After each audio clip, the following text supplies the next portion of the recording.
What's up, everybody? It's the final weekend of the co-streams for China. We have Nanjing as the final stop for the Spiritforged Regional Opens until we have a National Open in a little bit. I actually forgot the date. It was literally on the roadmap. I did a roadmap video yesterday, and then I forgot the date that the National Open is. It's fine. It's coming up at some point. Anyways, I got Vero here, and we've got Kuvi as well.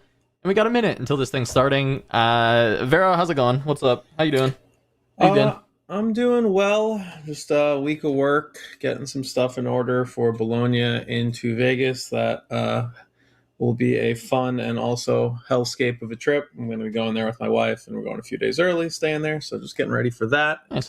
I have a tournament tomorrow for Riftbound. It'll be online. I might stream it if anybody's interested in watching that tomorrow. It'll probably be about right when you guys end in the morning.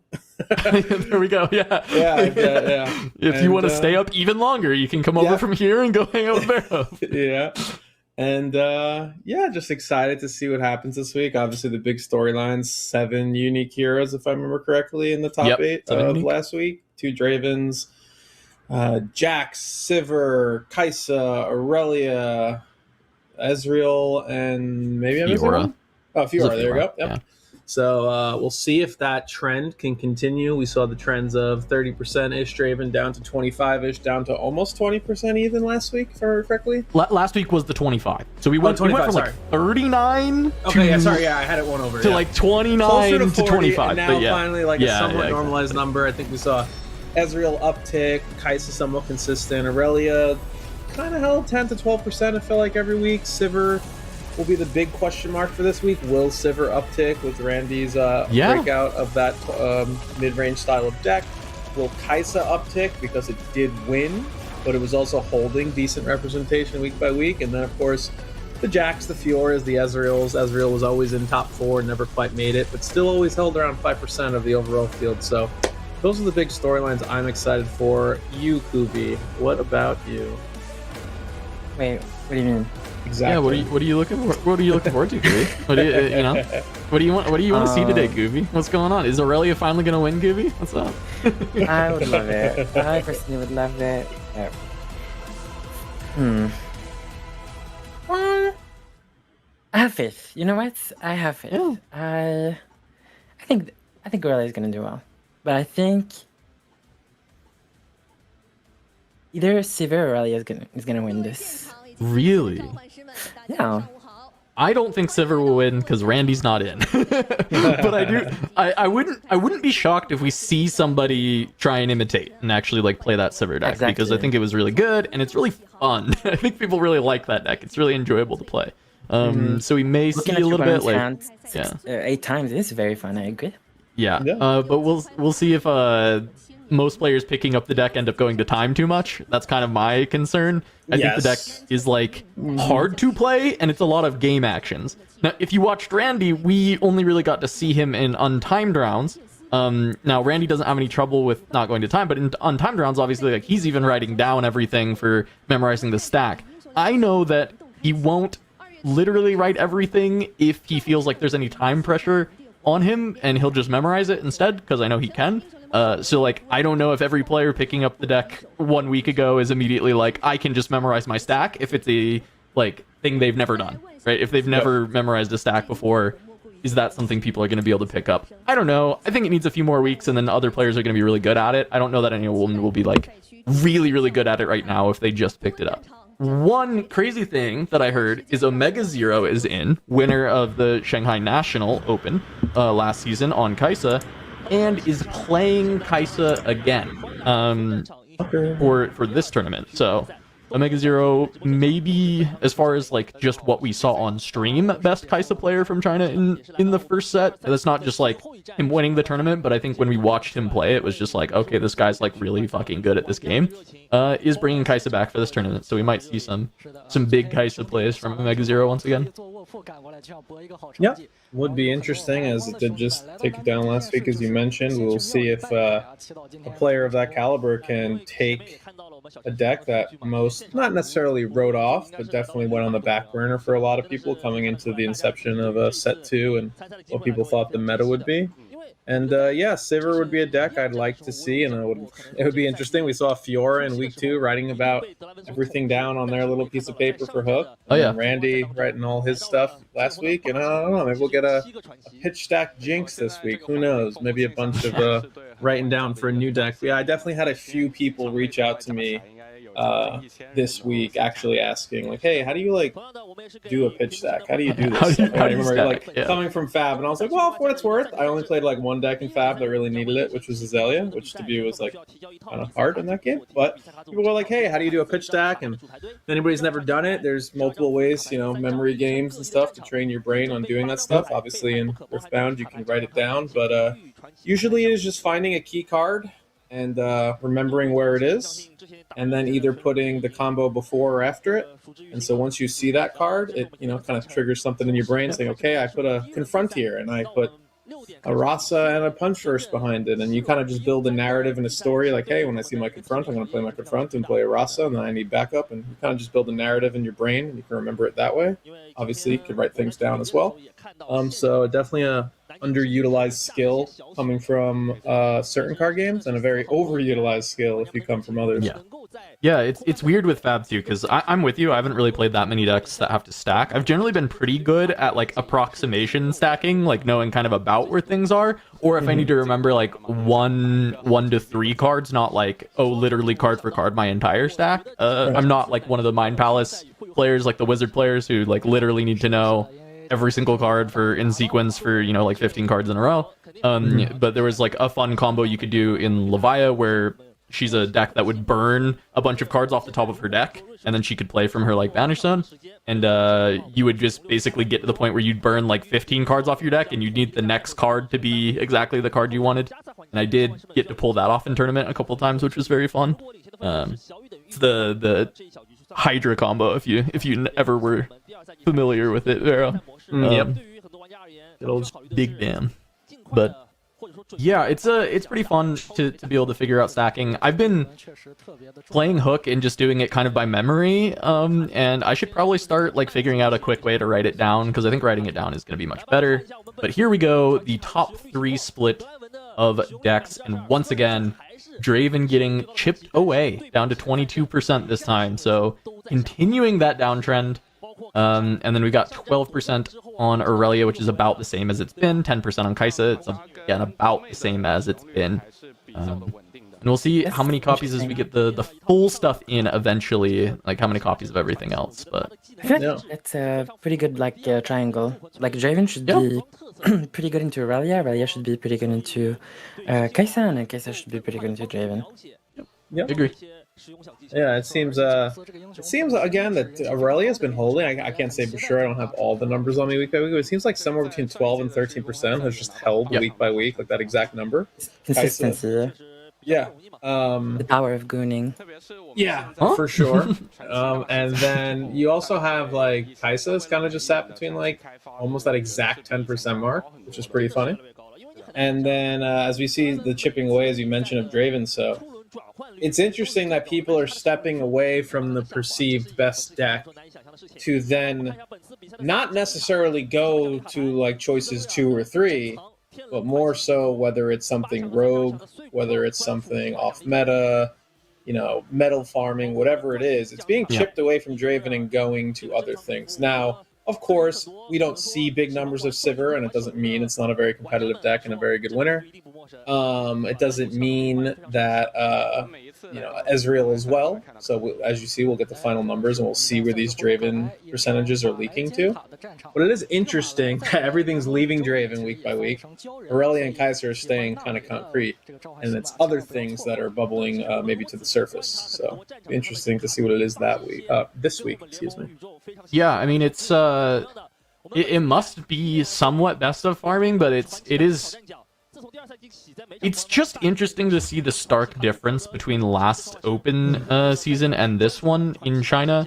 And the difference is notably metal cards, right? Like last time around, the Kaisa numbers just like basically held, or they even went up, and then Yi was the only other deck that was kind of like challenging there. And then this time around, like we expected maybe the same thing from Draven, especially with the early success, but by more and more, people are shifting towards playing decks for metals, as you said, right? Like the second and third deck are not the ones chipping percentage; they're just holding strong. So it's entirely metals. I think Ezreal was the one that was like, "Oh, this deck is actually really good," and it started getting more numbers. But even that one, like, it doubled from 10 to 20, but then it stayed at about 20, and it looks like we may see just like another 20 copies of Ezreal, not much more. So yeah, I do wonder how that's going to translate over to like Bologna and Vegas as well, because I mean, certainly people are going to be metal farming. People are talking about metal farming already. I'm attempting to play for a metal, though it'll be relatively contested, I think. I don't think Fiora is going to be unpopular. But like, Also, I'm very curious how that's going to go. Go ahead, Kubi. yeah, but the based on the news, like it would be better to go for metal for Origins Legends, right? Well, In theory, yeah, because They're getting rotated out next set. Yeah, I mean the Spiritforged ones will also eventually get rotated out, right? So I mean, like, no matter what, it's at some point they'll just be rotated. But if you do want an Origins one specifically, I mean, yeah, now is the time you should try and go for Origins. Or next set. The next set it'll probably be even less contested, or more, maybe. I don't know. What do you think? More or less contested in the last chance to get it, because it'll be the last chance to get it, but in this set there's like less total legends to be playing, so it's kind of weird. Yeah, I'm unsure when the best time will be. As we see, obviously China's a bit behind on the medals compared to us. Not that, like, obviously they've had their tournaments first, but I think their first few tournaments didn't have it, so they now are kind of up to snuff with us on that. And then we in the West are going to have, you know, about a smorgasbord of like 6 tournaments from, you know, starting next week or so all the way to like May 15th or something. It's just, there's going to be 2 in February, 2 in or like 2 in skipped April though. Yeah, there's 2 in April. It skips March, I think, right? It's yeah. like 2 in April. Yeah, it skips March to April. Yeah, it skips to April. Yeah. Yep. So you'll see a big, you know, China will influx. have more of each medal than the rest of the world will, based on just number of tournaments they're running though. Even because though they added medal to these. Yeah, even though they didn't start originally having them like we did, they still just have 3, 4 back to back plus their nationals or so they'll have like 5 per set, 5 tournaments, so 5 medals per set, which is generally more than we have in the West. That might even out once it's like global releases of things. I mean, we will have 4. Our sets are shorter right now than theirs are. We'll have 4 for set 2. We will have Bologna, we will have Vegas, we will have Atlanta and Lille, or Lille Atlanta, I think, in that order. And then the one in Sydney, I believe, will be the first of set 3. Lille? Is that how you pronounce it? Lille? No. Okay. Oh, okay. You want to help us? It's not Leo like Kyle, or like, it's like just Lil. Yeah. But you should say the I. Like Lil, like Lil Jon. If I say Lil Jon. Yeah, like Lil Wayne. Yeah, like Lil. No, it doesn't work. So okay. By the way, this guy's name is Kaisa, and he's playing Draven. I'm upset. I'm not happy about it. There's a Teemo though. Do you think he's like Teemo? Do you think he's like young enough that his parents literally named him after Kaisa? You think, or you know, is it just a gamer name? Who knows? I think it's a gamer name, but why is his name Kaisa and he's playing Draven? I'm not. That's messed up. That's really messed up. Though, okay, I mean, we do get a Teemo. Teemo had the worst placement of any best of last tournament. It was like 327th place was the person who won the best of Teemo. I think going into this set, there was some expectation that Teemo would be kind of okay, because the amount of hidden cards that he received, as well as just being a purple deck, was like, oh, I mean, this could actually be quite good. And I think he's really underwhelmed, like, everybody who's tried him. Like, he has been a lot worse than anticipated, and I think part of it is, like, popularity of purple means, like, there's a lot of ways to just push his hold off the point and force the hidden. And then on top of that, I think there's a lot of decks that are actually really annoying for Teemo to push through and actually even get onto battlefield to even hide things. I think those have been the big issues for Teemo. Yeah. I mean, this is the winning play right now. We're gonna see the Teemo win or lose. Let's see it. Oh, you think going first for Teemo is just like disgustingly different than going second? So Teemo yeah. I mean, I could. Yeah, no, it is actually heavily dependent on who goes first. What if what if it's recently. Miracle Nocturne, Teemo? What if that's actually the way to do it? Ooh. Possibly. Holy, thanks Russian for the 5 gifties, dude. Thanks so much, I appreciate it. Yeah, the Teemo's always been interesting because even going back to set 1, obviously we had Annie, Aurora, all these decks that played things like Fight or Flight, Rebuke, etc. But specifically in set 1, and maybe this is carrying over to set 2, the problem with Teemo sometimes is he's like very much relies on the Fight or Flights and Rebuke to score his points, whereas most other decks kind of relied on them for either tempo within combats or just to like finish the game. You know, occasionally. Whereas Teemo sometimes needed to use them in set 1 alongside a bunch of other tricks, Ride the Wind and all of the sitting cards, to acquire his points. And most of his finishing power in set 1 was generally I think we lost you. Mundo, Ride the Wind. Unless it's just me. But his other decks have adopted the style of both, just being purple, but also non-creature cards being so important. The Sabos have increased, the Mind Splitters have increased. Oh, it's Discord. All these things that hate on this. That was a Discord thing. I think. Discord just fully died. So I think honestly, probably the people heard you, Vero, but me and Kuvi just did not hear anything. Yeah. But I think probably like the Discord just fully died for a second there. Cool. All right, that works. The chat heard you. That's fine. Yeah, whatever. Yeah, I mean that's all good. They all heard you. I heard you. I think they all liked it, but whatever I said. Yeah. But yeah. I agree with everything that you said, look, I hope I don't immediately like reiterate any of your points here, Vero, but we do have the start of the game. We'll see if Teemo can actually get on any points. The last thing I heard from you, Vero, was basically like Teemo relying on the rebukes and the fighter flights to score some of his points in the last set. So yeah, that's the TLDR, is that we have Sabos and Mind Splitters and all these hand hate cards, and every deck is now playing it, so you're more incentivized to play these style of things, which kind of hurts Teemo, because he usually needed to acquire his points through these cards, finish the game with Mundo, whereas most other decks kind of do it in reverse at the moment. Also, Brynir. Brynir has been main decks in every Draven list, and Teemo does not like that card. Yeah, that's true. Because he wants to hide like a Fight or Flight or a Switcheroo. This is for sure going to be a Nocturne list, though, right? This feels like very low to the ground. Like too many 2-drops. You think it's too many 2-drops to be a Nocturne list, or do you think it's... Oh, I'm not sure. I just think it looks like a very aggressive Teemo. Yeah. But I also don't... I mean, the thing is like, there's a lot more hidden cards that are a bit more flexible in this set, too. And so I think that does open up, like, I don't know, more ways to just, like, hand dump and go from there, but... Yeah, I don't know. It's not even like blue Teemo Nocturne, right? Like it is purple Teemo. So it's not like trying to make use of that like extra search. Though I don't know that you need to play blue Teemo to play Nocturne. And, like you could still just play purple Teemo because he's better. Yeah.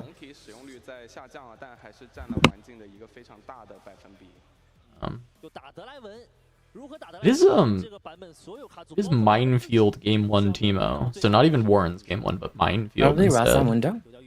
Yeah, Rasa Mundo. Could be. Yeah, interesting not win for Zon. I mean, the fact that there's a Rider win means that there's a Mundo guaranteed. Because I don't think you're Rider winning anything other than Mundo. Maybe a Monk, but... I mean, were they trying to say like he missed the merchant trigger there? Because I don't know what the question was. I mean, it's not really a missable effect, right? It is Mundo though. We did just see it get drawn, right? So yeah, he's getting frustrated by the judges in the bingo because that would have been filled, like already filled. Oh my god! Sorry. Oh, that's creating a lot of echo. Can we? I don't know what just happened, but I think we're good now.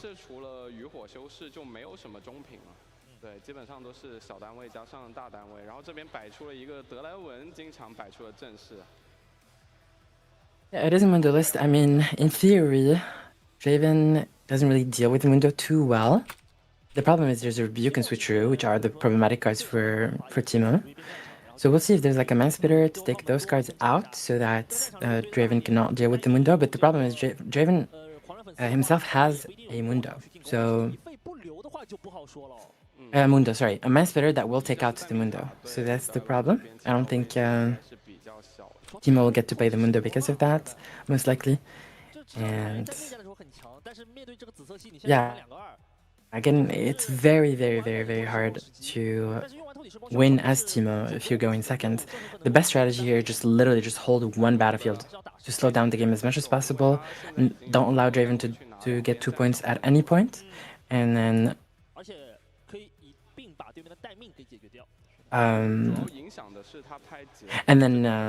drop your Mundo and hope he doesn't die, basically, is your game plan, I think. This card is going to be pretty this is not commonly in Draven decks right now. It can be, but Piercing Light is like not that common of a Draven card. Really insane here. Just killing both of his units. I don't know why we wouldn't just play that and kill our own guy in response though to make a gold, right? That seems just kind of a miss here. We lost the gold. Well, this is a platinum versus a bronze player, guys. So, you know, maybe some maybe some grace is due. True, of course, but I don't know. I don't often take that much stock into the ranks, you know, because it's like. No, I live and die by the rank. This is a calibration match for DK Nightmare, whereas That's true. DHM Kaisa is just, you know, a ranked all-star. Also, to be fair,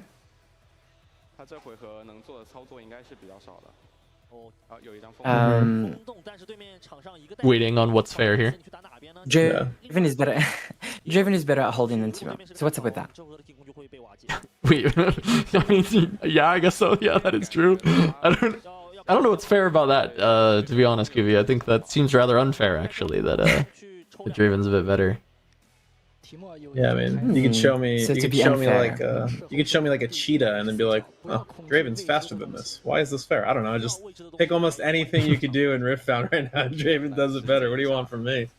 I don't think it's Teemo's fault." Yeah, it's the round one match curse when they try and find the underrepresented heroes too. Is this guy, you know, Huge was giving us some context on this too. Is like oftentimes the players who are bringing this, like. This guy might not even be a best of farmer. He may just really like Teemo and is there playing for fun, you know?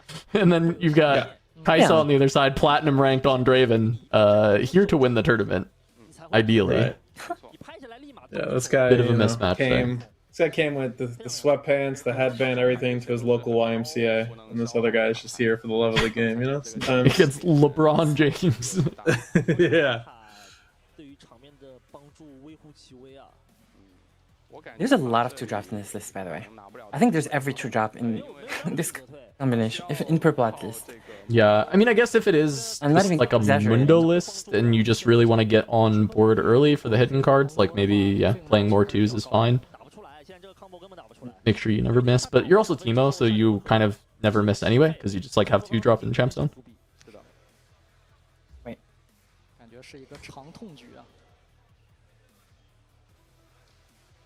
Mutation, of course. This game's just like we're role-playing Mundo. Game's just like kind of over though, isn't it? Like I mean, he's got a Mundo in hand, but he is. Yeah, I mean, he has a Mundo in hand, but he just deramped a bunch to play the call shot, so the Mundo's like not playable for 2 turns, and in 2 turns, I guess Kaisa's on 7 points. You know what would have allowed us to play Mundo next turn? The gold? A gold. Yeah, that's true. People, like, Riftbound is so punishing. Like, missing a single gold, like, deramping once when you shouldn't. It's more punishing in terms of gold and runes than card advantage, actually. Like, if you take a random card from your hand and throw it away, it's not going to be that big of a deal compared to if you just lose a rune or lose a gold. So, like, the most important fundamental in Riftbound is rune management. You have to be able to fully master ramping, deramping, and not forgetting your gold. Okay. Now we're gonna make this a 4 Might Treasure Hunter, and attempt to get onto the get onto the Targon Speak. I mean, when I look at the hand, I guess this is the only play that you can kind of even make on this turn. Other than that, you could play the Frigid Touch instead, and just try and use that to win this combat. But I guess you're gonna just end up having to use both if you want to actually win the combats.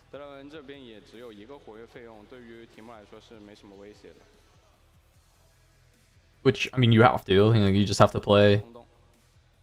And then it's like hide the Tide Turner, I guess, and go on with your life. I mean, if the Mundo can come down and the Draven doesn't have an answer, I guess there's like a world here that this is still able to come back, but it's 2 turns until Mundo can come down. So I'm not optimistic. I don't know the hand of Draven either, because it might just be like Draven just has a way to retake before this Mundo ever comes down and it's just over.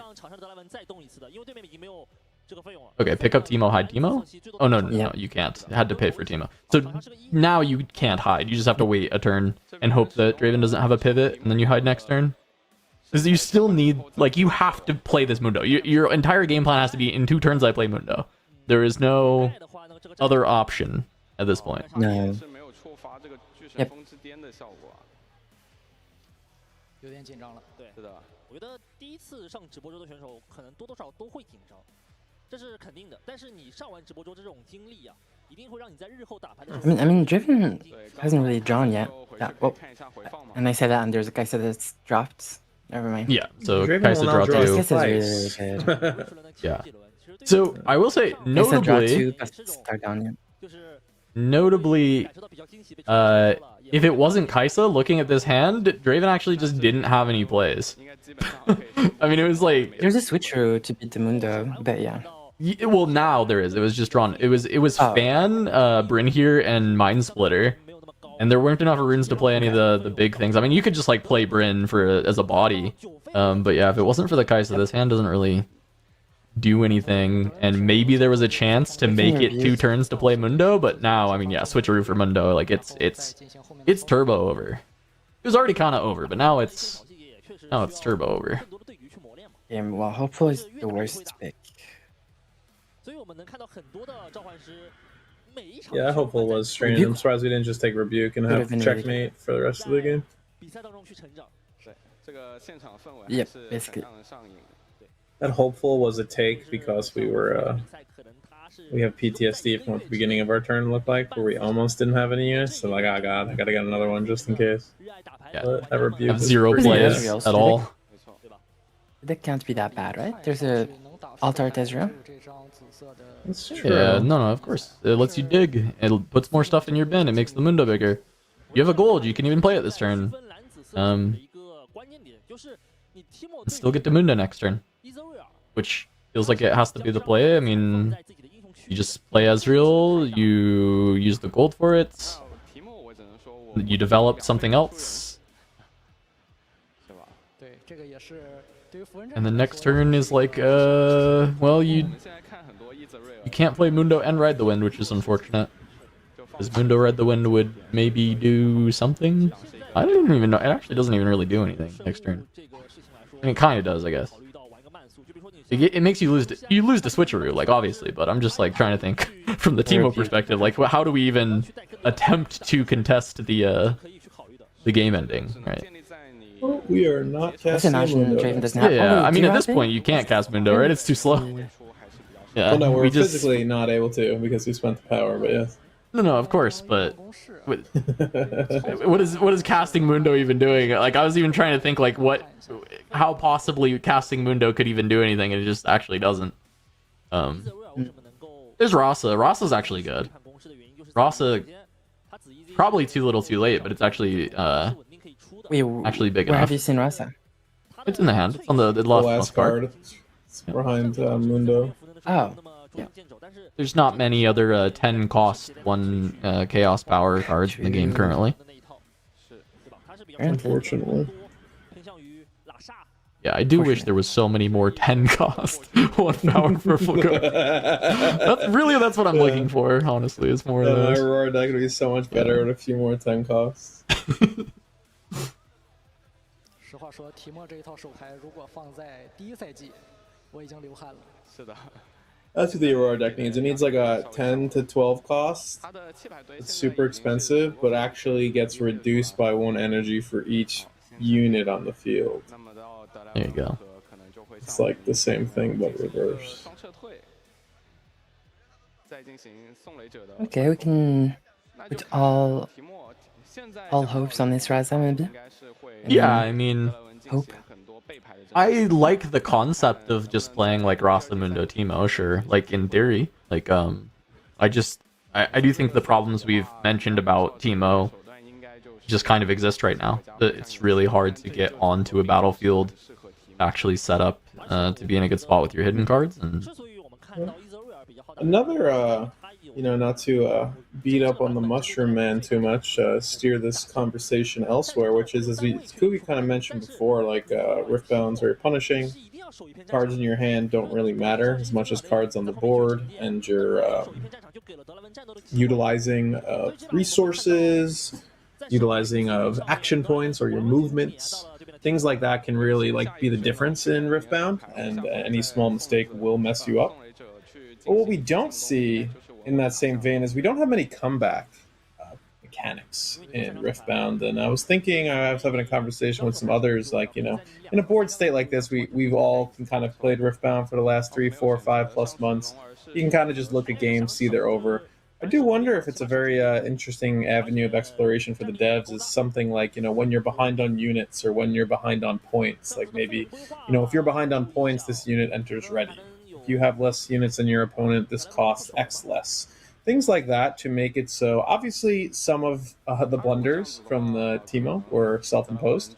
But there are just some games where, like, you don't see 2 drops, or you know, you don't see this, you don't see that. Your curve's a little weird, and you feel like you're just kind of dead in the water. And not every game is like that. It's a little bit of defeatism. There are ways to pivot out of it, but generally, it comes through very nuanced play, some loose play from your opponents, and being very, very disciplined. But there isn't any inherent design that kind of supports that in Riftbound, and I wonder if that's what if something I that we told need you to there see going was? forward. Go on. What if I told you it already exists, and it's just in a legend that some people just like to overlook a lot of the time? Renata. No, Green Leona says if my opponent is at 5 or more points, I enter ready. There you go. And it is a 6 for 6 with another effect that is really powerful if there's a lot more stuns in the game, right? Because it makes any stunned unit get -8, which is pretty good, and right? I think so that is a good example, and I don't think it's a bad one. I think the problem is it costs 6, if I'm not mistaken, right? 6 energy of power, something like that. yeah, it right? costs 6. Yeah. It's Right. still late game. You want some cheaper stuff, some cost reduction. And I I think agree. it also, because it also lends to the fact that if, you know, as we all kind of see, as once again Kuvi mentions, like, oh, you lost a die roll, you lost this game in game 1 with Teemo, and I think a lot of these comeback mechanics could potentially be in these odd resource curve cards, like let's say 3. Everybody always talks about, oh, no deck ever utilizes going second, or like builds a go second strategy. Well, the reasons you can't do that is because, 1, you don't really know when you're going first or second. Number 2, you don't have that much sideboard space. You can't just be like, oh, these are my 6 3-drops I'll play when I go second, and then my other 6 cards will be my 2-drops when I go first. Because your 3-drops are really bad when you go first, because like you have 2. But the good news is you're going first. But you also can't miss a 2-drop, because then you might as well have 1 second, right? Like, this is just a very cyclical thing. So I think some of these comeback things could be in these like 3-cost cards. You know, we have Sneaky Deckhand, which isn't necessarily a comeback mechanic, but it's something that can steal you a point. But yeah, we could see some things in the 3 costs. It's like, oh, you're behind on points, but like, you know, come in ready, get an extra gold, cost 1 less, things like that. We have like kind of things like that, but they're very poor, right? Like Clockwork Keeper and like Sea Monkey are kind of like, oh, these are 2-drops, but like you drew them a little off curve. They do so something here's like extra. a little thing, Yeah. but they like give you +1, but your unit still doesn't come in ready. You're behind on tempo, or like you draw a card and maybe it helps, maybe it doesn't. So No, to be fair, I do completely agree with the take, by the way. I actually think more stuff in the design space of Grid Leona is like really good. Like in the design space of like, oh, if they're ahead on points, or you know, something like that, give reduced cost or enter ready or that kind of thing. Like I think it is good design space that we could have a lot more of. especially because going first does feel a little lopsided, but I don't know if we still have enough like total data on that collected, because there's not a lot of data collected on it during tournaments on like how big of a difference going first is. I know when people privately collect it in their test groups, it does seem like going first is better. And you know, if you just play the game, right, like it certainly feels better when you're going first. So I would not be surprised that the data supports it, but I am curious like what the like actual tournament data is for first versus second. Because my hypothesis would be that first is significantly better, right? Yeah, I mean, it's kind of like a concession in the rules, right? Like if first if first wasn't better, like why would you start with an extra rune going second? Exactly. You know, like exactly. They literally tell you, hey, going first is better. Yeah. So it is interesting, and I don't know. Maybe it's like weird. Like this is a game where you'd maybe expect expanded sideboard space, because you know maybe sets 4 or 5 you're gonna have 40, 50, 60 legal heroes. So maybe this is something that could be addressed in the future. But at the same time, you don't necessarily want 40 heroes and everybody has a 16-card sideboard and you can have silver bullets for everybody. There is like, you know, people should be rewarded for finding something off meta, as we're going to see the fist bump here as our first game ends in kind of a rout. And we're going to hope our Teemo has some better plans in the bag. And the bag we're speaking of is sideboards right now. And I don't know what is saving you in the board here, though. Like, fundamentally, Draven is a nightmare for Teemo. Like, it pushes you off the point or shoots you off the point, as we saw with the Piercing Light. Now, to be fair, like, Piercing Light is a bit of an unexpected game 1 thing from the Draven to see. It's a little bit of mirror tech to deal with other fans. And I think that might be like a major point of why the Draven is playing it, is just it's probably like a one of in the main as like a fan killer. When you see it in the mirror, you maybe keep it and kill fan with it, as like a way to kind of push through. But from there, it's like, how is Teemo ever getting on point? You're just gonna be like pushed away. If your Mundo comes down, we saw Switcheroo in the main already. Switcheroo, Rebuke are both would be silver bullets to Mundo if Mundo was like heavy in the format and these cards weren't good. But the cards are good, and then also they just happen to be like, oh, your Mundo does not get to be a real card. So neither of them were revealed in the game 1, and neither was Mundo. But if you see the Rasa, you're just assuming that this is like a Mundo deck. So of course Draven is going to keep all those in, and the question is for Teemo is like, would it ever be possible to be able to sideboard Mundos out? And the answer is probably no, because the deck is like core functionality is like being a Mundo deck. Yeah, I mean, as you mentioned, it's just it's like reductive thinking, but like if you just assume every deck that's playing purple is playing the same 20 purple cards, it's not incredibly true, but it's mostly true. And then you just look at, what does blue really give you? Blue by itself gives you Watcher, gives you Stupefy, doesn't give you too much. However, when you're Ezreal, it gives you a lot. Yeah, it gives you a lot. Because it gives you a lot when you're Ezreal. You get to make use of all the repeats. You get to make use of the fact you have the Arcane Shift. You also get draw cards. Use of the fact you start with an Ezreal essentially in play. So Teemo is having to do extra. He has to draw said Ezreal. He then doesn't necessarily get to draw cards off the hero power, which doesn't happen too often for Ezreal, but it happens, I'd say, like 2 to 3 times a game, so it's fairly important. It's not an every turn thing, but you get some pretty good use out of it. And then, of course, your repeats are kind of stinky until they're not, which once again, Ezreal kind of gets that advantage by starting with it. So, you know, Sivir has the same 20 purple cards and has orange, and we all know the very good things that orange does. A very good signature spell. I think Teemo kind of lacks like a signature spell. Like I know they have one, but it doesn't seem very cohesive to like these style of game plans and this like current state of the meta. And it's why people go through and say, oh, you can just play XYZ deck. It's like this deck but different. And obviously the big reasons why is hero powers or legend abilities and signature spells. And unfortunately, Teemos are just kind of lackluster in the purple plan, in the get points early, scam late spells. Red has the support of Ready and direct damage spells. Orange has Hand Rip and +5s. Blue has not so much that stuff.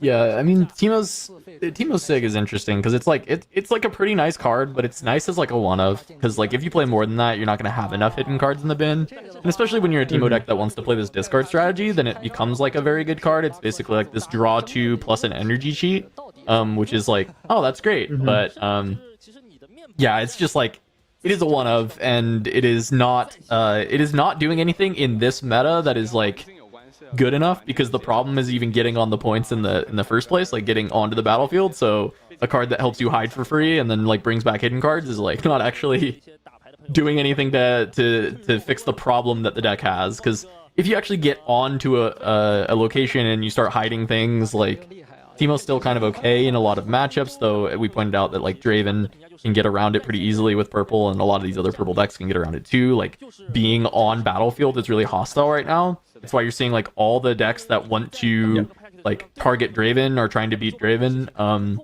or even just like trying to succeed in the format, are basically playing to be off of battlefield as much as possible. It's why Fiora players are playing Hook, or they're playing Lucian. Like Lucian decks are obviously playing Lucian, but like Orange Lucian has been like a staple in Orange decks, because it's like, how do we not stay on the battlefield?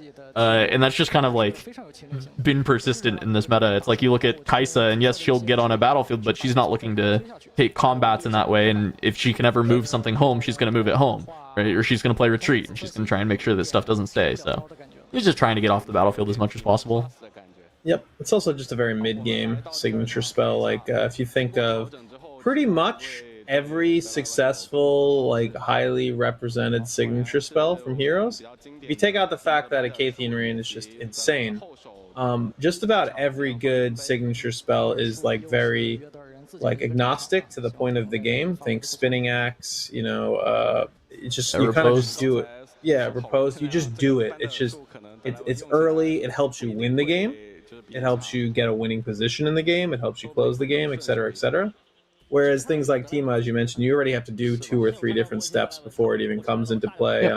I think like the only examples I could think of like kind of late game signature spells that are like super like polarizing is Acacian Rain and like maybe Bullet Time from like Aurora. Azir? Yeah. That's but Azir you can also just cast on 6. if you have enough if you have enough early game stuff, you can just value cast it and your opponent stepped out.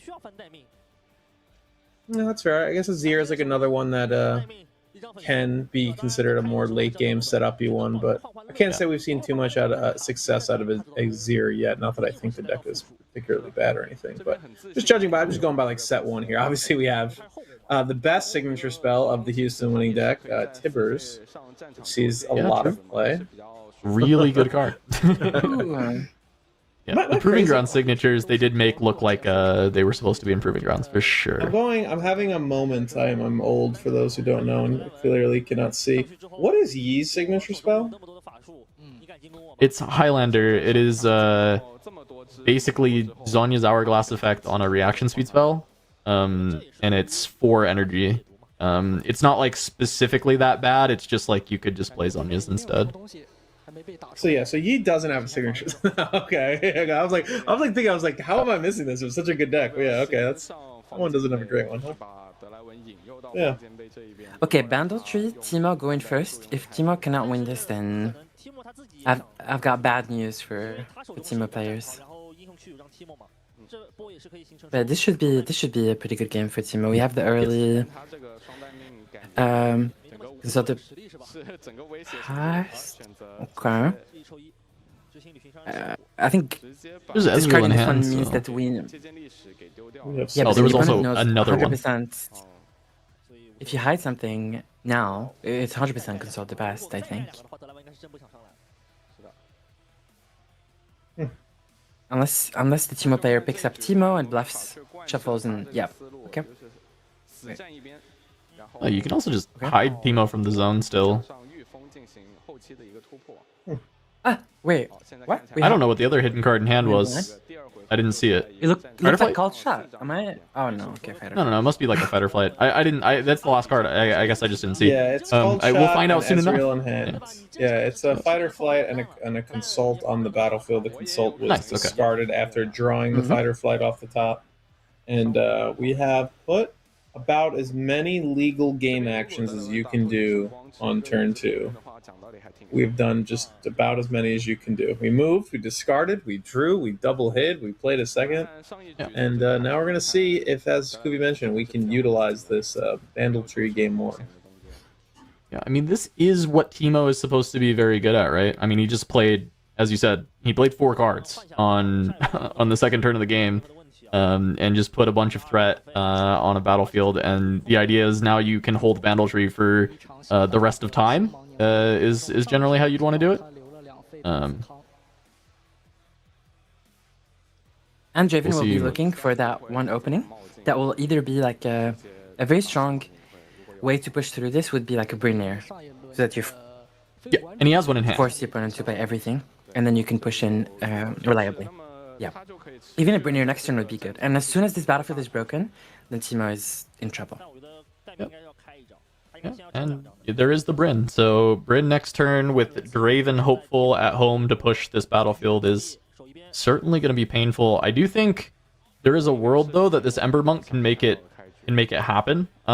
Because like Ember Monk there, you still are going to get the bonuses from the reveals, and Overzealous Fan will still activate even after the Bryn here. So if you have Fan plus Ember Monk there, you actually, in theory, can still kind of hold this battlefield going into the next turn. So it's going to be Ember Monk at home. Surprised we don't just, if we're gonna put the Ember Monk not into combat, why we don't just consult first and see if we could draw better stuff. Yeah, I don't know either, because generally the only reason you would keep the consult there is to give the bonus to the Ember Monk. Right. Like guarantee that you have 2 hidden cards there so that the Ember Monk is going to get pumped. So I'm not sure. And then also, if you don't play the consult, the Ezreal is cut off here. Okay, so it is just going to be put Teemo in hand. Okay. We're going to get our second point, just go to a 2-2 kind of stalemate game, and maybe the Bryn does come down. I'd be surprised, though, because I feel like we can make better plays based off what I'm seeing in the hand, but I might be misreading a card, because, you know, you're going to play it so they can't Foth, and, like, that's the best use of our Bryn, but it looks like we just have a Spinning Axe, a Switcheroo, a Rebuke, and nothing else, so it makes sense that we're just going to play this down. Draw our cards. I think it's a fine Bryn here. You want to shake this battlefield before... I mean, if I was the Draven, I'd be like, okay, why is that Monk in base? And this is the perfect opening to play Bryn, just to be able to break it without having to worry about the Monk later, I think. Okay, so deciding to give up the Fan and instead get a trigger on this Traveling Merchant gets rid of the Teemo, so I was going to actually put the Teemo in the bin now. Wanting all the other cards. I know it was Ezreal, Call Shot, and then I think it was Singularity Mundo were the pickups, so the discard options became a little bit difficult there, because you don't really want to get rid of the Ezreal or the Called Shot, because that kind of pairs together, and then Singularity and Mundo both feel like pretty important cards for this matchup, right? Like, you want the Mundo, because that is just like what your deck does, but also Singularity is really, really strong in this spot.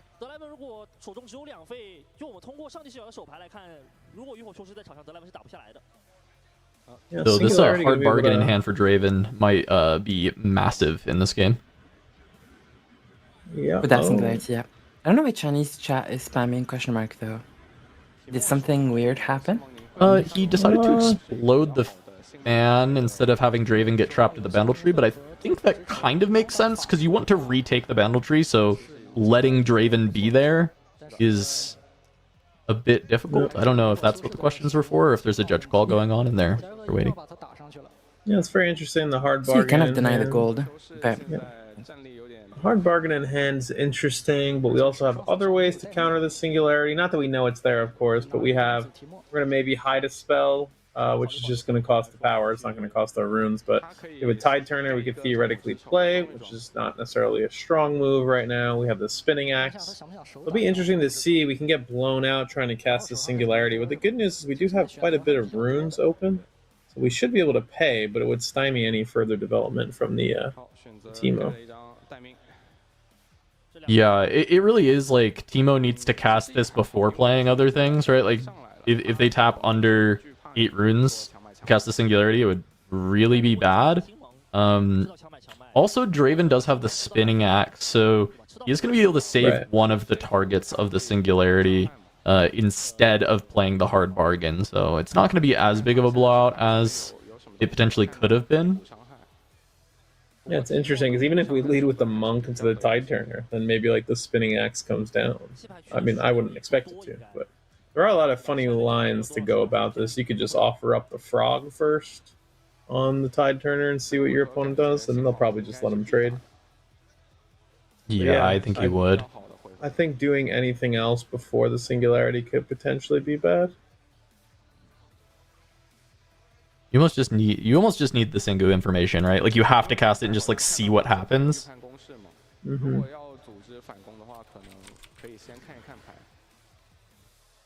It's interesting, right? Because you would also think maybe you want to Singu the Hopeful because it would stop hidden. Yeah, I think you do. I think you want to target Hopeful and Draven. I think you don't care as much about the Bryn, just because of the hidden card, right? Like obviously normally you would take the most might off the board, but because there's a hidden card here, you're just going. What's interesting, right? Would you even play the spinning axe here? Because on board, Singu is 5 damage, correct? I'm not crazy. 5?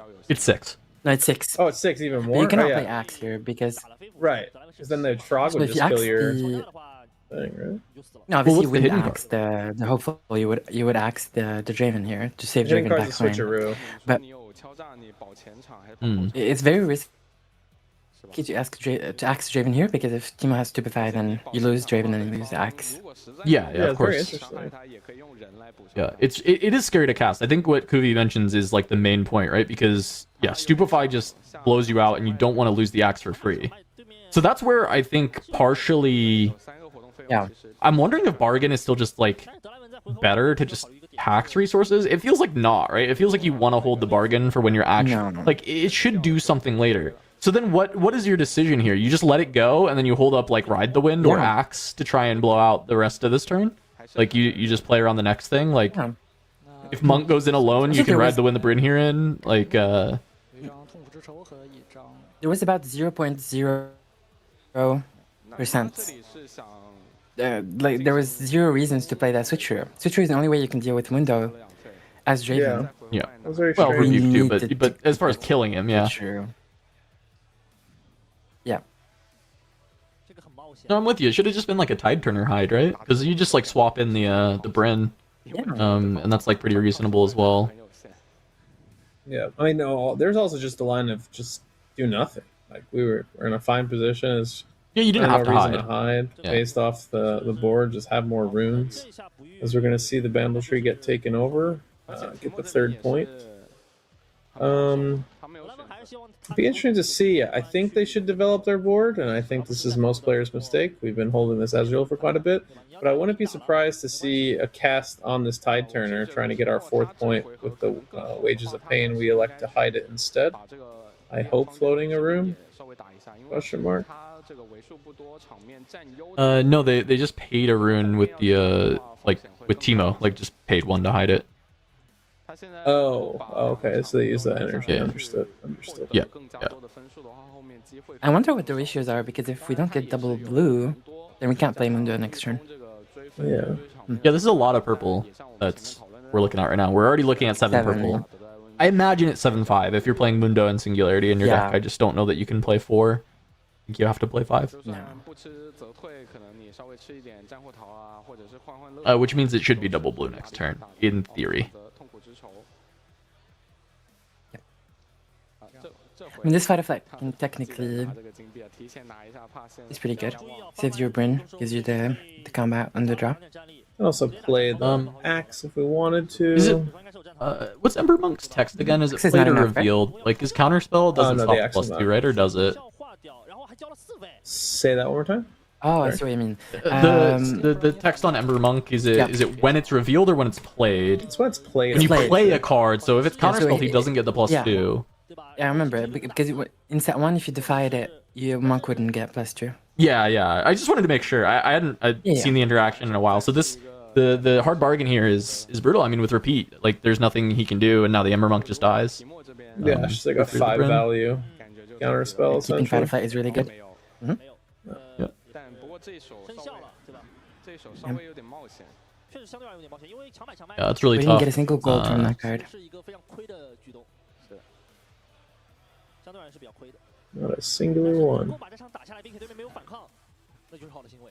是，那我们这两把看起来，德莱文这个选手就是这样的一个打牌风格啊，就是 The Draven has hidden more cards than Teemo across the series. That's what Literally. it feels like. Yeah. 不允许你阻止。 Draven is the rat. 这就是我们玩 It is 8-4. 信心，没错。 8-4 with Mundo and Singularity. Crazy. That's insane. Like, 不出一个8+2。 like, 这里是带了8个紫色的符文。 Hmm. what are you even using the purples for, apart from Ezreal and Cultshot? Well, I mean, yeah, it's the Ezreal card, Ball Shot, Rasa, right? Like, there's like reason for this type of purple deck when it like to be playing 8-4, especially if they're on 0 seals. But I don't know that you can do it if like Mundo is like the main part of your game plan as well. Yeah. It feels like it's a bit greedy. You kind of have to be 7-5. Ensure you can play Mundo unless I mean the thing with 8-4, like if Mundo is only ever being cast like very end game and it's the only blue card you're really casting, then like it's fine, right? You will see those eventually. So there is like some philosophy behind 4 being okay, because all of your blue cards wouldn't be played until you're already on like 8 to 10 runes. So 8-4 like it should be fine. But generally I like 7-5 if I feel like the blue is like a core part of my strategy. And I think it is, right? I mean, Singularity, Mundo... Do we think there's like Watcher in this deck at all? I mean, we haven't seen one yet. Feels like it might not be enough slots. No, I haven't seen it. Would you play a multicolored rune if it came in tap? Yes, good. No. I think just build your deck better. You know, like I mean, like currently in the absolutely future. Currently in the future. This guy's but, like, magic coded. You know, like what if there was Sealed, like, maybe. what if there was like, you know, Came in tricolor decks exhausted? come out? You know, like tricolor Yeah. decks might exist in the future. I don't know. I mean, maybe one day. I don't even What if want to you think paid about it. 2 points for it? Need 2 What if you could, points for a like, multicolor rune? Transform No. your runes into units. All right. Do you ever think you These should be able to players just wanna play sacrifice Magic And have Gathering. them fight for you. No, would you ever take a mechanic where it says sacrifice a point to do like something? Would you ever do that? Yeah, but it'd have to be pretty powerful, I think. Sacrifice a powerful, right? point, 'Cause channel I think 5 that type of runes. design would be... That design is it's like a recipe for Doesn't have- disaster. Doesn't have to be But you can crazy. only- It just needs That to kind of only be. design. But you can only do it when you're. 我感觉他的思路应该是 There's 2 ways, right? You can make it so you can only do it when you're behind. 不会只带4个蓝吧？没错。 Yeah, well, and if it helps me reclaim the game state so that I can actually win the game, then of course. Because like I'll pay all theoretically, my right? This points. third point right now is like, yeah, this third point's like kind of useless, right? Like, 'cause it's not 4 Yeah, it yet. doesn't do So it's anything. like, what if there was a world where Yeah. you can sacrifice it to try to come back? No, I mean, But yeah, doing like, it I'm ahead down. would be super toxic, Generally, right? you You're just don't winning, wanna- and then like, hey, I'd like to win more. That'd be pretty bad. Yeah. Well, because this 5th point isn't doing anything either, right? So you just spend this and then just like yeah. do something like very positive tempo, and then you're just like still on point tempo to win the game. Like, yeah. 看上去你是稍微拿了分数，但是 Yeah. 你花了一张卡，对面 It would have to be like only from behind, surely. Taking out points slows down the game in general, and that's not like a good design, I think. 所以有时候这 Like you don't want cards that take away points. You want cards that give points. 这里 What if you give the point to the opponent? Right. Yeah, that's fine. That's a way healthier design. I mean, like Draven. True. Yeah, Draven gives you the cards, you the points, your opponent nothing. Yeah. I guess recycling runes is kind of the same thing. Yeah.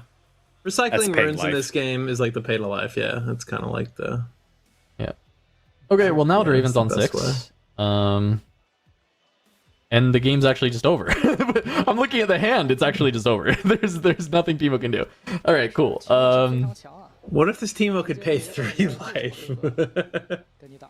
Or, excuse me, points. Lose 1 point to gain 2 next turn. Yeah. I just wonder what these ratios on the 2 drops are, honestly.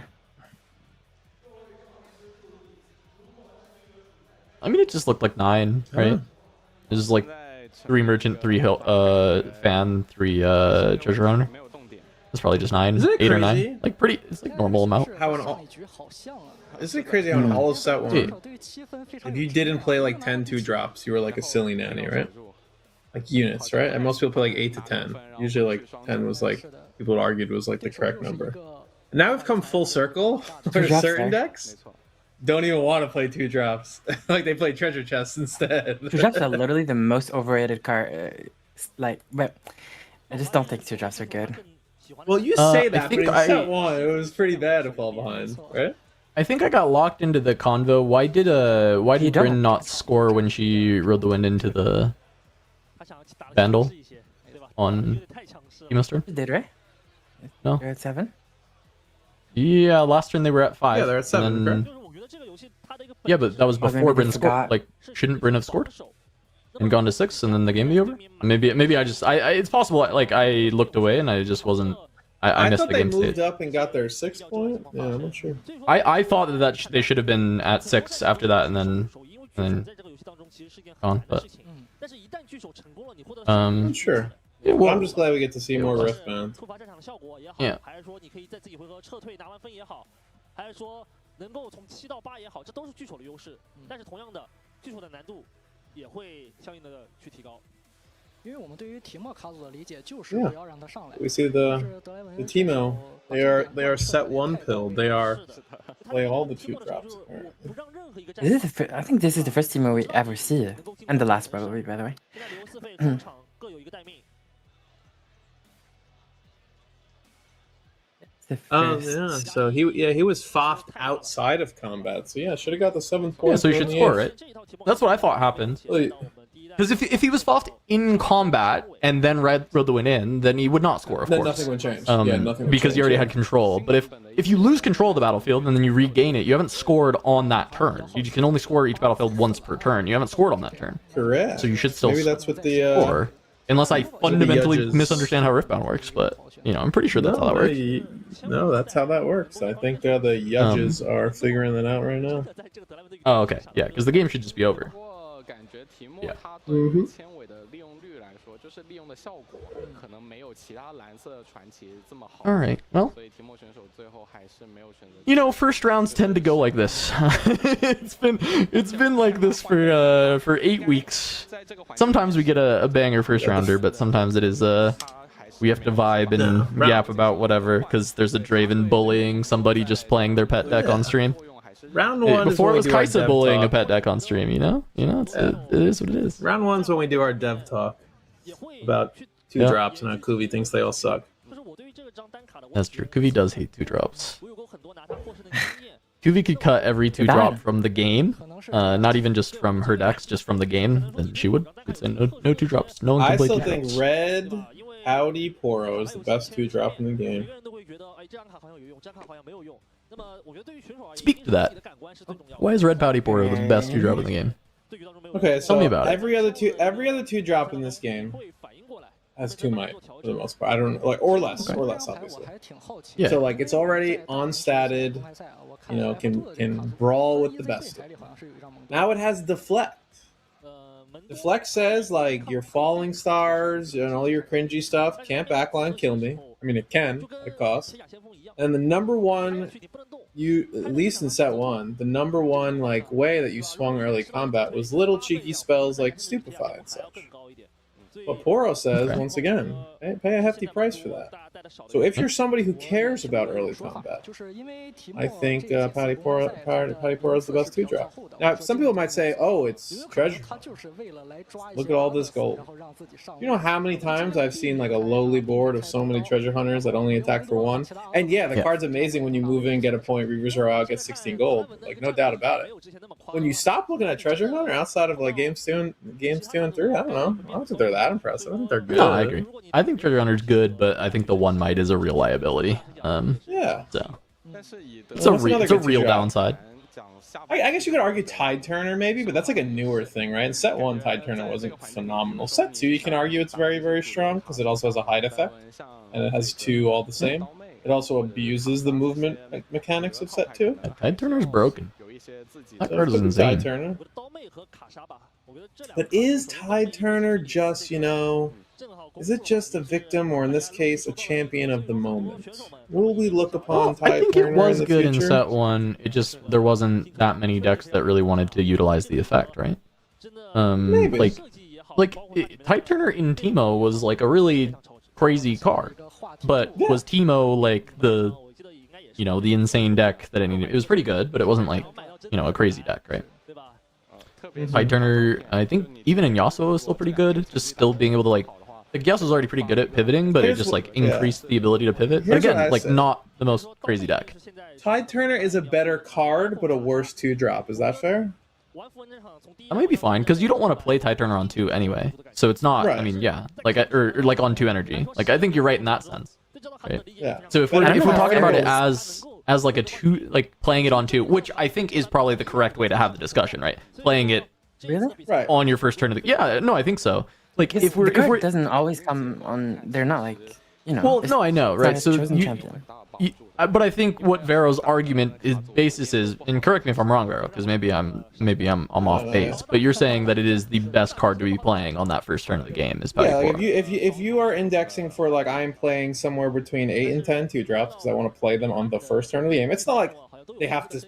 They're completely awful or better or worse, you know, later on the game, like turn 3 or 4. But like, you know, you generally want to cast Watchful Sentry and Howdy Poro and Student on 2 because they're like your early game tool. It's not like Student's bad on turn 4 when you untap and cast 6 spells if you grows to 6 or whatever. Like that's phenomenal. And you know they have more staying power.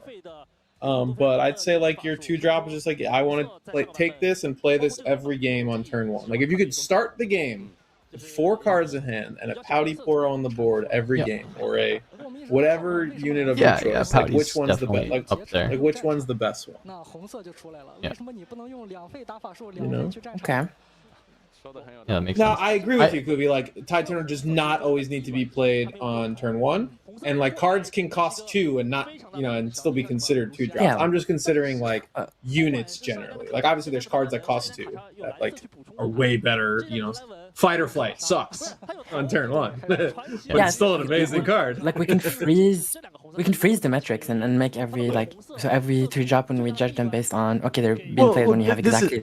They're completely different conversations, basically, though. That's all I'm saying. Like, like you can still say like Tide Turner is a better 2-drop to put in your deck in deck building than Pouty Poro is, or a more powerful card because of the context of a full game of Riftbound. It's going to be better later on. So it just depends on how we're that's why I wanted to clarify how Vero was framing it, right? Like if you're framing just for the early game, then I think you got a good argument on Pouty. Days. Granted, I haven't played Magic in probably a decade at this point, but it's like when people stand and say, ooh, 1-drop, 2-drop, they mean like you're gonna play your 1-drop, you're gonna play your 2-drop, you're gonna play your 3-drop. There were cards in Magic that were insane that cost 3, but you didn't necessarily want to cast them on turn 3. But like when I'm of course. referencing 2-drops, I'm referencing like specifically units and things that you want to play on curve, so to speak. Yeah, because Riftbound, it's like when it comes to the 2 cost units in Riftbound, like it is this thing where you need a certain amount of them to be able to like play to the board early, or else like you just fall behind in point tempo. It can become an issue, right? So you like most decks have to play a certain number of them, and then as you're saying, like depending on what type of deck you are, the other ones are going to be a little bit different. Because if you're a deck that more wants to play to mid game, late game, and you need your 2s to still be useful if you draw them later, especially if you're not a deck that's drawing literally the entire deck, but then something like Pouty is like a lot worse, right? Because you don't care about Pouty later on if you have to play it. It's fine because it's still probably a good like card to put in your deck, because if you play it early game, it's still what you want. But you want more of the like Tide Turner, or like if you're a deck that needs buffs, you want Pit Rookie, or like you want even, I mean, this card's not even that good, but like the clock that draws you a card, like that might be something that your deck wants out of its 2-drop more than wanting to be like a better early game 2, right? Yeah, it's kind of like we spoke to before, Sea Monkey, Clockwork Keeper, like, oh, they're 2-drops, and like later on in the game, maybe they're slightly more useful. They do something better. Much, but So needless to say, vote Pouty Poro, red Pouty Poro. 好厉害，是的， Someone I asked, can is do it like a correct to little play your tide rat turner on corner. turn Oops. 1 if it's your only 2-drop? I mean, probably. It is still contextual, I will say, but it is probably correct to play it on turn 1. Yeah, unless you're playing some like yeah. combo-y deck that like that Tide Turner's like value can get way more later on in the game. Like let's say maybe like Aurelia. moving a Yasuo around or Aurelia, then probably not. But if you're playing like quote unquote normal Riftbound deck, as in like you're gonna play a unit, and the next turn you're gonna play 2 units, and on the third turn you're gonna do some combat and play some spells and maybe make a 4th unit. If you're playing a deck like that, yeah, probably always play the 2-drop on turn 1. If you have a different type Also, of macro yeah. strategy, maybe not. Yeah. It heavily It's a depends very on valid question. This battlefield, tide so. turner feels like a combo piece. Sorry, go ahead, Kubi. I've been trying to get in. No, I was just gonna say, it also depends a lot on battlefields, how fast you need to get into the battlefields, like what's on the board. Right, like Grove is a good example of like people who are ignoring the early game right now kind of get a little punished by Grove, but also as Kuvi mentioned, cards in hand, excuse me, cards in hand aren't always realized necessarily. So sometimes you can draw too many cards. Shockingly, this exists in every game, but shockingly, Riftbound is no different. You can draw too many cards. Every time you Kiana on a battlefield and draw a card, you might be wrong, but at least you have 8 cards in hand. Yeah. True. All right. You want to talk about Teemo, Kubi? Do I wanna? I'm held at gunpoint, but All behind right. that projector in the back. All right, Kubi. I guess. Or did they ever go back to game? By the way, I know we've brought this up, Sam, because they still have the judge call thing, and I'm pretty sure I like it this way. I Still like have it this not yet. way. In my eyes, Teemo hasn't lost it's over. yet. Right, it's Never over. Yeah, all right. Kubi, let's head on over to Kuvi's corner, and you can tell us about why everyone should be playing Teemo right now. Convince everyone to play Teemo. There we are. I'll be right back. Okay, well, don't play Teemo. Thank you. Hey. No, but seriously, Teemo is, I mean, in theory, you'd look at all the new cards and you'd be like, okay, well, Teemo got like this broken card called Edge of Night. Teemo got this broken card called Switcheroo. Surely the deck is good, right? And in theory, on paper it is, but then when you actually get into a game, it's totally not the case, because you're not doing as many broken things as the opponent, usually, especially if the opponent is Draven or Aurelia, right? So if you're holding with a lot of might, Aurelia and Draven can beat that. Switcheroo is the only true unfair card in the deck. Everything else is genuinely fair. The whole meta adapted to beat Fight or Flight and Rebuke. The whole meta is adapting to beat purple. So you're not really being unfair with your purple cards, apart from Switcheroo. And you're playing just a couple blue cards are not... Like, Mundo is good, but Mundo can be dealt with by purple very well because of Rebuke, Fight or Flight, Switcheroo. So Mundo is not really that big of a threat. But let's talk about the deck list, and I don't think Teemo is honestly that bad. I think that he has 2 big problems. The biggest problem is die roll. I think if you lose die roll, you have lost. You can just get up, and that's it. I'm not trying to like, I mean, unless obviously the opponent is really, really bad, but if you lose die roll, you are doomed. It's horrible to play Teemo when you've lost die roll. But yeah, I said that was the biggest problem, and the second biggest problem is that he loses a lot of value against good players because they will narrow down. It's like Hearthstone secrets. They will narrow down, like they will kind of like buffing against them is not as powerful, right? Because they can narrow down exactly what hidden card you've hidden, and then they can understand how risky their risk assessment is more precise. And precise risk assessment is a very good skill to have against Teemo. And if you you're able to like look through the bluff and like destroy a battlefield, then Teemo usually cannot come back from that. So that's his second biggest problem in my opinion. So his legend ability, you can pay 1 to hide a hidden card, and then you can pay, instead of paying the power, and you can pay 1 and tap Teemo to actually bring back Teemo from anywhere from the board.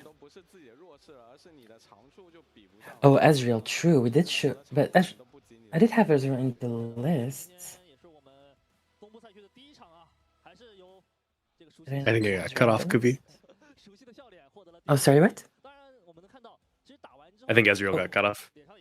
It was the very last card. Oh, it's in the text that I sent you. I think it was got up by the thing, right? Probably. Yeah, we ran out of card slots. Oh, okay. Okay, yeah. Okay. So just imagine two of Ezreal next to the Mundo, basically. That's the list that I sent. That's fine. But so this list that we saw has just regular 2-drops. So we have the Overzealous Fan, we have the Merchant, we have the Treasure Hunter. The Merchant is a 3F, super important to be able to make the graveyard bigger, so that Mundo is bigger, and so that your Rasas are cheaper. So it displays around three main units. There's Ember Monk, there's Rasa, and there's Mundo. Rasa and Mundo you can put in the same... Oh, thank you. Rasa and Mundo you can put in the same basket, because it's effectively the same thing. You want to have a big graveyard trash to have their effect, right? I'm not gonna lie, the deck is poo. I mean, this is literally what we saw. This is not my Teemo. This is what we saw on the stream, right?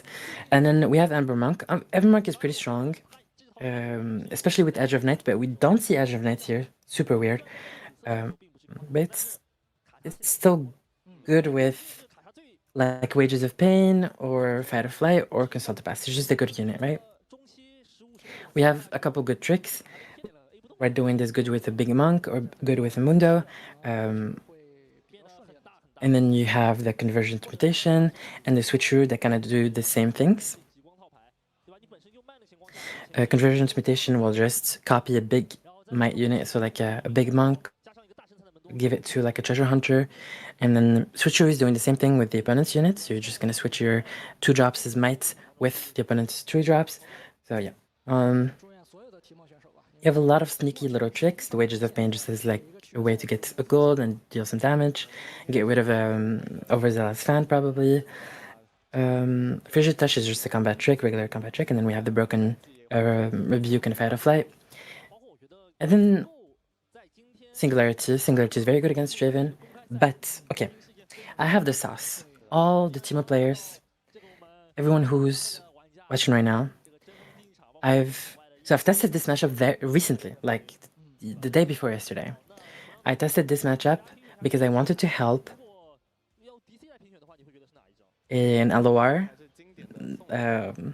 previous LOR streamer, pretty big streamer, that wants to play in an upcoming tournament, okay? I'm not gonna say who, but that person really wanted to play Teemo, so we did a couple games of Teemo against Draven, and then we tried to like fine-tune the list a little bit. And here are like the most important parts, basically. Like, so Singularity is good against Draven, period. You cannot play Singularity without playing Stupefy. You need Stupefy to punish people who will blindly axe the Draven when you Singularity. You have to have Stupefy. Or else your Singularity does not do anything against bad Dravens. That's number one. Number two is Edge of Night. Edge of Night is really good if you're playing Ember Monk. Do not play Ember Monk if you don't have Edge of Night, please. Okay? That one is pretty important. Because it makes your Ember Monk 8 Might. It gets +2 and then +2, because if you hide Wages of Pain, okay, congratulations, you've dealt 3 damage and got +2 on your Ember Monk, but your Ember Monk will still die and trade into the unit. You don't want that. You want your Ember Monk to survive and kill the opposing unit, which means that Edge of Night is very good, especially if you're running Ride the Wind, so you can have a ginormous unit that you're just moving around with Ride the Wind. Okay? I put a couple other cards in the sideboard. These are like cards that I wanted to talk about. So we don't see the Teemo signature spell. What is it called? Guerrilla Warfare. That one, yeah, that one is okay-ish as a one-off. Maybe to pick up your switcheroos, your broken cards, switcheroo, Fight or Flight, and sometimes Teemo. But I don't think it's that good, honestly. You're not really lacking draw in this list. Draw is not the biggest issue, especially if you're playing call shots. And then a card that we don't see here is Watcher. Watcher is pretty common in a lot of blue lists. But Watcher is pretty weak against purple in general, right? Draven can deal with Watcher pretty well because of Fan can push it, Fight or Flight, Rebuke is annoying against it. So Watcher is not really good unless you're combining Watcher with Fallen Star or Piercing Light or Breath Below's Breath. Other than that, Watcher is not in a good, that good of a position right now, in my opinion. A Mass Spitter is really good to be able to get rid of cards that will kill your Mundo. And by that I mean, if you Mind Splitter and get rid of a Brainier, it's good. If you Mind Splitter and get rid of a Switcheroo, it's good. If you Mind Splitter and get rid of a Rebuke, it's good. Obviously, I'm talking about the Draven matchup because that's the most common one. Time Warp, it's good on paper. It might actually be needed in the matchups that are unwinnable. Like Draven is pretty hard if you go second. So you may actually have to bring it in if you're going second. To be able to win that matchup, but I don't think you're going to 10 that reliably. And having more singularities and Stupefy is better than having Time Warp. If you activate Switcheroo, is Ember Monk +2 going to the enemy units? So that's a good question. Let's analyze it. So you have an Ember Monk on the board, and then you have Switcheroo. You will activate Switcheroo. It will go on the stack. Then Ember Monk's trigger will also go on the stack before the switch, on top of the switcher. So Ember Monk will trigger first, and then switcher will trigger.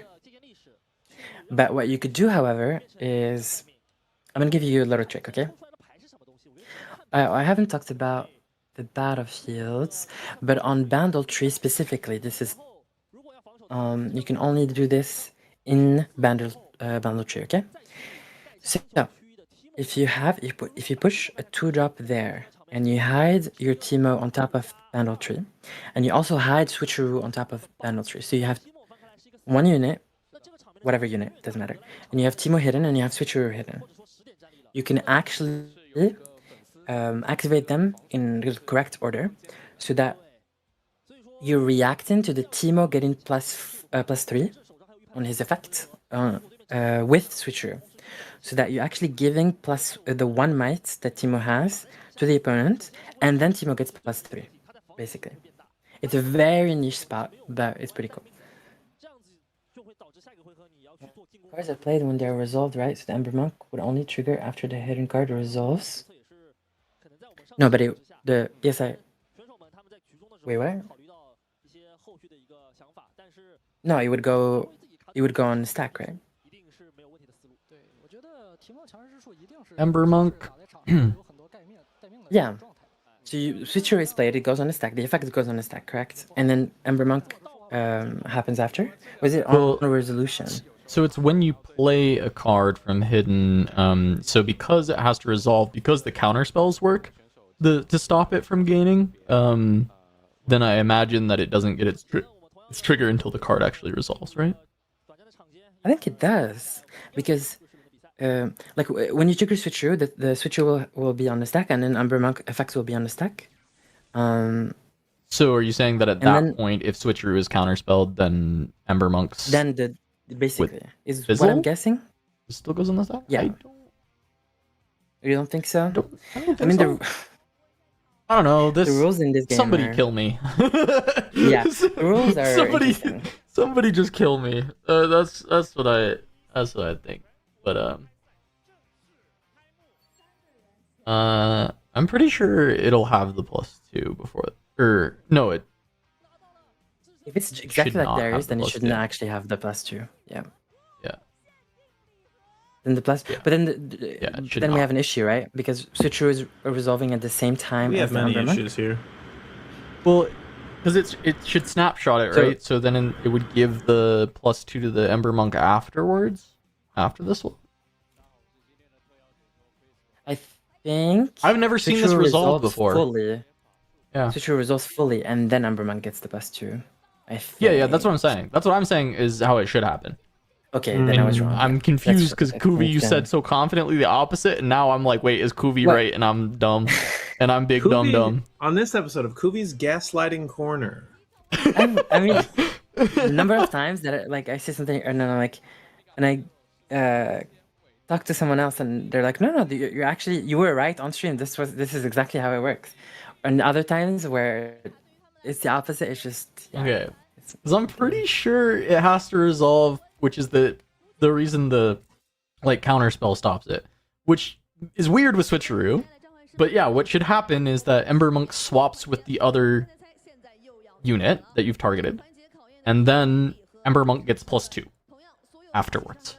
After that is resolved. That is my understanding of how it should work. Okay, yeah, that makes sense. Should I get cheesy bread or an oven baked pasta? That's the real question. I love it's just Vero's ceiling as well as the camera right now too. Oh, is it? Oh, sorry. Wait, if you have time, I could talk about the battlefields. Yeah, you want to do battlefields? We're wondering. You do battlefields. I'm doing cheesy bread. I think I'm doing cheesy bread. You do battlefields.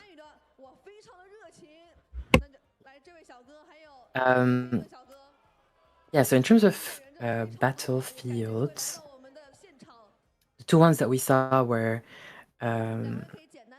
Minefield and Bandletree.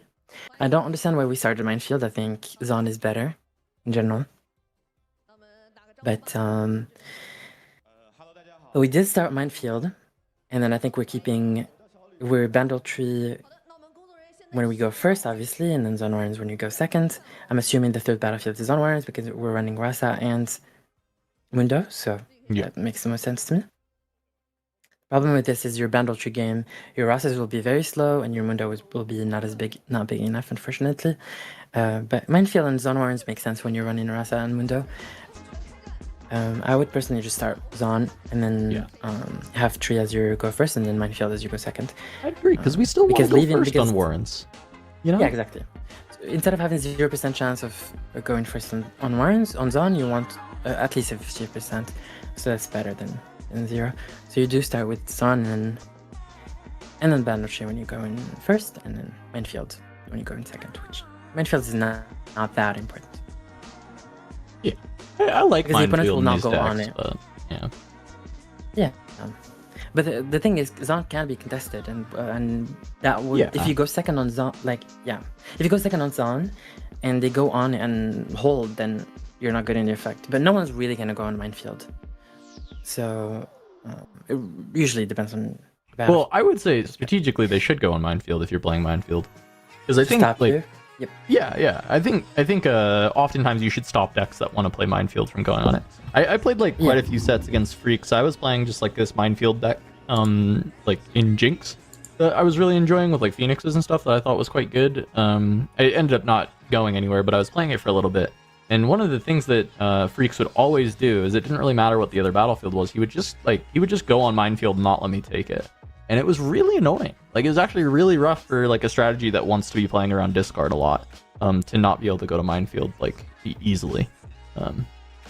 So I do think it's a solid strategy if your opponent wants the Minefield to deny. That is to say, Kuvi, I still agree with you that Warren should be your always the one that you want to at least 50-50 for first, and Minefield is kind of I don't care whether first or second type of or I don't care if it's going second type of battlefield. But I just want to point out for people at home, if your opponent is playing Minefield, sometimes it's good to deny them Minefield. The cards that you burn for yourself, just put in your mind that you weren't going to see them anyway, right? You don't get the psychological trauma of yourself of oh no, I blew up the top card of my deck and it was the card I needed. It's you didn't know that was there. That could have been at the bottom of your deck for all you know. Thought Scour theory, we're here. We're finally here. For all you know, it was the bottom of your deck. It's not. It's just psychological. Don't worry about it. you can just take Minefield. There is information gained. It's not like it's literally zero sum, but it is like, you know, it's fine. It's fine to take the Minefield.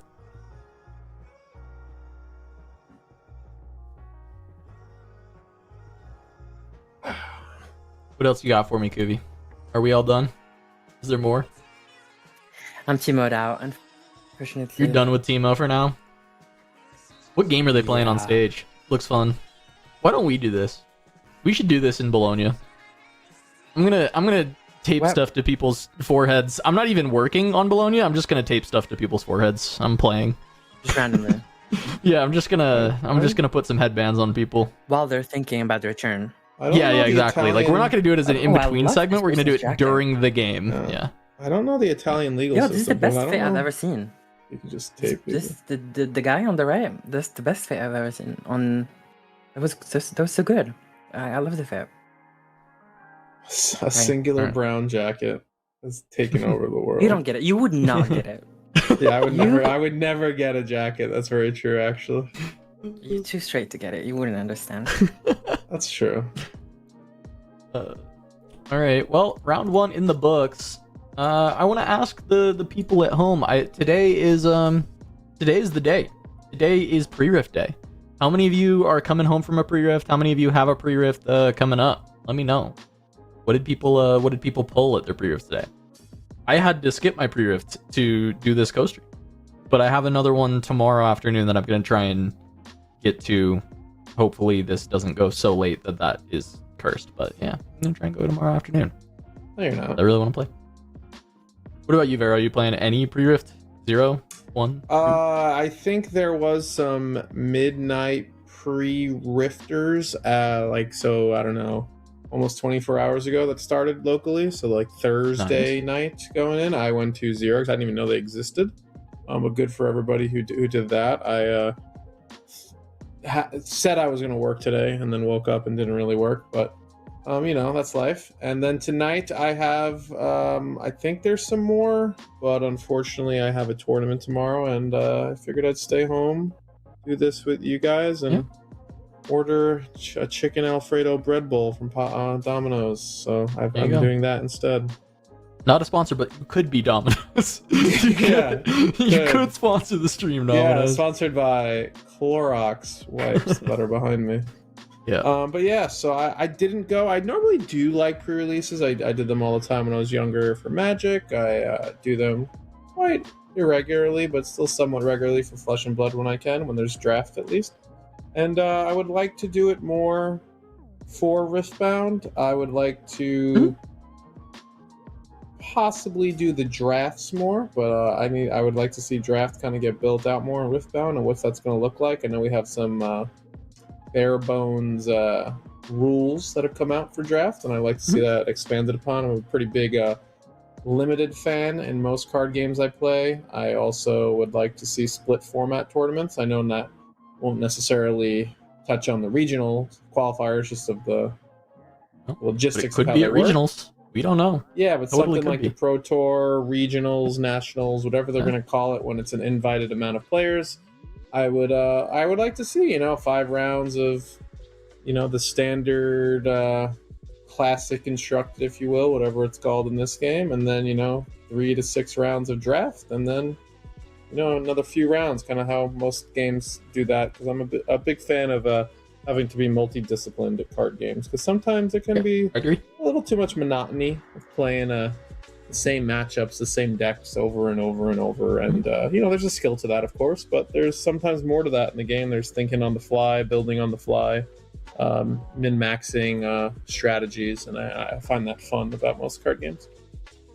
I'm a huge fan of split format. We went on this big talk about this on the pod when they announced the draft rules of really wanting split format to show up. I'm very excited for the draft. I think limited's been very fun in this game, so I'm glad that I get to go play hopefully a pre-rift tomorrow. But looking at the chat, it looks like a lot of people did get to go to some pre-rifts, which is awesome. Somebody got 5 Nexus night packs for the weeks that their locals missed because they ran out, and pulled a Teemo. That's hype. Isn't that card an infinite dollars right now? Didn't people really pump that thing up? Yeah, that's a really great pull. That's awesome. Yeah, a lot of cards from both the Chinese cards being legal across the world for mixing and matching has made a lot of cards go up. You know, a lot of the signatures and stuff are being bought out. It looks like a lot of signatures I've seen going up. So people getting their bling both in you know, English and Chinese. So those are going up, and I assume with the Nexus Night 2-pack announcements coming out, maybe the Teemos will be going bye-bye. So yeah, people are getting there, going while the going's good. I have my signed, graded signature MF, and I guess I would have got a silver one for Bologna, but they didn't make it. Sadly. That's true. I mean, That's true. they made an No over signed number, silver. that is, but no signed ones, sadly. QB, what about you for pre-rifts? You gonna go play pre-rift? No. Why not? Me? Getting out of my house? Why not? Mm. Go, But you if gotta anyone go wants play. to come play First, I mean, have a box and we can open it and play down, like down the street. No, I'm not going to. I'm not going to play.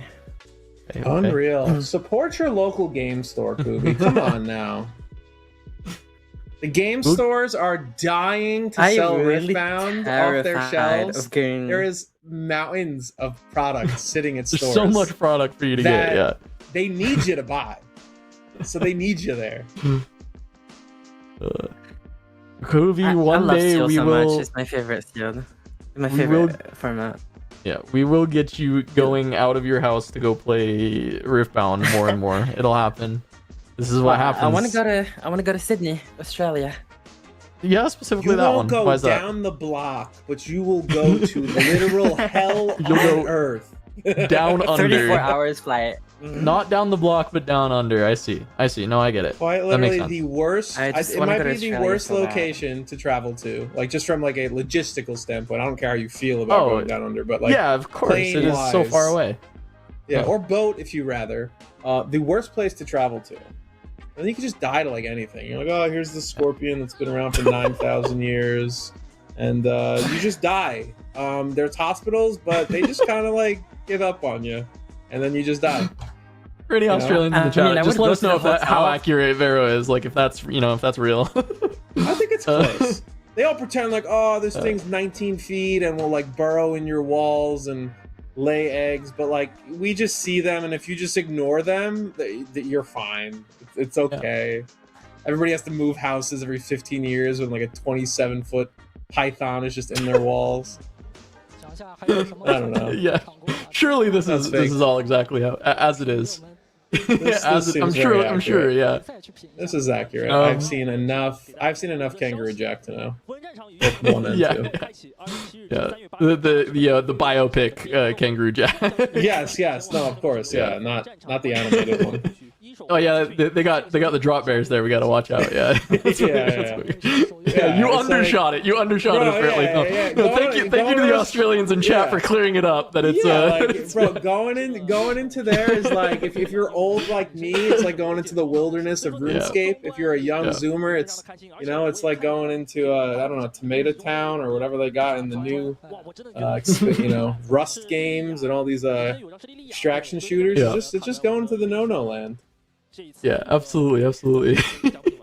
I will say, your favorite Mateos, you said character. they don't have pre-rift in Brazil yet. It's delayed. That is a bummer because I know also the Brazilian community is obviously quite bummed that the announcements for the year didn't have anything in Brazil or in LATAM. So I'm hoping that they can improve like distro to Brazil and then also get some events in Brazil soon because I know that community is like so goddamn passionate, and I would love to go hang out in Brazil and Yeah, I play love some card games. I love going to card games in Brazil. It's unfortunate they have a lot of logistical issues with tariffs and taxes and their products. I mean, we have the same problem in Flesh and Blood, and I think Magic kind of has the same problems too. It's just very expensive, unfortunately, to get cards over there. So it's always nice to see a community dealing with all the woes and still coming out with a positive attitude. And it's nice to see when the developers of a game can support that.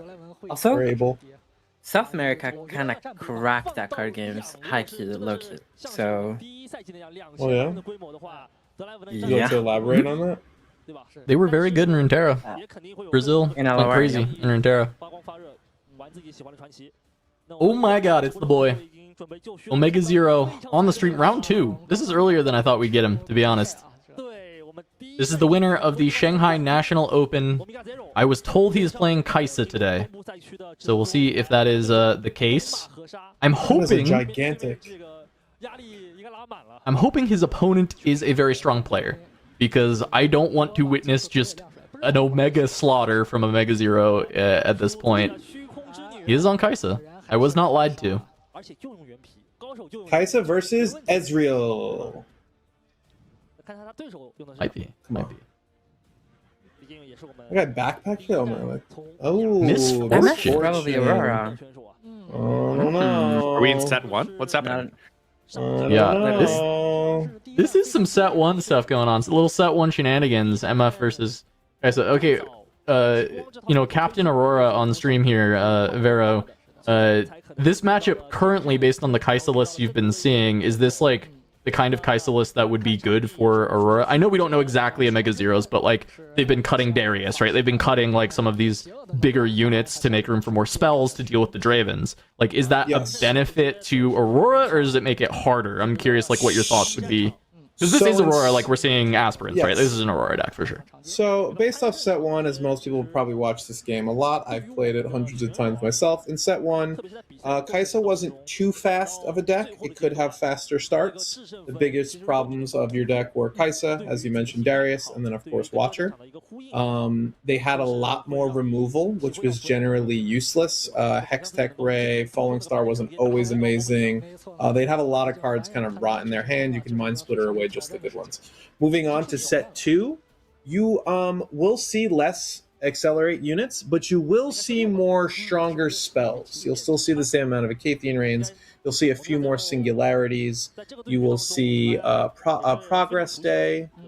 You will see probably less smokescreen, but maybe more. It really depends on how the opponent is attacking the Dravens and what. So I would say it's probably a bit better for Aurora, even more so than set 1, as we're going to see Void Seekers, Hextech Ray all in a game 1, which is just kind of not what you want to see. As the Aurora player, you'd love to see it. And you're missing a lot of Accelerate from your deck, especially in an Aspirants game 1 that's going to be like a 5-turn game. When you're just playing Sentries, which get Gusted and Foft, when you're playing Yordles, like a Gusted and Foft, when you're playing Students, maybe, they are just very slow at point acquisition. You have your starting Kaisa, you can steal a quick point there with Accelerate, get that card draw. I would expect to see a very big hand from Omega Zero most of this game, but not a lot of cards you'd like to see. From the Aurora side, it will be interesting. In set 1, again, you would play Mountain Drakes and sometimes play a more fair game, just because you were so kind of ahead, especially in game 1. Moving forward to set 2, you can't really play Mountain Drakes and Direwings as much in set 2. They just kind of don't. Direwing, of course, didn't exist in set 1, but you can't really play a fair, play Catalyst, maybe play a turn 3 Drake, turn 4 Drake, you're a little bit behind and it's fine, because of the prevalence of purple. So I would expect to see a very slim unit build from the MF Aurora player here. I mean, look at this start, right? Like, there is Watcher, which is something we were curious if it would be, you know, like how many copies, how much is in. I think Watcher's still, you know, good. It's more been the Darius that we've seen cut, which is going to hurt for sure, as you mentioned. But the fact is, there's no units, and it's a lot of endgame spells. Singularity can be okay in this matchup, but 6 doesn't actually hit that much on its own. It has to be like Singularity and something else. Stupefy, which is still fine. That clears up.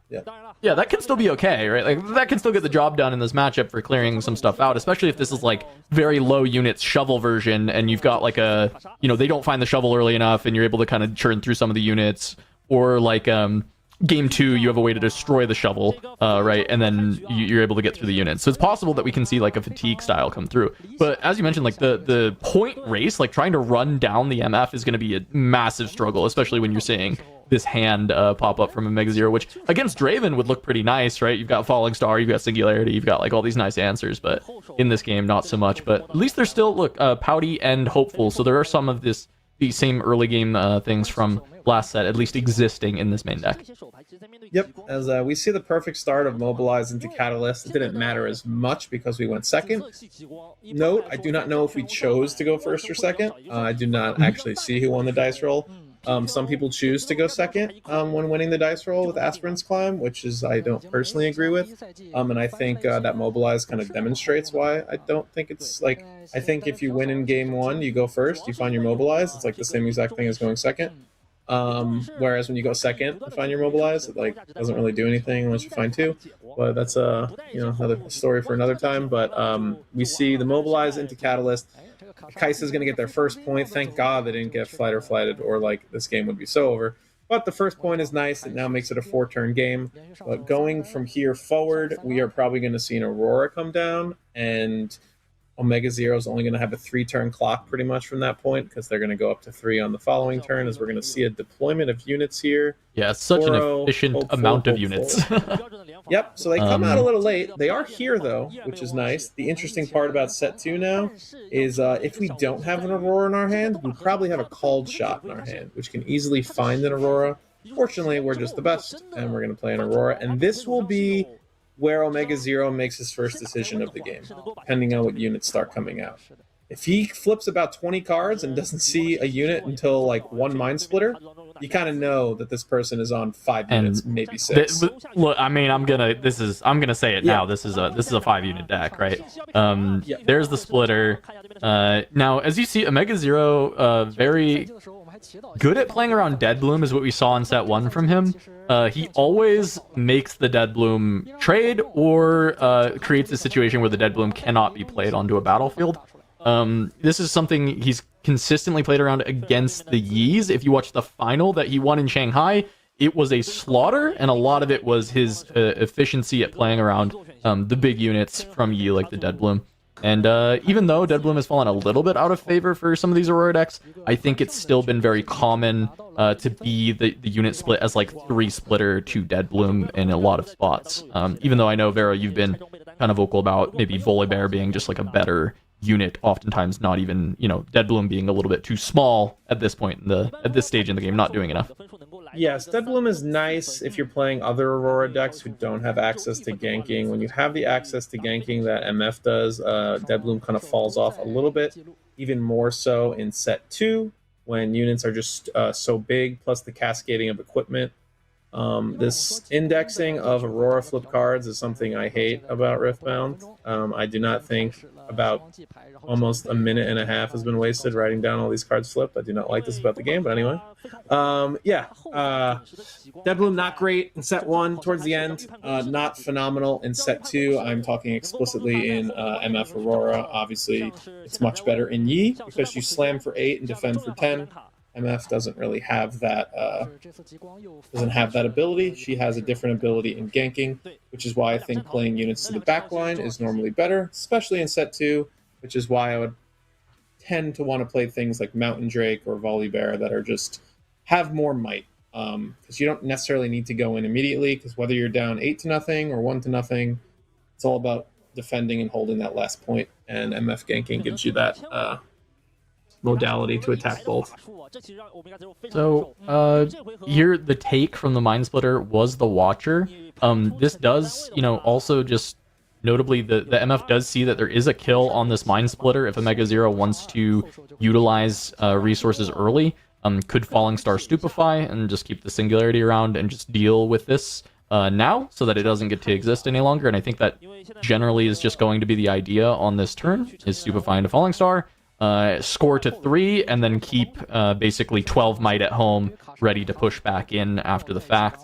And in fact, there might be even more might if there's some from hand. It looks like there is a 2-drop at least, so even if it is just a Plunder Poro back at base, this is still just developing as big of a board as possible, but not that many cards overall for Omega Zero as a whole at this point. Very interesting. He chose to prioritize like later wiping of units, as now he's kind of being like, you could argue he's being resource inefficient by going with the Falling Star over the Singularity, but the reason for that is because he can develop 2/2/2s in the backline. So he's still able to make use of his resources, but he's now bottlenecked his resources in the future by having to cast a Singularity as opposed to a Falling Star. It's good news about this for Omega Zero is that with all these units, when a big hold inevitably comes out of the MF, the double Singularity will be worth the full 12 points of value. and knowing that you know, a Mind Splitter is probably likely, he knows he's probably not even gonna be able to cast it. So it makes sense to lead with the Falling Star here. Make as much use of his hand as he can before it starts getting ripped apart. And then we see a Dead Bloom flipped. Was that flipped or played from hand? This is played. This is played from hand. Okay. This makes a little more sense. I'm still not really sure why we're playing this out to the battlefield like this. We're going to quote-unquote save a point. But now we've put a Dead Bloom on a Void Gate, which takes increased damage. And then it's kind of going to die for free. The upside here is that we're going to save a point, right? Because like it's just not going to hold. It doesn't. Right. Yeah. It doesn't necessarily save a point. The reason I can see for doing this is we're going to take our second flip and put it on top of this Dead Bloom, as we see another Dead Bloom going to the bottom. So we will be defending for a big amount. I think we're just kind of ahead at this point, so I think it's very risky to put such a board and present it to our opponent so nicely. Yeah. And now that we're tapping out, it scares me as well, because I thought maybe we'd hold up punch first. We're now very liable to a top deck watcher. Really double hold here, right, Vera? Because if it's Splitter, which is the odds, is that it's Splitter, it would just die to Singularity if it goes to the Void Gate. Now it's not Splitter. We say that it was Dead Bloom, but if you put it, if you put a Splitter on that Void Gate, oh, I guess you would take the Singularity, right? Because it's Splitter, yeah. So I guess it would work. I guess it'd be fine. Yeah, you could. I mean, I still wouldn't want to like move out and deploy this early, because what you do by like kind of killing this is nice. You save the point, quote unquote, and force the units to like move up. But if you left your units in the back line, like if they wanted to get their 5th point, they would still have to move a unit up. But then you could attack it normally, and then have 2 units in the back line, attack it normally, and then be able to hold up mana. My biggest risk is that we're constantly throwing away units and not really being able to use tricks around it. And as we've demonstrated, there's probably 6 units. For what there was 3 Dead Blooms revealed. One's on the bottom of the deck, and we assume 3 Mind Splitters. So there's at least 6 units. So maybe the Aurora player is playing like 7 to 8 units, so they feel okay trading resources this early. And so that is an interesting point that we'll have to see, is how many units they're actually playing. We can guarantee at least 6. 3 Mind Splitters and 3 Dead Blooms. I can't imagine it's more than that because of how meaty these like digs have been for the Aurora, right? Like it is just like we've seen most of the deck at this point. And it just seems like the couple of these splitters were clumped at the bottom, or I mean, we know one of the Dead Blooms was in hand, which also ruined the density. Maybe there's another splitter in hand that we haven't seen that's also continuing to make the density even lighter. But yeah, even at that point, I still just don't think there's going to be even more. Notably, at least for the side of the MF, Mega Zero is like basically out of cards at this point. But that is a disgusting rip off the top. Got rid of one Thousand-Tailed Watcher with the first Mind Splitter, but here is the second one of the game. It is back, and it just gets to eat the Dead Bloom for free if he wants to go for that direction, which there's literally no reason not to, because you're getting Mind Splitter next turn. So you always just play it and go conquer. And this is why, again, I do not overvalue pushing up on points so early. You now are going to get your unit killed for free. Obviously, it would have got Singularity'd and traded with the Poro, but you would have taken 3 runes from your opponent, and that would be okay. Instead, we're now going to let our opponent develop 7 might onto the board, if they so choose, and you know, just kill our Dead Bloom for free. The good news is we can kill it on the backswing, as we do see a Darius there. So this is more similar to a set 1 Kaisa, though we don't know how many copies of Darius there is. There just comes a point where we're going to have to start passing our turn and holding up mana for combat tricks. The problem is if we dwindle our board too much before that time happens, we may just get tempoed or fatigued out of the game.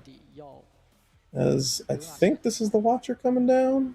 I mean, it has to be, right? There's just like no reason to make any other play on this turn that I can think of. I mean, I know the Darius getting added gives you like another option, but I think it's worse than Watcher at just dealing with this this Dead Bloom scoring to 5, right?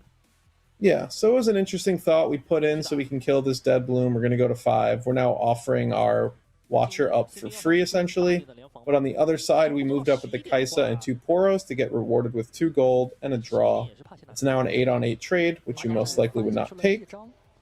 However, this is where I hope our player on the MF side has some combat tricks they can finally use. Yeah. Because something like a punch first and a ride the wind will wipe this board and probably put this game out of reach. As we would only have one or just 2 units. Sorry, they're all just kind of spread out, but there would be 2 Noxious Hopefuls. And I think this is what Omega Zero is thinking about based off all the cards you see. He's checking his life pad of the encyclopedia of cards he wrote down from the MF. And he's going to figure out what cards he's seen, because a punch first and a ride the wind could like end this game very quickly. Yeah.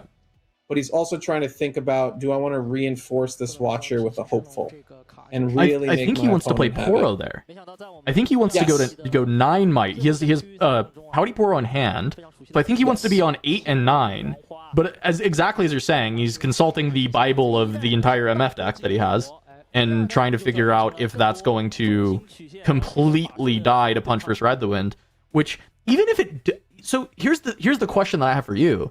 If you're in the Kaisa shoes, even if that is on the table in this 3-card hand, like, you know it's possible, are you playing the Pouty Poro at home and just letting the Watcher die for free? Like, is that even if they don't have this combo, or are you supposed to just play the Poro anyway and hope they don't have it?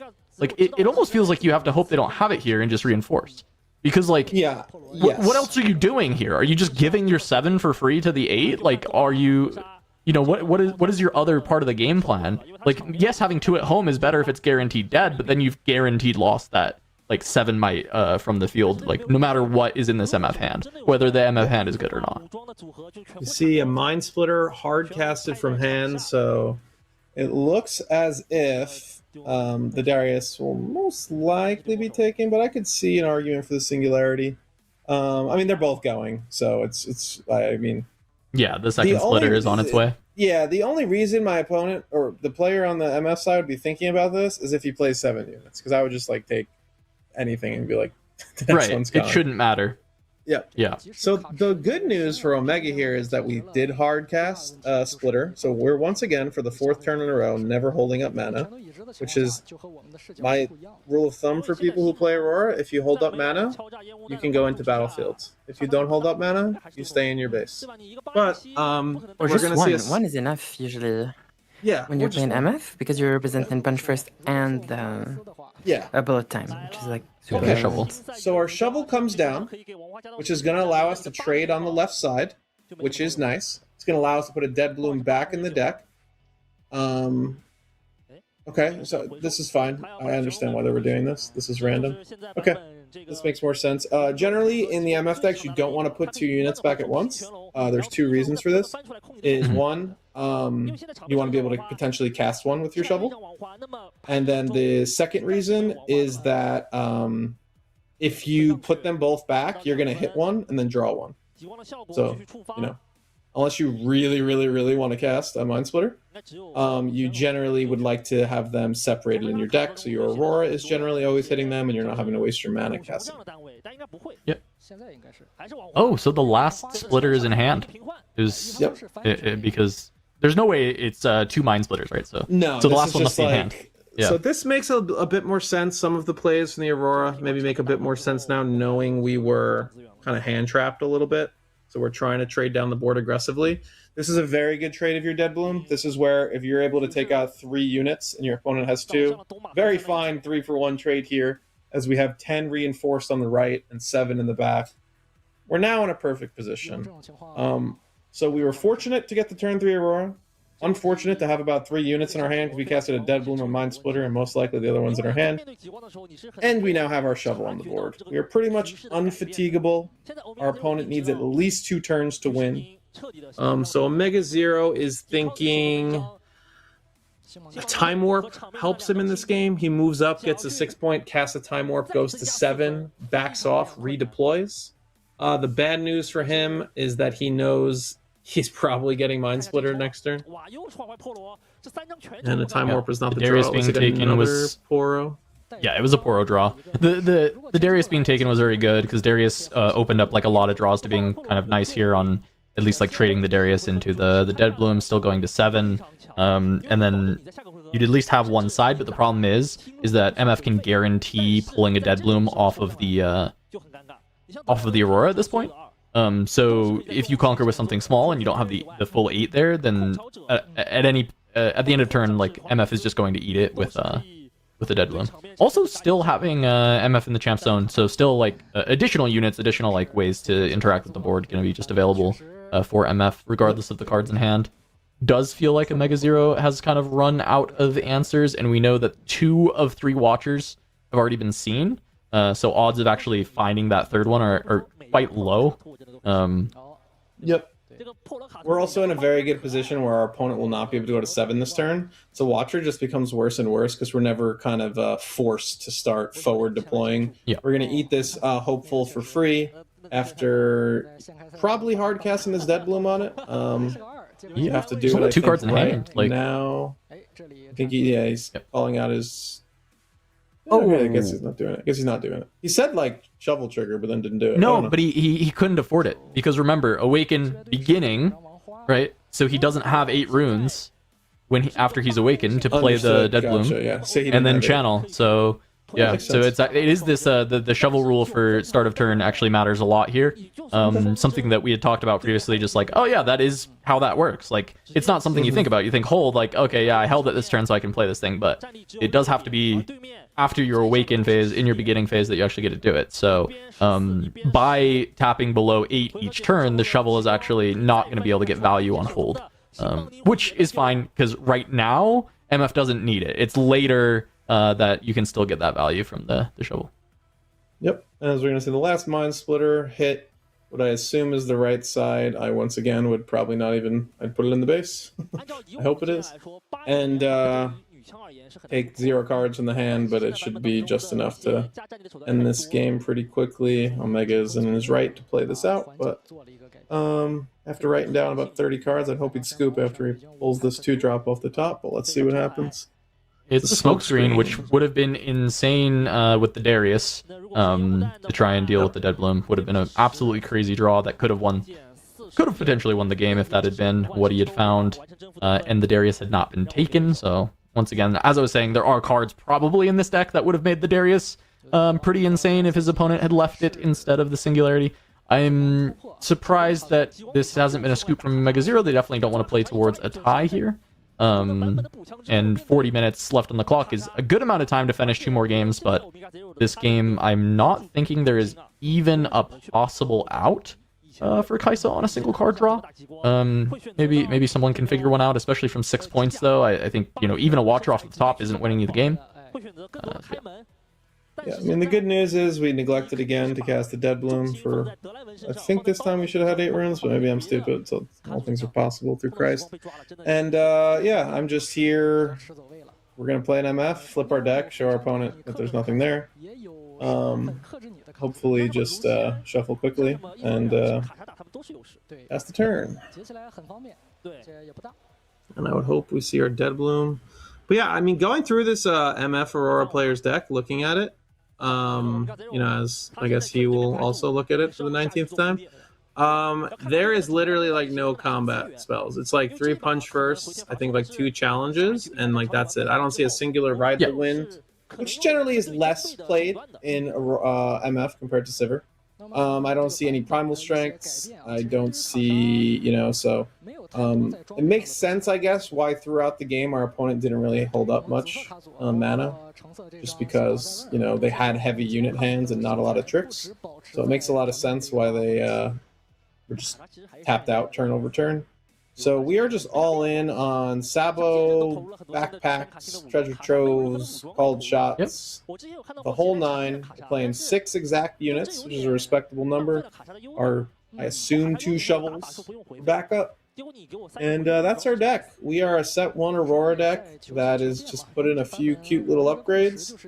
We are all in on this plan, and so far it is working for our player on the right.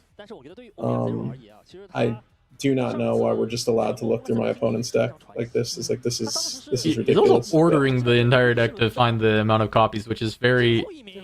I mean, I understand, like, the reason I guess he played this out instead of scooping is he wanted this look, so he knows literally every card in the deck, but...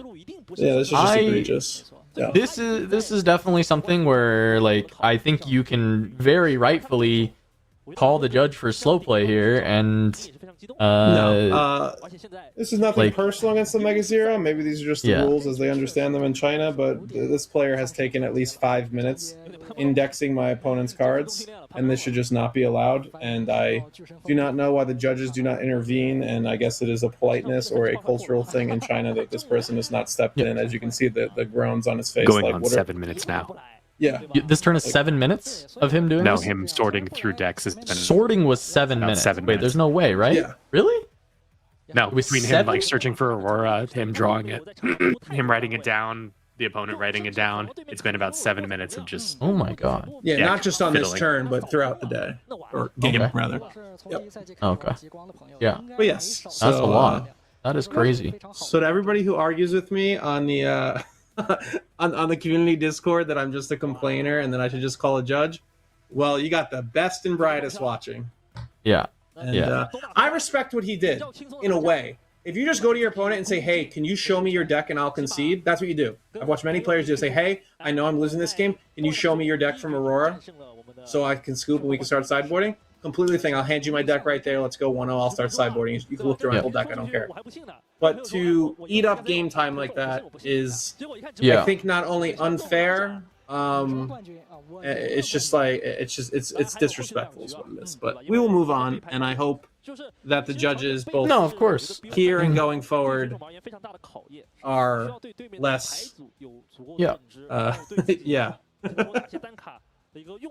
Yep. Yeah. So yeah, we got game 2. I mean, look, I respect Mega Zero a lot as a player. I think he's really, really talented. I didn't love how long that took.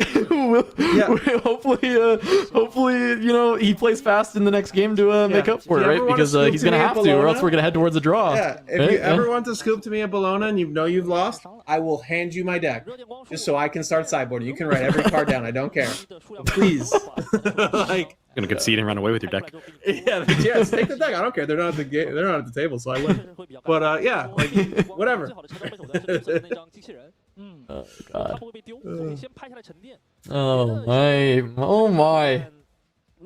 Oh, I mean, the I've gotten matchup so many still, arguments about this. That's why it's funny to me. yeah, the matchup still looks like playable for Kaisa, but Aspirant's game still looks hard as ever, you know? Like, that game's a lot closer if it's to 8 points. Even then, I think Aurora is, like, winning, of course, but, Yep. game is definitely closer if it's at 8. Game's not close at all because it's at 9.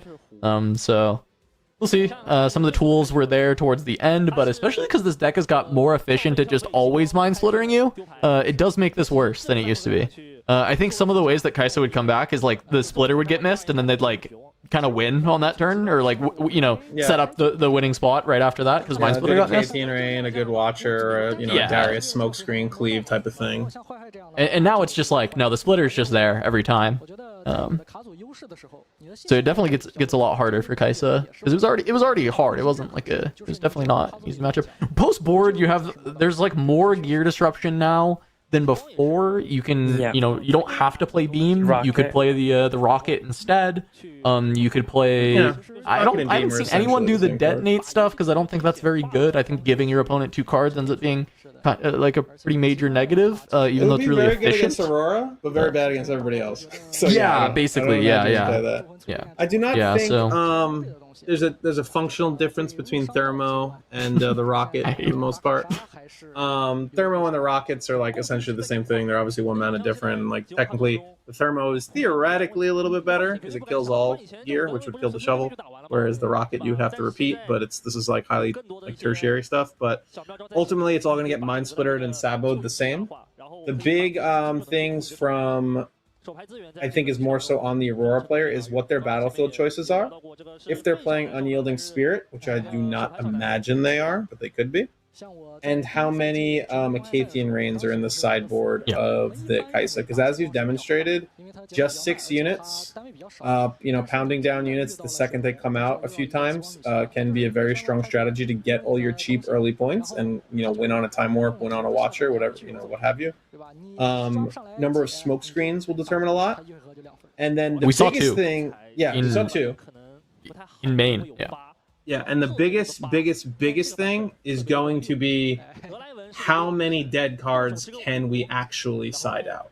Because a lot of the cards in the sideboard may not actually be useful, and if we have to present 2.5 Hex Rays and 1.5 Falling Stars and just kind of like cutting the odds here and there, and we have a lot more dead draws. It makes not only our opening hands and mulligans more turbulent, but it makes all of our draw spells like Progress Day and stuff potentially have more bricks. And that's my last thing. I wonder if we're playing Progress Day. It would be an amazing rip when the mid-game Mind Splitter is, taking your hand apart. Yeah, I mean, for sure. I think, as you called out, and we were talking about it at the start, is the fatigue game plan is, I think, even more real than it used to be, right? Because instead of killing the Aurora, you don't have to kill the Aurora. You have to kill the shovel, and you're generally gonna bring that gear hate anyway. And if you kill the shovels, there's 6 units. These Kai'Sa decks can kill 6 units. That's not going to be a problem. In theory, it shouldn't be an issue. So, also start at peak Kai'Sa is like I'm a bit surprised that that's where what we still are having. I guess against Draven, is that working for you? I mean, you remove his board and you sit on peak and you get an extra rune to kind of deal with stuff going forward. Not a fan of the game 2 Obelisk going second. So this is a hard mulligan for Omega, but what happens when you go second with peak is your opponent goes and plays a 2 or a 3 drop, and then the next turn you play like something silly probably, and then your opponent goes capture, accelerate Kai'Sa, capture, draw a card, and they're instantaneously at 2. I'm a believer in you should play Obelisk going first, so it looks like we're going Obelisk second here. And the only upside of going Obelisk second is that you need exactly 1 mobilize and you're on 5. The downside is your catalysts are essentially dead cards compared to if you went first. They ramp you all the same, but they don't accelerate the turn in which you hit 9. So it's definitely a bit of a gamble. Sometimes it pays off, sometimes you get punished. I like to do it on my go first game personally, but based off this presenting, what a rip. Yeah, little yordle. Yeah, 0 plays on turn 1. I'd expect to see Sigil of the Storm, I guess. They want to go first on Sigil. And as you see here, we're going to Catalyst, go to 6, and then go to 8, and we're not going to have Aurora. Whereas we went first, we would have had a turn 3 Aurora. Oh well. Multiple forms of gear hate, by the way. The missile was in the Maul, and then now finds a Thermo Beam. Thermo. Feels like there's plenty of hate to hit Aurora, whether it is targeting Aurora or not. I mean, there's enough decks in the format that you want some gear hate for, that it kind of makes sense to pack kind of this mixed bag of it. So it's understandable, and then it kind of just helps you in these spots. But as you said, can just immediately go to 4 points if we, or not 4 points, sorry, 2 points. It'd be crazy if we could go to 4 points, but yeah, which it's will just gonna be essentially accelerated be 4 Kai'Sa. points, right? Because essentially, unless you can't Aurora right now, right? Because we chose to go second, so we just gave our opponent a card and 4 points, which is stop the game by a whole turn. This is like my nightmare. This whole running of the sequence of events is my personal nightmare. The good news is if we have a mobilize in our hand, we can mobilize, accelerate MF, and kill the Kai'Sa. We're also seeing this Pharaoh's Forerunner in hand as well. 2 copies of it. It definitely seems like it is a helpful sideboard piece that is not for this matchup, but feels fine in this matchup. Because even if you go for the hold, right, and you like hold for 8, let's say Pharaoh's Forerunner and a 2-drop, even if they blow you out with a combat trick, you're still getting 6 might back at home that you can use to try and help you close out the game. And I think that is like very nice for this matchup, especially when you're just trying to get those last few points. You might have the spells to clear something, but no units after you had to go for a risky take later on. But this will guarantee you've got 2 units at home. Go conquer both sides. Yeah, this is a little bit of a nightmare hand. Not only are we behind on tempo, as I've said before, we've now put our opponent to 4 points. We now have to deal with 2 forms of gear hate and 1 form of a really, really, really good unit, as you just mentioned, in Pharaoh's Forerunner. I'm unsure. Like, casting the splitter here, we're putting ourselves off of Aurora curve, so we're now just going to untap and go right back to 8. So the only reason I would concede to do this is that you have a Dead Bloom in hand. And if that is the case, I am unsure why we took the Rocket. We probably should have just took the Forerunner and, start developing our board next turn, because by casting this Mind Splitter, we've essentially said we're giving up on playing Aurora this game. I do not believe that we will be able to resolve an Aurora this game, and even if we do, I think the game will be over. So, interesting that we took a Rocket, which says we'd like to play Aurora, but we can't play Aurora for 2 turns anyway. So it means that we have to play a unit next turn, which means we're going to go 2 more turns without playing an Aurora. So interesting take here on the Rocket Baron. Well, I was going to say maybe you could like pump plus red the win, but the only pump that we actually saw was punch first, and that's going to deramp you 2 runes anyway. So there's not really any way that you can get through with a pump. It would have to be a weapon like shovel. And even then, there's only like 1 card in the bin, right? So can't even equip the shovel. So we're going to see a deployment of the backline here. Unfortunately, still having to play some Hex Rays. So as we mentioned, we will be having to play some dead cards in this matchup. Not always the worst. Sometimes the breakpoints can matter on units. So sometimes useful.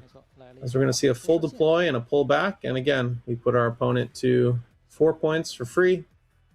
And you can't really move in with this Mind Splitter now. You just kind of have to sit here and watch your opponent go to 6.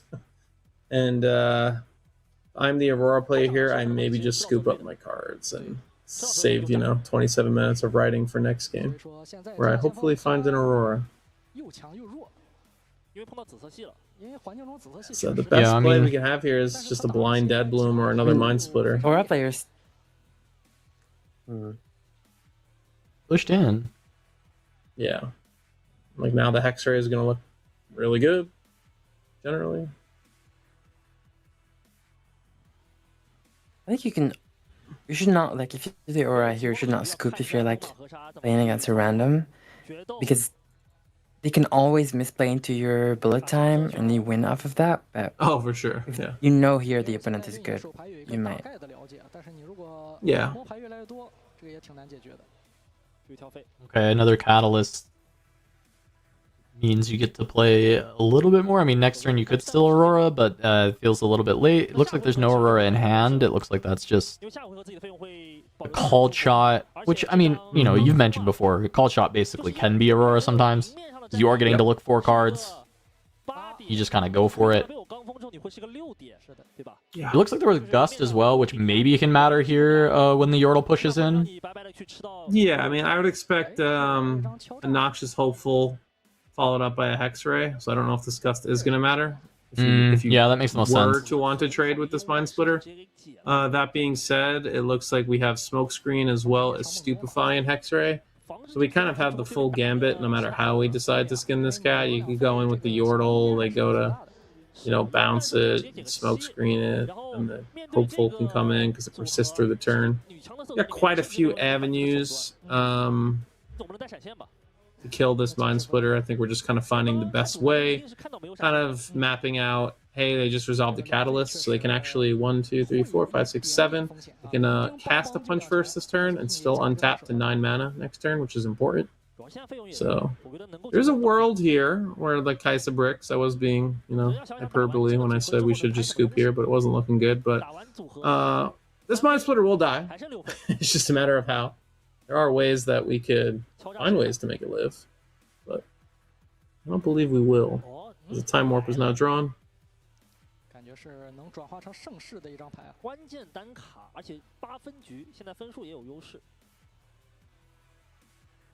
Yeah. Feels like a lot of the tech that they're playing for other matchups are coming in here, though, right? Like, we're seeing all this gear destruction. Warp is very likely a sideboard card. I mean, it's possible it's main, but I just feel like its odds are right now it's sideboard. Or at least maybe just a one of. We're seeing the Forerunners, which we didn't see any in the game 1. It's possible they're in the main deck because Forerunner has just been quite good. But with Darius and Watcher and Forerunner, it's like quite unit heavy. Looks... Definitely agree with you that Omega Zero's deck in general has looked a little bit more set 1 than what we've seen from some of the other set 2 Kaisas.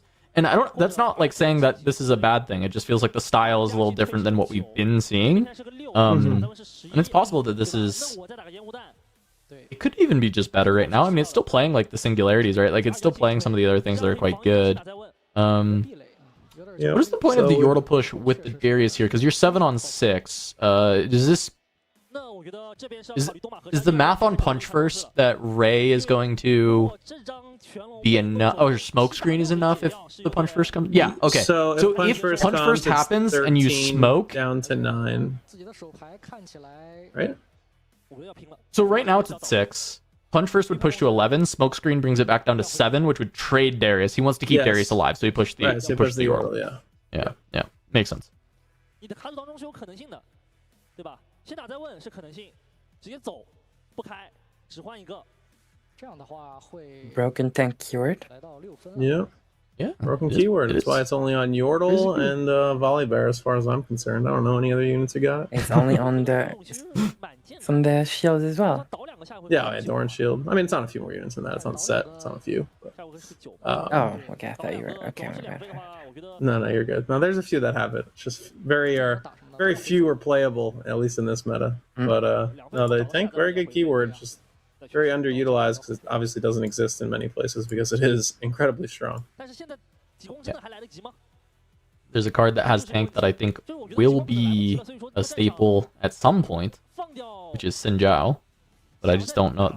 There's not like a deck that he's loving at the moment. There's a few, but there's not like a 在这边 one that's like top of the meta or anything. That card's crazy. Like, Enter Ready has tank keyword is 3 for 4. That's a power cost, which is annoying. Look But who's like, here. yeah, This Kais pretty is good. here. Unreal. Look at him. Look at him. Fresh off his what Oh, was it? geez, Is it you son. split top 4 or whatever in Houston? What happened? Yeah. First seed, and then we split it. I probably should have played it out and just won the whole thing, but you know, we take those. We okay. take those. Sunday event master. You know, can't win the main would like event, to, but Sunday event master. You know, do the No. yeah, in a real event would be great. Yeah. If I When day two the Chick-fil-A is regionals, closed, just watch out. Akaido's open. Yeah, Chick-fil-A is closed, but Akaido's open Sundays, baby. 三个 Oh, how are we doing, Alright. gamers? Is that the Welcome to the stream. 想象空间很大。 Seraphine metallic 能打的东西非常多啊。 best of Seraphine metallic winner? Yes, set The 5. Aikata? Spoiler Yeah. alert. We already know who's Mm. winning it. You come alive. you know. 对吧？找到什 Yeah. 么才是 So first set we had a Teemo that got obliterated by a Draven, not very close. And now we have a Mega Zero, the winner of the Shanghai National Open, on stream playing Kaisa, which is what he won that event on, going up against MF Aurora, because you were just playing a set 1 tournament, and now we're also watching a set 1 tournament here, of course.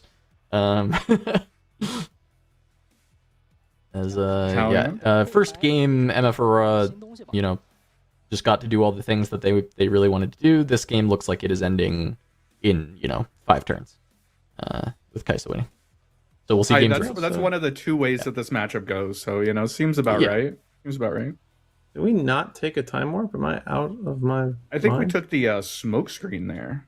It was the smoke. Yeah. Maybe we have a hard bargain for the warp. 场下休眠的，那看到这张 Maybe. I don't even know if the warp is gonna matter. 可能 I feel like a Mega Zero is almost like 下场面上 double conquer. Well, it might matter, I guess. Yeah. I mean, yeah, it really doesn't. But 这边还有机会到另一个场子去把它打下来。 the real question is, when is my cheesy bread getting here? As Mega Zero takes it's just a few more minutes. Omega Zero won the big regional, right? So it's The big one, his the list- National Open. Yeah. Yeah, so his list was the super duper greedy Kaisa list that everyone stole. Is that right? Yes. Yep. 17 time warps, With the 14 Grove occasion and the peak. Yeah, Grove and Star tipped because Aurora was the only deck in the game. Yeah. Hell yeah. So this is a matchup that he's sort of 先加先打再问 really quite familiar with. familiar 这 with. 样子血量会回满的同 Yes. 时，他还能游走， And the transfer's over because a lot of the Aurora player that he's playing against at least is very 就唱完。 set 1 oriented. He has 3 dead blooms in the list, 3 mind splitters, and a shovel. So, 没有弹幕时间了。 well, this is very interesting. So, did we get punished by not casting our little spell in hand? And punish is a strong word. It is 6-2, and we will not be Yeah. playing Aurora until about game 3. But We won't be playing cards for the rest of the game, I think, on the MF side.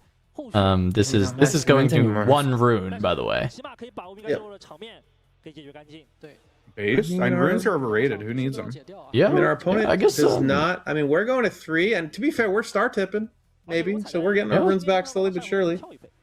Yeah, there was no accelerate in the hand. You saw the hand, right, with the Sabo, so knows that this is not, you know, he's not immediately losing the game. It's like it's a very like slow hand from a Mega Zero now, so maybe there's hope to try and fall back a little bit. It is Forerunner into a falling star. Yeah, very okay, yeah. I mean, look, 18 minutes left. We're looking at one rune for MF. I don't know that we're actually like winning this game. I mean, you're looking at Forerunner, falling star. If he untaps and Forerunners and then does some stuff, you go to 4, Gank go to 5, he goes to attack you, you ride the win to 6. Like, yeah, maybe there's something there. But yeah, you see that, and you move on. And so we see gear hate out the wazoo. So that the Aurora players know this. I don't really know what more they can have in their sideboard. Like I said, do not expect them to have Unyielding Spirit. I think the biggest costly mistake of this game was them queuing up Obelisk and choosing to go second. We watched them get punished for it every which way. They played a Catalyst, went to 8. They gave their opponent 5 runes. They played a guy. They went Kai'Sa Accelerate, instantaneously went to 2, instantaneously went to 4, and that was the game. Don't put yourself behind on tempo by doing the old Obelisk going second. Because if they went first, they would have just went first, their opponent would have played, they would have jammed that same Catalyst, turn 3 Aurora. And, you know, well, they really didn't have choice, right? That was game 2. Well, yeah, this was game 2. Vero's just saying, like, don't play your obelisk into the obelisk. Yeah, by presenting the obelisk. Like, yeah. Present the obelisk I assume we're going to see a Sigil / Vile Moss going first, which doesn't really give too much of an advantage to either player. We're just going to play it, hope to hit Mobilize on turn 1 to go to 3 runes. And then at worst, we get a turn 4 Aurora, and at best, we, you know, rip another Catalyst. We have played Catalyst in both games. So, I mean, we're at least doing that. That sounds pretty good. Shit. I'll be right back. Hopefully they're taking notes. You know, that's the oh shit, he's entire cheesy bread bread right there. The entire flowchart. So all we've seen so far is a Teemo player getting blasted. Yeah. Draven is down to 22%. And the total distribution. Yeah, the total distribution has did drop like 10 minutes ago, so we'll get that input into the machine, and then we'll show it probably after this third and final game. We'll talk about it. It's me. I'm the machine. The machine is Sam. 22%. Shit, my goat's washed. Wait a second. Draven not even good. Bad deck. Nobody's playing it. Loses one tournament and suddenly they're like, nah, bro, I ain't playing that shit. Yeah, but it's been steady. I mean, the decline has been steady, and it's really the meta share that has been gaining traction is the other category. So it has been metal farming that I believe has been the real culprit of chopping away at Draven's meta share. Because when you look at the other top decks, Kai'Sa, Aurelia, Fiora, you know, Victor, whatever, as far as like what's being played, I say top decks, you know, very liberally when we include Victor in it, but it's at least a number of players. Those are relatively unchanged. It's a few numbers here and there, and it's just the Draven numbers that get reduced. So here you can see a 22% Draven. Drops down to 12% on Aurelia, then Kai'Sa at 10. Fiora still hovering around that 4 to 5% mark. Same for Victor. Lucian actually having a surgence here in Nanjing. And then Rek'Sai finally coming back and making it into the top 8 of representation. That deck has generally been pretty okay. It looks like every deck represented, so no situation where 0 Garens, but he is back down to a respectable 5. 25 victors feels high, but really the story is about my GOAT, Garen, going from 16 players to 5. That's a tragedy. You hate to see that. I know. Hate to see and it just coming off of kind of an abysmal performance from those 16 players with his placement being quite low and it just being an Aurora Garen that made it happen. But you see him mobilize in this opener alongside a stack deck, a lot of card selection and then a little bit of ramp in the hand. But mobilize when you're going second here. Wait, is that an obelisk? Is that Kai'Sa has an obelisk? Being rewarded for the sins of our past. Please tell me he at least chooses to go first. I think he chose to go second, by the way. No, that's not possible. You can't Are they still choose to go mulling? second. No, they're not still mulling. Okay, no. He's going first. He's going first. All right. It's not legal in the card game. If he opens his turn with like stack deck, and then goes he has mobilized stack deck in hand. Bless is really good. Yeah. Yeah. Yeah, I mean, this turn is perfect. He has mobilized stack deck. Now, I know he needs to find another mobilize or another form of ramp, right, to do the turn 3. Is that Aurora? Is that a Snapvine? Is this guy a truther? No. That's his Dead Bloom. Yeah. That's his Dead Bloom, for sure. Okay. I thought I saw a little Snapvine action. I'm a Snapvine truther, personally. It'll never be good, but one day. Wait, if we're doing the Dora the Explorer backpack shit and called shots, should we be on Sivir? What do you think, Vero? Well, it depends on what you're playing for. You want the best stuff or what? I will defer my answer. No, I agree. Yeah, we are literally playing like a very Sivir heavy deck in a lot of the cards we're choosing, and we're getting little benefit out of them compared to Sivir. But you get ganking, so I mean there is a difference. You also get bullet time. It's not a complete does. Yeah, to be very clear, MF has a lot of upside. I just feel like if you're doing the pack stuff, like that's very Sivir coded to me, because you get like the refund on it. Like I think it's actually like solid. It's like the argument for Sivir over MF. Did he have backpack and Trove in hand? Because that would also ramp him to Aurora. Backpack and Trove were on the stack deck. I don't know if he had them in hand. Okay. Yeah, it looks like he doesn't. They're just cycling. So he's going to be currently a turn off of the Aurora, right? Yes. Yeah. He will. There's mobilize. Yep. Second mobilize does get there. But that was no Aurora in hand, right? Or did I just miss it? Unsure. We have a called shot, so surely we have an Aurora next turn when we float our 2 purples. Everything will be fine. Yeah. On 9 mana, do you rip the repeated called shot and just pray? Yes. When you're about to be down 4-0. Sure. Yeah. When you're about to be down 4-0. Yeah. You gotta hope.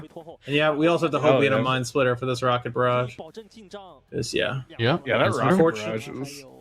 Yeah, it was unfortunate too. Our opponent was able to find double 2-drop, so it's going to be the same predicament as last game, where our opponent goes to 2, and then we're sad. Yeah, they might just accelerate the Kaisa anyway for the card, though, right? It's possible. Ooh, this is loose from Omega Zero. Surprised he doesn't realize this. If he gets Foth right now, the game goes a whole extra turn, but I guess it doesn't matter. Yeah, doing it before. Maybe it's because the Chinese judges are kind of weird about sigil on whether or not you're allowed to float the rune or not. Yeah, who knows? Yeah. Maybe that's true. But you can just pre-tap the rune, move in your guy. If you get Foth, you have the Kaisa. Fortunately for him, he was not Fothed back, so we're going to instantaneously go to 4. And here's the game as we cast our called shot, floating 2 runes. If he misses, the game's just over, right? He already saw a Dead Bloom in the look, so the Mind Splitter is more likely. But if he mixes, we can't cast Mind Splitter. Yeah. Correct. Yeah. Even if you just like find a normal Mind Splitter, you wouldn't really cast it. But you have to find Aurora. We really have to hit Aurora. That's a miss. 2 more looks. Took a dust. If there's no Aurora, we just scoop, right? I mean, yeah, looks like it. The shovel. I love the slow, like he played to the camera on that one, like the slow really peek into an epic card, but it was the wrong epic card. He has another called shot. He can do one more look. He can do one more look. Oh, he has another called shot. Oh, was he on 10 runes? Are we not finding Aurora? No, he was on 9 runes. He was on 9 runes. So this stack means he cannot play Aurora now. We can play. He's taking the Dead Bloom. Yeah. Play the Dead Bloom. We can kill a pouty Oro and then on a be DOB. He had another call shot. Would you not have just ripped the second call? I mean, I know you can't repeat it, but you just ship it. Results-based analysis say he would have missed, so you know. I mean, yeah, he would have missed, right? But I'm just like, not winning. This spot is not winning at all. No, it's not. I mean, this is especially because we didn't. We took the Gus instead of the challenge. Like, if we had a challenge, I think we have, like, a shot here. Like, maybe one unit just gets us there if Guy's hand is, like, pure ass, but... yeah. Oh, boy. I mean, that's a smoke screen. That's pretty nice to deal with this. Smoke screen plus stupefy. It's kind of expensive power-wise, but not really grand scheme of things, right? Because you are Kaisa. So it's like -2 to just clear this for free. Stupefy, send in Kaisa and Hope if you really want to. Yeah. It's like fine. Yeah. It depends on if you have like enough units in hand or if you would prefer your runes. Kind of your choice. Yeah. I mean, the reason why this is unfortunate, the whole thing, is just like we're still not on 9 runes next turn, so. It's pretty rough. Yep. It's the call shot, huh? Yeah, call shot with a You card. never miss, right? You're just supposed to find it on that. If we're playing Sivir, we would have had a treasure last turn, which means that we could have repeated the second call shot and we would have hit. We also, if we were playing Sivir, we could have already had a gold from that treasure trove, and then we could have just hard casted an orange Sivir and held up 2 runes. Orange Sivir is really good. Yeah, she's really good versus Kaisa. Jesus Christ. What does Kaisa do? It has deflect too. No, you're so right, actually. Fuck. Yeah, because you have the gold. You have the gold, right? So you cast the orange Sivir for 6, but you use the gold, so you get a gold back. You go down to 7 and hold up 3 runes. You just sit it in the back line. The exact same thing as playing Deadbloom. No, it's not, because you put it to the back line. Yeah. It's safe at home. It's nice and toasty warm. But you didn't need to int yourself down to 5 runes to do it. No, I'm not disagreeing with that part. I'm with you on that part. Yeah. Do you play orange Sivir over purple Sivir? In the sideboard, yeah. Okay. Specifically for this matchup? There's a few others, but I play 1 orange Sivir in the main deck and 1 in the sideboard to swap in for the purple when the purple's ungood. That's kind of cool. I dig it. Yeah. You ever flip your first Aurora and it's a Sivir, and then you untap and cast another Sivir, and your Kaisa opponent's just like, "What's your problem?" As they sit there with a bunch of 2/2s that I'm cleaving off like I'm friggin' farming the jungle. I mean, with Punch first had a. I mean, yeah, right. It's really hard. It's like Watcher or Darius cleave if you're playing it, and even that loses to Punch first. I only came in at the end of last game. There was a Thermo Beam in the Kaisa's hand, right? Yes. Yeah. They had Thermo and Rocket. Thermo and Rocket Barrage? Yeah. They had both in the hand last game, and then the Rocket Barrage got taken off of the splitter. It's so based. Hell yeah. Yeah, I mean, this is the downside of not being able to play like set 1. In this game, we could have, like, casted Mountain Drakes, casted this, casted that, but that don't fly in set 2. So we are in for a penny, in for a pound. Unfortunately, all we got was pennies.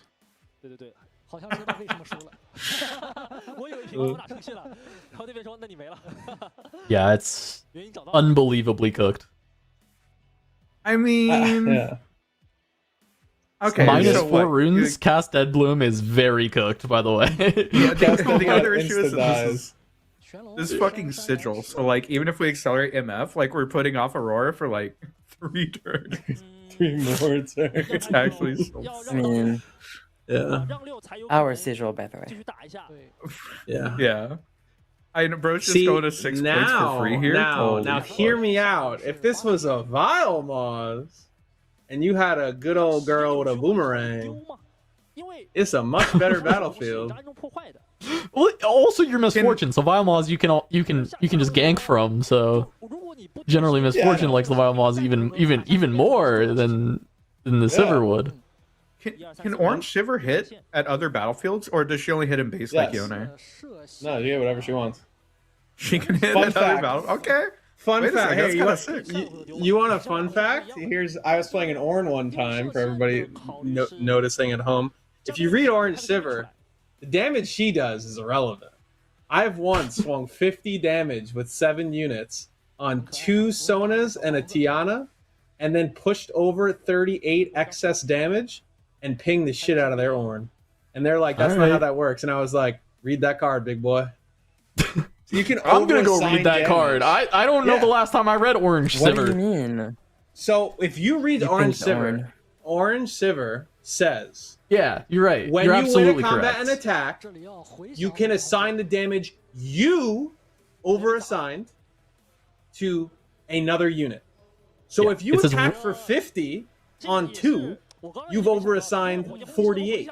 Yeah, you can deal 48 damage to your opponent's board. That is true. We agree.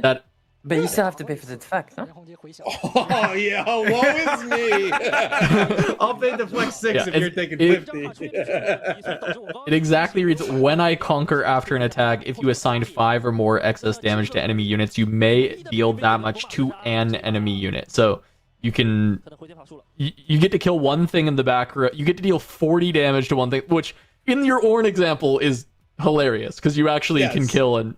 You can kill an Ornn that would otherwise be just unkillable. That's not just killing. That's absolutely nuking. That's so funny. Yeah, it is an orbital strike. It's pretty good. I love Orange Server. She's very fun. This is a gambit, right? You put 2 units there. You know, you put 2 units there. Oh, I'm not getting ganked anymore. Oh, I punch first and still lose your unit in the back line. Put all your units there. Die to like everything. Put 1 unit there, leave on over. It's fun. No, Vero's cooking. You know, it's just like how Yone is probably a little bit underexplored too. You know, like it's like his effect is good because people don't want to be on battlefields right now. But there's just not a deck that gets to use him that well, except for maybe Lucian could probably use him. Yeah, if only there was decks that like could really abuse the fact that nobody wants to be on Battlefield that doesn't play 2 drops and like has a Trinity Force maybe, or I don't know. There's decks like Yeah, I wonder if there's any deck that did that. Oh, I know a guy. Vero's the like #1 Aurora salesman, single-handedly trying to keep the price of Aurora up. No, I've been telling people to sell things for Aurora for certain things. You don't gotta tell me that my deck could be worth $2. I don't care. I already blinged it out. Paid the high the Aurora salesman. No, please don't play Trinity Force 2-drop against my Aurora deck, please. I'm begging you, please not to. I will lose in 2 turns.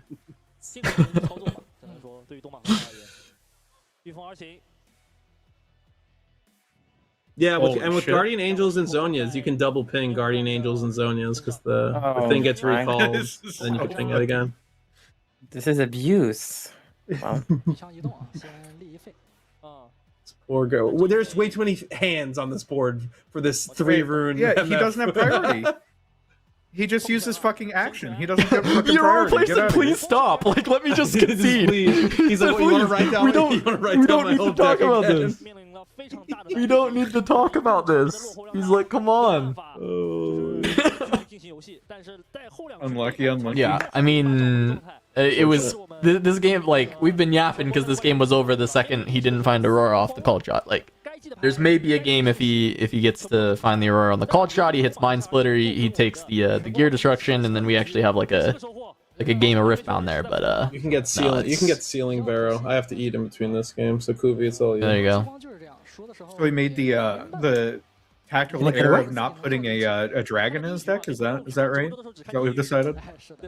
Well, it's not an error. It's what you're supposed to do in set 2. It's just unfortunate because you get more non-games. Yeah. Oh, so it's actually just a fucking slot machine deck now. Is that what you're telling me? That's what Vero's been telling me, but also the odds of you actually finding the Aurora are like significantly higher though because of the like call shots and stuff. So yeah, they are when you have gold too. But it is certainly more of a slot machine deck, as Vero has said on the stream a few times. You have to find Aurora now. You can't just be fair and play Dragon. You can build, 2 Mountain Drakes, 2 Dire Wings. Like, you can build all these things if you'd like. Yeah, that's just like you'll win a few games that like you probably would have lost otherwise, but you will lose unfortunately. Well, that's what you were telling me on 2 weeks ago. I believed you, man. Shit. Yeah, on Sivir. Yeah, no, on Sivir. On Sivir, it's very good. Oh yeah. Okay. Well, you get gold. It's so much different. Your troves are insane. You get to like use 1 gold for 1 called shot just to see 2 cards. Like, you can do that now because you don't need to like go all in. But when you're like forced to like hard cast runes, you like rune. Because if you just go like turn 1, like I don't know, stack deck, mobilize, do whatever, treasure trove, make a gold. The next turn you can just fire off a called shot for 2 and not ruin your curve at all. It's beautiful, beautiful thing. You don't have to cast called shot for 4 cards, all you purple Ezreal degenerates who play just Sivir and Ezreal and Draven. You don't have to use it for both modes. Yeah. What's the point? Shit, if I'm not going plus on a card, then what's the fucking point? Yeah. It's, you know, if I'm not time warping for the win, why cast it at all? Yeah, why cast? You're so fucking right. Exactly. That's what I'm saying. All right. Let's get the overall breakdown one more time. Let's just spend a little bit more time on that, just to fully see, because I know we had to sprint through it. But I think some of the more interesting ones are kind of in the middle of the pack here with the Azir numbers and the Rek'Sai numbers. I would also say with Lucian as well, right? Because these are decks that I do think are like pretty good. These are like your solidly B tier decks, it feels like, where they potentially could find their way into a top 8 like Jax did on the last week. But you know, it's going to come down to needing it, like either enough people to register it or just like the person to have a really good run. And one of the big things I was looking at for this week is, will we get like a new top 8 deck like we got the Jax? And I think that my immediate thoughts of decks that could do that would have been like Rek'Sai, Azir, and Lucian, because I think Lucian ended up missing the top 8 just barely last week, right? Yeah, that sounds right. I think that's one of the decks that could get there. So those are kind of my 3 looks of like the non-usual suspects that could find their first top 8 would be these 3, and they are kind of up there on the representation. This Victor number's really high, isn't it? It's too high. Has it been that high the last couple weeks? It's been pretty high on average, yeah. Okay. Yeah, but it is still too high. But there's no like Silver Believers after the run that it made last week. Well, that is the first time. But this is just a ceiling. Wait, I can come on. 1 second. Who's into chewing and eating? Is anybody into this? You like this? You like listening to somebody else chew? You sickos? Go home. Go to bed. It's late. No, I'm kidding. Watch the stream. What was happening? What were you asking me? Shiver. Tell me about Shiver. Oh, Shiver. Yeah, I think basically no one had been playing that kind of Shiver in China. They all got caught off guard. And I think trying to learn it in a week is kind of hard, to be honest. The deck is kind of difficult. So I think people are not brave enough to have brought it. All 20 people who learned it are all sitting in the side event with Randy right now, actually. Everybody who learned it, they just didn't make it. That's also possible, right? Like the people who maybe wanted to just didn't get in. Like, for instance, like we also have Ezreal has rehabbed. Like Ezreal was like 20 something. It was like 22. Now it's back down to 12. Back down, you know, which is like, feels really incorrect when we look at the placement of Ezreal over the last few weeks. Ezreal's looked like one of the best decks, even like the rat version has still looked like one of the best decks performance-wise in the Chinese tournament. So why are there only 12 Ezreals? Why are there more Luxes than Ezreals, you know? It is pretty wild. Maybe Kubi was right. Kubi was right. Everybody's reacting to the news.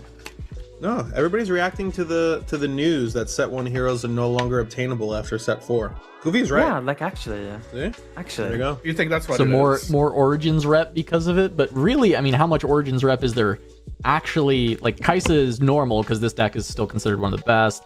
Victor is always up there. And then from there, it's like, yeah, Ahri and Lux at 13 apiece, but then you go down the line further, and our second page is like mostly all Origins at the very bottom of the tables. Like even Rumble's got 11 shooters out there for him, you know, this week. But this page is literally all Origins except for poor my queen, Baroness Renata Glask. So it is still. It feels so illegal to me that Annie's this low. Like, yeah, I don't know. China's just some haters. Annie's. What's up, coming back? As a wise man once said, Annie, are you okay? And the answer is no. No, I would say yes. Annie is very specifically okay. Like I think the deck is okay. I think is the best definition for the Annie deck right now. I don't think it's that good. I think it is very much like okay. I think it's a smooth deck. Smooth deck. I think it's pretty good. I think it's pretty good. I think that you know, maybe people need to touch it out a little bit more. All right. Well, we do have bingo once again. I don't know if any of this got finished actually out the gates. Definitely, we saw the 5+ runes recycle in a turn because we saw bullet time get cast. Other than that, we also saw Called Shot and the Dead Bloom Kick-Ass, which is almost 5. That's almost 5, yeah. We did have 0 cards in hand as well already. Because didn't the entire hand from Kaisa get shredded? So, there we go. Get a couple things already. Pretty nice. Most importantly, go on. Yeah, go ahead. No, I go was ahead. gonna say, I'm pretty sure the Aurora player drew 4. Because they did repeated called shot in a stack deck, right? That's draw 3. Well, Yeah, draw no, turn. for You turn. count draw for turn? Oh, do you not count draw for turn? I should just type it as shit. 5. Jarvis, Draw keep for it at turn 5? is like it's so easy to do. We're changing it to 5 because, and then we'll count draw for just moving the goalposts. But really, it's because no deck in this format has notably ever drawn for turn, repeated called shot, and played a stack deck. yeah, exactly. Probably Like ever, we need a not little ever bit. once. We need a little bit more than that, you know. I didn't make the fucking bingo thing, my bad. Yeah, hands up, hands up. Well, the good news is I have chocolate lava cakes. That is very good news. Well, I just got back from my pre-rift, and I have a couple of my favorite You cards. got 2 of them? Holy shit! Oh my I opened one of God. them and then I bought the other one. So. Holy. And then How much? I got What'd you get it for? 70. Yikes! It's 70 right now. Fuck. Yeah, That's cheap. So That's cheap. I see the- freaking people juicing for like 150. what it's listed That's for is good. fucking insane. It's listed for like 160. That's bullshit. I told the guy Yeah. like I don't know how much it's gonna end up being. Like I'm down to pay like 60. He said, "Would you do 70?" I'm like, sure. Like I'm fine with that to get my place up. Just need one more. Oh, that's fine. I know. I mean, you're gonna. That's the card you're gonna get most juiced on this set in the early days, and who knows? It might still just stay high. We don't know how much Spiritforged is getting printed, right? We know they've said they're printing a lot more than what like Origins originally was, but like who knows, right? Yeah. So No, and then I also so I opened up the Ezreal and I also opened up an Arcane Shift. I didn't end up using it in my pre-release, but I mean, shit, I was dancing. you I weren't agree. tempted. Wait, You weren't tempted to just play Arcane Shift in purple Ez in your in The your issue pool? is that going into purple at all was straight inting because I did not have a Oh, good purple. your purple was bad. Okay. Yeah, I went into purple anyway because I wanted to play Ezreal, and like Sivir Legend kind of saved me on color fixing. But yeah, I mean, it was a punch first deck with a couple of strike downs, and that was it. That was my entire deck. I 4-0'd. I feel great. There you go. That's nice. Oh, that's good. I get to play one tomorrow afternoon as long as I can wake up for it. It's like 1 p.m., so not bad. Oh yeah. But yeah, should be fun. Should be fun. I'll see you tomorrow. I'll see you tomorrow night when you tell us a story about how you didn't play. what are you hoping to get? What am I hoping to get? Yeah, like what legend, what Like pack, what do I want to what thingy? recon pack do I want to open? I don't even care. I just want to play the game. I just want to play. I love the game. I just want like a Kaido who's like I over just there wanna play sharking with people. recon. One play purple. Goddamn right. That's when you Goddamn constructed. right. He brought a constructed Ezreal deck and played it in his 4 rounds. You know. He's done like 72 like pre-automated drafts online. Like he's like ready to go. Been doing sealed Goddamn pools right. since I'm last week. fucking working hard for that one extra pack, bro. That's what it's all about. Goddamn right. we have a food review of we're giving free advertising to Domino's. Meanwhile, in our chat, we have someone saying they used the code Turn 'em Sideways at checkout and got their Blue Chew in the mail. Let's go. I don't know what the code did for you there because they're not a sponsor, but hopefully it helps. You know. Just made his I life a saw little that. harder. I like this. Yeah, that's so good. Bro, give me Renata. I'll 4-0 all the same. I don't care. I will say that punch first card kind of says win the game on it. So you know, Yeah. if you open it, play it. That card's really good. That kind of makes sense to So me brave. in this format, where it's harder to just play around punch first. You often just have to say, "Okay, punch me." 100%. It's a great time, let me tell you. That Shouldn't eat all this. Oxtron was actually really funny. You know, these guys are out here opening $100 spinning axes, and I'm just stealing them. It was a great time. There you go. Yeah. Yeah, Action is the strongest I- card in Sealed. I mean, it makes it. Doesn't everyone want to play equipped? Like no matter what deck you're playing, you want to play some. Brave with these takes. Bro, I Guys, I think orange is a good color in sealed. Like I was playing set it's one. It's a hard take. And I don't know if you guys know Watchers and Saves. Yeah, it's a really tough take here, but I do think, like, guys, my hot take of the set, orange in your sealed pool is going to be good. You know, I think you're all thinking purple, you're thinking green, but really orange is where. And green's actually pretty sick. The repeat +2 card is actually like really good. Honestly, he's true. 1 out of 5. That card sucks. Yeah, it actually it's aging better and better. The image. That card sucks. It aged poorly into set 1, and now it's aging really well. Bro, imagine white flaming anything and losing to a freaking groupie. Pushed, rebuked, this overzealous groupie, overzealous just pushing you back. You're like, come on now. Man, I was spitting in set 1 before the game was even out. I was onto something. That card sucks. I'm attacking for 16. I'll rebuke you if I ride the wind. Yeah. Sick. White flame bozo. Yeah. L plus ratio. You know? Yeah, you're so right. Sam just keeps trying to dunk on me with the image, but more and more it's just making me look good. Honestly, I thought White Flame Protector was like an elemental. Isn't it like a dragon apparently? It is a dragon. It's a big old dragon. Yeah. It just looks like a giant like elemental morphling thing based off that art. Maybe it's just the way it's like zoomed in. Enhance. It does right there in the middle. It does kind of say dragon. Yeah, but read cards. I've explained this to you. Dragon. I've explained this to you. When I so there's that one. George, can I get the bottom dragon Myers Briggs. Yeah, there's also a dragon capable of nobility. IQ test this. Yeah. I just look at blobs and like things. See? I don't look at like the text. Yeah.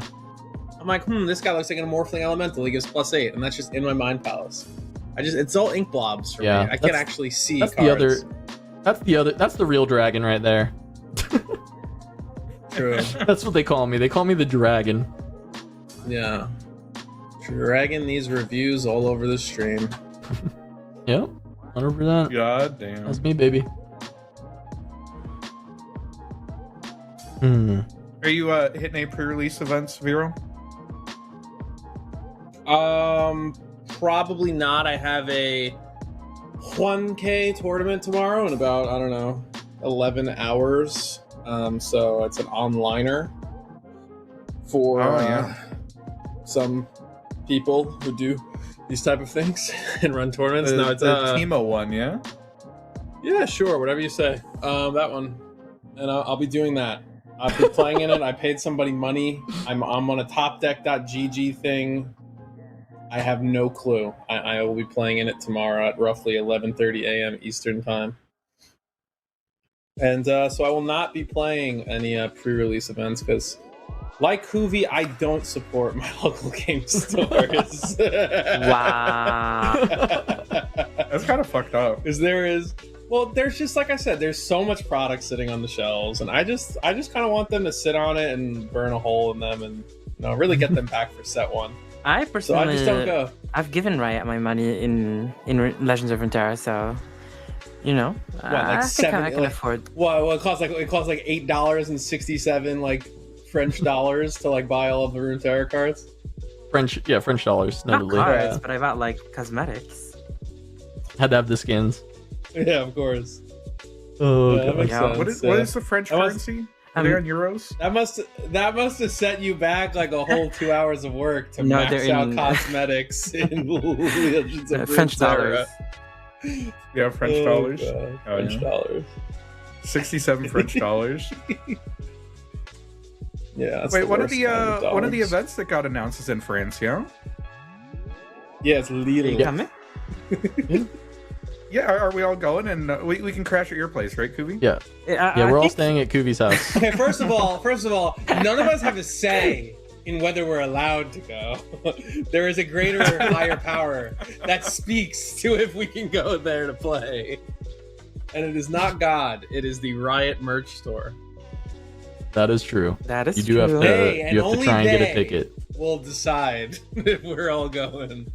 You can go anyway. Like, God, have you seen these side event some baller side payouts? events. I mean, you know, I don't know. you win like a Channel Fireball warehouse like subscription. It's like 9 cases. But I think to pick the location, they literally went in and tried to get as much info as where I lived and picked like the furthest possible point. That was probably like three of my Talking about the emails. Australian event or the French one?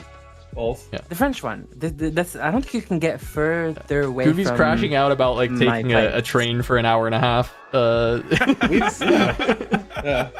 Goofy's like 90-minute train. I can't go. She's like, I've set myself back so many dollars on this LOR merch, and now I can't even afford the train ticket. That's not true. It's literally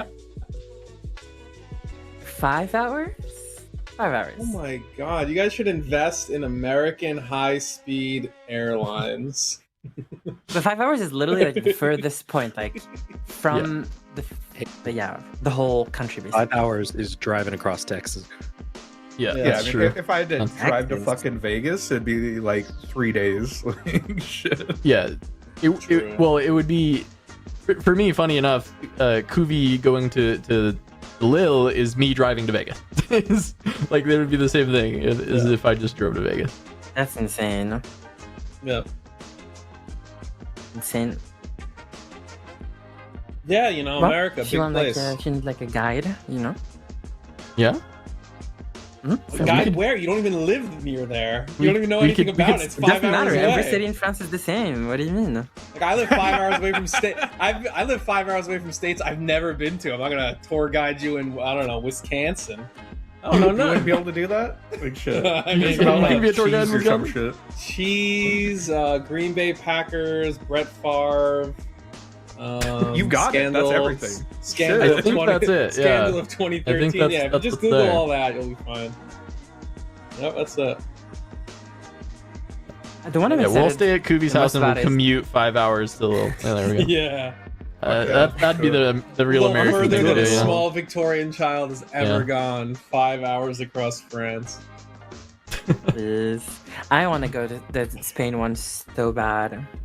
Yeah, Barcelona. Barcelona. What, is that also 5 hours away? No, not again. No. That actually is No. but that actually is closer to me than Lille actually. Which one is serious. Wisconsin? Huh? What does that mean? Oh, look at the screen. Yeah, Look at this the is screen. Scooby's Corner now, yeah? Yeah, this is Goofy's Goofy's corner. corner of Where the is globe. Because, you know, it's I don't flat, so it know. can have a corner. I only know Texas. I only know It's unfortunate. New York. Oh, you know and- New York? Which one is New York right now? Oh, shit. Actually, no It's fucking like- point to it. Actually, though. Is it not like top right north? Like I mean, you know Yeah, what but there's I'm like saying? fucking 10 states Sure. there. You have to pick which one. There's- Yeah, sure. It's the one not where right there's north. like a hole, near the hole. You know what I'm saying? It's near the That's hole. like Yeah, the- of course. That's a memorial, but yeah.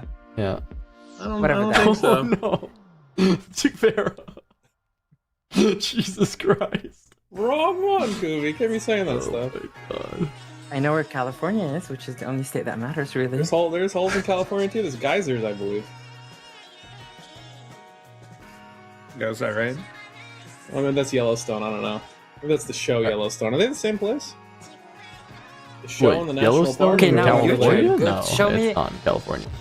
Show me where. No, I'm where saying Barcelona Yellowstone, the is. show. Is it related to Yellowstone National Park or no relation?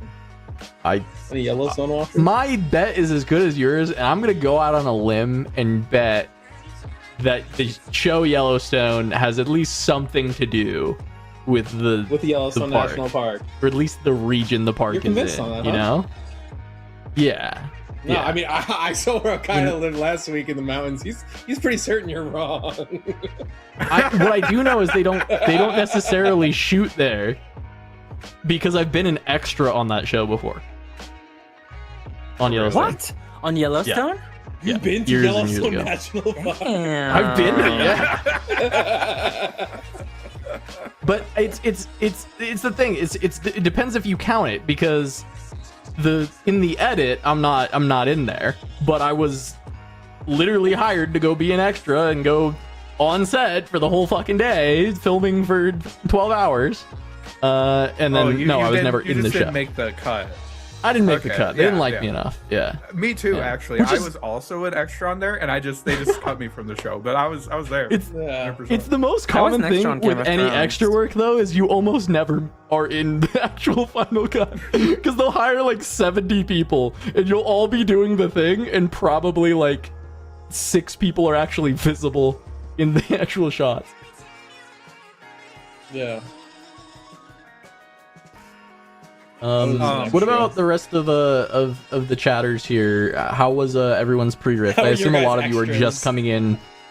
Yeah, what shows were you extras in? How many on chat? That's right, checkmate. And did you make the cut? Are you on the credits? Did you make a director's cut? Did you make the Zack Snyder's director's cut of extras? Yeah, the director's cut of Yellowstone. No, I used to do a lot of extra work because my dad's an actor. So I just like when I was younger, when I was like working odd jobs or whatever, I've worked a lot of random ass jobs before I did the esports stuff. Funny. You're like the opposite. You know, like there's always like, like somebody's dad's like, like a farmer or a police officer, and their son wants to be an actor. It's like the opposite for you. Your dad was the actor. What? You're living my dad wanted to become a firefighter. And you wanted to become like a firefighter really bad, and he's like, you have to do production or you're out of this house. It's really funny because he like never wanted me to do like a acting work or whatever. He didn't push any of that, and I was gonna go be a software engineer, and then somehow I ended up full pivoting into esports and being on camera, which is like a very, very funny. You know what they say, like nature versus nurture. Who knows? Yeah. Who knows? Yeah, of course. I was always meant to be on the screen yapping about children's card games. That's one of the, like an MMO, that's one of the ratios you can choose. Yeah, it's exactly that one. I will say that on the pre-release thing, the sealed rules are actually a lot of fun. Being able to put whatever champ you want in the champ zone is super sick. Being able to run 3 colors is super sick. Bako's in the chat talking about just running Rengar from the champion zone. Yeah, I mean, that shit's that's what I was gonna say. It's the fact that you can react with it is so cool. Yeah, well, so in set 1, one of the big things that we talked about when we saw Shen revealed, because that card, when it's first revealed, when we hadn't played the game at all, looks like the most fucked up card you've ever seen in your entire life. You're like, why can I react with this? Why is this 3 for 5? Why is it, what are all these things? Turns out he's just all right. I mean, he's still a good card, but he's not like that crazy. But back then there were so many conversations about like, oh, when Shen comes out and you can champ zone this, it's going to be insanity to always just have onboard access to this, and your opponent just has to like never punt into it the entire game, which is, or they have to punt into it once, right? Because they have to be like, well, you have to play it, like prove to me that you'll play it. But Rengar from the champ zone feels like the same kind of thing that we were talking about for sure. Is like, it is 5 on offense for 3. It's crazy. It's reaction. Anytime you have 3 up and you swing in, if they play their punch first, you also have +5 from your champ zone to like counteract that, right? Which, whether you think that trade is good or not, that's besides the point. The point is that you've got this 5 from the champ zone. That's really cool. Rengar, though, is significantly better than Shen from the champ zone, because usually when you play Rengar, you have like a lot more energy than when you play Shen, so you can do Rengar, and even if they react to your they do something to your Rengar, you can still do stuff because you have a lot of energy. But if you do the same thing with Shen, you usually cannot really end your turn with like 5 or more, so it's a lot more awkward to use, in my opinion. Yeah, fair. No, I think Rengar, I think that is once anything Rengar you have to play defensively versus offensively. Okay. Yep. Go ahead, Akira. What were you saying? I mean, I had nothing. I was just saying that Rengar's coming out soon, right? As a champion, so or as a yes, like the next right. He's in the Unleashed key art, right? So that's set 3. So we should have Rengar pretty soon. That can presumably champ zone this red Rengar, depending on if we get even better ones, because like Fiora doesn't. Well, okay. we don't have to have the. I was like, Victorious doesn't really go in the champ zone, but apparently she does sometimes. I guess. So apparently that's apparently she does go in the champ zone. Worthy should probably be in the champ zone. On the subject of champions, it is what it is. Still hung up on that, by the way. It'll only make me crash out a little bit again if it happens again. That's all. That's all. 5 stars. Yeah, see, Shen's a 5. Who do we? So Who do speaking we think of, is winning this tournament? We have to pick the legends now, right? I feel like I still stand by that. The Rengar is like a 3. I think the card is like quite good, but it's not like it's not crazy. would you cryogenically freeze yourself at the age of 50 if you knew you'd get revived? What do you think? Would you be a champion of a cryogenic future? So like think about it. Like I don't know. if you were brought back, like if you froze yourself, let's say 50, and you were brought back in the future, you'd probably live a really long life because they're clearly like super far ahead in technology. The bad news is you know no one, and everybody you know would be not here. I feel like this depends on how your life is going at the time. You know, if life is good, why am I? You come why home am I from freezing work, myself? your wife really pissed you off. You know what? Freezing today. It's done. It's freezing time. I don't know, man. I think someone in it's the cool. someone in the Twitch chat said that they got Lucian Champ Zone with Rek'Sai Void Borar, which sounds kind of sick. Because you go conquer, you get the Rek'Sai trigger, and then you run home. That sounds hype. Yeah, it sounds almost as hype as like being unfrozen. You know what's 200 even years in the stronger future. combo? Aurelia with Yone in the champ zone is actually nasty because you can accelerate Yone whenever. Okay. And you just blast something in the back. It's actually crazy. I guess everyone does start with a Yone. They're really pushing Yone at your pre-rift. How many Yones did you see at your pre-rift, Aikedo? I mean, several people are running it. I had it in my main board. I played it one time and instantly crashed it for, with a weapon to trade into something. I saw its effect go off 0 times, and I would say that is probably going to be emblematic of the Yone experience. Did Weapon Master go off, though? Yeah, he stole a weapon. It was great. Kind of broken. That's insane. Card's crazy. No, Weapon Master's really good, because all the weapons are, like, really good, and, of course. So yeah, Weapon Master's is very good. I don't know. It's why I think the only deck that maybe can play Yone is Lucian. Like constructed wise, right? I think because it has Weapon Master already, which is like a keyword that's good for you, and then the format has enough like open battlefields that it's like an idea. Plus, staying on battlefield against Lucian is not like that good for you either, right? Like either the Yone goes and conquers the open battlefield and kills your guy, or he has a bunch of equips and then kills whatever you have at base. But I have not really tried it, and I don't know that I care to that much right now. It's not on the highest of my list of decks that I'm excited to play. But I think if any deck was to make Yone work, it would be Lucian. I think everything you're saying makes sense, but I think that Yone has a really big issue of being 5 mana and not having accelerate. That's a lot. And we're kind of in a purple meta, and like fight or flight just kind of ruins his entire day. But like outside of all of those things, I agree with you 100%. Yeah, but Lucian has Ride the Wind. You're so right. It can pretend to be purple. Yeah, Lucian pretends to be purple. Pretty sick. Yeah. Alright, we're getting back to round 3. Go ahead. How many 2-drops did you have in your deck, Aikedo? Do you count weapons or no? No. Yeah. Don't count weapons. Answer's gonna be really low. Why did we count That's why you won. Why did we not count I weapons? have 3. The 3 2-drops. That's why you won. I've watched oh well, game starting. We could talk about it later. No, you're so right. Like I ran a bunch of 3-drops, and then that's the bread and butter, right? Good. 2-drops are In the back probably of my head, worse. I heard. Yeah. 2-drops are worse. Is that single ladder? 3-drops are better. 3-drops are better. Yeah, 2-drops are worse Literally than followed sealed the because combat matters much more in sealed because there's like it's more impactful and there's like less tricks and stuff. So like a random 4/4 is just better than having 2/2/2s. Yeah, my 2 drops are like Gem Jammer, right? So like they're still good if you don't play them on turn 1. The Lunar New Year Aurelia on stream. Oh, mirror. Oh, holy fuck. They got look. They got to show off the Lunar New Year Aurelias here. That's what we gotta. The Aurelia mirror is one of the worst matchups you could Can you ever name me? watch. Can you name me a good mirror? Everybody always says that about every like deck. They'll be like, "Oh, this mirror is." Draven is is there fun. a good I think mirror? Draven mirror is fun. I think Draven mirror is good. I think Some Kaisa people mirror like is the good. Kaisa mirror a lot. Kaisa mirror is pretty Yeah, fun. I think Kaisa mirror is good. I think Fiora mirror is fun. I think if I had 400 games on Annie, I'd probably say the Annie mirror.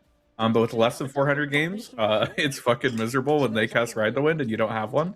You just lose the game on the spot. Like, how's the Kaisamir feel when your opponent has like Falling Star and you don't? Is it not the same type of like turbulent? You Like just play around it. Just play better, bro. Oh, okay. Yeah, my bad, literally. sorry. So why did we start? It was Dreaming Tree and Obelisk to start. Obelisk like 16 randomized playing. is a My bit opponent strange, saw isn't Falling it? Star and I didn't, but everybody just Yeah, doesn't remember exactly. that. I think Obelisk is Yeah. very suspicious. Yeah, Obelisk Wait, randomized because humble usually opinion. you play Obelisk when you want a specific like rune count to go through, right? So playing it in game 1 is always going to be a little bit sus because then it just means you don't care whether you're first or second with the Obelisk. So I am suspicious of like what is the idea behind the Obelisk in game 1. I mean, I suppose if you're going first, then you get turn 2 Aurelia. If you're going second, you potentially have turn 1 Stellacorn, so maybe you don't really care, and it's just different like ideas either way, but you could control what you get by playing it on any other game instead if you wanted to. And you're maybe Did you see giving the way they Draven rolled the more dice? like turn 1 Dravens. Yeah, I would have What the asked fuck free roll was by the way, that? but that's okay. That I was a would've asked wild for- die roll. He didn't even roll it. He just dropped it. Like, what the fuck? Yeah, literally. Jumanji rules. So I That's two drop assume Aurelia on based one on side. how important like point tempo is in this matchup, and like double conquering is super free, and neither one of you want to hold. Like whoever goes first just wins the game? Question mark? Or like I guess whoever goes first, unless going second has deckhand? Question mark? No, you should just play around it. It's just like Falling Star. That's just an excuse. You can win going first. Yeah, or playing second. around losing the die roll. Feels like Ridiculous. I mean, I imagine it's going to come It's down flipping a on lot you to on tricks and defies, like Yeah, exactly. I mean, I think being at able first to it comes stack a down bunch of to Defiant which Dancers. decks. It comes down to which decks each player is playing. We see multiple 2-drops from the right side player, and the Yeah. left side player has just a Stella. and Stellacorn. looks to Yeah. be potentially be playing the more mid-range version. I can't say for sure. These are just a sample of 5 cards, but I can imagine a very quick deck with more 2-drops and more 3-drops, and maybe not playing purple Draven might be able to get underneath what the other Aurelia is able to do. If we had like a Really? Defiant Dance or a 1-mana equipment there, would we accelerate just to get to 2 points before the opponent can do anything? Or no?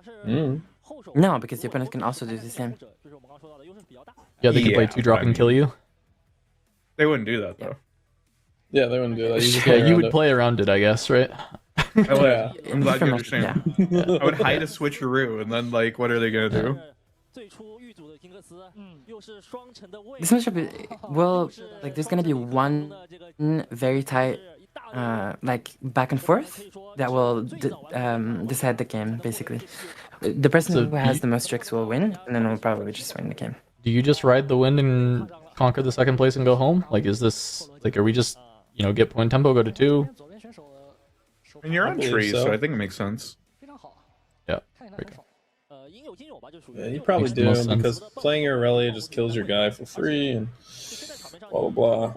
Makes sense. Oh, did he just miss Dreaming Tree trigger? He forgot to draw. Oh, you've already scored a Yeah, point. okay. Oh, They, okay. they let him have it. Oh. Defy feels like a pretty good card in this matchup to deal with tricks, especially because it We answers stayed Defiant with- Dance.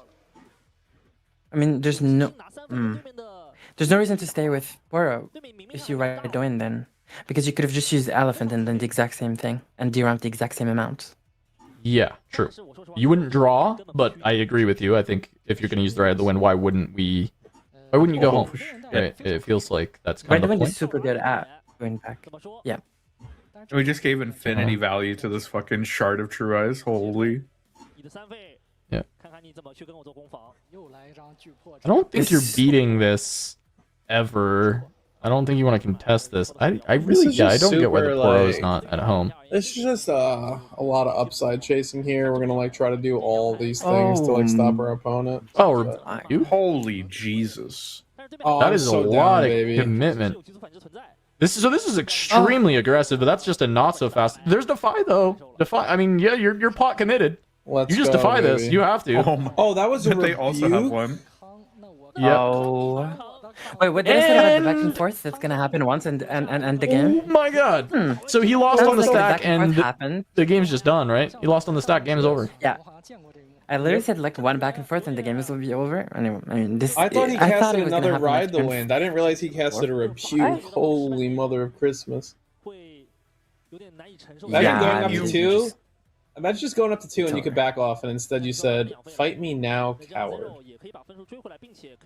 Yeah, you didn't expect the big stack war to happen on turn 2 between a Poro and a Stellacorn? That wasn't in your bingo card? Yeah, no, that actually Yeah, is no. not on the bingo card. I can tell you factually that the bingo card does not have Stellacorn versus Poro turn 2 That 4-card yeah. spell stack. That fight was So, just like that yeah, my one fault. episode of Yellowstone. Like that was crazy. Wait, Aurelia Yeah, forgot yeah, the point. exactly. Did you not forget the point? Oh no, we didn't. I don't know. They're doing their best. I think the games have gotten better as the days gone on. This is Yeah, it round would 3, be right? hard to be worse than game 1. Game 1 was Was game 3 Was- was game 1 like was that bad? Triple. it was rough today. It was like that Left one Aurelia episode has of Defiant triple Dance. defiant dance, by the way. Triple defiant dance. Yeah, that feels probably quite good in the mirror to have the best combat trick in the game, pretty much. How many did he just channel? enough. Didn't he go down to 0 when he defied earlier? No, he went No, down to no, 1. he went Okay, one, never he went mind. one. We're Yeah, come on, Come he's on, not crazy. keep up. You think he'd go down to 0? You think he'd go down to 0 you're for so a play right. like that? Fuck, you're so right. Oh, I'm so stupid. Shit, I'm sorry. What if I say this is still winnable for? I mean, I believe Right, you. I right, think it yeah. is I would winnable. believe that you are correct. This mirror is atrocious. If this game is still winnable from one side, I won't say which. Here's the point. But we need boots here. That's the only. I appreciate the only restraint. out. Thank you. I don't like people who spoil. Boots you know? would be okay. Well, yeah, it's not winnable anymore. Yep, GG. It's not what'd you want them to do? Holy, Boots we went would have from- been- We are Boots so would have been really back good to here. we are so not bad. I don't think Do do they have I don't think they have boots in hand. Goofy. I was just saying if that. It would have been a winnable game, but now. why didn't they have fucking The switches GG in sounded hand, like you were God? like he passed, so it's GG, but like no, it's just, he doesn't even have Well, boots. yeah. He doesn't have shoes. No, I meant yeah, I meant Why to do didn't like. he? Well, like we have Like 5 you runes. Could we have just casted Aurelia? Or Yes. Yeah, you could have. we really wanted to protect this Tidera Turnith? Timothy I Tide mean, I Turner. like the opponent to really punish that by just not giving any windows and just going back and playing Aurelia passing. It's really good. That makes sense. Agreed. So now it looks like we will get one more basically combat with them playing every single card from their hands and seeing who wins. And there is another Oh my rebuke, God. by the way, in the I need a lava cake for this. right Aurelia, which might be able to win the game if there's no way to answer it. You're right. This I'm mirror is thinking atrocious. no. Yeah, When this I matchup end up is playing this absolutely mirror- horrible. Is this how I should play the mirror, Kuvi? Is this what I should be looking at? No, there's literally no rules to the mirror. It's one of the worst matchups I've ever played in like Legends of Runeterra and Riftbound combined.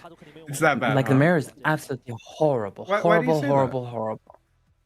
There's just really you just Yeah, elaborate on that. the war. It's like go fish constantly, and you're not like you have to play very weird. You should, You just like hate even if fishing. you're Is that ahead. it? Yeah, I hate go fish. I hate go fish, and it's constant go fish. Mhm. Like my boy But- Dave so- said, I think there's just some underexplored strategies that you haven't really looked at yet. No, I mean there is a strategy of the mirror. It's just I think it's still cringe. What the fuck are we doing? What? The strategy- We could have just walked backwards. If I could cryogenically freeze myself right now. So I think I somewhat understand it because he's behind on point tempo, but I guess it doesn't actually catch you up, right? It just goes to 5, then 6, so you're actually not. So I guess it doesn't really. Yeah, it doesn't really do anything. Anyway. If we wanted to do that, yeah, it would die. That was what I was thinking. Is it would get you on point tempo, but it doesn't actually. Yeah. I think that's the real issue here. Now he can still get a combat with his Aurelia versus the other, and has Rebuke after like his opponent dumps a bunch of spells. Yeah, I mean, if there's not enough, just like you fight on the stack, and then you just yeah. Well, I mean, that's what you have to play towards, right? Like you can't now. You just can't like afford to be like, okay, they'll just not so fast it. So you just like play towards. I'm gonna like go in, force a bunch of stuff to interaction to be played, and then just rebuke your guy.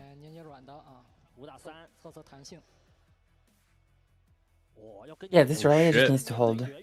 If she holds, it's over. So we just need to. Wait, left side Aurelia spent 0 mana last turn? Holy fuck. Yeah. No, I mean, it makes sense. They're just, this is like the final fight, basically. Yeah. You have to. It's just wild to me that they spent literally 0 mana last turn.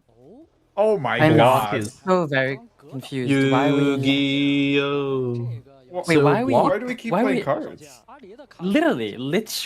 Please, you're winning a combat. You don't care about Stellacorn. Please, just press pass. Press the blue button on your screen. I'm begging you. No, you wouldn't understand. This is. You may not like it, but this is what peak Riftbound looks like. Now there isn't actually an answer here, right? Because there is no. We saw the not so fast played earlier. There isn't another one drawn. This was kind of the comeback condition, I guess. Yeah. Oh, don't do that. Oh no. He just put all under all his purples. You can't float a power. You should have floated a green. He tapped all 3 of his purples. Does he need another purple? I don't know. I'm just doing it for the he could. For the bit. Yeah, I don't. Well, I mean, it just actually seems like purple. it just seems ungood. I don't know. Maybe he needs it. Yeah, it seems a little silly because he could just like draw Ride the Wind here, and maybe that's actually like a card that he wants in the spot. He got another Vanguard forced out. Wait, why would we? I mean, why would we define dance? Sorry. Just let him cast the spells. left player played On Guard, right player played Discipline. Because they were going to lose Aurelia. Yes. Yeah? It's +3, bro. Yes. Oh, he remembered. Okay, so he allows this to die. He didn't trigger Aurelia to move, but I think that's because if he wants to conquer the other side, he can fight or flight his own guy. And then Aurelia. And then go to Dreaming Tree. I don't know if you're allowed to leave your Aurelia on a battlefield here. Yeah, it's interesting because you don't have to. So there's 2 sides of this, right? Because when the Aurelia is replayed from hand, it can be readied immediately by just utilizing either the Guardian Angel or the Heart of True Ice, right? And then how many runes is he gonna be at? He's gonna be at 7 runes, so he'll still have 2 energy to try and fight this. Whereas such a strange game. The Aurelia on the right still has 4 runes to kind of play for this. But there's like this automatic +3 in play. I think that is like a major issue that is going to be maybe like impossible to actually deal with is the heart. Yeah. We have a lot of untappers though. We have a fight or flight hidden and a fight or flight in hand. This is kind of smart. Notify. I don't understand what I was following. Wait, why is it smart? I don't know, because it gets rid of the hidden card. Yeah, it gets rid of the hidden card. But... okay. I mean... Get rid of the hidden card without having to commit anything, because, like, opponent's not winning this turn anyway. Okay, I mean, you know. Okay, well. Holy shit. Oh my god, people trying to figure out Aurelia stacks are gonna fucking tilt the hell out of me. You're trying to do too many things at once, bud. Yeah. So I mean, at this point, you're just face checking a push. If it was switcheroo, it'd be really funny. But I'm pretty sure you're just walking into a push and saying it's fine if you push me. Though, notably didn't save Well, no, there was no way to re-ready anyway, so this seems fine, especially because your opponent's not winning. Yeah. I think what I really don't like is that we're kind of scooping the game on the spot to like double Defiant. Oh, no, well, I guess maybe not because they actually can't pay for it. Yeah, we're fine. No, yeah, they don't have enough because the deflect is just like so it's gonna come back. Yeah. Yeah, I just mean that like we have this triple Defiant Dance in our hand that like we didn't end up using last turn. So like that's kind of like our ace in the hole. So we kind of need to get value off that at some point. But like something like a charm here just kind of fucking ends the game, doesn't it? Yeah, but Yes, a charm would end the game. Bigly. Okay. So just draw that, right? Yeah. How many charms are you on, Ruby? So Aurelia is just gonna push as many in. as you need. Some ancient Shaolin technology. Charms. Can't talk about it. I think he accidentally passed priority. It looks like that's what they're talking about right now. Yeah, I think he might have. No. Yeah, No. we'll see. No. Yeah, he did. Yeah. Yeah. No? Maybe? Unlucky. Is that like not see, like I mean clearly he didn't see the GA, so yeah, so he passed priority. Yeah. Oh no. I mean that's just game 1. We'll go game 2. Oh I think there was still a little game to be played there. If he was able to just play the one discipline and conquer, and then Yeah. I mean, there's a little bit more to be done. we're still losing to like the triple Defiant hand, but yeah. I mean, I don't know. Yeah, of course, If we of course. discipline and draw charm, the game is over. So, Yeah, no, that is true, right? And Yeah. if we just I'm See the sorry, top card of the deck. we won't be able to. Our opponent's gonna move too many times. that really was Come on, too fast Aurelia. saying okay to the passive of the right one. I'm afraid. They're both playing way too quickly and way too sloppily, and it's just, yeah. Both of these Yeah. players are Especially playing for very Aurelia. Aurelia sloppily. has like so many things Yeah. going on the stack at once, Yeah. and like the order matters. So it is like, yeah, play a tiny bit slower and make sure your shit goes on the stack right. They're playing like they're on time. I mean, maybe I Yeah. mean Mirror. He's pretty fast actually. Usually. Yeah, I mean that was only 15 minutes for game 1. They were playing quite fast, of course. To be fair, they decided to all end the game on turn 2. Yeah, I mean, They I know did, that's yeah. how that normally That is true. goes. everybody. But usually the points aren't that contested in the early stages anyways. Like so often it's like we get to this end game state of basically like 6-6 and then you get this big stack and then the game ends, right? Yeah. So I mean they definitely like fought a lot more than we expected, but They were just playing mean- like holy, like it was some blitz speed chest. Like Yeah. oh, the initial stack felt like it was completely unnecessary. Yeah, it's like the Draven mirrors where they decide to just like all in on turn 2 for some reason. It's like this is just like super weird. So we decided this was the point where we make our stand.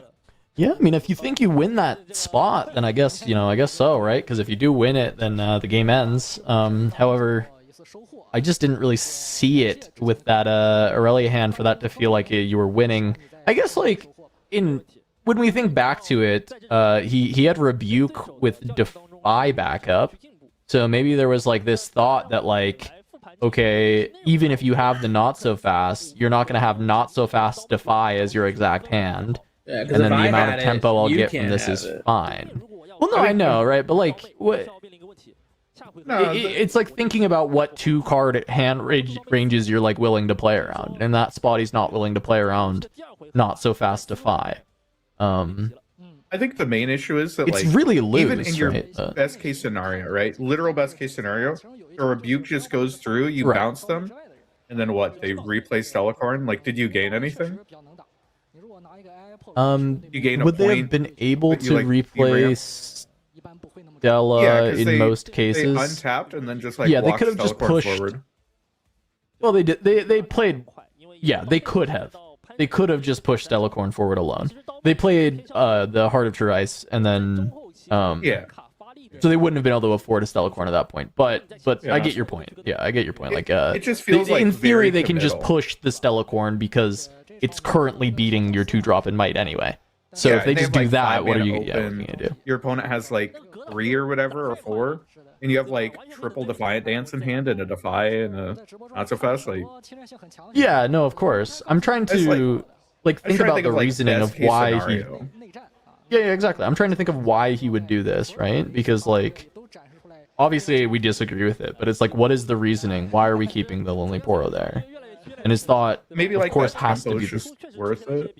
But... Yeah, it has to be this rebuke, and it's looking to try and then go to 4 on the next turn while your opponent's still at 0, and still instead of allowing them to catch up, and then be willing to be like a little bit, not even a little bit, but be down in runes, and then just like slowly rebuild the board. But as we mentioned, I mean, Charm is a card that exists in this matchup, so it's not like you can like go down to 3 runes there or whatever, and then after that you cast Aurelia at 5 into your opponent's like full redevelop, and then they just go in and charm her, and then she dies. So yeah, I'm not sure. Yeah, I think it's probably just playing a bit too aggressive, a bit too forward, and that's right, you know? Sometimes it'd be like that. Maybe this is a mirror where taking big chances early ends up paying off later on, and maybe that's how they played it in the past, and, you know, maybe that's just the way it be. Yeah. Game plan wise, I'm like, the way it worked, if that rebuke had gone through after they played the Heart of Ice, it would have been insane. Like, they would have gone up 4-0. It would have been very good. Yeah. But if they didn't play the Heart and they just pushed the Stellacorn, that's where I'm thinking, like, where is the game plan that has this really working? Because as you said, I got it. Like, they can replay the Stellacorn in theory, right? If they had just started by pushing that. Yeah, and you can like Tide Turner to like score to 4 next turn. But, like, I don't know. They have so many cards. They have so much more mana than you. That like, is that winning you the game? I do not know. Like, I don't know. Anytime you're casting a rebuke that early, just feels scary.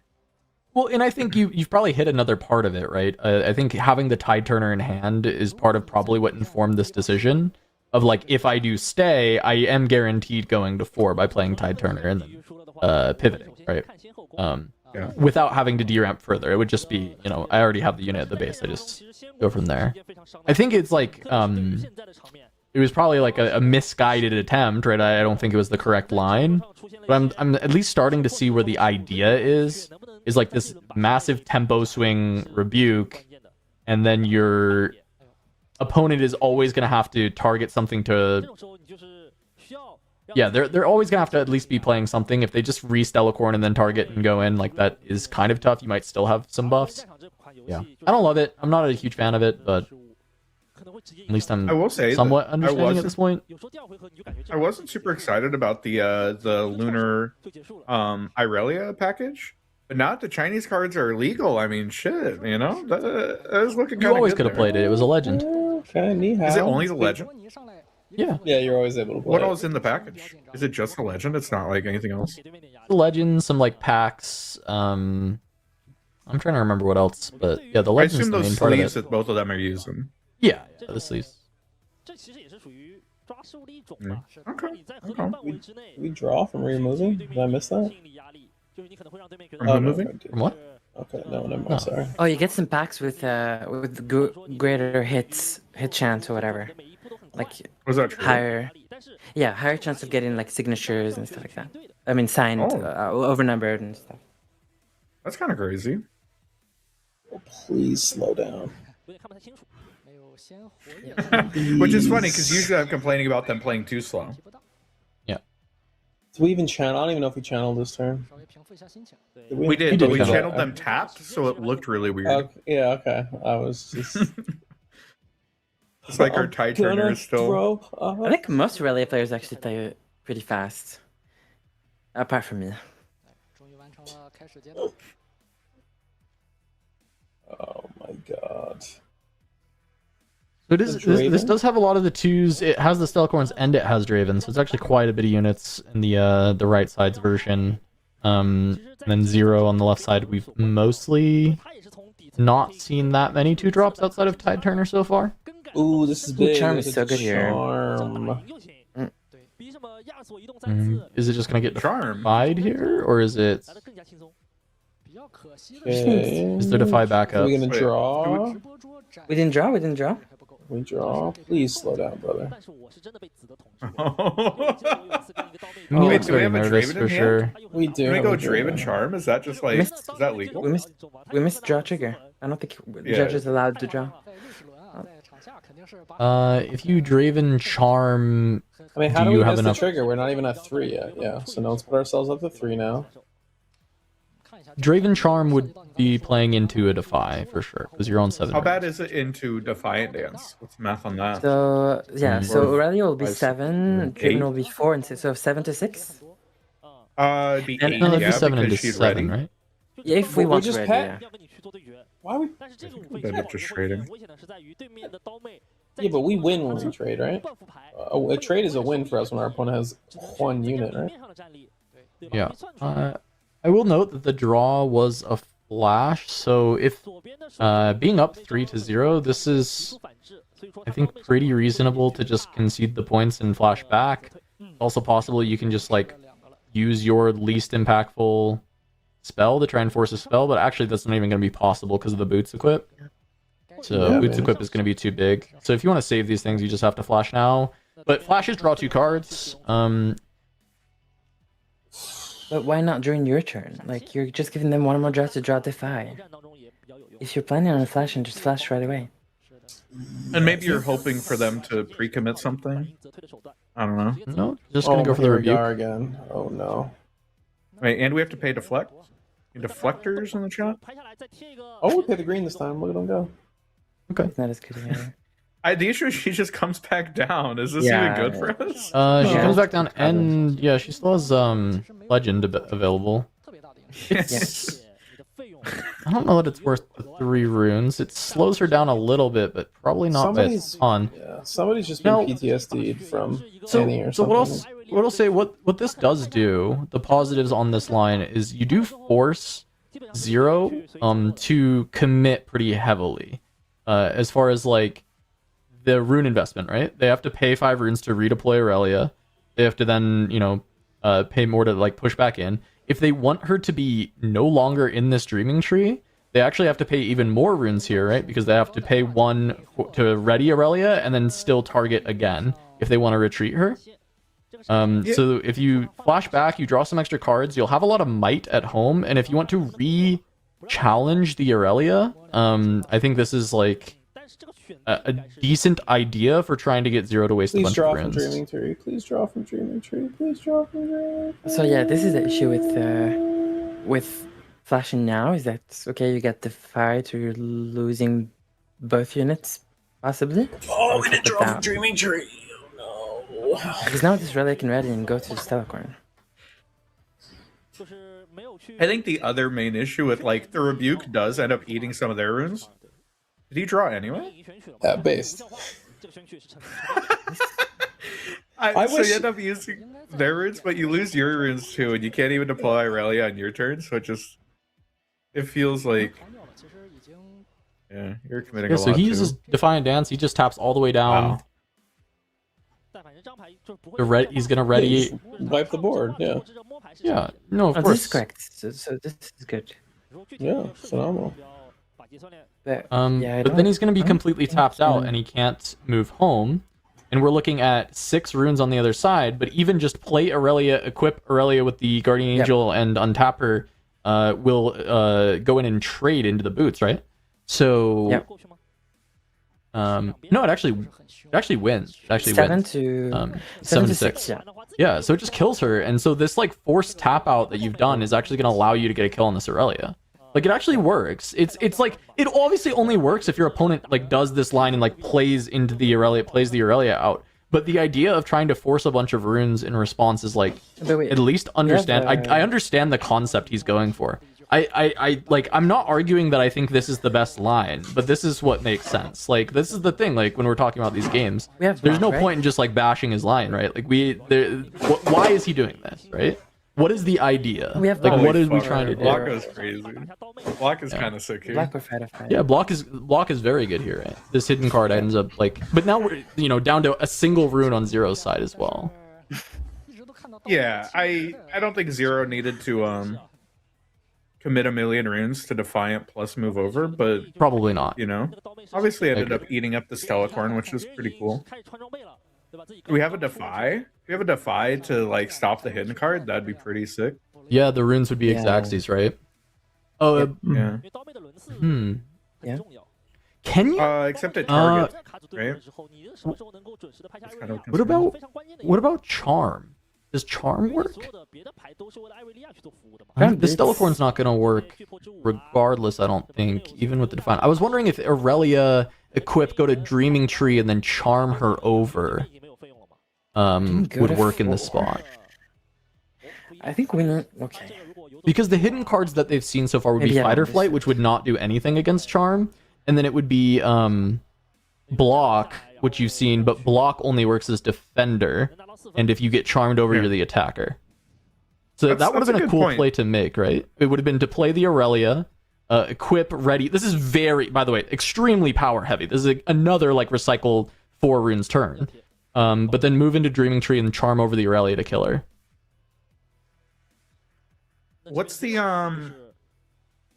equipment interaction in these colors? It's like Factory Recall and There's the guy that kills the Rake. Yeah, the Rake or whatever. Yeah. Oh, and and then the Rake, yeah, Adaptron and Rake, yeah. Okay. Adaptron is really good in the mirror. Makes sense because you can accelerate it and it eats up Guardian Angels. That makes sense. It's kind of like how it's good in Yasuo. Because you can push it from hand. Yeah. I don't understand why. We missed our draw. Bro. Yeah, he's just playing too fast still. The right Aurelia didn't go to 4 here, though. I think that was the biggest issue. Yeah, well, also a fair bit of point tempo. Also, like, didn't develop out the Irelia, so we're just like, we're a little bit behind on points, a little bit behind on. I didn't mind it because we played out 2 units and stuff, and like we know our opponent's on 1 rune, so our opponents are not gonna be able to do anything for the next few turns. So I didn't mind it so much because then you have to spend like a few power just to go to 4 points and potentially have to defend your unit on the back end. Because as you mentioned, we don't have our own Aurelia, but with our opponent down to like 1 rune, it's gonna be hard for them to like even defend against like a Stellacorn with like Discipline or something on it. Like suddenly starts looking scary. So I don't mind the development so much. I do wish we would play. At this point, I wish we would play our Aurelia sooner than later, because now we get to pass, and again, they'll go to gank over. We can ride the win back and actually reset the point tempo in a weird way.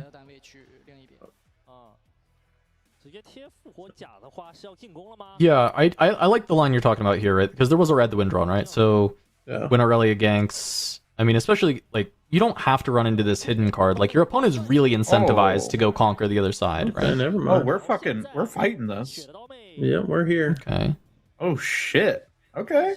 I mean, it's into 1 rune. I guess it's fine. I was just wondering, because of the hidden card and just, like, the context of how this game works, like, Zero on Aurelia is going to want to move to Obelisk. So this hidden card is, like, very likely... Yeah, like giving I think this... the issue going to have to be we're- forfeited. We're tied right here. So, like, are we really happy just swapping GAs? I Are we think happy with the ripping rune a lead, card into the hidden card? I was going to say with the rune lead, I might be okay with swapping GAs. I don't hate swapping GAs here for what it's worth. Yeah. If our opponent is going to let us. Yeah. But That's not what's happening here, but I would have been totally happy swapping GAs. Yeah. So this is the Especially block. because we remember there's a charm, right? So swapping Jays is even better because we have charm. Yeah. So is there a Defy for this block? Actually, what is this block equaling out to? This is plus 4 effectively. 5, 6, 7, 8. 4, 5, 6, 7. 7 plus 4 is 11. Minus 2 is 9. So we are a 9 to a 10. Is that right? 10 to 9? Yeah. Oh, and we can't minus the Irelia because we can't pay deflect. That's really funny. Only the +2 there, so that should be beatable. I believe there's like another Defiant Dance or another. There's a discipline or is there nothing actually? Pushes. No, it's yeah, no, it is. You're right. It is Ride the Wind and pushes. Charm and Draven. Just please Foff your own guy. It's so good if you Foff your own guy here. Just draw a card and made your opponent waste everything. What if you wait? What happens if you Ride the Wind home here? You get +2. Do you become winning if you go back in? You get +2. You already drew your card. Go back in. Yeah, I think you're winning by 1. Are you winning if you? I mean, you can. Yeah. The problem is you're just trading out the GA, and then you can't. Yeah, and you leave your own GA there, which is fine because our opponent's gonna have 3 cards and 2 rooms. Yeah. I don't hate our Ride the Winning home, but I think I like Ride the Wind home here. You kill their GA, you still have your GA. You should Foff your own guy and pay the power. I'm pretty sure to have a more versatile card. The Irelia is not ready. You can't. Oh, okay, ready? Is that then? I guess you have to do it this way. Yeah, I mean, I think I like either fighting your own guy fine, though. and just eating the cards. I think that makes sense to me. Yeah, that would also be fine. That seems good too. Yeah, I didn't hate necessarily wanting to go back in, but if you do want to go back in, it's fine. Yeah, I'm pretty sure we're up 1 if we go back in here. So, I mean, it must be, or else he wouldn't do this, right? Like, it wouldn't make any sense to cast the Ride the Wind if not.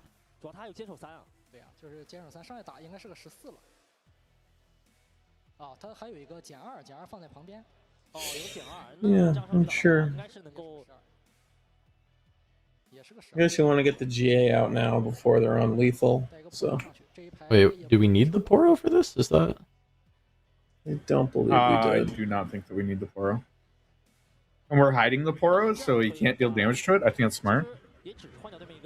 Whoa, did I miscount? We must have miscounted, I guess. That's... Whatever. Somebody counted, and that's what it said it was. Okay. We'll go to I believe them. Dubious. I don't think we miscounted. It's okay. As long as everybody involved is consenting. Still only 2 runes up, though.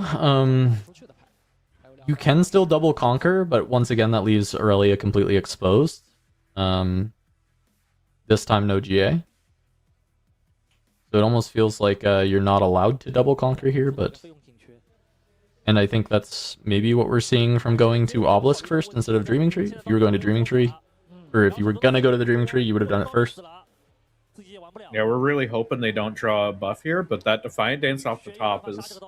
That's a rough one.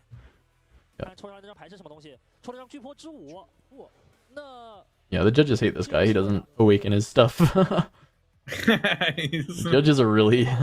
I mean, they're over it. You saw the judge ready his Aurelia for him. They're over it. Should go to 6 for hold point, but there we go. Yeah. So into 2 runes. How many Defiant Dances have been played on the other side? Because you have your own Defiant Dance here, but currently the Aurelia has boots, so the Aurelia is a 6, your Aurelia is a 5. You have 5 runes, but only 1 buff card from what I'm seeing in hand. It's Fight or Flight, Charm, Draven, and then the Defiant Dance, which is, a phenomenal draw, of course. I mean, we only have 5 runes? Is that it? 5 runes? Is that the answer? Yeah. So I mean, I guess you do just do the Defiant Dance, and then if your opponent can beat it, you just can Fight or Flight. Yeah. I wonder if you're supposed to just go home, just stay at home with all your cards, and then just double conquer next turn with push and charm to move the Irelia off. I think you actually are fully cooking here, Agato. I actually think because your hand texture has so much movement, of your opponent's cards, and they're only at 5 and you're at 6. I think that makes a lot of sense to just wait 1 turn. I'll also say we're smoking fucking crack for not casting this out of combat. We're just getting cooked by Defy. I guess they don't have a green rune. Never mind, it doesn't matter. Yeah, no, they can't defy it. They can't not so fast your push either, by the way. So that is another notable thing. He's back to 0 with ready. Okay. It's +1, so it's 7. 8. But we can. No, it's 7. We're okay here. Where is 8 coming from here? Because it's 6 minus 2. 8 because he readied. Yeah, So it's why is 3 that from 8? on guard 6? and then 1 from ready. Oh, okay. Yeah. How do we have a So, -2 on there? I mean, Can the you take it Aurelian away, should, please. the Aurelian Please take should away the -2. fight or flight Please. your own Aurelia and then ready her to push her back. Yeah, that would And then be. charm. Please take it Does away that the work? -2. I don't know. Yeah, it works. Absolutely. Yeah, does it should work. work. So can we I'm- actually do the movements? They'll do that. Okay. I'm actually so tilted by them resolving their spells before the Irelia triggers, because that's just like, yeah. Yeah, I think there's been some miscounts for sure. Oh, are they not letting him do it? Let him do what? I don't know. So I don't know confused. who's letting anybody do anything. So he's trying to ready his Irelia, but like Yeah. they keep pausing him in the middle of him Should be readying at his 10 right Irelia. now. 10. Okay. 10 to -2 +4. I don't know what this -2 is still here. It is incredibly not relevant to the battlefield. but, Okay. Well. okay, thank goodness we got there. Also, please side out your Dravens in the mirror. Thank you very Is much. Draven So, not, game 3. not the sauce in the mirror? Not in there, no. Why not? It does nothing. There's a super high risk of you just losing your Draven, and 6 energy is too high. It only Just works push if you their guy. lose your You first score a point, Aurelian. right? Hey. What are you pushing into? No, you play him onto a battlefield. You put Draven and an overzealous fan. Holy shit! Wait, we're cooking. Wait, it sounds like we're playing a real deck. And then you play Red Draven. Yes. Yes. Wow. Maybe they were right. Maybe they were playing fast because they knew. We didn't know. I think they were right. Yeah, I mean, No, how- it's what fine. is the clock at now? Because we're getting pretty. 20. Is still 20? 21 Okay. minutes. That's plenty of the time. judges have accounted for about 7 of these minutes. So I will. Yeah, I do agree with that. This game, there was a lot of. I mean, to be fair, this is the one game I may agree with the judges on whatever the heck was going on. Yes. I don't man. really like either lists, to be honest. Apart from the I block. think Block I is don't cooking. really like either player. No, I do think. No. Wow, It does Ruby, feel that's like crazy to say that. it does feel like a tip for Aurelia players, definitely, like when you cast the spell and target the Aurelia, do that first, because I think some math got screwed up somewhere and shit's happening way too fast that I don't know that we didn't even count it, but that I'm a little suspect of that, like, ride the wind play, and if everything was counted properly on both sides across that, with how fast things just getting slung around and not like the triggers not being done. And this is a Do full your early circle triggers. moment from last week, ladies and gentlemen, and that is support your local libraries for knowledge gain, like counting. Is that right? Was that the lesson of last week? Yeah, we talked about this. You said we should have more public libraries so people can use the potty. That's what you said. You're so wasn't right. here I last wasn't here week. last week, but I was thinking that. I was thinking that. So I'm 2 glad weeks that you ago. got like that. It was a week. I don't know if it was 2 weeks ago. Week ago. I can only stay up so many sleepless nights in my basement before I think it all starts blending together. Yeah, support your local library, but not your local game store. Oh Those are my I thought that two, the lesson of last week was make sure you pay mana for your rebuke, or was that not? You weren't even here last week, I thought. Yeah, but I caught some of the VOD. I mean, come on. You think I'd miss that?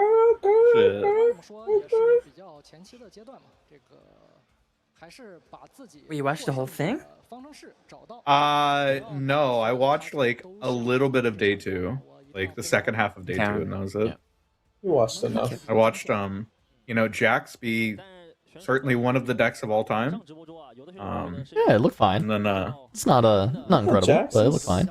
sometimes Jax is, sometimes Jax is on and sometimes Jax is off. I mean, solidly beat your deck, right? Good signature spell. Just sometimes you draw the wrong half, and deck looks pretty bad when it draws the wrong half.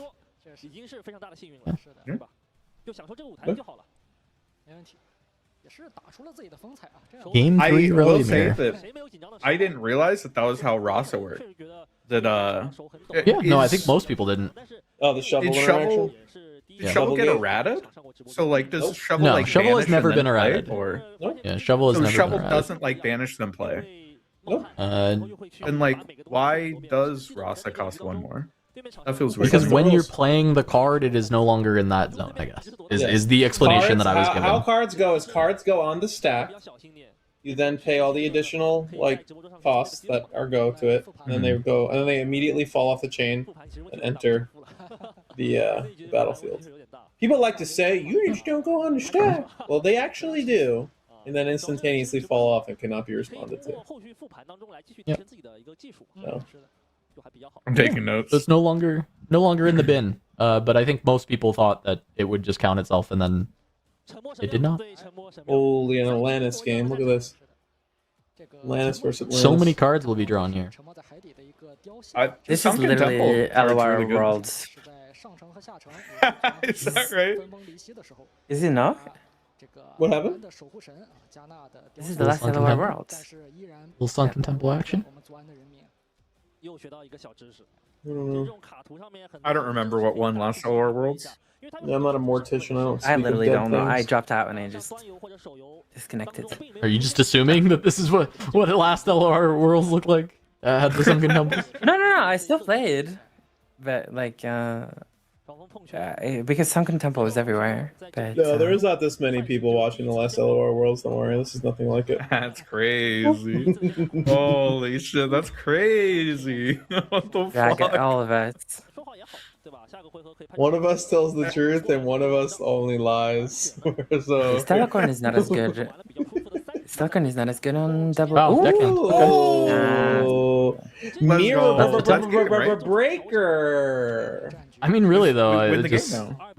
like the point tempo has been so goddamn impactful that like just going to 2 right here is like GG.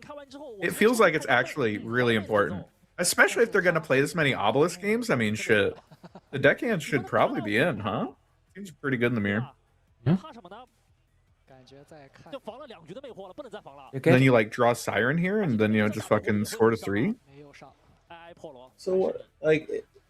So is the reason we don't play like Aurelia every time when we have 5 resources because we're like scared of charm or something? It's charm, right? Yeah, has to be charm. Those are not so fast. I mean, like. I'm just gonna say on this board right now, Does in he my have to stay in Aurelius, there there's with only deckhand? one of these units. He's in the staying list. with deckhand. Oh, yeah? Is it Poro? He's Just taking one the of them, same the other two rebuke is not. line, by the way. This is rebuke in hand. He's taking the same exact attempt to fucking rebuke this. shot. I'm gonna throw I think up. so. Also, I'm can gonna throw up. we just go back with our units? I'm begging you. I'm gonna begging throw you. up. Just Again, I'm looking at, what is the decision here? So okay, so it's not the rebuke line, it's Defiant Dance, but he's keeping the purple runes as well. So he can still rebuke. I'm gonna throw up. into 6 mana open. Hard bargain with repeat. I'm gonna throw up. So Holy I think he's fuck. gonna cast the rebuke, by the way. Yeah. No, okay. You're Just not that's- rebuking now? Yeah. So Now we should. I mean, it would still just get not so fasted, right? So of course, like it Yeah, but at feels a least now little bit they're- unreasonable to do it. Now they're tapped out, so you get to kill the Stellacord on the next turn, yeah? Oh, they're Yeah, trying to sounds kill pretty it good to me. now. Yeah, okay. But I mean, the I mean, hand that's doesn't already support kind of the killing it. case, right? That's already the case with forcing that hard bargain. But the thing with the deckhand though is like you would have 2 units, so the ability to potentially go to 4 would have been nice. Though Zero would have had a lot of runes open that might have been tough to kind of crack through. The way he's playing it, so it feels like the strategy that he has in mind is trying to force Zero to spend a bunch of runes on his turn, right? Every single time. So that when he gets to attack back in, his opponent doesn't have the runes to deal with him untapping. has been the like overall like prevailing game plan that we've seen informing every single one of these choices. Does that like kind of track with you guys as well? It feels like that is the idea. Whether or not it's like the most effective way to play this is in which we're choosing to do these sets. Yeah, no, that I think I agree with you in that I don't also like the times that it's being chosen to go for that. I do think that in theory that strategy does kind of make sense, right? Of like we're going to make you use your runes on your turn in ways that are not making me lose too much, and then on my turn when I untap, I can like deal with your stuff without having to like deal with as much on the stack. But yeah, I do agree that it just doesn't feel like these have been the right times to do so. I just feel like our opponent on the or player on the right is just like isn't playing Aurelia. Like we put off playing the Aurelia like so long in all these games, but like at the same time nuke our rune base, and it's just I don't understand. I don't know. I'm not saying like what it is or isn't. I just don't understand. Now we're gonna rebuke. Interesting. See, here's the other thing: is like I think if you're going to like go with a line and like tell a story, you know, you should. If you're gonna play around cards or have a game plan, then like committing to it is important. And like it feels like we kind of waffled last turn and decided like, well, I don't know if we want to rebuke. Yeah. I mean, now you're Aurelia, right? Like at this point, you have to Aurelia to go 4. Yeah, 100%. But did he miss the window? Is he gonna have to do it? Tilting me. Yeah, did they not let him? No, he can do it. No, you can't do it. You have to do it before the swap. Yeah, it's when you target, right? Yeah, I mean they've let him rewind it like 6 fucking times. Like, yeah. I mean now he's gonna have to spend and do it. Oh my god. Yeah, I mean rune. Well, at least when the Lonely Poro dies, he won't draw a card because he'll come back alive. Yeah, that's true. The Poro will die lonely twice. That's good. Yeah, I think my main concern is like somebody got a cryogenic. Yeah, this is a lot of like mechanical error just constantly throughout this game. I mean, it's been. No, I just mean like if we're gonna rebuke, then like we should rebuke in the combat, and like rebuking on the next turn just feels like we should be at 4. I'm with you. I'm on the same page. Pick a line and stick with it. We should be at 4 I'm on the same with about page. 3 units in the base right now, and not a care in the world. I'm pretty sure we paid a rune to equip this GA, and like it just hasn't. Did we miss Irelia again? Oh no, we haven't paid our shit yet. Okay. It's okay. Yeah, when you're playing, for anyone who's planning on playing Aurelia in tournaments, you will get I'm not really sharked, but these are the rules. If you're resolving the effect of the card, you cannot then say, okay, I'm ready with Aurelia. You have to announce the Aurelia trigger and tap her on the target. You cannot, if you equip something and the thing is touching the unit, it's too late. Yeah, because it's a trigger in response to being targeted. It's like Dreaming Tree. It technically outstacks whatever you targeted with, and if you start resolving, that means that you have moved on. You missed your window. The opponent will shark you on those.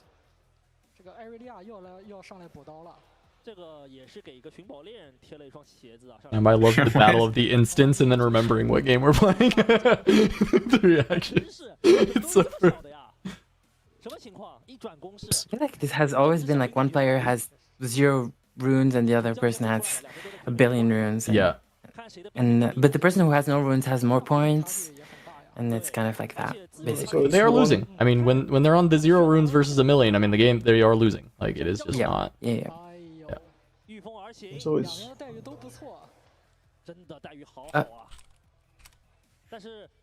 Did you recycle them in the wrong order on the equip and the Irelia, I wonder? Was that what they were checking?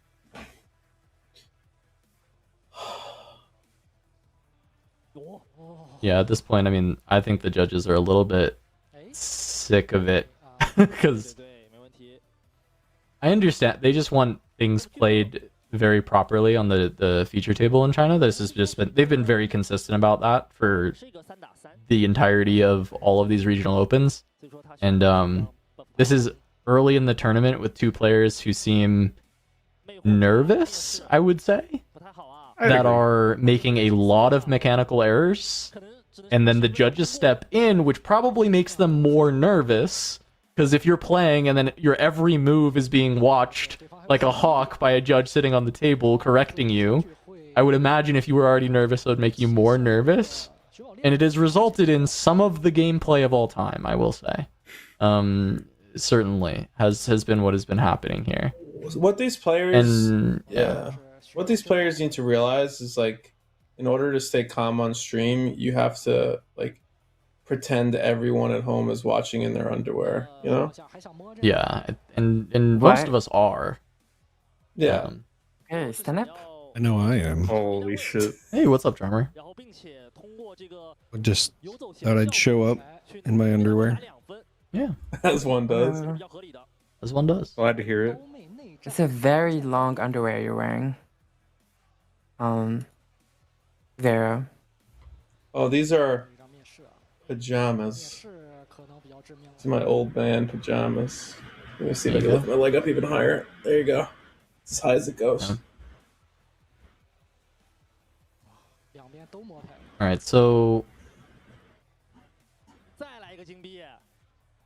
he's already at 5. This is an egregious amount of gold, so the rune advantage will be on his side for the rest of the tournament, I think. I am going to defer to anyone else.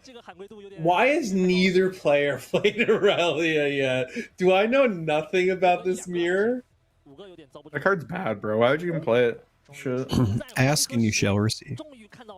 It costs 5 mana and doesn't even make a treasure. Don't you see his treasure hunter right here? It's fucking making gold. It's moving around. It just killed like 4 units.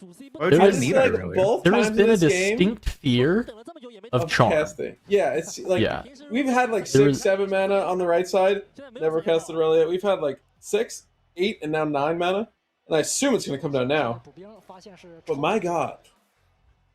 I've just never seen it's been this fear of charm. It's been this really weird fear of charm. I mean, I understand you do, to some extent, you do need to respect charm, right? Like, you do have to, like, you can't just completely ignore it. But I do feel like maybe there have been some times that it's been overly defensive, and that is probably quite the understatement. We should have. The judge is going to actually murder him in the street with channeling before awakening again. And we left our Tide Turner out there. Yeah, you know, we love leaving units on battlefields. Jumping. Just in case Irelia's a little hungry, you know? She needs a little snack. She needs to go eat an elephant. I mean, this treasure hunter should definitely go in to unequip the boots and get another gold and get a point. Please. Yeah, going to 7 is actually reasonable here. I actually like the card draw on the Conquer afterwards if you're gonna, like, especially just to unequip the boots. I agree with you, Kubi. Going to set, so like on the future turn you actually get that draw. It can matter. I know a lot of times people will tell you like you don't need to go to 7, you just play 6 to 8, and often that is correct. But there are times in aggressive like double conquer decks that it is still worthwhile to go to 7, because the card that you're drawing is going to be like worth it on the turn that you need to look for the double conquer. So it's something that you can always look out for. It's not that common that it's better than just like staying on 6, but it is like a real thing that you should consider. I think it also depends on your hand. It's a trade. Yeah, it depends on your hand. It depends on the game state. It depends on what unit you'd have to go conquer with. And are you giving up like a unit for free? Like it's a lot of context on when it's good, but it's not like so just like, oh, you are always like just stay on 6, don't go to 7. Like sometimes it's actually better. I just mentioned the hand thing because I just came from my pre-rift night. I went undefeated, by the way. And nice, I had a situation where I went to 7 specifically because I knew the only way I could win was if I found a gem jammer, and the draw got me there. There you go. Nice. Did you also play punch first? I did, in fact, have 2 punch firsts. It's interesting. The undefeated people have been playing punch first in their decks. I wish I could be cryogenically frozen so I could wake up to this exact match 50 years in the future. Can we just leave the stack on the board, please, until it resolves? Thank you very much. Yeah, I mean, that, and we just, like, spent 3 mana on our not-so-fast.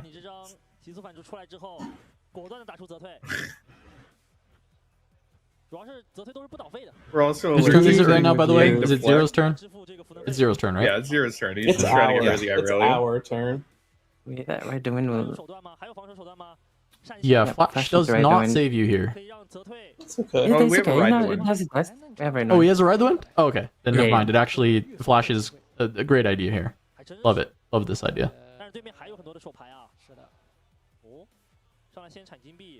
Is that a GA underneath our other Aurelia? Yes. Yes, It it is is. in fact Guardian They Angel. they played the animation earlier, so that's how I know. That checks out. They usually There don't is a play those Defiant often. Dance in hand as well, which is pretty And they don't play those often, so. pretty GG. Oh, we let him score? Yeah, no, Wait, we that's have to fight the treasure not- hunter, don't Yeah, we? we have to fight. Yeah, we do. Yeah, we can't fight this Irelia. This Irelia is rough. I mean, if we wait, have- hold on. I mean, if you if we fight the have- treasure hunter, you unequip the boots, though, which is annoying, to be honest. Yeah, I So mean, you maybe have to have Ride the Wind. fighting the. If you have I Ride the actually Wind think and so. Defiant Dance, like maybe you have a chance, but so Oh, I don't think you're. Yeah, you're never winning from this spot. yeah. But yeah, 'Cause, I like, even agree. if You're you- probably even if you supposed to kill- fight the treasure hunter. No, but Yeah. even if you kill the treasure hunter, like Kubi said, you just give them The 3 boots more. is annoying. Like, Yeah, you give them yeah. 3 more power plus like, you know. It's over. I mean, there's no. What it would do is it would force the Aurelia to have a spell in hand to ready her, and that's it. Yep. Yeah. basically. Because Which you is- would, Yeah. which is It's like a formality it's at that not point, but yeah. because your Aurelia is still dying. Like it's just like does she have a spell in hand to actually then go conquer the other side? Like that's what I'm saying. I don't think this game is winnable when the only card in your hand is a Ride the Wind. Like I just don't. Mhm. There's nothing you're gonna be able to do here. 没有那么有意思吧？这个交互感觉比较累啊，有点累，这算数算的太累了。平时打牌还是放松为主，娱乐一下。哎， Here we go. 那也是长 Oh boy. That was a He seems roller so coaster of defeated. emotions, I will say, of a card game round here in round 3. Would you say that crinkle cut fries are the worst fries of all time? You make a tier list of French fries. They're probably pretty low on the tier list. Pretty low. I think they're low, but I don't know if they're the worst. What's the worst kind of fry then? I'm not a fan of the. I don't know how to describe it other than noodle fries. The ones that are like really thin, that are almost like a hash brown. Like you mean like home fries? No, home fries more like actually. No, think hash brown like almost, isn't it? Like whenever you go to a restaurant that wants to try to recreate McDonald's fries, but and ends up just being like they're too small, so they get extra crispy and they're kind of hard, and I just not a fan. So yeah, to me Kinda those like are the worst. And yeah, then like probably crinkle. Fried. That's what you're Like looking a- for. yeah, shoestring fries. Yeah, that's the one you're looking for. For sure, they're awful. It's Yeah. like it's like some Walmart great value type of what are we doing here? You really think crinkle fries are that low? That's crazy. Relatively low, I think. They're pretty bad. Relatively low? Yeah. Are you So- high on crinkle cut fries? They're like Is that your jam? No. Is the crinkle cut like? I'm not Did necessarily I saying- strike a you really nerve like- by saying that they're I'm like not not necessarily that saying good? they're S tier. It's just shocking that I didn't know they were so like unanimously hated. I get it. The It's not best even time like of your hate. life- It's just like they're like it's just not. They're just definitely not the best fry at all. Like they're Wow, what's wrong with crinkle cut fries? I get it. The best time of your life was in the fucking, high school cafeteria with the crinkle cut fries, and you want to go back there. I respect that. What do you mean? There's some other good places got crinkle cut fries. You never get like a good wing just- place, you know? I just am of the opinion that it's not necessarily that the crinkles are that bad. It's just that all of the other ones are better. I think crinkle are that's more where fine, I'm at. Yeah. right? Like I think that the shoestring ones are garbage. 100% The agree. crinkles are fine. I would rather have just like a standard fry than a crinkle. Well, what is a fry most of the standard time. fry to you? Because now we're standardizing. I know we nationalized the fry. What's a How would standard I describe fry? it? Just, I mean, square, straight fry, but like of restaurant quality. So like to me, that's the standard fry. Kind of like something you get from a diner. They're a little thick in the middle, yeah, kind of like rectangular on each side almost. Yeah. Okay. It's like about like a diner type of fry you get those at. So that's like my middle of the road. Like that's the median for me. So right? potato And wedges. then Are potato wedges potatoes or fries to you? They're chips. To me, they belong with fish and chips. That's something else. So for fries, right? I got the median there, and then the next step up for me is curly fries. I love curly fries. I think curly fries suck because nobody especially makes them right. Seasoned. Well, it's okay. Everybody is wrong at some point in their life. And then waffle fries are the S tier. Waffle fries best tier. You think waffle fries the best tier, like Chick-fil-A every day. You just want waffle fries. Yep.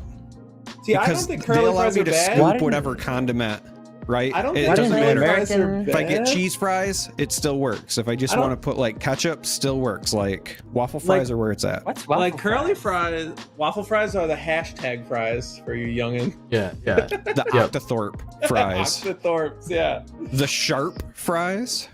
So my thing with the curly fries is nobody makes them correctly. I feel like every time I order curly fries anywhere, they're just like all the breading is just burnt and awful.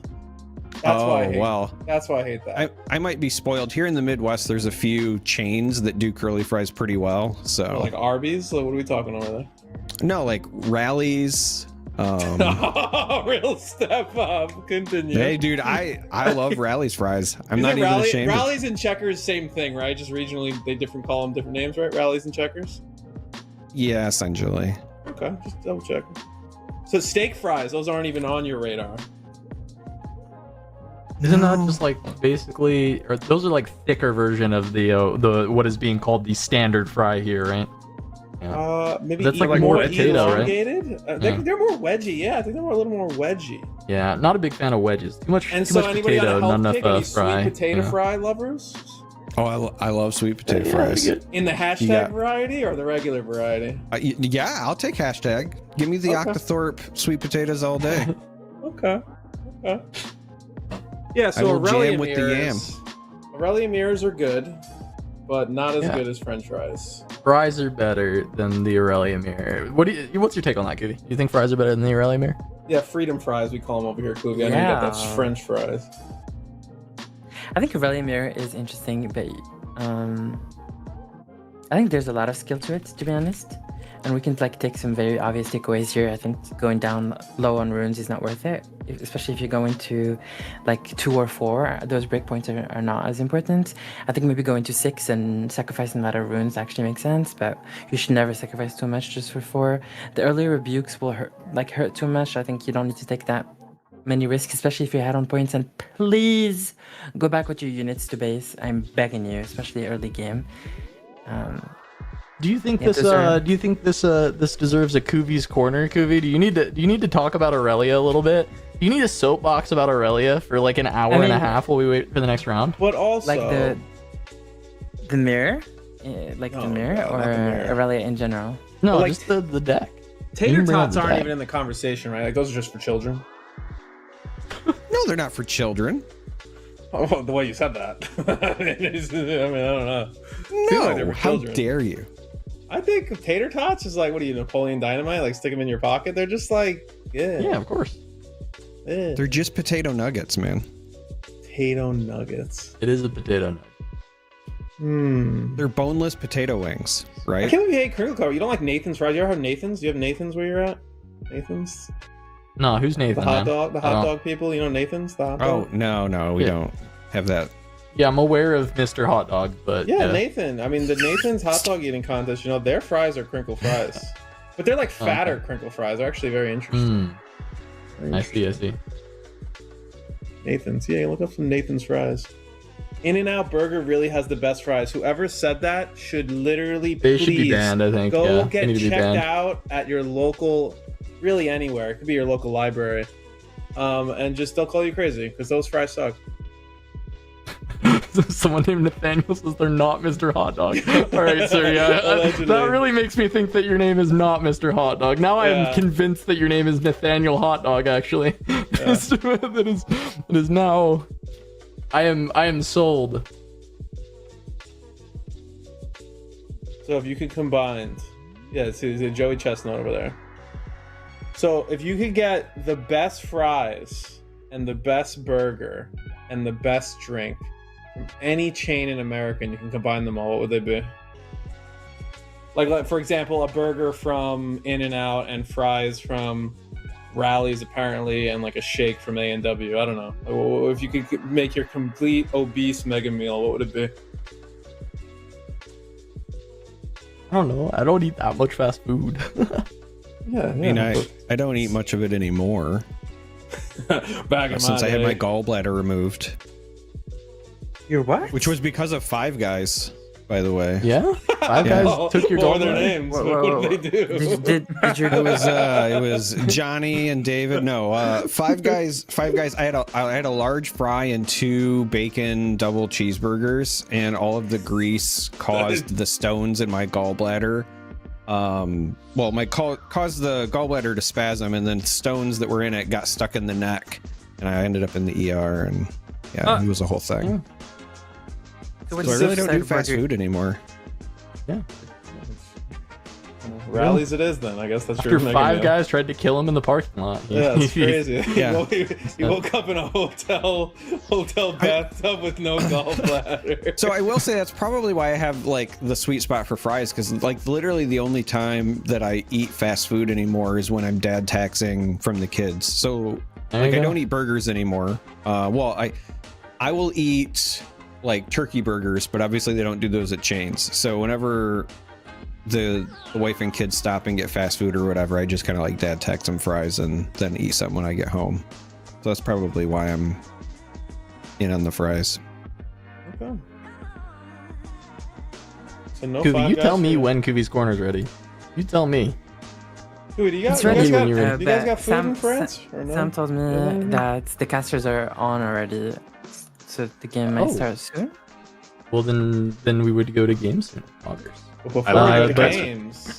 but- Before we go to games. While you wait, go ahead and check out shop.turnhamsideways.gg. We got the mats in stock once again. We have the mite trackers. They are available. Now it's like essentially globally, right? We have international shipping. I mean, I say globally. I don't know if it's literally every country. It's a lot of countries now. Probably not North so go Korea. check it out if your country can go grab some stuff. The best way to support us outside of just subscribing to the YouTube, following the Twitch channel, watching the content, the biggest step above that, it would be buying something in the shop. That really helps us continue to put on the best content we can. So thank you so much. But yeah, with that, Kuvi, we can. Well, there's a countdown for like 5 seconds on the stream. Well, they're doing also, mini games. let's We got see Kuvi's this Corner. video. Kuvi's Yeah, Corner. while Go they're for doing it. that, let me just say about the mats. I took the Victor mat with me today, and I went undefeated. So skins get wins. Oh shit! All right, now off to Kuvi's Corner to cover Aurelia. Thank you, Kuvi. All right. So Aurelia. I have played a little bit of Aurelia, not too much, just a game or two. That's a lie. I have played a lot of Aurelia. I just yanked this list because it has a lot of 1-ofs or 2-ofs. I think there's a couple missing because of the screen display, but just to showcase basically all the cards that you can play in Aurelia. Obviously, I am still refining my current list, so I'm not gonna go in depth in the ratios and the good cards and the bad cards, but so I think she is probably, her and Sivir are the most intricate and the more skill expressive legends so far, like set 1 and set 2 combined, I think. So basically, whenever you choose a friendly unit with a spell or an ability or a gear, you can exhaust the legend and pay 1 rune of any color to ready that unit. And then when you conquer, you may pay 1 energy to ready the legend, which means that you can re-target, re-spend a power to re-ready the unit.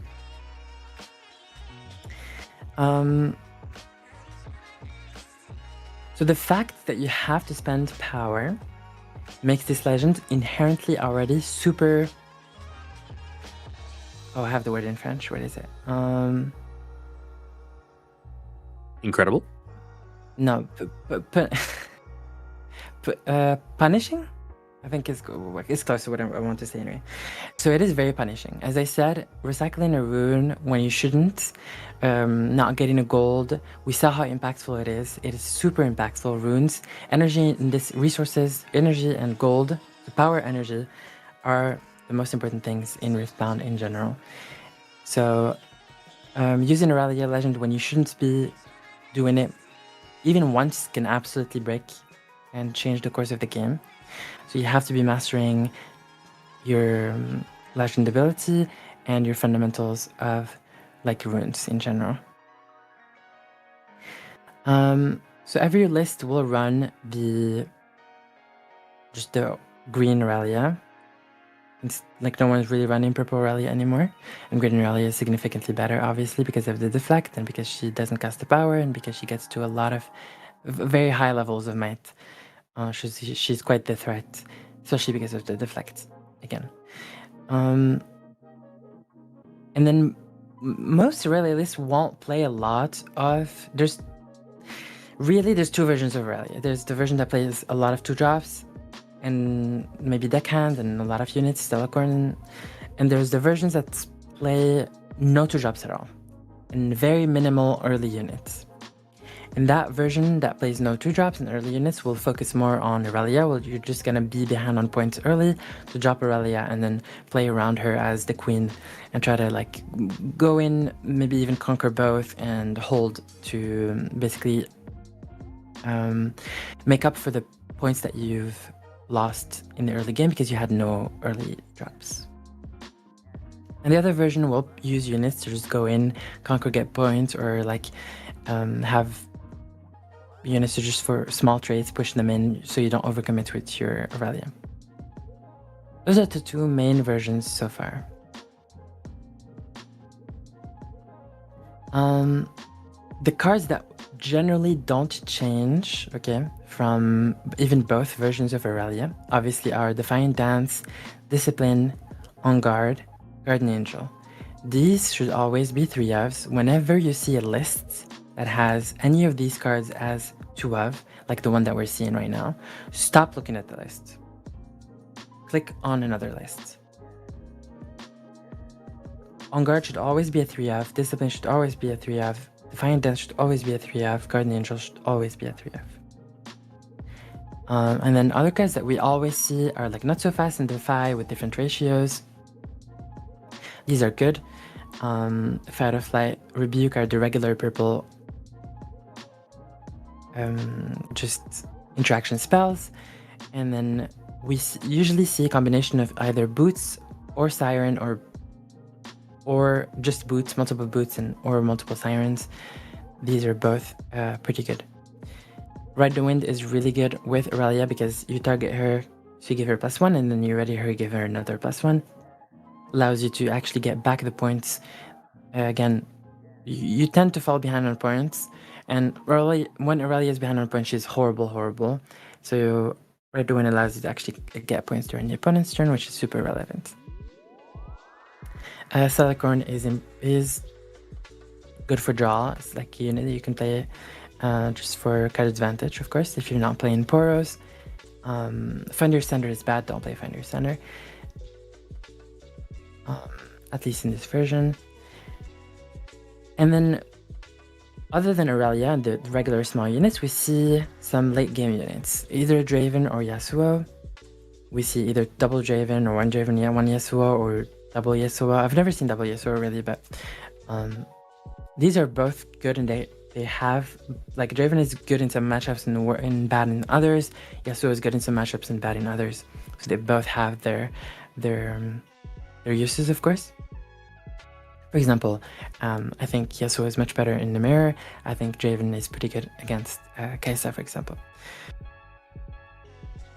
But you don't really need that much help against Kai'Sa. Usually Aurelia is pretty good against Kai'Sa. Well, she's good in general if she's ahead on points. But I think Draven is slightly problematic. You need to adapt your game plan and your deck list to be able to beat Draven. And I'll tell you guys once I see a list on stream that is adapted to beat Draven. So far I haven't seen a single one.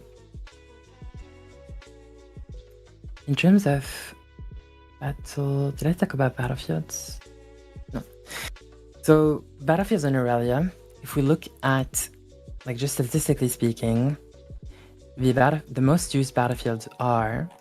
Wait, let me look. There's a stat for that. Yeah, most used battlefields are Dreaming Tree, Sunken Temple, Obelisk of Power, Paper Tree, and Conservatory, in order. I think Dreaming Tree is just broken. Because of your Disciplines Your Own Guard, your Defiant Dance, always run Dreaming Tree, even though some other decks can benefit from it, like the Draven and sometimes Fiora, but it's still very good for you. Sunken Temple is very good. You'll always consistently get to 5 mites plus, so you'll always be able to draw. It's another case of another battlefield that everyone can use, unfortunately, but it's still very, very good for you. And you just want to make, if you play clean and you're playing better than the opponent, it doesn't matter that the battlefields benefit both players, because you're going to make use of it a little bit better than the opponent, because you should be playing better. Obelisk of Power is interesting. Obelisk of Power is actually very strong. I think it could be Aurelia's best battlefield, in my opinion. Because you want energy. If you start the turn with turn 0, 3 energy, as in your turn 1 is actually 5 energy, you're extremely ahead in the game, in my opinion. Especially if you play the cracked combo of stacked deck on turn 1, and you have, what was it? It was like 41% chance of seeing that combo, so yeah, Obelisk with stacked deck is very, very strong. If you get it, even if you don't get it, it's not a big of a deal. You're still gonna start your game with 5 energy on turn 1, which is very strong.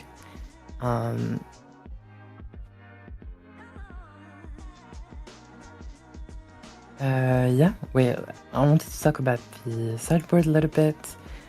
Talk about side deck. Adaptatron is very good, especially in the mirror and against decks that have gears. Hardbargain is pretty nice against, specifically against Kai'Sa. Or decks that have big spells, mostly Kai'Sa.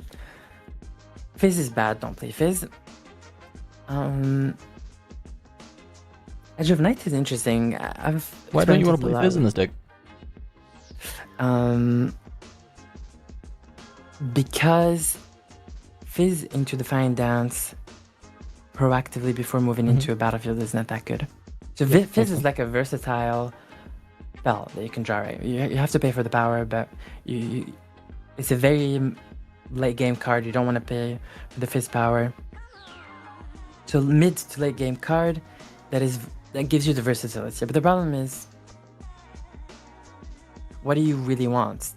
Do you want like Discipline is not bad because you get it for free and you draw, which is the best target for Fizz, really. But other than Discipline, your other hits are not as good. Like Fight or Flight, sure, you can rebuke from time to time, but you don't need that flexibility. You could just, instead of Fizz, just run another stack deck and just pay 1 more and get the spell that you want. And you have a lot more versatility with stack deck because it can actually be used early. If you have a Fizz that you draw on turn 1 or 2, then it's gonna sit there for like 5 turns, and you don't want that. So it's mainly because this deck wants to play more on action and reaction speed then, yeah?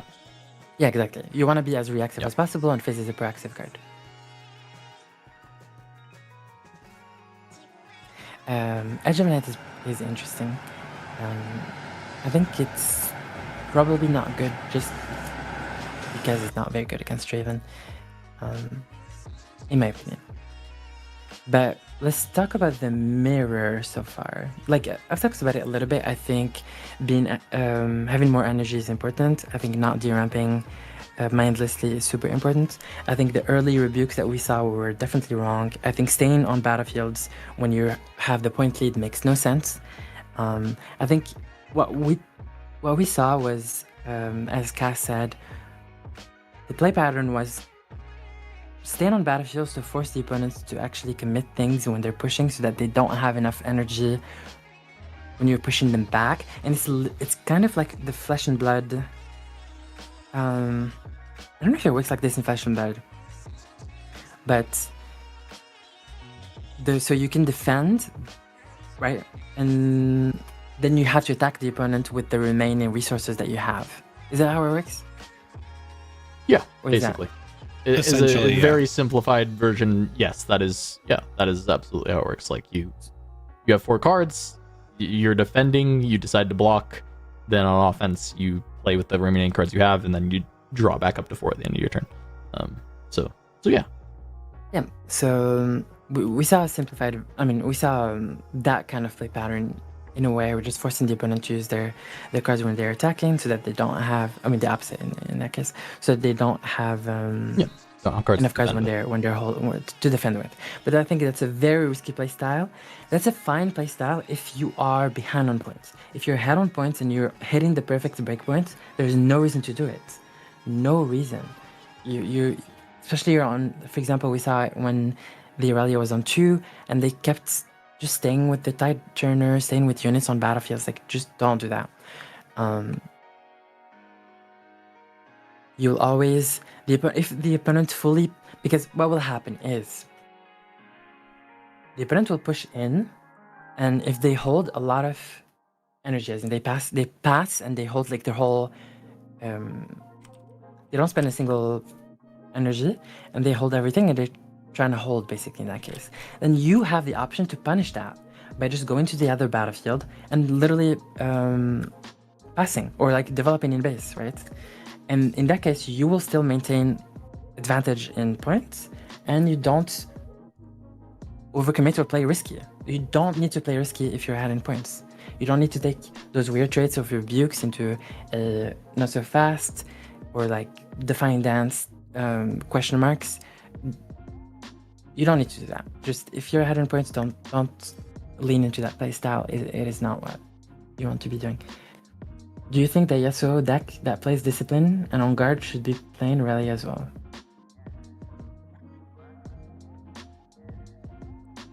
We saw that. Funny enough. Did we see Aurelia? Yeah, the Yasuo deck was playing green Aurelia. It was like cosplaying Aurelia, basically. It was like an Aurelia deck, but it was in Yasuo. Yeah, that's true. I felt like that wasn't... No, it didn't feel very impressive. strong. Yeah, it was not very impressive when we saw it. Yasuo is... Sorry, what were you gonna say?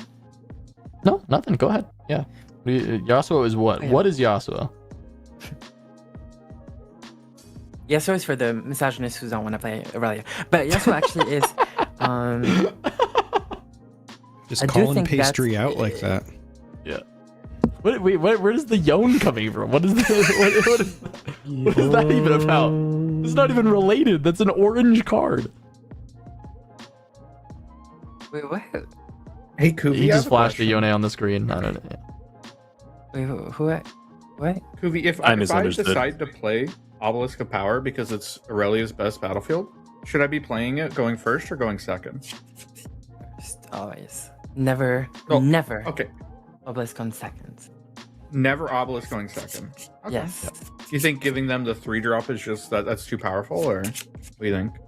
I think you're starting the game with you're letting the opponent start the game with 5 energy. Okay.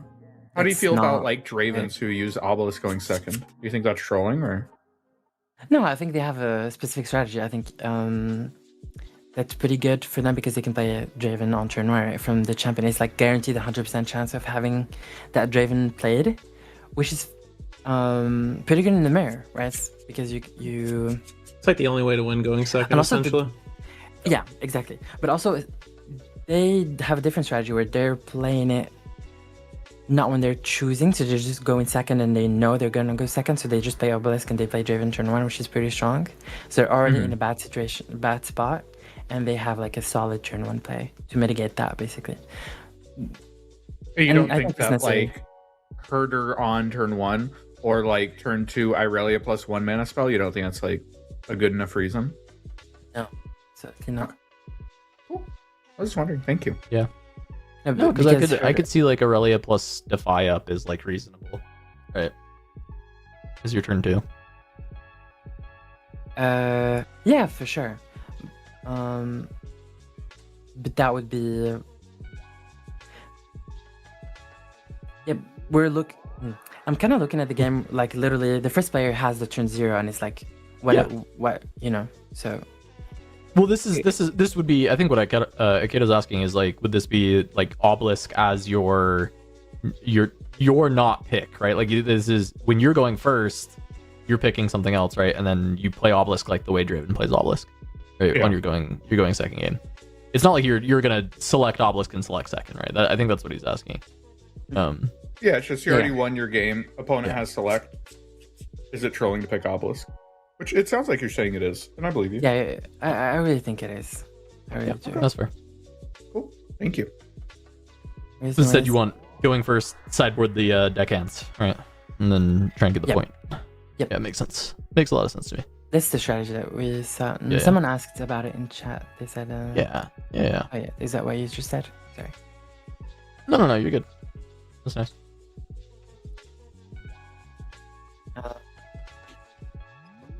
Thoughts on Aurora? Is gear hate that strong or is just unplayable? Well, that's for Vero. Vero told me that Aurora is still the best deck in the entire game, except it's RNG and you have to hit Aurora. So here, Vero was on his way out, but Vero, do you want a soapbox before we outro you and you head out? You want a soapbox Aurora real quick? No. No, actually, Aurora, no. I'll just leave. Aurora is specifically in Sivir, still one of the best decks in the game. Gear hate has nothing to do with it. If you are like stack deck, called shotting, ramping, and playing your Aurora on turn 3 or 4, like gear hate doesn't matter essentially. It's gonna get ripped from your hand. It's not gonna be there. You're gonna have redundancies. It's fine. The reason why Aurora can struggle in the meta currently is because of all this degenerate stuff we've been talking about, Kuvi, for the last like 10 minutes, which is just everybody's doing very cheeky things to get underneath each other's decks, which is, we're all playing Draven Miracle mid-range, for the last 3 weeks. And then the next week, everybody's like, we're going to start playing Rear Guard. And the week after that, everybody's like, we're going to start playing Obelisk and sneaky deckhands in our Draven list so we can like cheese the mirror. And then Aurelia is like, I'm going to do that too. I'm going to play like sneaky deckhands because my mirror stinks and I want to like cheese going second, blah, blah, blah, blah. And this like race to the bottom makes it so depending on what deck you sit against when you're playing Aurora, is you might just sit up against somebody who just has a sideboard of like a bunch of accelerate units for completely different matchups that just happen to hose you. Yeah. That's the worst part about Aurora right now. And the problem is you don't actually know. You might sit down against an Aurelia who's just like playing mid-range President Aurelia, and you might sit down against an Aurelia who has like 10 2-drops and the sneaky deckhands and all this stuff, and you just don't know. Or you sit across from the person running Akshan in their board for a different matchup, and your Aurora just gets stolen. Oh, that's fine. You just challenge them and they flip a 2/2. That's fine.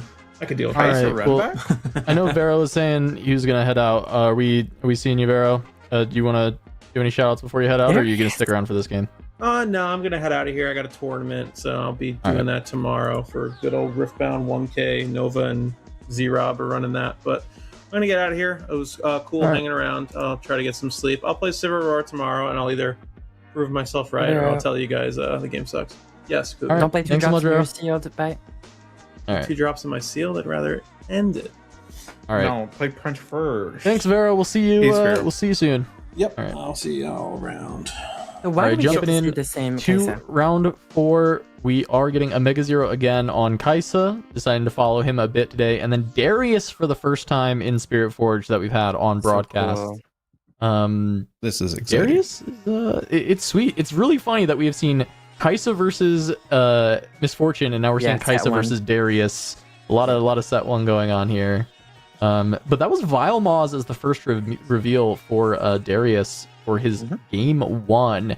I'm wondering if this is going to be Hook Darius, because I hope. Yeah, the concept of Hook Darius right now is the same as why Fiora would be playing Hook. It's you're dodging the combats from Draven, and so Vile Moz kind of serves 2 things in that sense, right? Where Vile Moz is good against Draven because you can prevent the like overzealous fan or the fighter flights from stopping your Darius Trifarian from the champ zone, just like coming down and killing whatever's there. And then also, if you're playing Hook, you don't care about the Vile Maws. You send your thing in and then you kill it with Hook anyway. So I could totally see that being the case. As on the other side, it's going to be starting with Obelisk for this matchup for a Mega Zero, which I believe he played Void Gate game 1 last time. So this is a change up against the Darius matchup. I think we're keeping Void to bring in Rain, probably. Because we're against Darius, so we want to bring in Kathy Rain, so we keep Void Gate for sideboard. Sure. Yeah, I can see. All right. So is there a non-Hook Darius? Like every Darius player's on Hook, right? No. I've seen quite a few different versions recently, but I think it's mostly coalesced around like Hook and then like just a fast Darius, like just having a lot of like low to the ground stuff that is just like playing quicker. There's like more aggro tools that are not necessarily Hook oriented now, and things like what's they call it? Rally the troops and just going like kind of wide early game with some of these things. Not worrying so much about Hook and looking at like laddering stuff up. I do feel like my biggest issue with Darius in set 1, it was that every other deck on the planet was trying to cheat from 6 to 8 points, whether that's with Watcher or Vi Ride the Wind or whatever, right? And I feel like Darius didn't really have like a way to cheat from 6 to 8 points. Did they get anything in set 2 that makes it like a little bit easier? Isn't Grand Stratagem pretty good? I think Grand Stratagem is a pretty bad card in general still. I will die on that hill. I still hate that card. I'm still on the other option as well, Cass. But I do think like Stratagem sure is like Kuvi, I think you are answering the question though. That would be like kind of your end game way to cheat those last 2 points. I think often when Darius was like rolling with Hook, like those last 2 points were not really that big of a problem because you'd have Draven and you'd have Vayne and you'd have Darius, right, as your kind of finishers. In this set, I don't know that gets the job done necessarily. Those Nexus Matrons are actually really pretty. This is a good start though. Yeah, he could have done this going second without Obelisk though. No, that's true.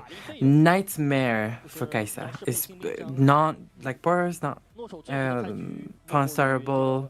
The Hopeful is not fallen starable. Even if you stupefy Fallen Star, it's not that good. Yep. Right, if we had Stupefy Falling Star, I think it would be pretty good here. Yeah, it actually would be not bad. It'd be like really good. It'd be like it's actually you're like it's not that good. I'm like I don't know. That seems pretty. I mean, yeah, I gotta recycle what 2 runes. All right, that's fine.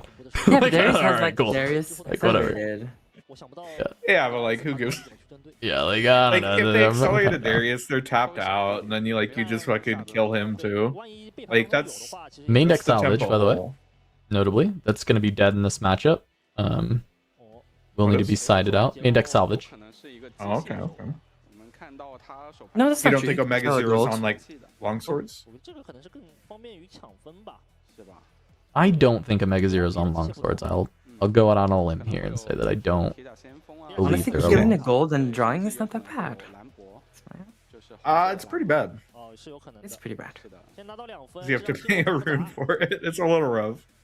Yeah, the power cost becomes rough when it's not. Yeah, when it's not killing anything. Now, it's not dead because you do.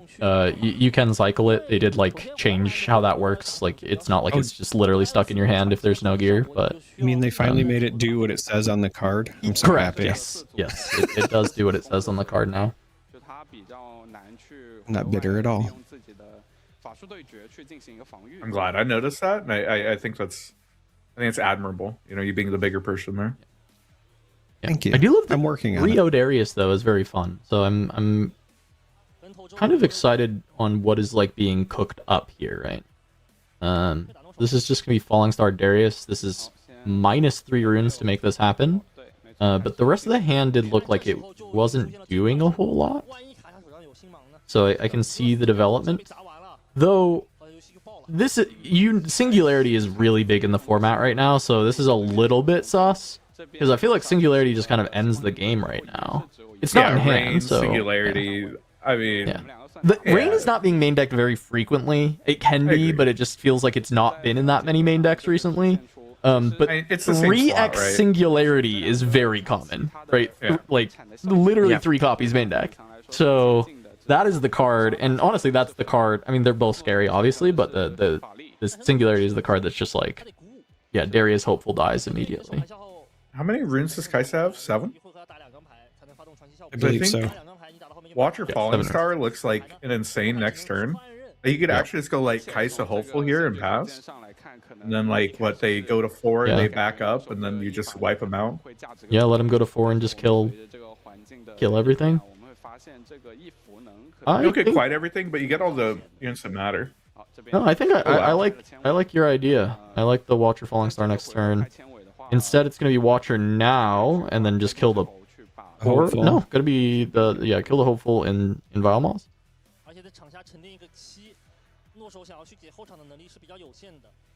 I mean, I guess I don't hate this either, just because you still have the Watcher for next turn to go in to combat, and then you'll have all your runes available to be a bit more reactive.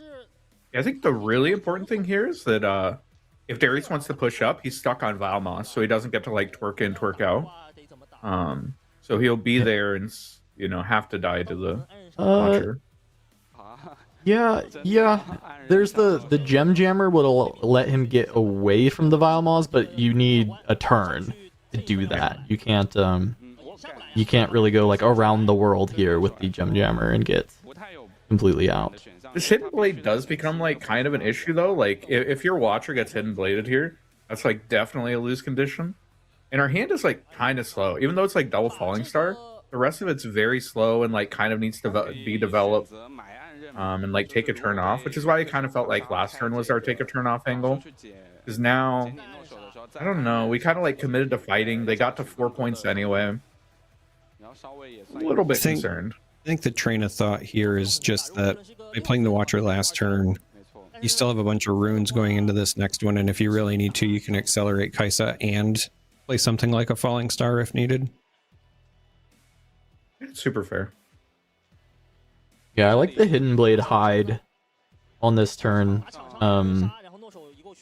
Because as you mentioned, right, like you can answer Watcher when it runs in, but also if a removal spell comes through, he needs to be able to draw in this spot.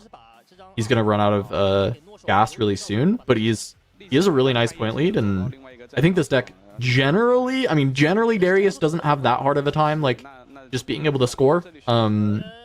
So as long as he has cards, right? The problem ends up being like cards. That's the resource that ends up being an issue. It's not anything else.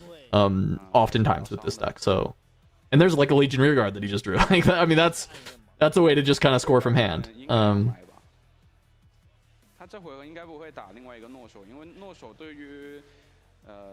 I definitely, I assume he's going to hide the Hidden Blade on this turn. I think so. I think it makes a lot of sense. It plays around like Singularity somewhat. It plays around the Falling Star. If the Watcher walks up, then you can shoot that. It seems a lot more flexible that way. Yeah, I'm curious if you even do shoot the Watcher if it walks up.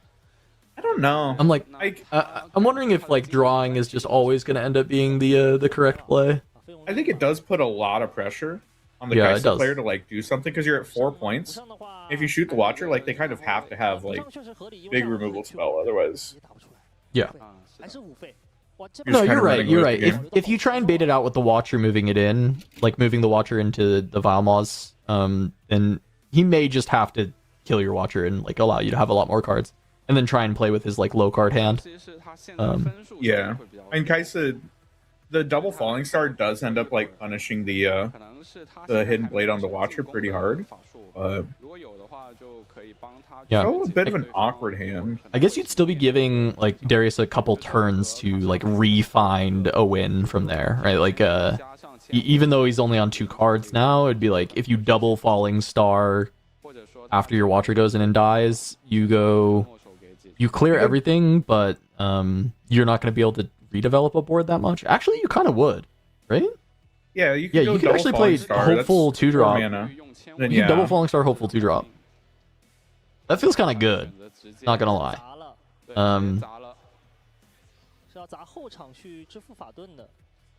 I think the other concern is that if you do end up like if you send in Watcher, it gets hidden bladed, and then you try and like Falling Star the Darius, and something like a longsword just kind of ends up ruining your day. That's true. That's true. I actually I wasn't considering the 2-up that much because I think Darius historically, and I think even for the most part this set is very much like I play all my stuff on my turn and you have to deal with it kind of a deck, right? But here now the Hidden Blade's awkward because you don't want to Hidden Blade your Darius when he's there. But I love Gem Jammer, so you can move Darius and then Hidden Blade the Gem Jammer. That sounds great. It makes so much sense. Yeah, maybe I'm just like a really big fan of Longsword. I think Longsword's an incredible card and like probably should be in most of these scrappy red decks. Like, the card just makes math really hard. No, I can see it. I think, especially a deck like Darius, where the issue is you start to run out of cards, a card that stays on board and keeps giving you continual value, I think makes a lot of sense. Right? And how sick would it be here if we like move the Darius over, we Hidden Blade our Gem Jammer to activate it, and then like hit a Longsword, and then we just like go home. Like holy shit. Yeah, I mean, if he has Longsword in the deck and his hand doesn't do it, I actually think that is like not an unreasonable play to make. Because it probably wins you the game, right? So it's like move first. Just because then he could go back home, so he isn't like stuck there against this. After you win the fight, you would go home. Sure. I'm a big fan of Longsword in Darius as well, just because if you're playing the hook version, which I assume this is, even though we haven't seen one. If you've got any of the tokens, throwing a longsword on a token if you're trying to hit a specific unit, like going up to Matron or whatever, is also, I think, really beneficial. Yeah, it's kind of like BF Sword and Hook Fiora, right? I think it just makes a lot of sense. You get a lot of value off of it. This is so good too. God, Death Grip is such a good card. Actually, yeah, this card has impressed me endlessly. Playing a lot of Hook Fiora as well, and playing Death Grip in it. Yeah, and that's another one that just makes math really difficult to play around. Big fan of that card. We have to have a bit awkward highlight though. here. Yeah, we lost Darius for it. Yeah, that would be the reason to have moved, but like the Death Grip doesn't end up making it work. But yeah, it's just a little bit awkward because we lose Darius, so now we're like on a develop. So if the Kaisa ends up drawing like Singularity, we could just end up getting Tempo Hold and like never actually come back into this game. Yeah, it would have been so nice if he actually had some of the answers in hand to be able to make the play where he can Hidden Blade after moving. That would have been really, really good. I mean, this Kaisa does have an awful lot of might on board now. Like once you get this mech onto a battlefield, like this card is just an absolute house. We've talked about it a lot. Rin's real bad when you don't have a board, but this is like double Forerunner, right? That he's got in hand. Like this is really resilient into Kaisa. I was wondering. I'm also like still considering whether or not this is Hook, because yeah, you can find this off of a 5 in Hook, and that's pretty good. But I'm like, where are all the slots? Like, what is all this stuff being played, or is this just like more good stuff, like mid-range stuff that's being like played? And then I think it's that, Cass, because I was thinking about it. What we've seen from the deck so far, like theoretically, it could be Hook. We haven't seen any of Vilema's what I would consider like the stalwarts for a Hook list, right? I haven't seen no matrons or captains, etc. Yeah, it just might not be Hook at all. The Vilema's was like the initial indicator to me that it was like probably Hook, but then we see 3 Gem Jammers, and that seems to be like his idea on what to do with the Vilema's layer. And like, plus you're good at attacking, so trapping your opponent there is not that bad. Plus it's a purple meta, so Vilema's is just kind of like a decent idea in general. It's not a bad idea. We're just playing Big Red. Yeah. This Smokescreen off the top though. Smokescreen, hell of a card in these matchups where they're trying to play fair. Yeah. God, what a card. Especially in Kaisa, where you don't even have to worry about the power. Yeah. It's just a blowout. What a fucking card. Yeah, it was Punch First before we had Punch First, actually. 2 for -4 instead of 1 for +5. Those are basically the same thing, right? Yeah, they're close. Not even. In Kaisa, it's like they're not the same because of course there's like the one limit at the bottom, but they're kind of close because Kaisa you're paying 2 energy for -4, and then in the orange decks you're actually having to pay 2 full power to do the +5. So they're like pretty close actually. They're pretty close. I just again at my event tonight I saved so many units because the +5 also keeps your stuff alive, right? And unfortunately smokescreen doesn't do better that. than minus, I think, oftentimes, but yeah. And that punch push card kind of says win the game on it in a lot of situations, especially in limited. Yeah. Falling Star Bryn here. Is that a Darius? A Darius Forerunner? I mean, they could take one more turn off here if they wanted to. Do we get to 11 runes? Because if we get to a point where we go like, if we go Forerunner here and next turn is like Bryn here plus Darius, like that's like, okay, well we're not getting to 11 runes, but it was a nice thought. Whoa. Yeah, Bryn Darius would be interesting. I was thinking going to 7 with the Forerunner is not unreasonable, because what I was talking about with the card draw earlier, like, is very real. Like you go to 7 with the Forerunner because you're running low on cards anyway, and then you have like this Darius and Bryn here set up in the back. So if your opponent underholds into the 2 bots after they clear your mech, then like trying to push through with the Bryn becomes a lot more reasonable. So I'm wondering if that's like kind of the path that we're taking, is like ensure there's enough might on the board so that when you play Bryn, you can actually just end the game. Yeah, but I'm wondering if it will be a conquer or not. But it is kind of worrisome. Swinging into the 4 mana, like, even if it's not smokescreen, you're very likely losing your unit here, like a Ray or something. Yeah, that's what I'm wondering, if it was ever just go to the open battlefield after you Falling Star, right? Like, do you just like go take this? But it does feel kind of soft, right? And I really don't hate the idea of like just developing another Forerunner in base. Yeah, that would have been fine too, right? Because yeah, then like if we could make it to 10 runes, because we don't have to hit 11, we just have 10 with areas. Like I feel like there's definitely a double conquer line that's doing well, because this is rough. Yeah, this is also really just saying rough. Like, I guess if you don't have it, I win here, which sometimes I guess Darius probably has to do. But I don't know that we were in a spot like that yet, where it's like, oh, he needs to just have won in this, like, on this turn.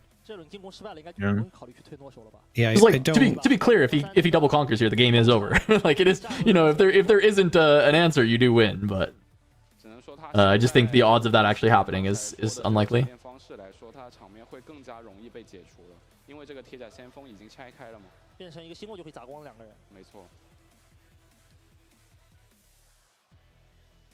Yeah, now I would not conquer with the Darius. If I was gonna do that like conquer line where you do go to 7 in the spot, I would have done it with the Forerunner probably, just unlike Obelisk. But overall, this like trade has not been bad. Like the Bryn is looking really effective on next turn with Darius and 2 bots. The question is Darius and 2 bots surviving a full turn against Kaisa? And with the triple singularity type decks, I mean, a little bit unlikely, right? But you've seen what, 1 Falling Star or 2? We've seen already? 1. Okay, we know he has 1 in hand, but Darius player doesn't. I think it's the other concern about playing Darius rather than Forerunner here is like you've shown your accelerate unit. So like if this Darius does die, your next turn's push is just like kind of soft. Right. Yeah. I mean, it looks like we're going for 7. Wow, okay. Yeah, the theory on going to 7 with especially a deck like Darius, I like. I don't know if I like the Darius push, but I think what he's decided is this Darius is not living. Basically, what he said is like, in his mind, you have the spell to kill my Darius, so I want to go to 7. But yeah, I don't know. Yeah. I'm not entirely convinced. I'm like wondering if the Forerunner to Obelisk, because you could have played Forerunner plus Falling Star, right? That would have been, there was enough runes to just do that. That is what was played. I thought. Well, no, this was Darius plus Falling Star that was played. Sorry, Darius was played, which is 5, right? Yeah, there's 2 left, 6, right? and there's 2 up, so. Yeah. This is so good. The fact that we get to play this Watcher on a battlefield, get the full might for it, and then still Falling Star and still hold up Smokescreen is just like absolutely disgusting. Yeah. And now the Falling Star gets to kill one of the bots as well, which is... I think it's killing both. It's going to kill both, right? Oh, yeah, of course. Yeah, kill both and then just kill Darius in combat. Yeah. Because, like, even if they get frisky and have, like, cards here, you know, you could still just smoke. No, I mean, this is just... Yeah. Oh, my God. Needed to be the Forerunner last turn like you were talking about. Okay, though, I think Forerunner Falling Star was probably the line. And then the question of whether or not you push in to go to 7 is almost besides the point, because you just have, like, a bunch of stuff at that stage with 2 Forerunners on board. Yeah. Okay, go game 2. I mean, that looked like the type of game that you can win, right? Like if you're, you know, a Darius fan, you're like, that was a very winnable game. Like, you have a game plan here. You have the Forerunners. Like, there's definitely a lot that can be done in this matchup. Like, it's definitely winnable. Yeah, it was fine last set until there was, like, triple Rain main deck, and then it was pretty unplayable. Like, in the early stages of last set, Darius was, like, okay into Kai'Sa. When the decks were not playing Rain, and they were, you know, a little bit more like full tempo heavy early game. Like Darius could play a decent game. And so I'm wondering, right now I feel like they shouldn't line up very well. I do think the like triple singularity type, you know, builds that are gonna have Ray and like Void Seeker main, like these are, I think this is like a problem for Darius overall. But I think it's very similar to like Annie, where like the more like smoke screens Kai'Sa's running, like the better the matchup gets. Because like once you start holding in that mid game, like the smoke screen's just gonna blow you out, and they can only place so many accelerate units on a turn. Yeah, and I do kind of feel like Darius is Annie without the tricks. It's Annie without the ride to win, without like the Vi. Yeah, like generally just puts more might on the board. That's the trade-off is just like he used in set 1 it was like he put the most might on the board. But I don't know if he even does that anymore. Like I don't know if he actually is putting the most might on the board of any deck. It's close. Like like the fastest anyone can put might on the board is still probably him, because the extra energy breakpoints are like pretty crazy as far as like what in theory you can like jam to the board. So he might still be creating the most might, but we're not really seeing that so far this game, right? That wasn't exactly what we're seeing. And in order to do that, I think you're kind of in the Hook shell. Whether you're playing Hook or not, you're probably playing like Captain Matron, because that's how you're developing more might than any other deck is you're doing like Rally the Troops, Matron, pull back Captain. Like that's a lot of might.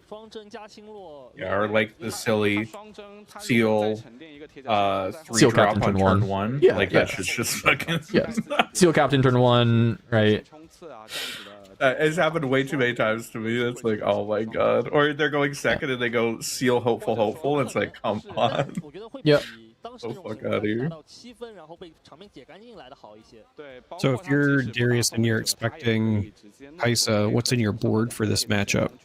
I think you're actually hoping to dodge Kai'Sa if you're bringing Darius at any point in this current like state of the game. I don't know what you would be bringing.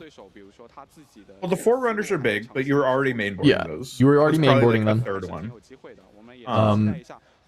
I think the Death Grip was already main. That can be nice. If you get like Singularity or Falling Star, you can kill one of them to save the other, basically.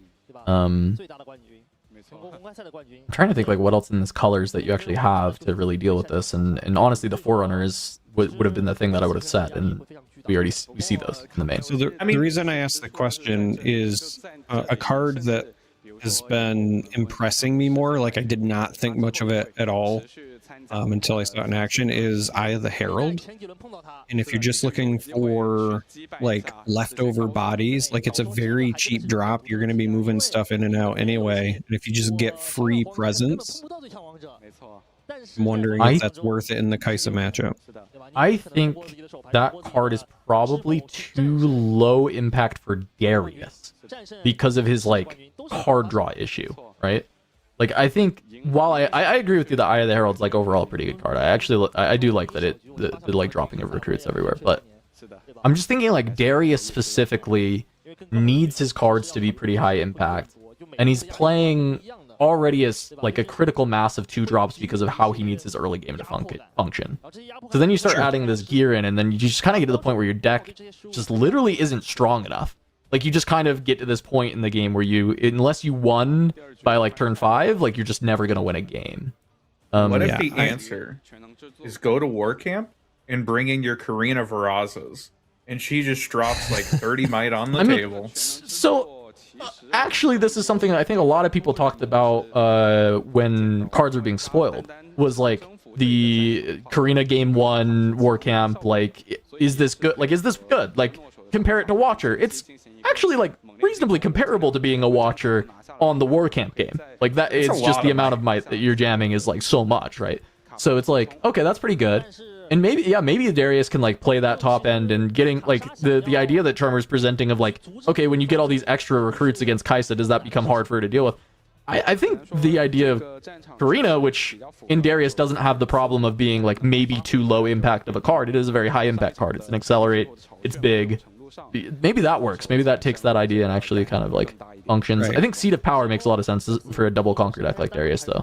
He needs draw, and this is a good upgrade for him. I like this battlefield a lot. I think it's probably underplayed. I think like more often than not, it is a draw on it. Like I think a lot of decks play around double conquering. I think it makes sense. The only problem is if you're giving it to your opponent too easily, right? Like if your opponent's also getting the draw too easily. I think that's been most people's issue. But I think if I'm a Darius deck, yeah, I want Seat of Power in the game. Like I want this in play. Like I think Sunken is doing the same thing most of the time, right? Where yeah, everyone's drawing off Sunken. Yeah. Yeah. Ooh, full price hopeful, and Darius is a little sad. Yeah, that hand is not cooking if that's what we're playing. If that's what we're doing is Darius. The hand is not, it's not handing. Yeah, part of the reason I was kind of posing the eye question is because I'm becoming more and more convinced that this is not Darius, right? Yeah, and so if I was thinking about like if I had any matchups where I wanted to go wide, just including like a couple of copies of Eye is a whole lot easier than including like most of the hook package, right? Yeah. So I think it's definitely interesting. Whoa, we're stupefying. Oh, because we're just gonna send in the guy. I guess that's same shit. Okay. It's Void Gate, so if you go do this and he has Ray, so then you just hold up Ray, and then the hopeful doesn't get to play the game. Yeah. That's not that bad. So instead of playing Kai'Sa, he just plays a 2-drop, and then he holds up Ray. I'm pretty confident that is the line here. And the other option is you can't just falling start in the back, and that's like same shit. He has a second falling star, doesn't he? I think it's just leftmost card might be. His leftmost card is second falling star, right? That makes this falling star make like a lot more sense too. Like you have another one. You don't even have to feel like, oh, I want something to deal with Darius. I want something to do, like it's just you already have one. Yeah, this is also the anti-matchup play where you just shoot their guy in the back, and now they feel the desire to like accelerate here. And if they accelerate a Darius, like, cool, you killed the Yordle. Guess what? Your Darius is gonna die next turn. Yeah. I mean, I'm wondering if Darius tries to slow this down. He has his own falling star. You just kill both of these units. You look for a light develop, and then you just pass from there. And yeah, I mean, it might even just be play Darius at home. Actually, it depends on what this hand is. It didn't feel like there were that many units. There's a Forerunner, but only 5 energy available. Yeah. I was gonna say, is it even? Yeah. Oh, do you? Yeah, I guess you just go to 2 as well, which is good. So this is Darius, and just because he comes in ready is just, right. I was just way about to better say, than does it anything even else. make sense to do anything but Darius? Because this is giving you. No, you're right. Going to 2 is definitely better. Yeah, especially since like it's not like Kai'Sa wants to accelerate a unit into you. They can't watch her here. Like Kai'Sa Cleave is a set of cards that exist, but I don't even know if they would want to use it. So. Well, they have a second Ray now, so if they want, they have both Falling Star or just double Ray. And I imagine this is the develop turn for Kai'Sa, because if they end up like full committing to scoring to 4 next turn with like twerking the Darius over, then like the Darius is just gonna die next turn, and then that's when you start trying to stabilize the game. Yeah, just develop.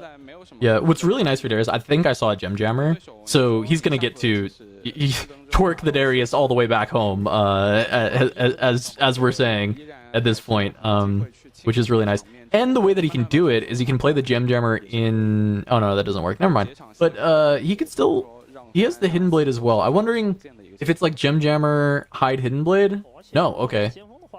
Fully not that direction. Just develop and go home. Yeah, that's fine. I do like what you're pointing out, though. Like, Gem Jammer's a really good card, especially with Darius. Like, being able to rescue him from sitting on a battlefield, I think makes a ton of sense. So, I mean, again, we did present last turn as like, hey, maybe the Darius should just slow the game down with the hand he has, and he's fully doing that. Instead, because he could have gone to 4 here. He 100% could have gone to 4 here. He could have played Gem Jammer, Kaisa, and you know, basically conquered with the Darius, come home, and then had Kaisa, Darius, and Gem Jammer at home instead of the Ferris Forerunner. This play is just the singularity is not real and can't hurt me. I haven't seen any in game 1, haven't seen it in game 2, so... And if you eat a singularity, it's not the end of the world because the Forerunner gives you the rebate. Yeah.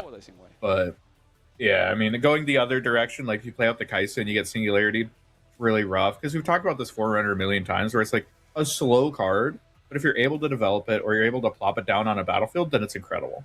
Yeah, and the singularity, like, if it clears this board, you still have 2 3s, and that was Kaisa's whole turn. So I guess that's like where you start to feel really safe. Deciding to just Falling Star the Darius. Like, I think that the Darius was always getting Falling Starred, it was just a matter of when. I'm a little bit surprised that it came down this turn. Maybe not. Like, I guess it's like their cleanest way to answer this this Forerunner is the 7-Might Darius. You don't have like a smoke screen, but I was just gonna say, with no smoke screen or even a stupefy, I don't think you want the Darius to get buffed and then get the clean win over the Forerunner. You at least want to force a trade, so that makes sense. What is the far left card? I thought it was smoke screen Ray. Should be Ray. It's Sentry, I think. Oh, okay. I thought it was a smoke. So we'll Sentry, Ray, Oro. But I could be wrong. Because I agree with you, if there's no smoke, I mean, absolutely you need to just deal with the Darius, but I thought he had a smoke, so I was... Yeah. And it kind of looks like it has a power cost on it. I'm not sure. Another Falling Star. I mean, there's a good amount of removal. It's 3 of Falling Star in this deck. In this Darius deck. It is, like, squarely mid-range Darius, I would say, right? Like, there's no... If you're on 3 Falling Star, then you're definitely not hook. I mean, we haven't seen seals or any, like I said, any of the things that you normally see. Yeah. This is unlike any Darius deck I have personally really been looking at, because more of the other versions I've seen are, even if they're not hook, they're like lower to the ground than this. This is very... yeah, this is like mid-range curve. Yeah. With a couple strong cards, basically. It's interesting because I feel like there's a lot of decks that have been trying to do this thing with like Annie. We've seen versions of Annie doing this. We've seen versions of even like Draven do this. But usually it's topped out with like Mind Splitters. So it's kind of interesting that like Yellow's not bringing a ton to this, I don't feel. But you know, maybe that's just the metal card. It's you know, making this a little bit more. Yeah, what are we getting from Yellow? We're getting Death Grip, which is, I mean, I think a very strong card, but is it a reason to play Yellow in a mid-range shell? I mean, not necessarily. Honest Broker is a card we saw, and then like there's a Hidden Blade. I mean, I feel like we're 90% red, and like we're just in yellow for Darius and metal card. Like that's about it.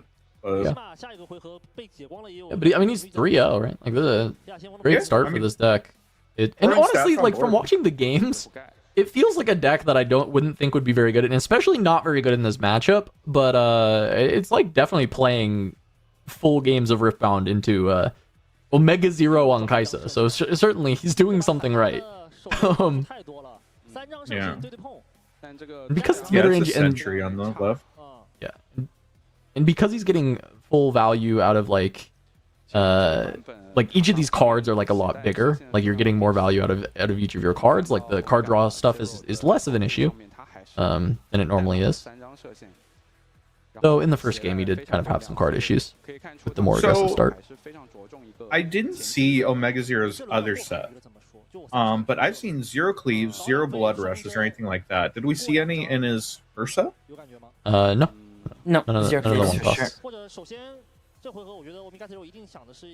I don't know that you can play those cards right now in Kaisa. That's fair. Maybe they could go to your board, but I don't know that you can play those cards in Kaisa. One mana's pretty good, but I do hear you that you know, the meta's not exactly you're often just getting pushed or rebuked in this meta right now if you're playing this, so it's possible they could go to the board. But. Yeah. 你的射线捏在手里始终是出不去的吧？一个导养费而已，对，我去换。嗯，他这边还是选择用自己场上频率去送。It's interesting. It's really awkward that we have triple Ray in hand instead of another Falling Star. Like these mechs are just gonna chill there. It's a little bit awkward. Are we looking to like trade everything down? Now we're just trying to draw a card. Another 2-drop. Yeah, a little bit for the draw here. I mean, Kiss probably cited in like a rain or something. It'd be nice to draw a card that you know, had a mana value of higher than 2. Right. Just double red. Rays and 2-drops the last like 3 turns. I mean that Ray. Got hit with and we draw a card Ray. here. Because the battlefield is drawing a card, like I think it's fine, but like we definitely don't feel happy right now. Well, you're a Void Gate deck as well, right? On this game, so those Rays are actually a little bit better generally. Yeah, unfortunately, the breakpoints have just been like miserable for us. Yeah. There's so many 2-drops. Yeah. It's a lot of 2-drops, and also the hopeful was the draw. So the question now is like, do you play the hopeful just to jam out might, or do you know, fake leaving some stuff up? A really sad thing here. Oh, go ahead. I was gonna say, I think it's probably just jam might and go, but yeah, I agree. I think you almost certainly have to. A really sad thing though is because this Kai'Sa's on the Void Gate, yeah, third Falling Star is gonna catch us with our pants down. That's true. It's gonna be really sad. Oh, the Darius! You never expect the third Falling Star out of the Darius, right? You're never ready for it. Although, depending on what you're really not ready for it. You're really not ready for it. Is if Darius goes double yellow here, might not incredible ever be punished. That would be incredible. Oh, they got one. I was waiting. I think it's a Brynir sideboard, probably. We saw the Brynir last game. They're mainboarding it. Oh, interesting. Yeah, I mean, this is just a lights out. Oh god.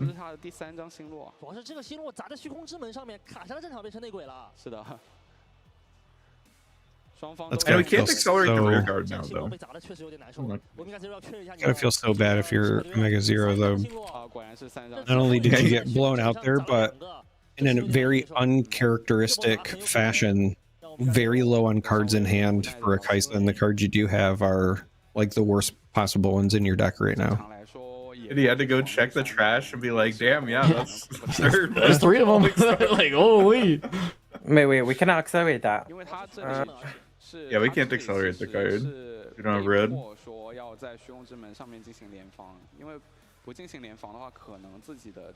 It's like a little annoying because you actually really do want this card from Seed of Power.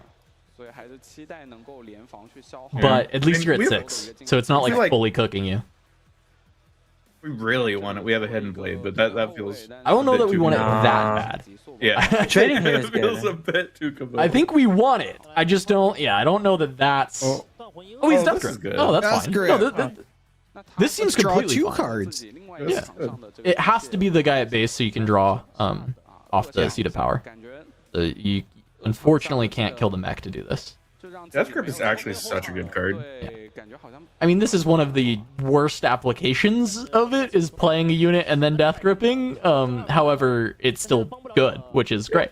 I mean, it's great when a card's worst application is that you like are just kind of playing something and still giving +2 and getting the blowout, right? Like, because contextually, this draws a card, puts you to 7 points, like sets up this really good board state. So it was really good. But is playing a 2-drop and then playing a 2-cost spell to draw 1 and give +2? Oh my god, it's not that good of a card. Yuck. Yeah, this hand sucks. We're getting game 3. There's no way that they can stop both spots.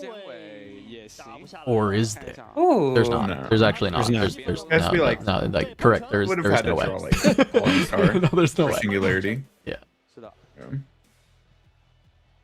Yeah. Okay. No, that's cool. All right. 1-1. Darius got me. Yeah, I mean, I so think I that know we're was going to one of war the. camp probably. Oh, sorry, go ahead. Yeah, no, I think war camp's great. I was gonna say I feel like that's one of the more miserable draws we've seen from Kaisa. Just genuinely drew 0 cards worth more than 2 mana for like 5 turns. A little rough. So, okay, game 3, Omega Zero's go first battlefield is Star Tip Peak. You're never holding that against Darius, though. But Darius is probably also not holding it against you. Yeah, no. It's kind of inconsequential. So what's Darius's go second? Like, because this is not a war camp deck. This is not. No. It's not a candlelit deck. It's not. We saw Vilemaws and then we saw. Sorry, what was this one? That we just It saw? could just be like Sunken Oh, Temple. Seed of Yeah. Power. State of power. Could totally be Sunken. I could see Sunken because you do just. I think a card draw battlefield makes sense. I wonder if it's Dreaming Tree with the Hidden Blades and the Death Grips. That was going to be the other suggestion. And like maybe he's got like even Cleave in the sideboard for that game, for the Dreaming Tree game. That would be interesting. That would be an interesting idea. You know, running the Hidden Blades and the Death Grips, I can see where this version of Darius could also potentially have a lot of game into the Dravens in the field as far as denying combats before he even gets there.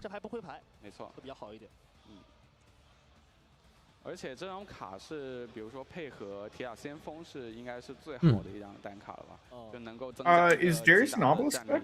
Not really, huh? No, because he kind of cheats it anyway, right? Like so, so you're going second. You play wonder if 2/2 there's, like, a drops. break You don't between need obelisk. In fact, obelisk, you're always like wasting the rune on obelisk going second. Unless you're going first, which obviously going- we've seen there Going first, you one, could use so, it. Yeah, that's fair. Maybe I think it's gonna be Tree or Temple. I think Temple is an interesting shout, but the thing with Temple is you actually don't proc Temple that well. It's Darius and it's Forerunner. Forerunner. You're not procking it that well. But in the mid game you do, and then that's when you really want the cards, right? So maybe that's okay. What about something like Rockfall or what's the one where your opponent can't so they can't score? reinforce? Like But maybe you forcing might- your opponent to the other one so that you can like Darius over them on turn 2. Like maybe that's I don't know. Rockfall path. Yeah. Rockfall's where they Rockfall's can't where play they things can't there, play yeah. it. Which is it feels it only turns the only thing it turns off for your deck is the ability to like play something to somewhere you've hidden a hidden blade to kill something smaller. Yeah, like the which Gem is Jammer play that we've relatively seen a couple narrow. times. Yeah. This Oh, being like sorry. triple falling star Darius, is there a world where this is something like Reaver's Row? Keep your own stuff alive and then just nuke your opponents? I think Reavers is unfortunately not clickable for anyone in this meta if your name isn't Draven. Is just the issue is the only problem with it. I think that Zon Warrens is the same thing, where it's like an illegal battlefield to bring. Except China doesn't, hasn't figured out scrap heap yet, so maybe it's fine. Okay, we have it I right. mean, that was literally the only reason why I wasn't thinking it was going to be Zon, but it looked like it was. I think Zon Warrens is like a great battlefield that, like, in a perfect world, a lot of decks would love to use. The issue is that, like, there's some nasty ass decks that like take so much advantage of it that I don't know if you're legally allowed to. Yeah. Zon is the third. Yeah. And not what I was expecting, but we'll see how it goes. Alright. Double 2-drop. Oh, 2-drop hopeful, even better. I mean, it's And double that 2-drop, but those nasty 2-drops again. Stupefy. Come on, off the top. Come on. Oh. Never lucky. I think Kato's the only person in the world that would cheer for Kai'Sa over this like Darius trying to scrap a win here.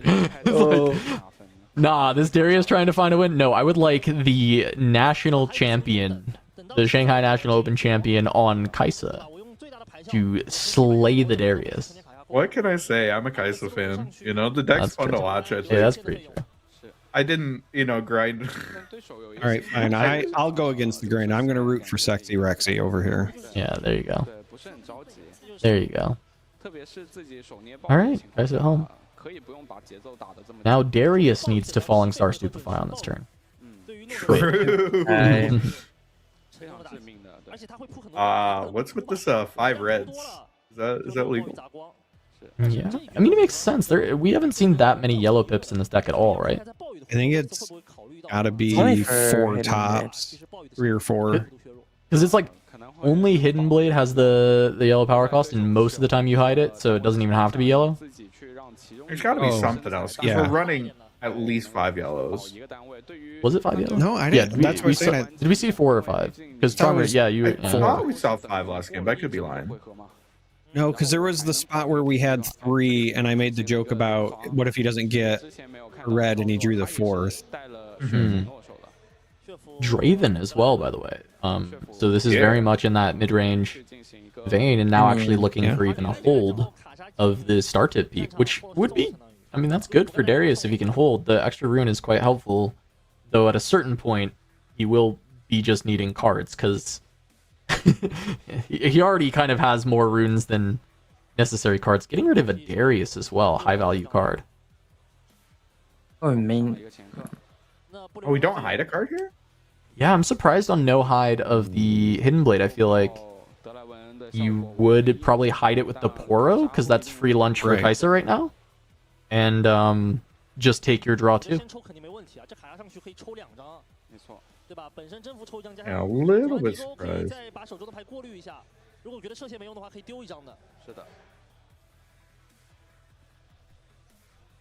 I do love Zonwarns as a battlefield. It's such a sick battlefield. It's a bummer that the purple abusers of the world make it hard. Remind us what you were playing? Well, I have a couple Ezreals. Oh no, I opened overnumbered Teemo. Overnumbered Teemo is gonna be the deck I play, surely. Teemo strategist. Didn't you just? Aren't you minus 70 today? Something like that. Something like that.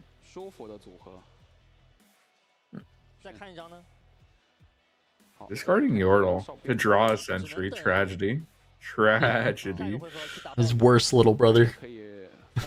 Yeah, where are the singularities? Maybe we're just not playing them at all. I mean, he might just not have them. I mean, we see Rain. We've seen Rain from his deck. The only other thing I could think of is maybe they were in game 1 and came out, but I can't imagine why you would ever take them out, seeing what you've seen from this deck. Like, if they were in game 1 and maybe you thought it was Hook and they just didn't draw their Hook, so you took them out in game 2 and then we never saw them. No, he had them in the first series. Against MF, we saw we saw one. We saw a singularity.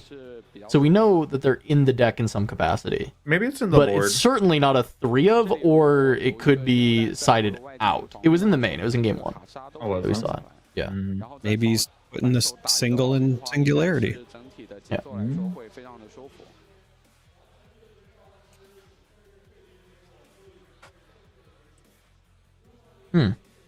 I mean, yeah, I agree, Mega Zero. This is kind of not the easiest spot in the world. Like this hold is actually really annoying. I'm with you. I get it. He does have the smoke screen. That's a little bit helpful, but he doesn't really have the gas to push over this. Oh. Yeah, he just passes. That makes sense. The main issue is you have to hold up the smoke screen to not just like straight sack your Kai'Sa to the Darius. So like we're gonna smoke here, and then hopefully we get a blowout, and then hopefully next turn our Rain just like wins the game. I think that's our line, but giving opponent the long sword. Hey, there's the sword. There's the sword. Sword with Death Grip also incredible. Yeah, Death Grip is also really good against Rain, huh? Rain. It is, yeah. Yeah. Because you just kill the biggest thing that was gonna die and give it to something else, like your second biggest thing, basically. We can longsword and death grip in response to rain and save like 2 things. Oh wow, you could actually maybe save both of your biggest things and kill the smallest thing with longsword and death grip. The main issue is we're just gonna longsword this fucking Darius, and he's the largest lad on the planet. That's true. Holy shit. Oh, I guess that taps us out of death grip. So I mean, you know, small blessings, I suppose, for the Kai'Sa player. Might. Maybe this is where the hiding of Hidden Blade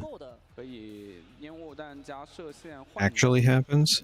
Mm-hmm. Yeah, interestingly, now Smoke doesn't beat this, which is brutal, by the way.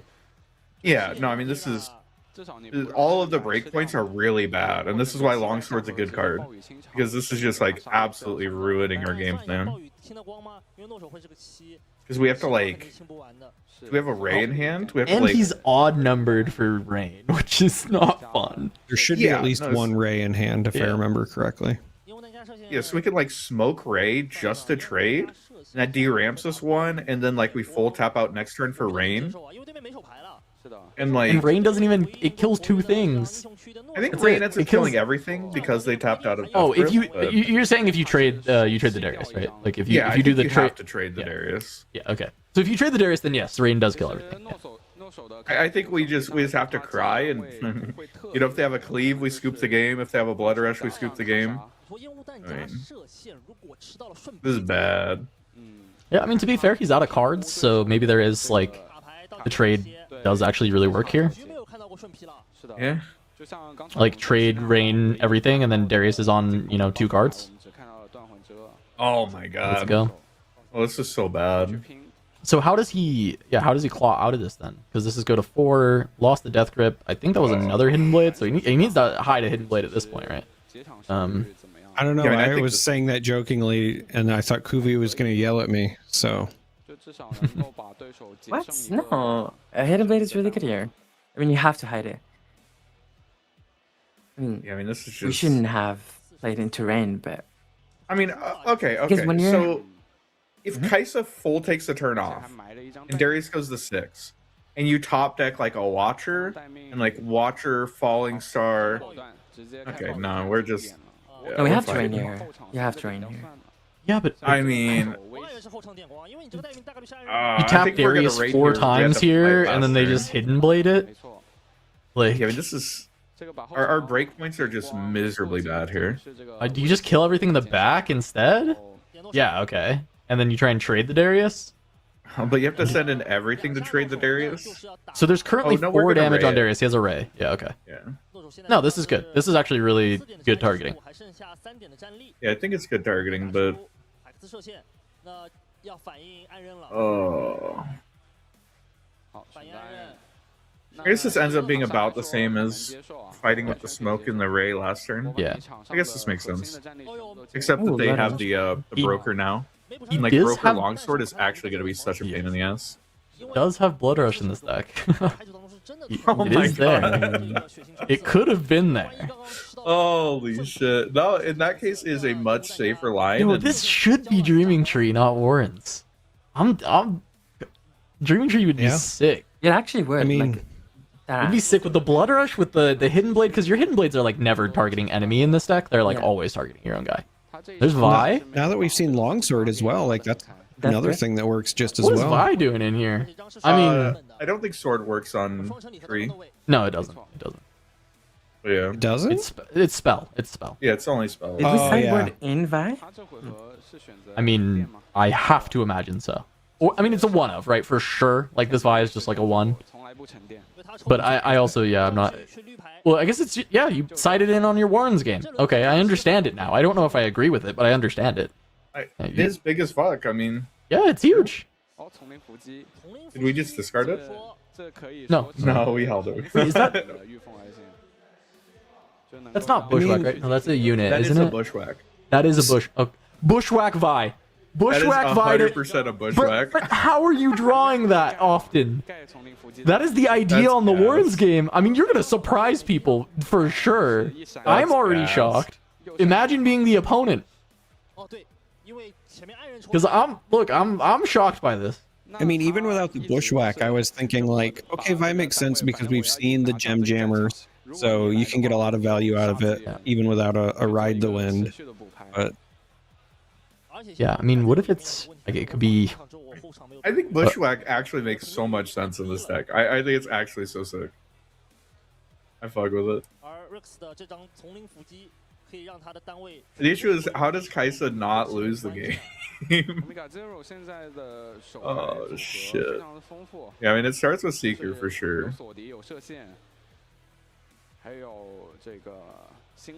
Bushwhack is crazy. I never thought I'd see it outside of the like Miracle decks drawing their whole decks, you know? Like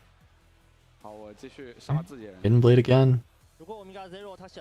This longsword has already been so much of an issue, by the way. Like, this card is so fucking good.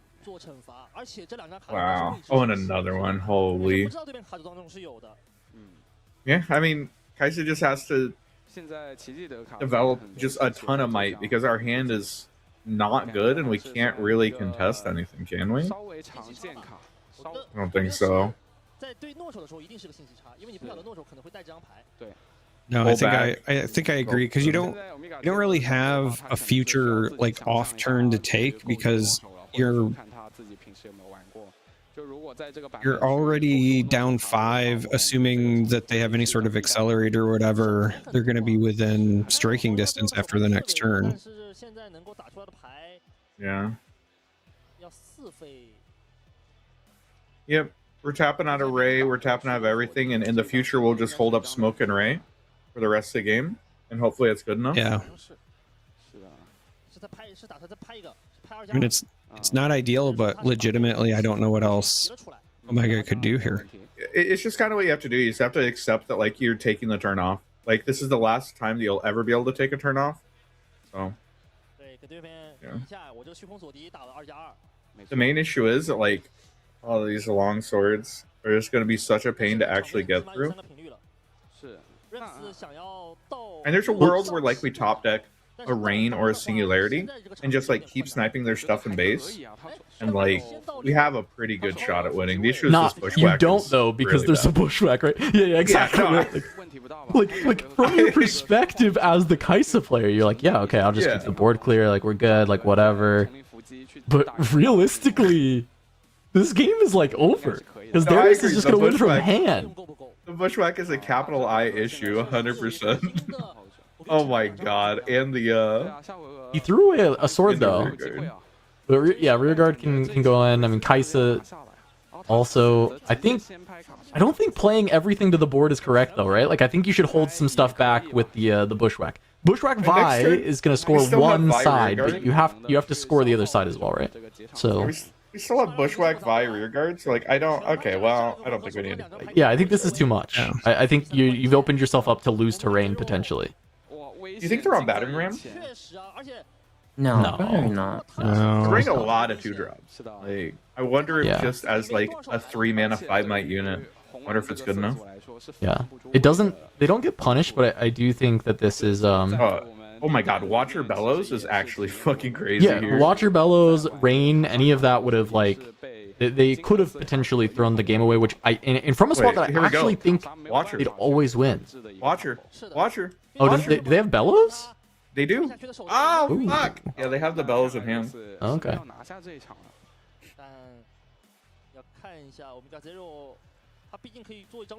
Wow. Okay, I mean, Bellows Falling Star kind of does the same thing. Yeah, it does. Yeah, I mean, it might have been a bit of a punt laying everything out. There was no reason to, right?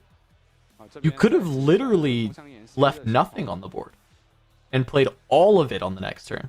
Reasonably. Like, completely reasonably, you could have played nothing. And then done it all on your opponent's turn and played through, like, any tricks in that way. You're supposed to recycle one more here. He only recycled 2. And he repeated it, so he's supposed to recycle 3 and the Kaisa. A total of 3? Yeah. It should be 3 and the Kaisa, because 2 deflect. Correct. Yeah. So 4 total, pay 1 with Kaisa. Yeah. So Did he not put only 3 back? recycled 2. Oh, okay.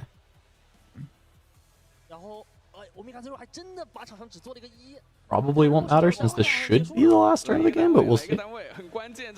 Apparently he had a gold. He paid gold? No, I'm pretty sure he's still didn't pay enough. Yeah. I could be wrong.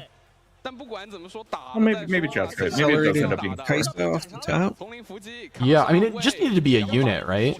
Yeah, we don't have. But there's double smoke. He has 4 runes up. Smoke's not going to do enough against Vi, I don't think. I think Vi has enough gas. We also have the longsword. We also are drawing card off of the Zonwarans. That's true. Yeah. Like, recycle everything onto the Vi, for Vi into Zonwarans. Yeah, that's... And then slap the sword onto Kaisa. Yeah, because if Kaisa runs in first, I mean, that's where the punt comes in, right? Because it's a losable game if Kaisa goes in first, yeah. It's not guaranteed loss because, as you said, right, there's still a draw off of Warrens potentially for Vi, which could find another like 2-drop, which could still win.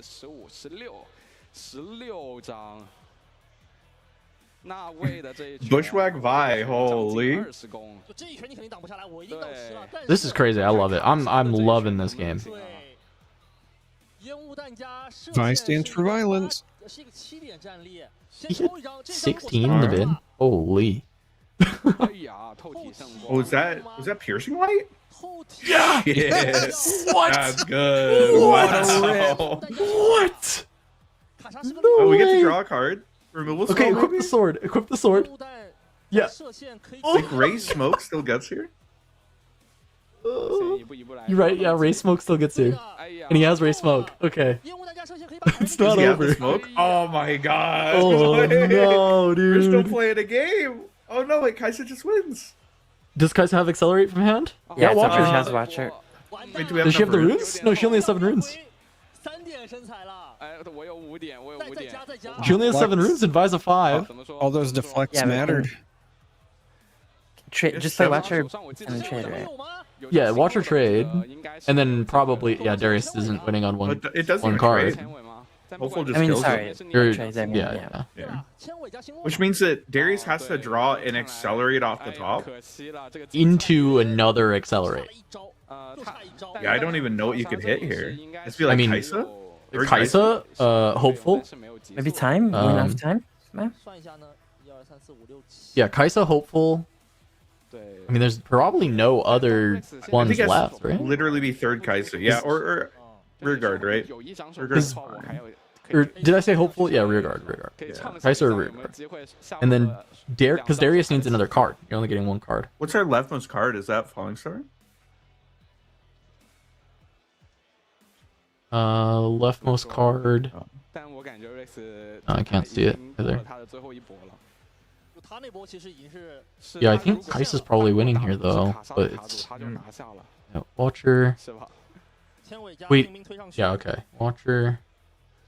Dunebreaker is a hell of a pull. Dunebreaker in this deck. Holy fuck. Dunebreaker with me. Dunebreaker in this deck. Oh, okay. Imagine. It was a falling star. There was a falling star. This is it. Give us the Kaisa. Oh, they're just informing them it's in turns, I think, but... Yeah, Kaisa would be huge because it would be a double draw. Kaisa draws like 3 here. Okay, wait, that keeps the game alive. Yeah. Wait, now he can't hold.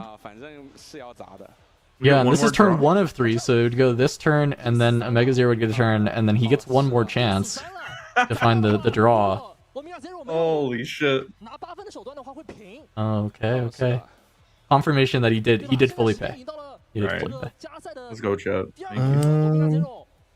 Well, actually, Omega Zero has a shot if this Watcher goes into Zon and you find another Watcher. Oh, he just got it. There's another Watcher. Oh, fuck. Off the top. What a game. Holy. Oh, shit. Not the Kaisa list at all. But this game was so cool. Like, actually, so cool. I think you were 100% right when you pointed it out, Casanova. The fact that they committed one too many units on the Bushwhack or before the Bushwhack turn, meant that they ended up losing it all to the Bellows. Because they didn't need to. There just wasn't a reason. And I think on the turn, yes, they found the Kaisa, but I think a 2-drop, like two 2-drops would be better than the one Kaisa, right? Like being able to, like, if they only have one piece of removal, like regardless of the Piercing Light draw or whatever as well, I think 2-2-drops is better than Kaisa. So I think they had it. Oh my god. 2-2-drops is definitely better than Kaisa, because even if you're worried about it, you can go 1 by 1 and equip the longsword each time. Yeah, so you 2-2-drops with the longsword is really like 2 4s. Yeah. Oh man, the Darius, I think he played really clean like the whole set too. It was like tripped at the finish line, right? Like, oh my god, that was cool. That was such a cool deck. It just was like the most boring Darius deck ever, right? It's just like this this like mid-range pile, and it was just like fundamental. Yeah, it was fundamental Riftbound from this guy, and he almost topples a Kaisa, which I cannot imagine is a good matchup at all for him. Like that did not look like a matchup that he wants to play. Like, and let's be clear, a very good Kaisa player. Yeah, probably like the best one, right? Like literally the best Kaisa player as far as China is concerned. Oh man, Death Grip with Vi goes crazy too. That is really funny. Yeah. Oh, and Death Grip in these decks is very good. Death Grip is a hell of a card. Big fan. All right, Kubi, you have Darius ready to go for some. I'm done. For some Kubi's Corner Darius. If it's already ready, we can ship it off to you, Kubi. You can start breaking down that really cool mid-range Darius deck. Yeah, it ain't ready. It ain't ready. Okay. We'll wait. yeah. All right. I don't know. What do you guys think about Darius? Would this have been how you would have built Darius? Akito? I mean, I do think that there have been a fair amount of these like just big red piles, right, where you're just slapping down a big boy every turn and, you know, having like a few combat tricks. Like, I don't think it's a bad way to go about playing these decks. I don't know if it like necessarily plays super hard into like what Darius can do and like what Darius specifically can bring to the table, but I think it ends up reasonable. Like, you're playing big guys, you're playing good spells. I don't hate it. It's nothing like spectacular. It's not like blowing anyone out of the water. You know, it doesn't have the highs of Hook, but I mean, hey, you know, sometimes big boys and good spells ends up getting there anyway. It's true. I mean, I will we did say, discard the longsword. Fuck. Yeah, I will say it's probably more consistent, right? Because I've definitely played games of Hook Darius where if you don't get, well, not even just Hook, like if you don't get the right setup early enough, right? Like if you don't get that vomit to the board in a quick enough time to start pressuring the points, pressuring the tempo of the game, it can be very hard to play from behind. And this version at least felt like it would navigate that a little bit better. It just feels a little more resilient. Like, it's not flashy, but like I was saying, it's just really good fundamentals and big sticky units and cool Vi on Zon Warren's Bushwhack nonsense. I mean, what else do you want? How many copies of each of those cards are in this deck? By the way, like, is it? Did he find the Miracle 1/1? Is it? Are you playing a lot because you're on Zon Warren's? Or are you just playing like 3 of each? Like, is that like your board? Is it just your game 3 switch? Is just throw those in? Like, that seems crazy to me. But what I'd be interested in is, like, this Darius player was 3-0, right? So obviously they've been doing well. I'd be really interested to see how they navigate the Draven matchup, because from what I saw, I would be incredibly surprised if they have like any game in that matchup. That seems absolutely miserable. But maybe how are they like beating the purple tricks, right? Yeah, the purple tricks I think are just ruining your day. Like the Death Grip goes a long way to beating like fight or flights and stuff. But if people just start rebuking your forerunners, and I feel like life gets really hard really fast. Yeah, that makes sense. All right, is it ready now? I think they're in the shift change as well. But we are good to go to Kuvi's corner. Talk about Darius. I'm gonna step away for a second. I'll be right back. Darius. Okay, so as we have said, there's usually two ways of playing Darius. You either go for hook Darius, which is like a set one regular hook list with the matrons and the Vaynes and the Dravens, or you go with like this like sort of mid-range Darius with a bunch of like just good card pile, consistent, strong cards, and sometimes it does the trick, like we've seen it right now. I mean, first thing that comes to mind is if I take out this Legends and I put the Void Queen instead, would the deck list be better? You know, that's the first question, and the answer to that question is probably no.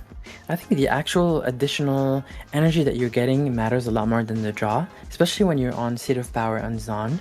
I think you don't need the draw when you're on Seat of Power for sure. And I mean, Rek'Sai is technically kind of draw, right? Zon Warrens is also, you filter in your hand, and sometimes if you're completely out of cards, you can just use it to draw. So you don't need drawing those two battlefields, but then Vialma, I think Rek'Sai could be better, but again, obviously you cannot switch Legends. But so Darius is better in 2 battlefields out of 3, so obviously Darius is the best one. Why not Arena's greatest? Because it's a bad battlefield. There you go. No, you're not really that aggressive with a deck. You're mid-range, you're putting a lot of stats throughout the whole game, not necessarily super early. I mean, you have a lot of 2-drops, but you're still relying on those Forerunners, on those Dravens, and those Dariuses to actually have some sort of impact. So you don't need to accelerate the game at all. Also, Arena's greatest can backfire very easily if the opponent gets point tempo, which is something you don't want, especially against Kai'Sa or against Aurelia. But yeah, so this deck will play, has like a lot of 2-drops. So we see the Legion Rearguard, the Broker. Legion Rearguard is just accelerate 2-drop. Broker is just 2-drop that will get you a gold that you can spend so you have a lot more energy, which makes sense. Gem Jammer is a 2-drop that you can play later on during the game as well. That you can just give ganking to Pharah's Forerunner specifically, or a Draven, or sometimes a Darius, but mainly Forerunner. So that, because a lot of people will just avoid Forerunner when it's on a battlefield to not give the value of the death knell. But if you have a Gem Jammer, then you're forcing them to actually answer the Forerunner. Porus is pretty good against all the pushes and all the purple tricks, of course. So it's pretty nice, especially if you have it equipped with a longsword or like even a death grip. And you just send it in, then your opponent has to deal with the deflect unit. It's pretty annoying, and it's, I think, mainly there for Kai'Sa, I would say, and Ezreal maybe. And then Hopeful is another 2-drop. This one is always a 2-drop in this list because you will always have a way to just trigger its Legion pretty easily. And the amount of 2-drops here allow you to always play two 2-drops on when you're going second. So when you have 3 energy, you play the first 2-drop, you tap Darius, get an energy, play your second 2-drop. And we've seen that happen literally 2 games out of 3 with Poro plus Hopeful. So that's very, very good. That makes your go second games very strong. I think that's how this deck made it this far, is because when we're going second, we're losing die roll, we're mitigating that die roll loss, which is a huge win rate loss when you're going second twice in the best of 3. We do see a couple very strong tricks, like the Death Grip is very, very good. It just popped off all of these games, and it's just a way to draw, so it will cycle itself, but also just save you in a lot of spots. by just killing something and then protecting a unit or getting over something. Blood Rush is just like leave a way to conquer. It's pretty good on Kai'Sa, very good to activate Darius, good when you're on your Brynir turn. And actually works pretty well with Death Grip, right? Because you could Blood Rush, and if something happens to the unit that you use Blood Rush on, like a Rebuke or a Fight or Flight, you could Death Grip while you're in combat, so you actually keep the assault that's given by a Blood Rush.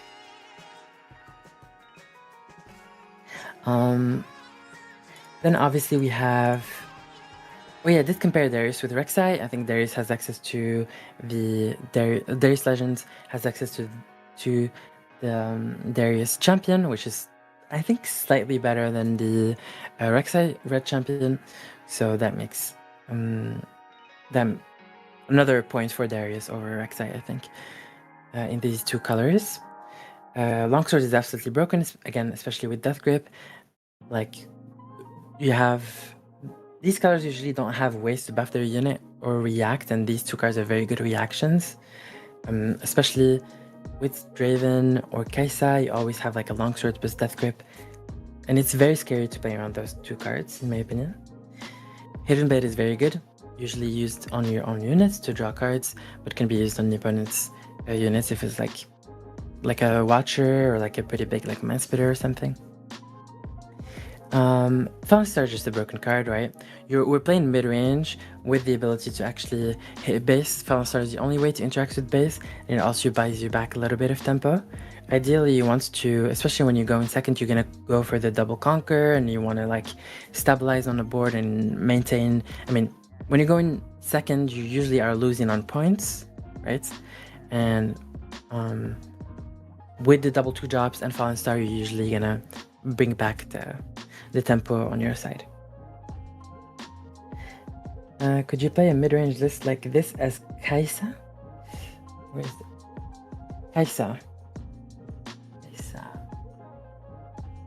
I think Kai'Sa's already playing literally this, right? You just take this and put, instead of the yellow cards, you just put like Smokescreen and Stupefies and then like the board that gets the gold and stuff like that, right? This is... Apart from Draven, this Kai'Sa plays exactly like this. She plays the Pharaoh's Forerunner, she has Brynir in the sideboard, there's Fallen Stars as well. So I think they're very similar. But she's more... Yeah, she's... different playstyle, a little bit. Because she uses blue, and blue is a lot more reactive cards with, like, again, Stupefy, Smokescreen. And then, of course, you have Watcher, so your speed is different.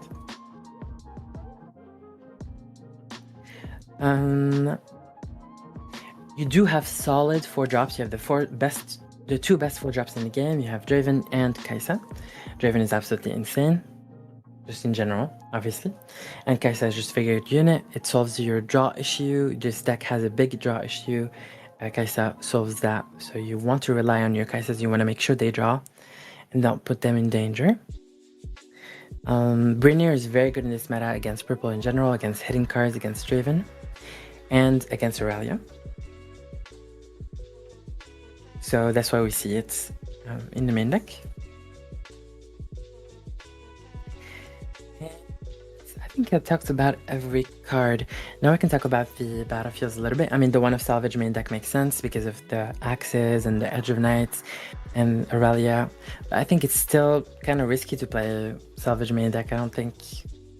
Like, if you run into a Kai'Sa, what do you do? If you run into an Ezreal, what do you do? If they don't have Seal. But yeah, battlefields-wise, Seat of Power is the first one that... No, Valma's Lair is the first one that we saw. It makes sense. You have the ganking little rabbit mech, so you can actually get out of Valma pretty easily.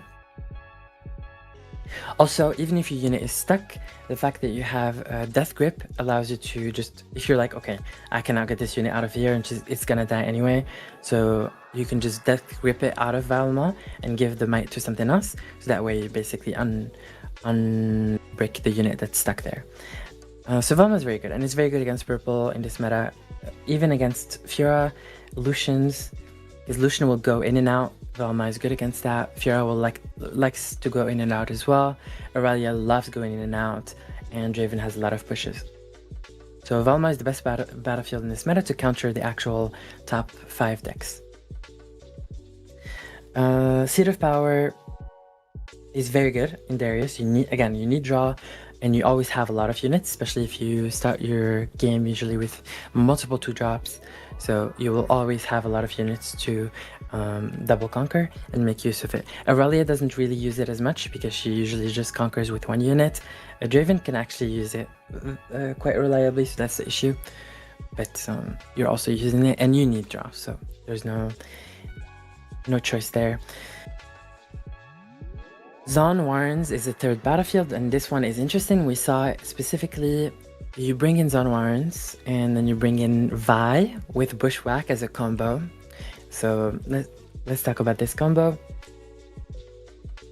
Bushwhack allows you to accelerate every single unit that you play after you've played Bushwhack, and then Vi can just come in.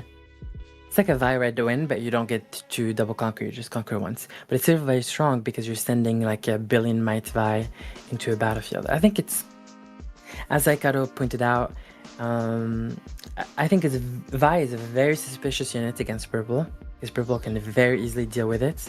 The problem that I have with Vi is purple has Fight or Flight, Rebuke, Switcheroo, and all of these, like imagine a Switcheroo on a Vi, we've got issues. So yeah, Vi is slightly way worse this set than set 1, but still, you need a way to reliably finish the game, and Vi does that pretty well. Also, Vi plus Death Grip is something that maybe we didn't talk about. Yeah.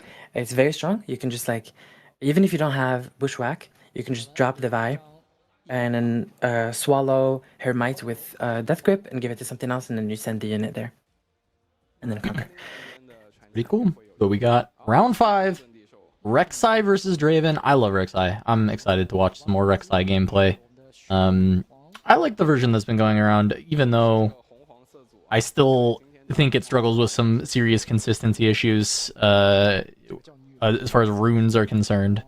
We're talking the spell heavy one? Yeah, the spell version.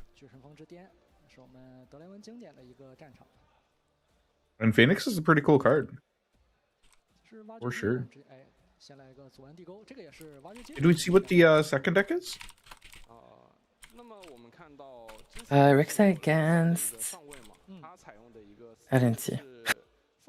Oh, of course, yeah. Oh, Draven. Yeah, Draven on Targons, and then Zon Warrens, which makes sense. It's like always the starting battlefield for this. Try and actually have an outlet for your Phoenixes. This is the other issue I have with the Rek'Sai deck, is you don't have a discard outlet for the Phoenixes, so you end up having to play them from hand, and then they die, and then you play them again, which is a little bit slow and not the best. But any deck that can properly abuse Call of the Week does have some decent game plans overall in many of these matchups. A little bit more into Aurelia, but against Draven, you can avoid combat pretty well with all of the removal that you have.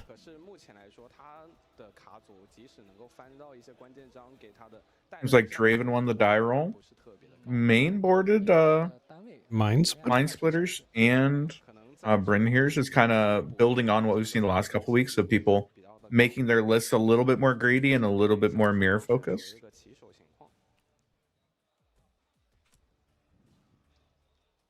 Well, when it's 41% of the field,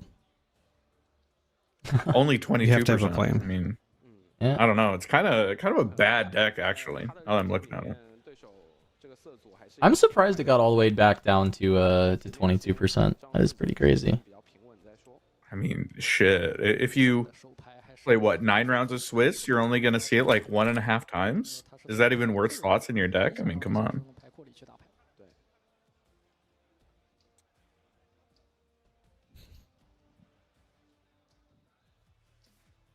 All right, here we go. I mean, let's see if the Rek'Sai deck can hold up.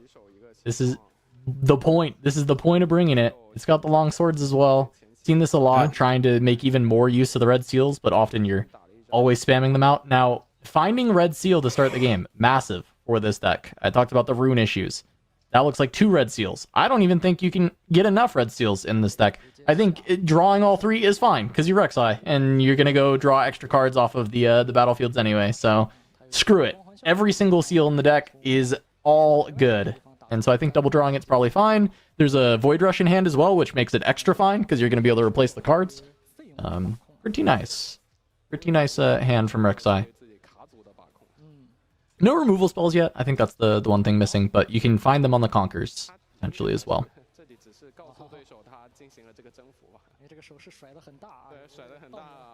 This is pretty great. If they try and hold up anything like sword to trade, you also have a long sword, so you'll be able to beat it. Currently... No, that was the Draven from the champ zone. Oh, right. Sorry. I'm hitting the 3 a.m. in my time zone, and I forgot that this is Chinese on cards, so I saw the short name, and I was like, it's upside down for me? Is that a rel? Oh, no. Is that a it's just Draven. What's the card that we just drew? Is that Vi? Okay, sick. I'm on board. I do really like, by the way, that we actually played the seal before going in. So many Rek'Sai players don't do this, and then they flip up a hopeful, and they have to pay full price, and they're just really sad about it. I think it was good. Yeah, it's this. This deck doesn't always have to do it, but I think generally it's still good to do it, right? Because you could also, I think Falling Star off the top is a very real thing here as well, and you want to have the seal down already.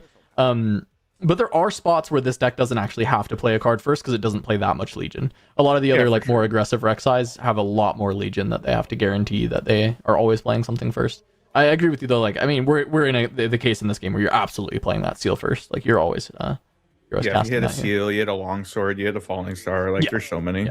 There's a lot of things that you'd be looking at.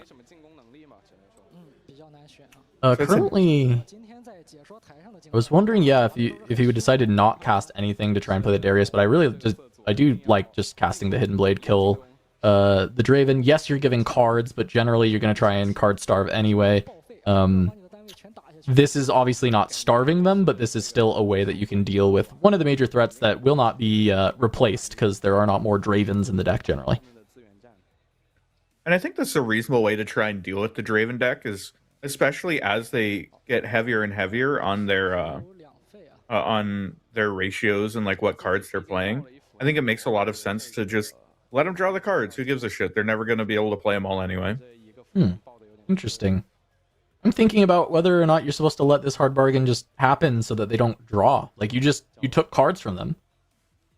Yeah.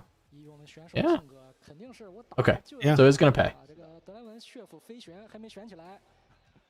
I was like, you take 2 cards from them for your Hidden Blade, like you 2-for-1, and then you just like play backline and just like go from there. I would have been kind of open to that idea, but did want to actually kill the Draven.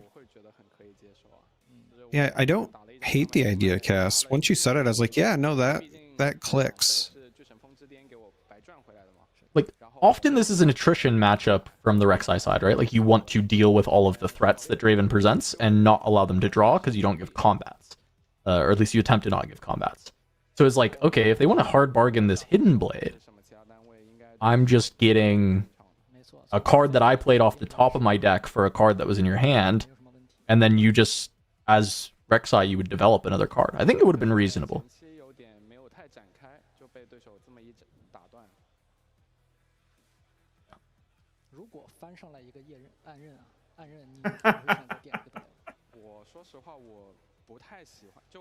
Oh, I thought it was his deck. Or his hand, yeah. Yeah.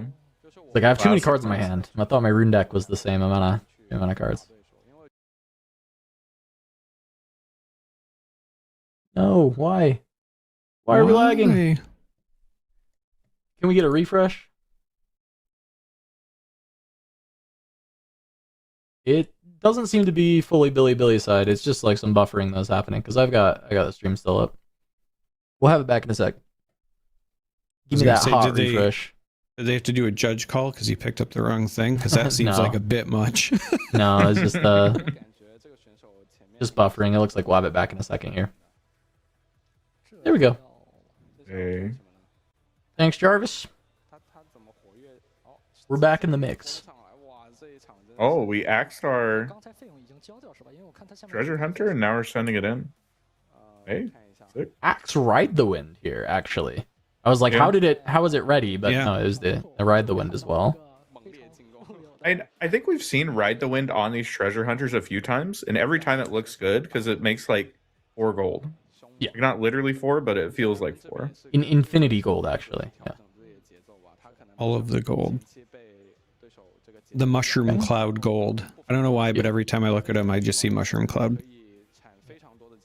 These switchers are pretty useless in this matchup for the most part, so I like just ditching that on the Warrens.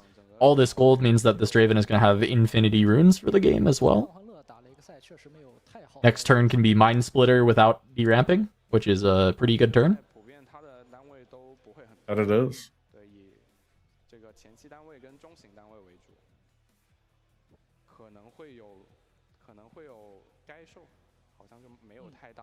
Found a Phoenix.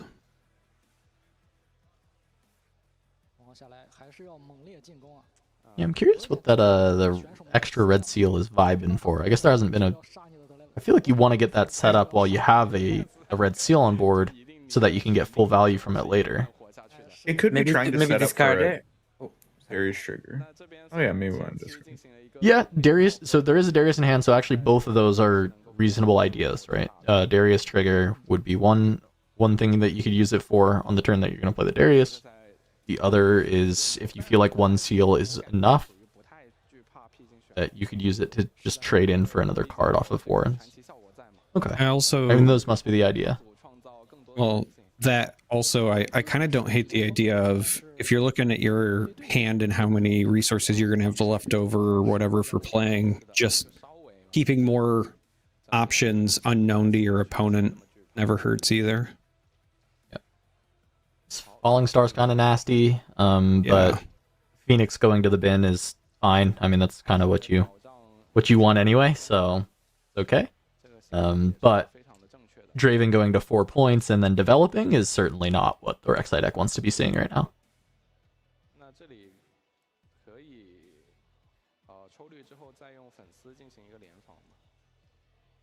I do like that he kept shoving the Falling Star at his opponent to really let him know that he was killing all his units. I think that's a good line.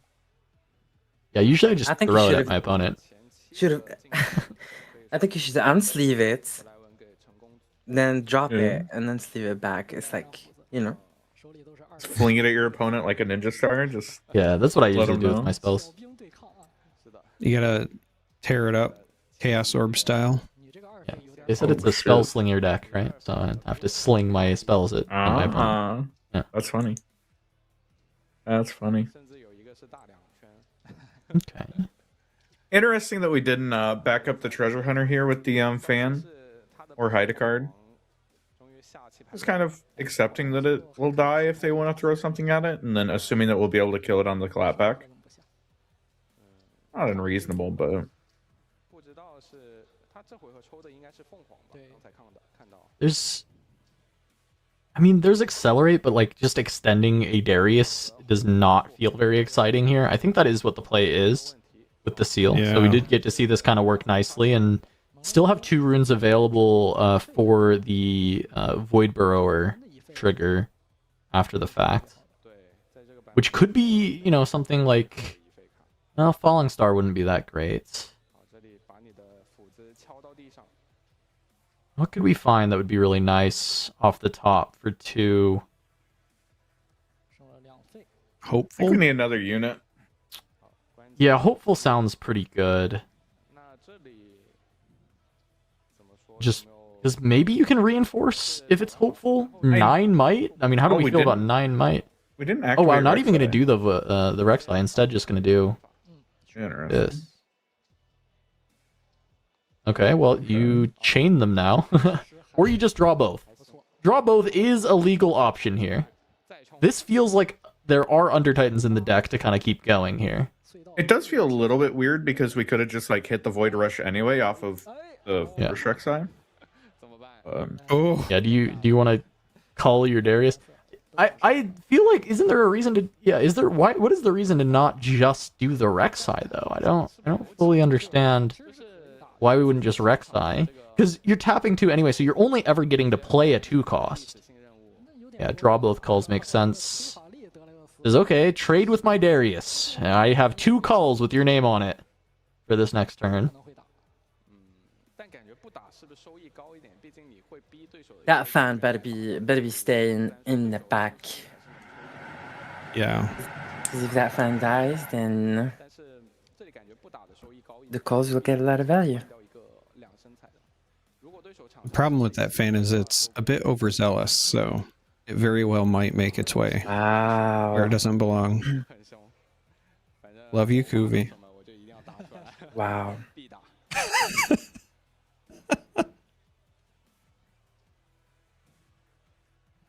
I'm really like it's actually perplexing me why it's Void Rush instead of just the Rek'Sai trigger. I'm not following. Is it perhaps because a Rek'Sai player has tunnel vision? No, that couldn't be it. My God. I don't think that could be it. No? Okay. Just checking.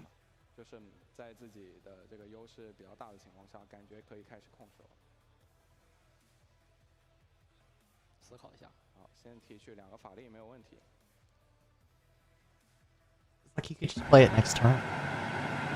Not much.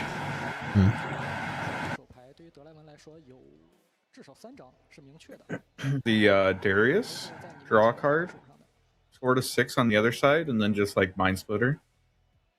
Then we have like a Bryn here to score our last 2 points. Yeah, I don't hate it. You can also, I mean, you could always take a call if that ends up being your play, so that there's only 1 call to kill fan. Yeah. I think that might just be the play. It's just starting with Splitter, right? Yeah, I think it's fine. This there. gives you most information. Or probably just grabbing calls here. Yeah, you take 1 call so that there can't be a double call play. But yeah, the Rek'Sai just doesn't have any accelerate options because the champ zone. I mean, I say it doesn't have accelerate. There is a Darius in hand, I guess. Another Darius. So Darius Longsword. Yeah, so is a way to push over anything. Darius, but then you could just take Darius and leave the calls, because what is 2 calls is not actually. Yeah, it's it doesn't wipe your board, and it's not actually like progressing the game state. You're still just like winning.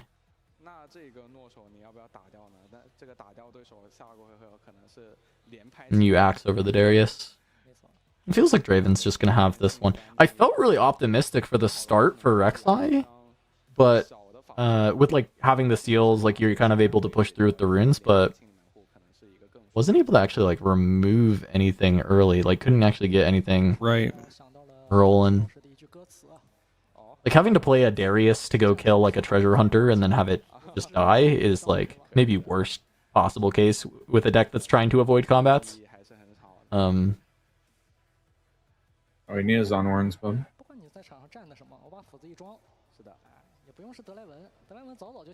Oh, he's just knocking his on orange. Okay. Another one that's not supposed to be missable because it can be beneficial for you to miss it. So.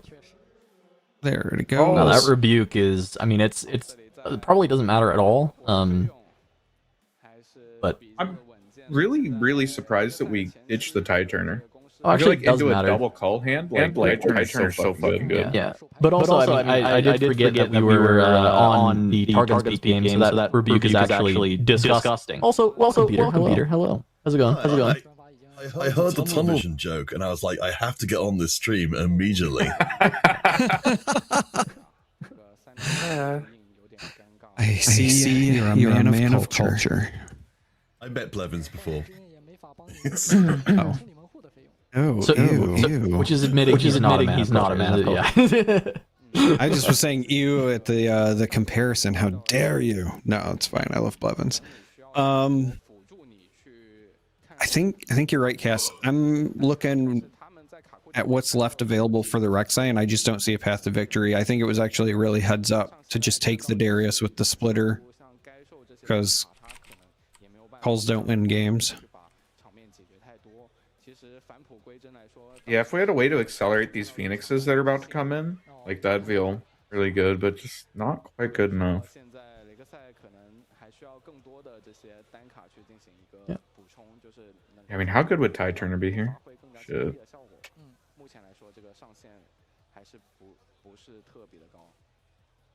要把凤凰叫出来，但是是支付了一个法力叫出来的，这个不太对。那这里 I think he messed this up, by the way. Did he? Because you're supposed to do this on the second call, right? And then get both back? Yeah. Because you're supposed to play one call empty, right? And then you play the honest, and then the second call, and then you get both Phoenixes back on the second call. Yeah, you're right. Yeah. 清理门户现在跳自己的凤凰，可以把凤凰叫出来吗？这个要确认一下。我们 You should have a second Phoenix here. Yeah, I mean, it doesn't matter. Yeah. Because we're dead. I was going to say, I'm not sure that it matters, though, right? Because they have the accelerate, it doesn't, but I agree, it is just more efficient. It's just better to do it that way.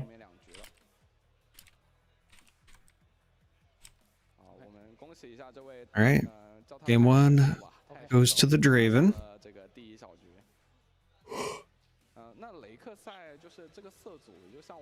Really just feels like, given that this is the Phoenix version of Rek'Sai, it was a lack of removal early.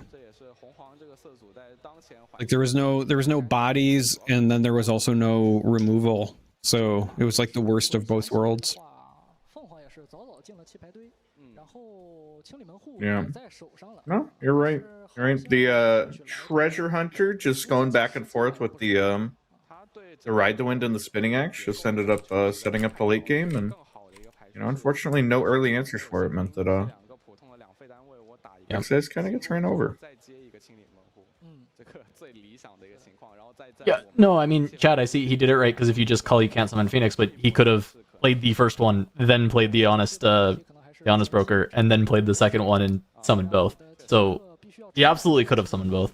And I think he noticed immediately after, if you saw like the hesitation, like the body language was like, oh wait, wait, my fault.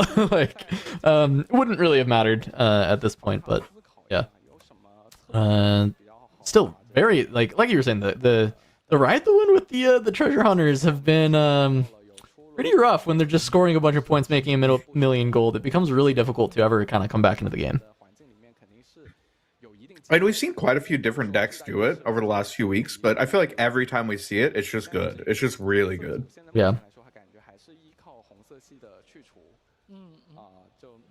I mean, realistically, even if there's not an immediate payoff, just having the comfort of knowing that any big power expenditures you're going to have, you're not going to de-ramp yourself, because we've seen a lot of games where that's mattered quite a bit.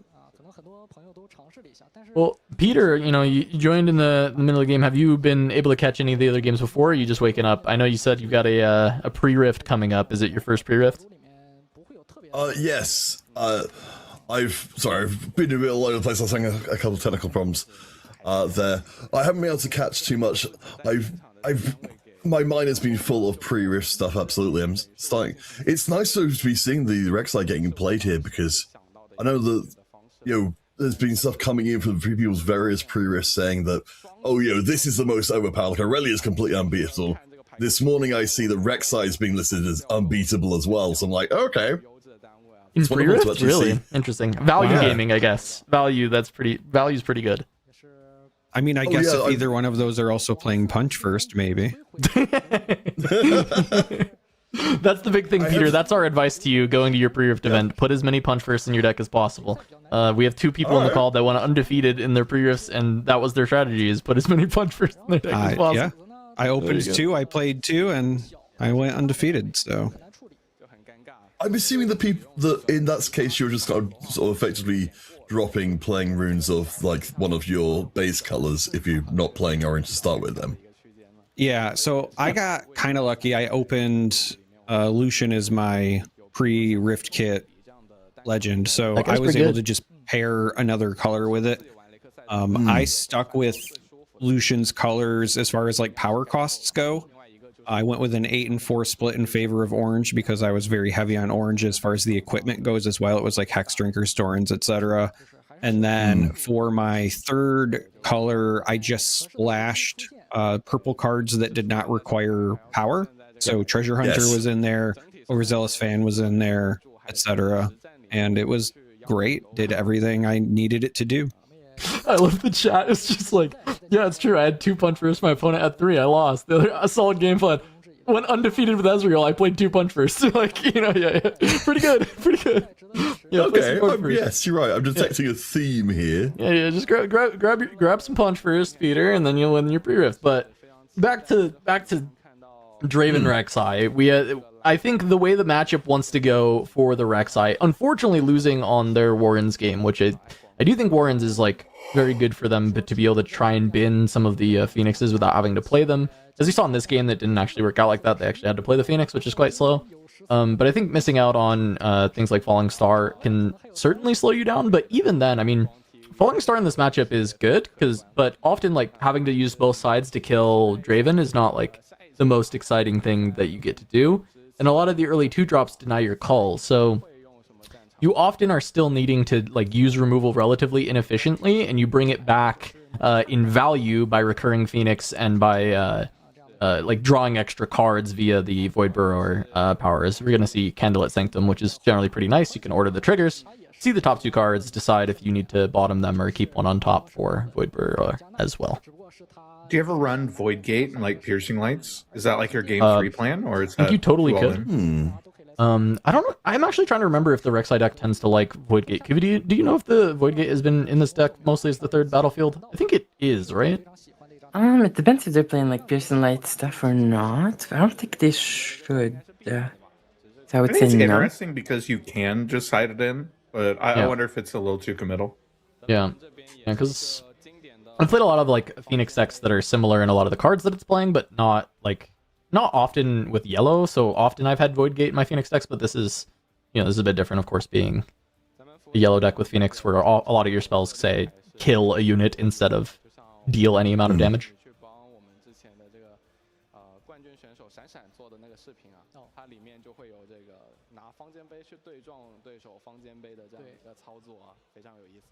Oh, is that the best 2-drop in the entire game? The Tide Turner? The Tide Turner. I saw the tier list. It's the best 2-drop. Yeah? What tier list?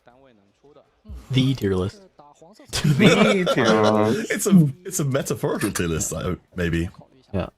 All right, so the 2-drop tier list. 0 red on 3 to start. Can't play the Phoenix, but both sides are just going to play their chosen champions, I think. Well, actually, that's not true, because Draven does have 2-drop Hopeful, so there's a chance that you just do that instead. In fact, it's often a bit better to just go 2-drop Hopeful instead of play Draven when you do open that on your Obelisk game. But instead, we'll just be Draven. It's League of Draven. I'm partial to 2-drop Hopeful, however, it is specifically Tide Turner. And that does potentially change the heuristics where you do kind of want this Tide Turner to pivot your Draven at some point in this game. So it is... Yeah. I think 2-drop Hopeful is so much better into Call of the Week that like I would 100% go that direction. That's true, but because they played Rek'Sai turn 1, the call is a little bit less scary. Like they can still the thing that I would do if I'm Rek'Sai though is I do this. I am looking for like Honest Broker or something like that, and then I'm playing call from hand after I play the like terrible 2-drop. Yeah, 100%. So like I also would have gone. I would have gone too hopeful, like for what it's worth. That's what I would have played in this spot. Yeah, I think the games where you go Draven on 1 and then the Draven dies, whether that's like against Fjord because they get to challenge it, or it gets Falling Star or whatever. I think that those games end up like pretty miserable. So I think avoiding those. Definitely. I was going to say, the way in which they were holding their deck there didn't seem like they were thrilled about what they were seeing from the top of the day. Yeah, did he go bottom? We didn't even no, it was he did one bottom. One top, one bottom, don't even trigger Rek'Sai and then kill your own Rek'Sai. That's so surprising to me. Wow. This is not how I expected that turn to go. He has another one in hand. Okay. So he doesn't care about it. That's fine. It avoids combat. He doesn't care. Like, you don't want to leave things on battlefield anyway. And he has hopeful second Rek'Sai in hand. Seems kind of reasonable. And if he didn't see a 2-drop in that hand and he doesn't have a 2-drop anyway, he would have to basically YOLO it off the top. So I think that's fair. And I guess he really wanted to draw whatever card is on top, because why else would you not trigger this? Because if you see hopeful, then you're not playing one from hand, right? You could just play the hopeful anyway. But I guess you'd still be able to cast call from hand afterwards too. So there's like, it's literally a hopeful. So the reason was because we hadn't played a card yet, so we didn't have Legion active. You're right. No, that's you absolutely nailed it. Yep. Good show. Yep, that's it.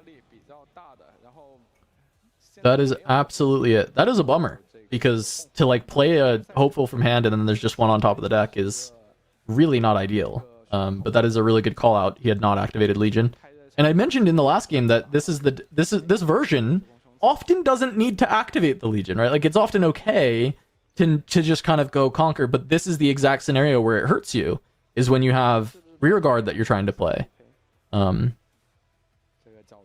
that's going to be Void Rush left on top, and probably just wants to play that, and there you go. I mean, there is Piercing Light in the deck. Gonna send it to the bottom, cast the Void Rush, which makes sense to me. No targets, really. A weird card in this deck because it's like a good removal spell, but if you ever flip it off Rek'Sai, I feel like it's the type of spell that like it needs its exact moment to be good.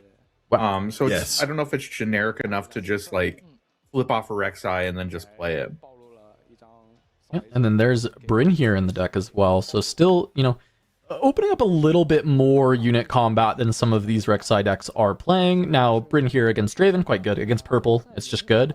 And will set up some good opportunities for when you have a board of Phoenixes, for instance, and the Draven is trying to hold, especially when you have a point lead. This Bryn here gets a lot better, so I do like that. Draven is going to get a free draw, essentially, by just being able to run it into the Candlelit. I don't know that with 2 up, there is much that Rek'Sai has for recourse here. It'd be like Hidden Blade, and that's not very good in this spot.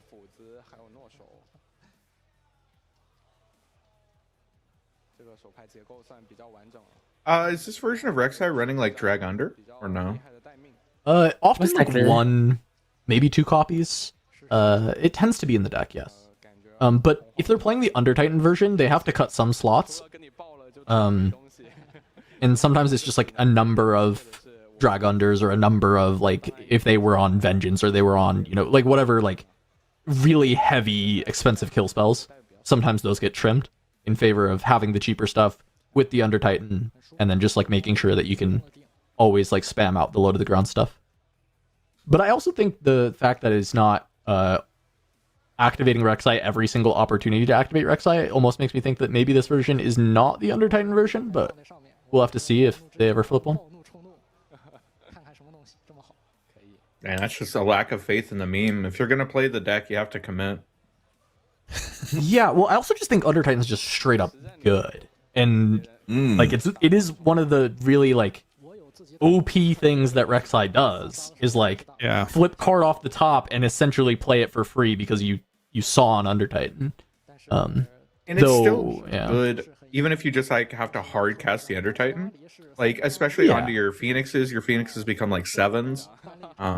Like I think it's still a good card. A little worse in this deck versus like the more like, I don't know, aggressively slanted Swarm Rek'Sai decks, but I agree with you that it's still, it's not that embarrassing to play it and like get +4 for the turn or something with the units that you have at base.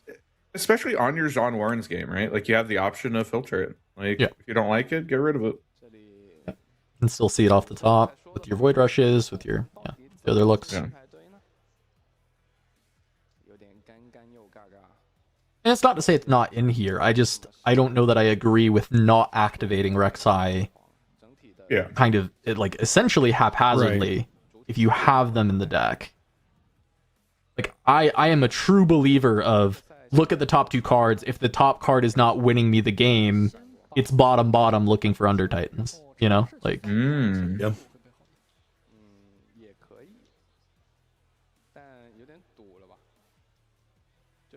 And that's a little bit of hyperbole for sure, because like there are plenty of situations where maybe the top card is something worth taking, but often bottom look for Under Titan, you know. And I do think that sometimes people have a bit of a hang up with like not wanting to flip on Rek'Sai if they don't have a ton of mana, because they're like, oh, what if I put something really good on the bottom? I think it's usually better just flip it. See what you have, especially if you have Under Titans. It was already on the bottom of the deck. Let's be honest. Exactly, you know? it's same shit. Yeah, it was already there. Or a philosophy. Yeah. You can't be scared. It's like the minefield conversation we were earlier. Like, you should take minefield and not let the person who's playing minefield and really wants to take the minefield have it for free. Those top 2 cards were already in your trash. Like, don't even think about it. They were at the bottom of your deck. You weren't seeing them this game. Yeah, by looking, you change the outcome, right? Like, if you didn't look, they would have been at the bottom. Oh, no. They never would have been there if you didn't. Those cards were destined for you. Yeah. You betrayed them. Schrodinger's top 2 cards of the deck. I was literally just thinking Schrodinger's Battlefield is what I'm going to start calling Minefield. Oh, it generates regret for your opponent. Yeah, I like it.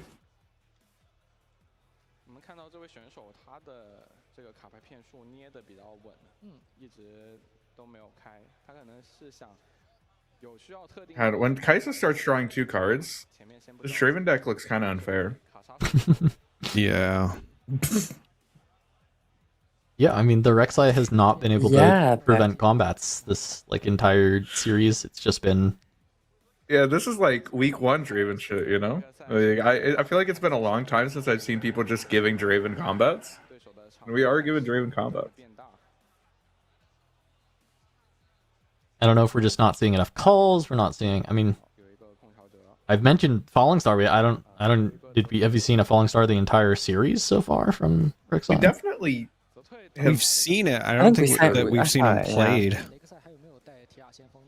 I don't even remember seeing it once, but it's possible, yeah. I don't know. I thought we saw it in the Warrens game. I'm not confident enough to say whether we did or didn't see it, but I feel like it'd be crazy if they didn't have it. So well, I mean, it's certainly in the deck. It's just, it's... Yeah.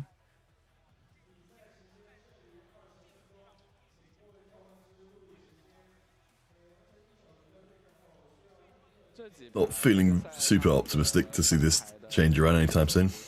No, not at the moment. The biggest issue right now is that Rek'Sai needs a lot of help, and the rate at which Rek'Sai is going to find it will be significantly slower than what Draven is drawing their deck. Yeah, because I mean, this is also just like... There's Brynn here in hand, which is going to feel almost necessary because Draven is likely to pass with like a lot of interaction up. And then it's like, okay, we're going on to 8 runes. So what, you're going to play Brynn with... I mean... 13 might at home into this board? And then... You know what card would go really hard right here? Falling Star? Under Titan.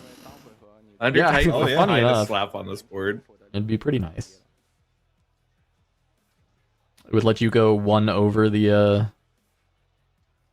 Forerunner. 1 over the Forerunner, and then you start shipping in hopefuls into the other side. Yeah, I'm not sure if there's any like card that precisely bails this situation out. Falling Star plus Brynn here allows you to kill the fan and then put 3 damage on one of these 4s and then send Phoenix in to kill them both. And it allows some pretty efficient trades in that way. I don't think we saw it off the top here, though. Yeah, we don't wait to see the Under Titan off the top. I don't think it happened. Yeah. I don't... Even the Under Titan, though, the thing is there's too much interaction. So I actually think like playing an Under Titan here doesn't actually do anything, even though the might values look kind of pretty until you look at the runes that Draven has. and then you're like, oh, well, never mind. That's not actually do anything. Our hand doesn't do anything. Like, I think we have to take like a full develop turn to just try and get as much might on board as possible and not walk into the 6 mana. Yeah, and then you save Bryn for the next turn, right? Like, you just... Yeah, I think you kind of have to, but like, shit, does it do anything? No.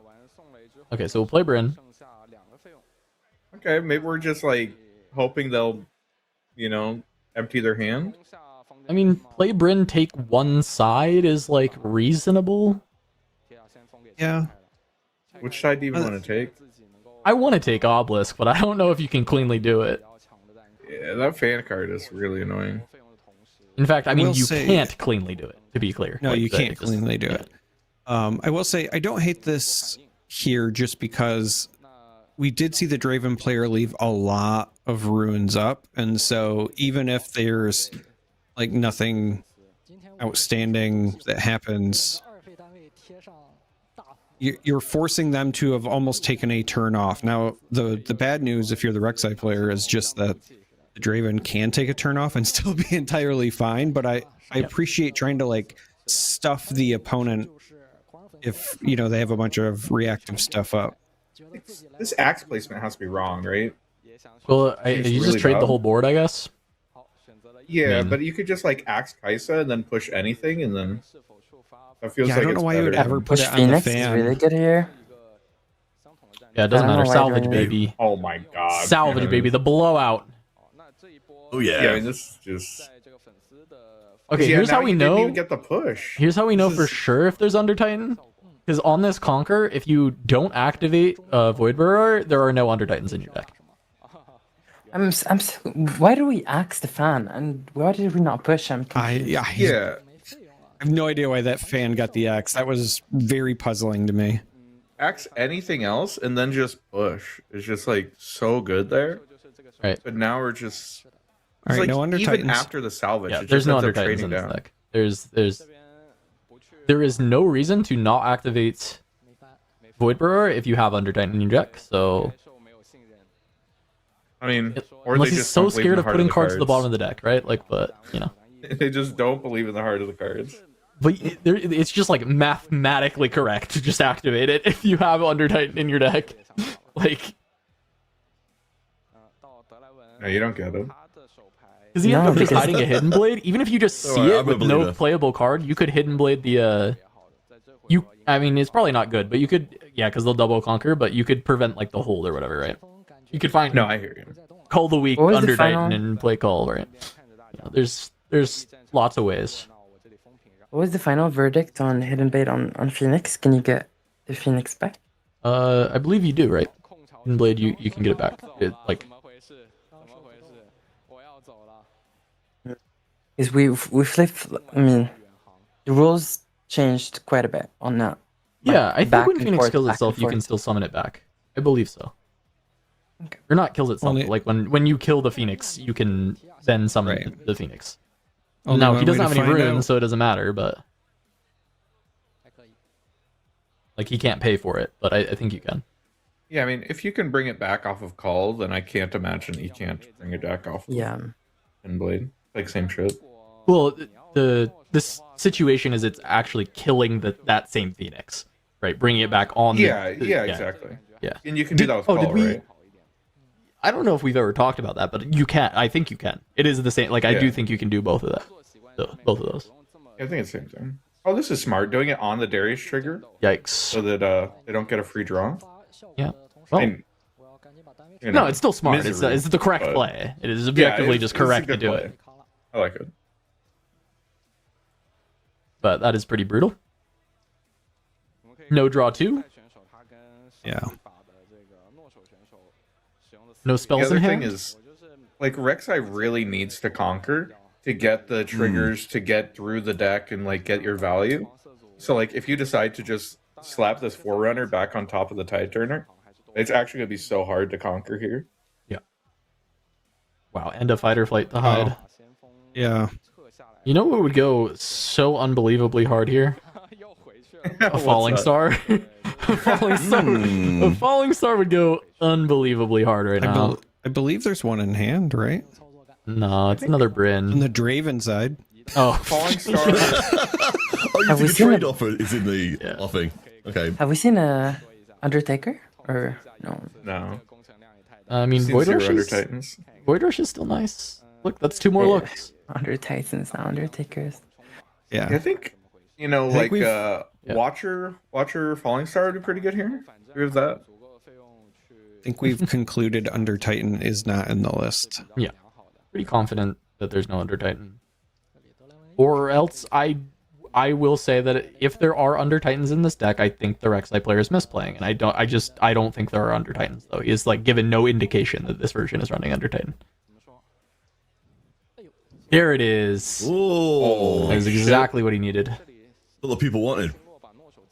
Exactly what he needed. The Ray's also fine too, but the Falling Star is. Yeah, Falling Star's huge. That is game changing. Is he scared of? He shouldn't be scared. There's not really any hidden he should be scared of here. Edge of Night is annoying, but like you still are casting this into the Darius no matter what. So. Yeah.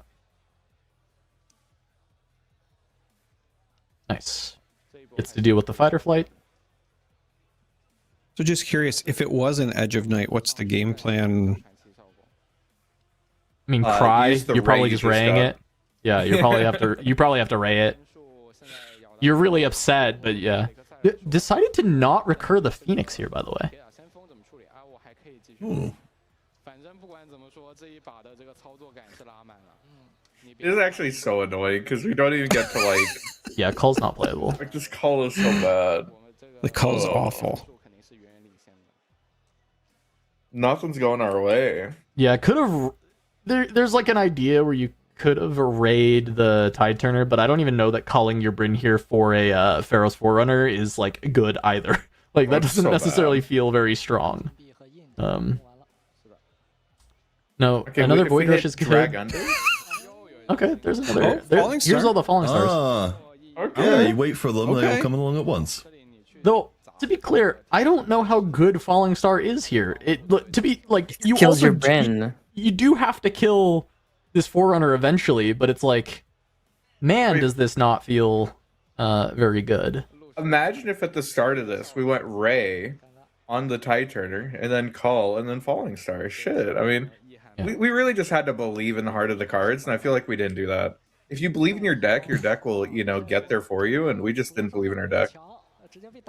You're saying Ray, Cull, then Ray, Cull, Falling Star, just believe. Yeah. Wait, he could have.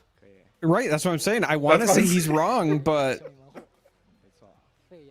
no, like he still could not even believe in your deck. He still could have all our mana, but yeah, he still has the runes that he could have done it because the Void Rush just says draw the cards. Like it doesn't. Without the cost reduction, oh my god, he could have done all of it. It was a full board wipe. I mean, it's all your runes. It is all of your runes. Like, it is... Sure. But it is a full board wipe. It would have been worth it. For sure. Oh, I missed it for a second, too, though. I understand him missing it. I just kind of, like... Sometimes you just forget the Void Rush is just going to draw you the cards anyway, but... Yeah. Holy...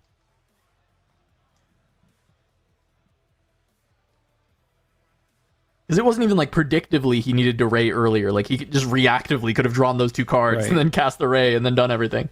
But if you did predictively do it, you would have saved 2 mana. Yeah, it would have been sick. Yeah, it would have been sick for sure.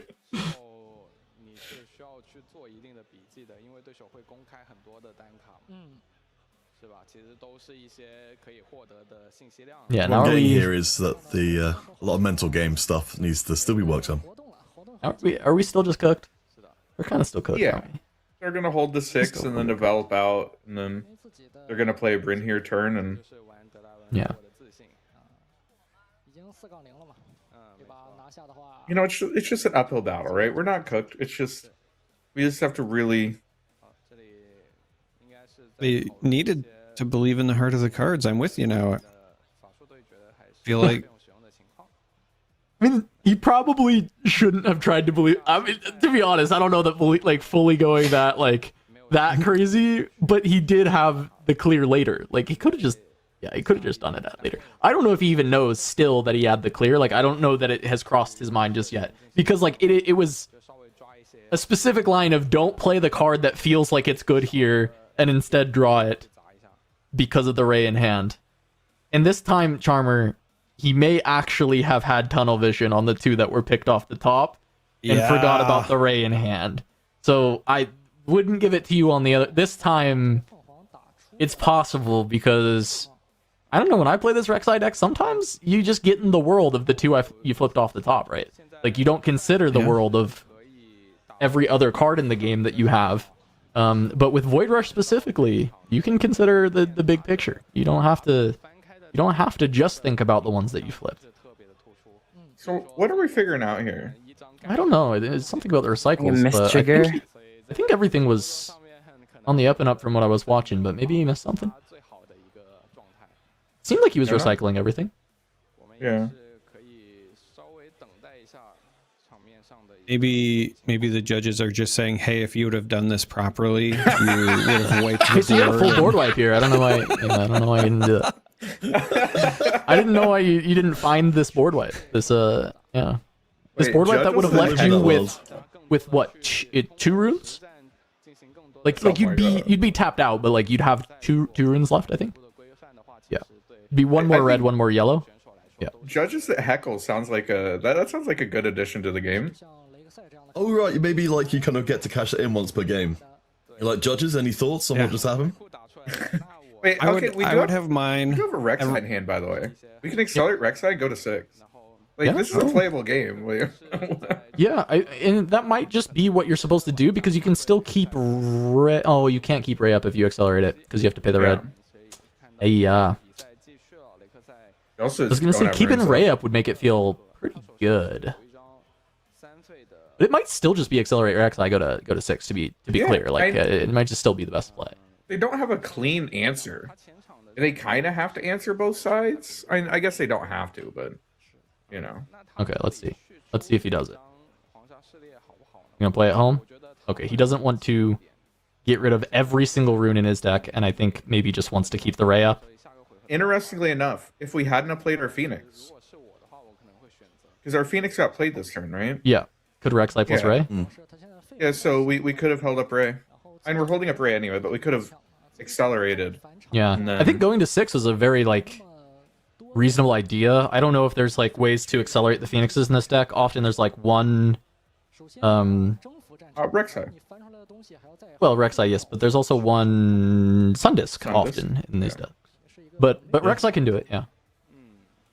But you know, if you're wanting Rek'Sai to do it, you would also want to be on 6 points. So and then your Rek'Sai is like at risk, so a little tough in this spot. Interesting. That board clear. It's funny. It would be easy to find if it was all in your hand. It was hard to find because it was sitting on the table. The player. All right, so Falling Star for Phoenix and Rek'Sai. Yeah.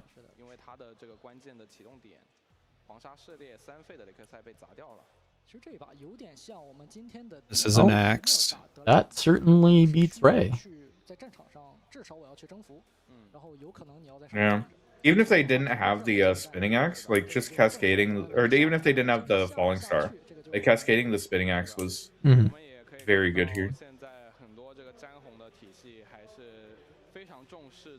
Just wanting to close out hope by killing the Rek'Sai at home.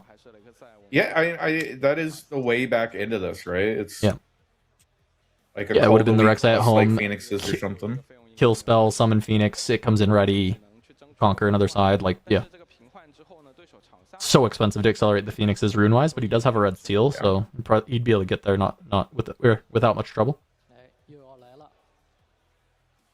I mean, this is so backbreaking as well, just because you put your opponent in a situation where... Just play a I was about to say, you put your opponent in a situation where they have to clear both sides, and I was expecting the Ferris to come down. Yeah. So... No, there we go. No, there's no way. There's no way. Insult arrives. There is no way we just drew an Undertitan. Didn't happen. I did not want to see that card. I also did not want to know that there was an Undertitan in this deck. How many triggers did we skip? They didn't believe in the heart of the cards. That's why they didn't get there. How many did we skip? All of them. We skipped 2, right? 2, at least 2 during the set.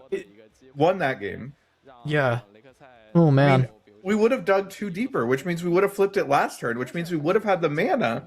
Oh my god. Yeah, like, and to be honest, like, it would be different. Like, you would have missed one of these other flips that, like, found good cards or whatever. But, like, the point is not that. The point is that there is Under Titan in your deck, so you should be flipping every time you are allowed to flip. Or at least, like, you should flip once per turn if you can. Because, like, the 2 energy can just make the difference on the value of the game. It's, like, what your deck does to be OP. Like, OP, you know, it's like, this is the strong thing that your deck gets to do, is, like, you draw extra cards, because you see them off the top of your deck, and then the other thing you do is you actually cheat energy with the Under Titans so that you can play more things. It's why you put the Under Titans back in this list. This list was, like, without the Under Titans for a little while, and I think it was part of the consistency issues of the deck. And we were seeing some of the consistency problems that this deck was having, right? Like, just not being able to find the right clears, like the runes just getting, like, evaporated when you're finally going on the big turns. And yes, your runes still get evaporated, but it's like being able to then have 2 extra runes is really impactful when you're having to, like, spend so much power. I don't know. Yeah, I don't see a reason why you would not activate. If you know there's Under Titan in your deck, why are you not activating? Like, what is the reason? And I cannot come up with one. I just don't think there is a reason to not activate if you have Under Titans. I think it's important to put faith in your cards and in your deck. If you put faith in your deck will put faith in you, and it will reward you. Yeah. And when you don't put faith, unfortunately, you're just not gonna get there. I know you're saying it half in jest, but the reality is, like, you pick the deck that you bring to the dance for a reason, right? So you should just realistically be trusting that you're going to do the things that you were looking to do. Like, I actually don't disagree with you at all. Like, just do the thing that you're supposed to do. That's a bummer. Genuinely, like, I think you need to put your deck in a position to do well and to do the thing it's supposed to do. And, like, if you put it in the position, then, you know, that's what it's built for. That's what it's supposed to do. Like, 100%. But what I'm kind of hearing there is, it sounds like maybe as we go further in, people will get more confident with just actually doing that rather than playing the default way, sort of piloting the default way, and then not really hitting the highs it's capable of. The problem is, Peter, the default way should be tapping Rek'Sai every time you conquer if you have Under Titans in your deck.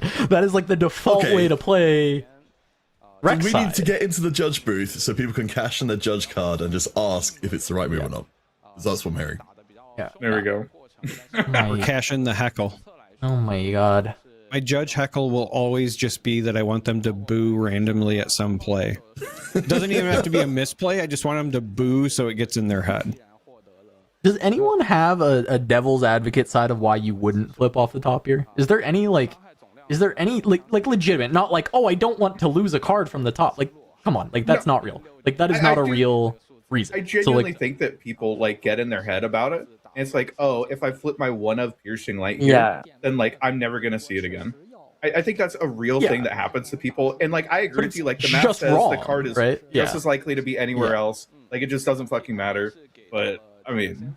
That is, like, it is, like, objectively wrong unless you know you're, like, cycling the entire deck or something, right? And then you know what's there. Or, like, you know, and that's the thing, like, with Candlelit, sure. Like, there is an excuse if you Candlelit a card that you need for next turn on top, and then you want to take that card, then fine, I guess. Like, that's okay.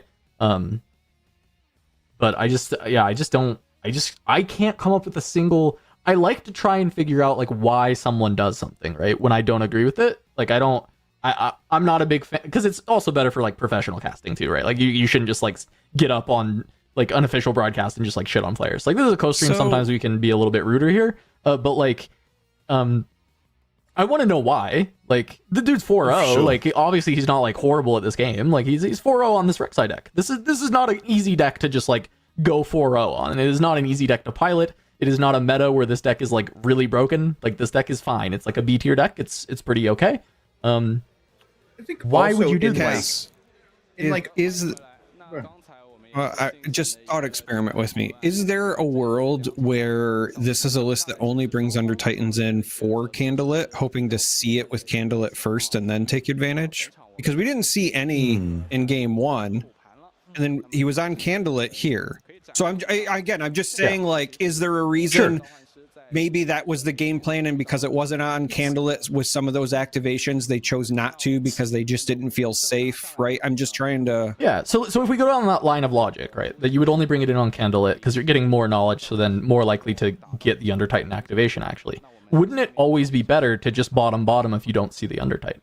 Because then you're specifically, like, churning to try and find the Under Titan more often. Doesn't that still make more sense? That you would still just swipe to, like... If it's not Under Titan, you just bottom look for the Under Titan with your trigger anyway. Because now you've seen 4 cards with your trigger instead of just 2 cards, which is like, yeah, now I'll hit my Under Titan because I've put 2 more to the bottom. Like, that's where my brain goes, and like maybe, I don't know, maybe there is still some like reasoning on what you're saying. Like, I don't... Well, so I was just trying to like empathize with where somebody might be, right? I'm with you. I'm team just look. Like, yeah. Pun very much intended. I'm team dig when it comes to Rek'Sai, right? Like, that is the mechanic of the legend. That is the mechanic of the cards that you're playing with that deck. So just do the thing. But I was just trying to think like, okay, we really didn't see him game 1. Candlelit was there, so maybe that was, you know, their train of thought. I don't know. Yep. Yeah. I think the other thing is that there can be situations, not necessarily in this game, but there can be situations where you don't want to like cap the Rek'Sai and like open deck lists. I think there are situations where giving your opponent the information of the cards like could make it so they don't have to play around cards. I think that if you're like really like, I'm just not going to hit anything, like maybe if you're already in a commanding position, I could see worlds where maybe, but I don't think that up in this Should we almost just not play Under Titan then in the list at all? I think we just didn't believe in ourselves. Like, if we're not going to flip, we should just, like, have 3 more slots in our deck. And just cut the Under Titan. Right? How many Under Titan do you think they're on? Because I doubt they're on 3. Then why even put it in? I'm just saying we just didn't. We only saw I know. one. Like, no, I know. But that's my question back is, like, if you're not going to play 3 and then flip, why are you even playing 1? Is literally just the high roll of, like, maybe one time when I decide to flip, I'll happen to flip an Under Titan. Yeah.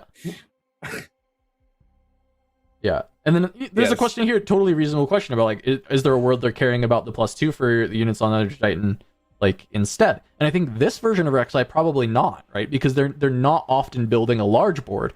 It's often, like, you know, a Hopeful and a Phoenix. Or in this game, we actually even saw 3 units, which, you know, that would make an Under Titan situationally good. But that's not, like, what the deck often plays to. The deck is often remove with spells, have, like, you know, 2 Phoenixes come back, and other than that, you often don't have that many units. But that's, like, you know, that's a good idea. Like, is it just good enough? It's probably not good enough to make the cut as an actual, like, playable card. It's definitely something that you're wanting to see off the top. Yeah. I don't know.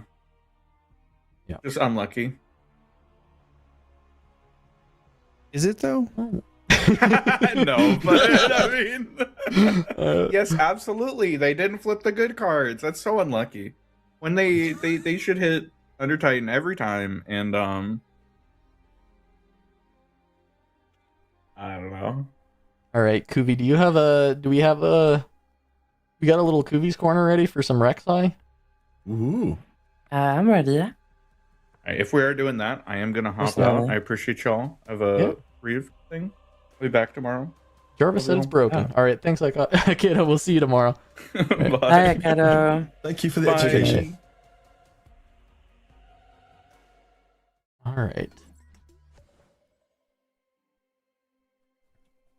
Looks like we're having tech issues with Jarvis is hot on the case, but Jarmer, what you been making of the games? What's been going on? How you been? I mean, I'm fine, I guess. Kind of hoping to see some other decks at the moment. Well, it's not just not Draven, but kind of since I joined, it's been very similar flavors, it feels like, of things. Like, I joined during the Irelia Mirror, which I almost fell asleep immediately, and then and then after that, it's been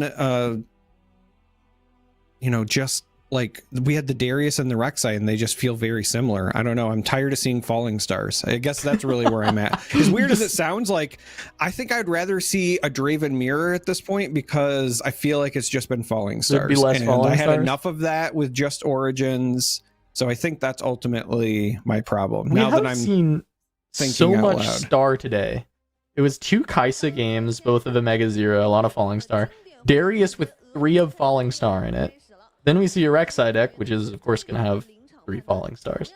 The Draven in this matchup did play a falling star. We're back in Origins. It is falling star everywhere. I mean, we've said the card was good, and I was wondering if stocks were going to go down when they made the change, but we're just not seeing a lot of green to try to punish it. I don't know. All right. I think we got somebody else that I'm going to be adding in one sec. Just give me a sec. Talk about something. I don't know. Whatever you want to talk about, that's fine. I just need 1 second. Chama, I don't know if we've actually really been introduced. Like, what's your kind of background and everything? Since I'm sort of wandering into this whole thing that's across the pond for me, so I don't have context for anybody's like situation. How long do you got? I only need like 2 minutes. Give me the 2-minute version. Like, the 2-minute Chama Sure, breakdown. We'll go with card game background stuff. I started playing card games in the early 90s because I'm old. So if you can think of a card game, I've probably played it. Yes, even a lot of those bad ones in the late 90s, early aughts. Nice. I worked at a local comic and gaming shop when I was in high school and in college the first time. And the second owner, because it changed ownership at one point, was just a comics guy. He didn't want to do anything with gaming. So he was basically like, you're going to learn all of the games and teach them to people and run the events. And so that's... Oh, you just became the games guy. Yeah, I was the game guy. So, got married, sold out of my Magic collection to pay for the wedding at the time, still played casually. I'd go to like pre-releases with my friend or borrowed decks if I wanted to play competitively or whatever, but it'd kind of fallen off. And then in 2017, I started just like streaming on All right, Drummer, wrap it up. I got the next segment ready. We're ready to go. Oh, all right. Well, I know you were trying to fill time for me. I know you were. Yeah, fair. 2017 started streaming on Twitch. Started covering digital card games. That got me into casting, and then I was doing Legends of Runeterra, and so this is a natural jumping off point with everything in between. That's the super short version. Since somebody's rushing me. Yeah, look, we can go live story later in a sec, but like, I'm just trying to just keep things moving because we have stuff ready. So we're.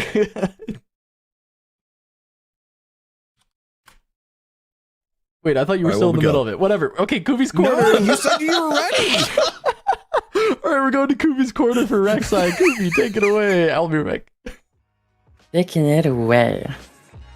Where is it? I don't see it.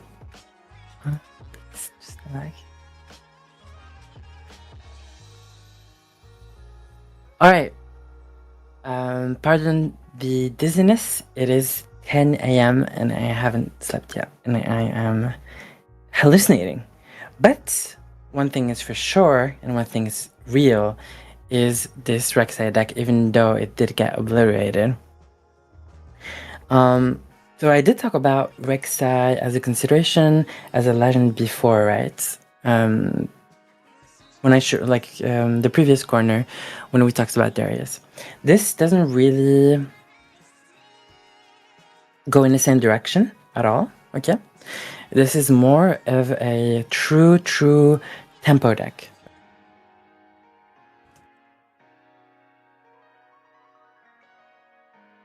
The week and the hex decks. So you could potentially go for attrition,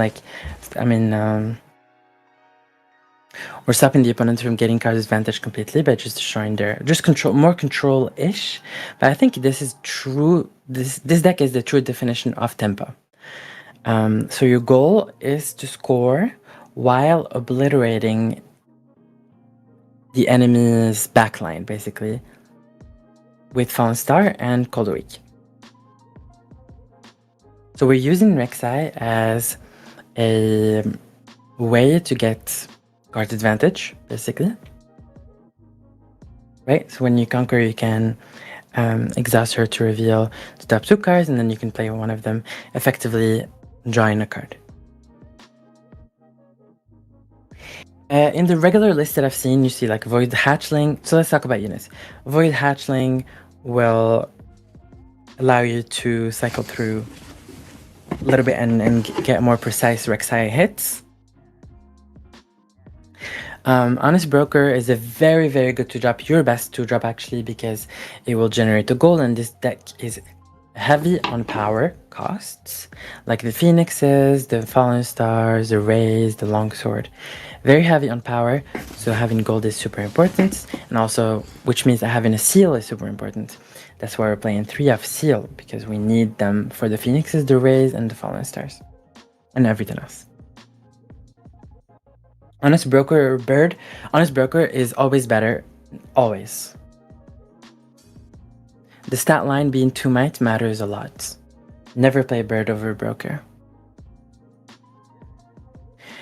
Okay, because the stat line being 2 might, you can go and trade with a overzealous fan, whereas Bird doesn't do that. Also, 2 might trades into most drops in the meta anyway, so it is important to have 2 might. And then, as we can see, we have like Hopeful, that's another 2-drop. You'll always be able to activate the Legion on it, because you're gonna start with a Fallen Star, or you're gonna start with like a Cold Week, and then you can Hopeful. So you always have the Hopeful basically ready. Also, sometimes you will be able to play the Hopeful off of the Rek'Sai, and then you can just play him discounted if you played something earlier during their turn. In terms of the other units, this deck does turn around Mortal Phoenix. So the goal is to play the Phoenix or discard the Phoenix.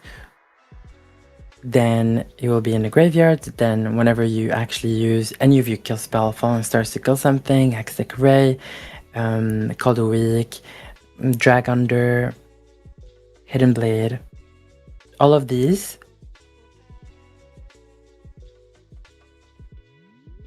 will actually trigger the Mortal Phoenix, where you can get it back, and you're getting a lot of value because you're pushing 5. You will maybe die on when they push you back, and then you kill one of the units, and then you get it back. It's very, very good in terms of just long-term value, but also tempo. Okay, because you're killing one of the units and also getting one of your own for free. I mean, you're paying 1 energy for it, but it's still very cheap for what you're actually getting.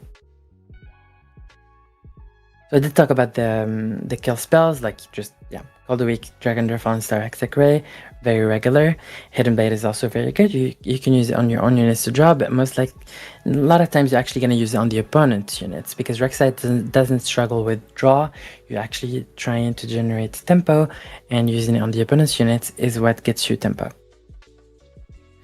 Then we see Void Rush as your draw, if you need more draw, and a way to actually go look for your important cards. If you haven't found the Phoenix, you need to dig deep for it, so that's one of the ways to do it.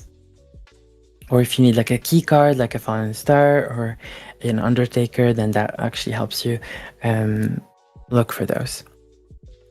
Then we have the One of Vi just as basically as a finisher, when you need a lot of might, especially when you're playing the One of Brynir. There's a lot of one-offs here, but you are digging in your deck, so you will be able to see them, most likely. So you can play a Vi and basically set up your turn to finish the game with a Brynir and recycle your trash.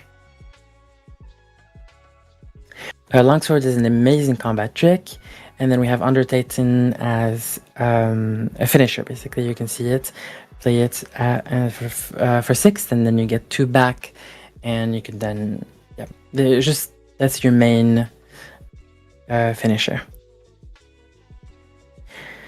The way this deck plays is, again, you're gonna play a small little unit. You love going first. Love going first.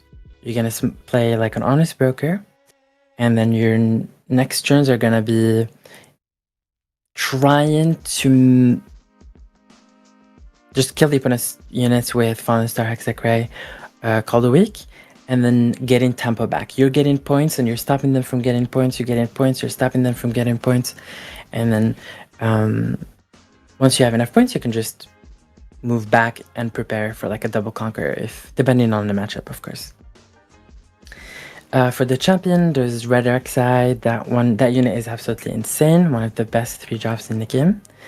It can be accelerated, and it can also allow you to play any unit that you get from the Rek'Sai trigger accelerated, which is pretty cool.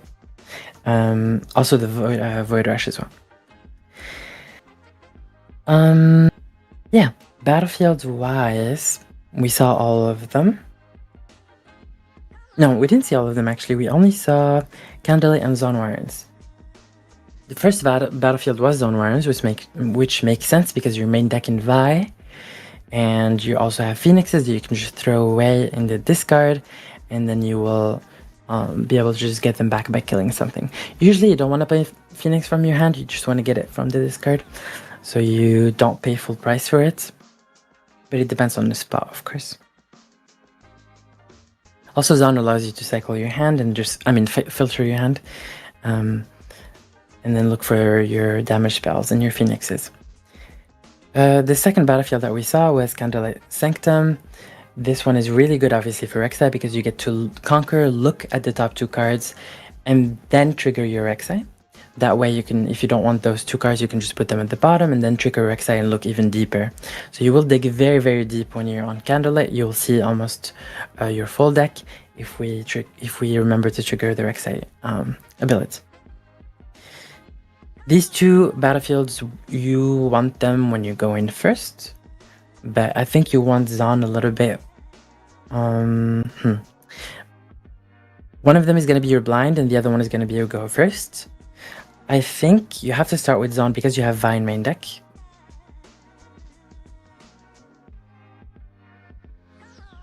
And I also think Candlelit is broken for you specifically, so making sure to get as many triggers as possible from Candlelit actually matters a lot. So that's why I think Candlelit is your go first, Zone is your blind, and then I put in a third battlefield as like a Valmont. Because it's pretty good, you don't care about going back that much anyway. Your Phoenixes will die, and you're okay with that. And it's pretty good in the meta. It could also be Void Gate. I think Void Gate is... Obviously, you're playing Ray and you're playing Fallen Star. You could also play Piercing Light in the sideboard, and then you bring on your Void Gate game, you bring in Piercing Light from the sideboard. That's a consideration. In terms of sideboard cards, a couple cards that I do want to talk about. We have the Blood Rush. I don't think we've seen it. I think Blood Rush is amazing. It helps you conquer, get your Rek'Sai. Very cheap. You can also conquer, look at the top 2 cards, get a Blood Rush or a Cleave, and then play it onto something and then conquer the other battlefield. So I think Blood Rush or Cleave is necessary. I mean, this version is very tight because it plays a lot of removal spells, but it's still such a good card to me. In my opinion, I personally would play it. Oh yeah, Death Grip is very good in Rek'Sai because you don't mind Death Gripping the Phoenixes. You can push in with Phoenix, and if they push it back again or Rebuke or Switcheroo, you could Death Grip it and gain +5 into something else and then drop. Very, very good. It works very well because it also revives the Phoenix, and it works very, very well because if you have the Longsword, you can, again, Death Grip something that's equipped, and then you gain that might, and then you can re-equip again, so it's a lot of might. Salvage is very good whenever you run into opponents that have equipment, like Guardian Angel for Relia, or like maybe a Hook deck, or like a Fjord that runs a lot of equipment. Usually don't play Salvage against Draven, in my opinion. Well, other cards that I did want to talk about, we do have like Sandisk. I think Sandisk is pretty cool. Very, very cool, especially with Phoenix and Vi. Because what you can do is you can play a small unit, right? You can then shoot something or like Death Grip or Hidden Blade or whatever. Just kill something. Trigger your Phoenix. I mean, no. You would play the unit, tap Sandisk, kill a unit, whatever, yours or the opponent's, get Phoenix, and then that Phoenix will be accelerated, which is actually pretty good. It looks tedious, but it's very easy to set up, I think. So one of Sandisk is always good to have, in my opinion. And then we have a couple cards like Against the Odds. These cards are specifically for I'm not even sure you need it, to be honest, but it could be for like Miracle Dravens or tokens, decks that will like stack with a lot of units. Against the Odds will give you a lot of might. And then Void Drone, I'm surprised we didn't see it in the Kai'Sa list. I think Void Drone is not bad at all, because it's just 3 mites for 2. It's like another Hopeful, basically. It's not bad at all. I think you could definitely play this, not necessarily as a 3F, but it could fit in the list.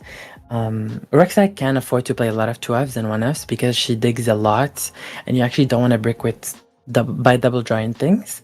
So don't be afraid to play 2Fs. Sudden Storm is a removal spell that doesn't cost power, because everything in your deck is so power heavy.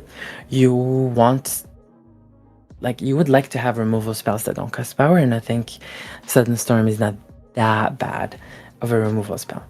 So I could definitely consider it, depending on the ratios of the removal spells in the deck. No Sandisk main to accelerate Vi, or only situational? Yeah, I said, I mean, we didn't see it, so I didn't put it, right?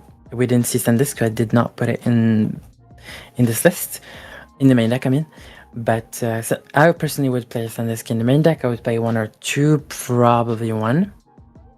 I think it's pretty good with Phoenix and Vi. And also Undertaker sometimes.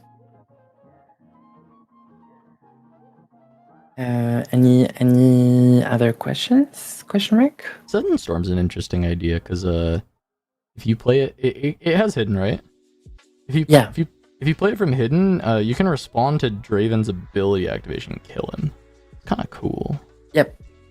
Kind of neat. Because he'll be an attacker, and it does 4 to attackers, right? And 2... Exactly.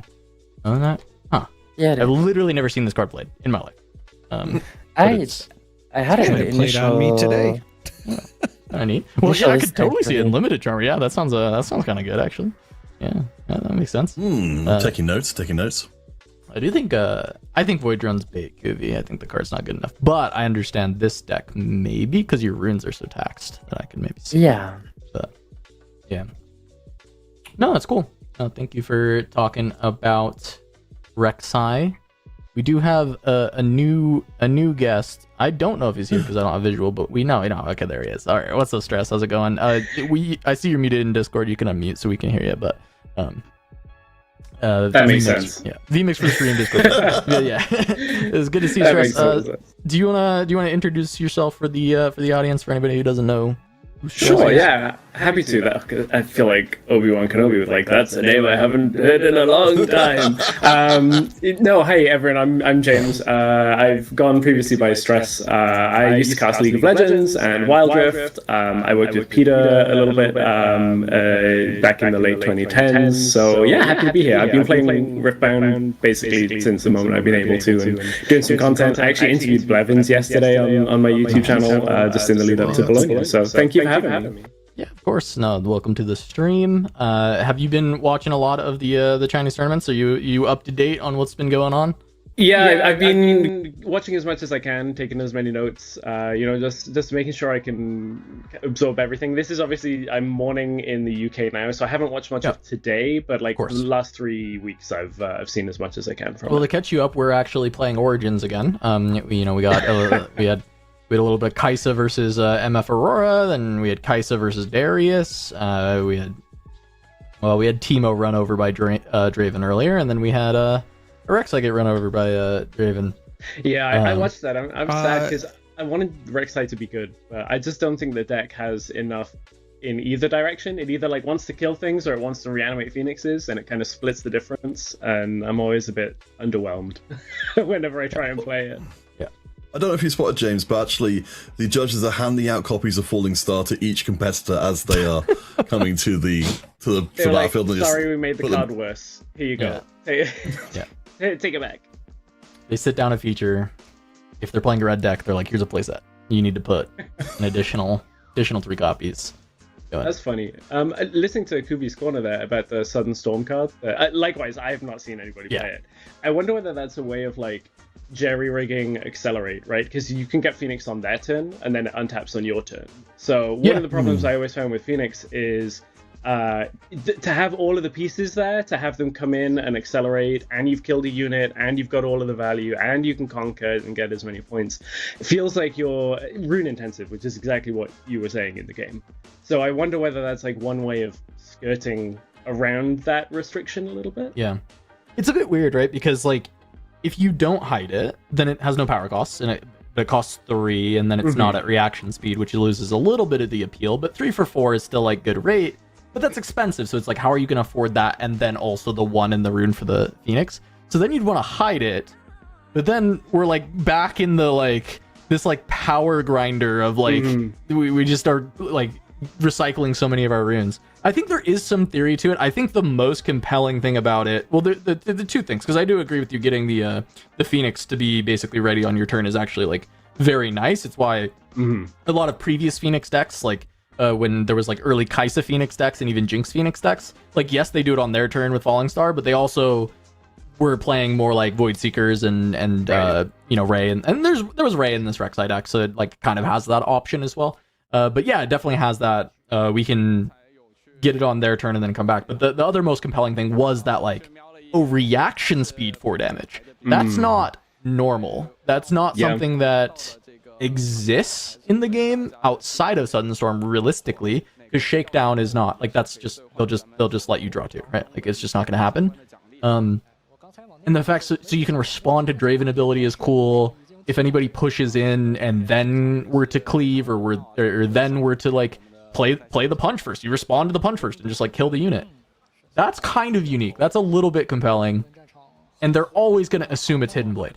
So I don't know. It's kind of, it has this like really unique spot there. I don't know. Kubi's maybe cooking something. Maybe need to try a little Sudden Storm and see what happens. But we're jumping in with, what is this, round 6? Are we already on round 6? We only got 2 rounds left. Yeah. God damn. Gosh. Right. Not bad. Not bad. It's only 2:30 in the morning. That's, I feel like we got another early day coming up. I shouldn't say that ever. That's please don't say that. My fault. Hey, my fault. I shouldn't say it. It's 4:30 a.m. my time, and I'm supposed to do like a family thing in the morning. Ooh, oh, boy. Have fun.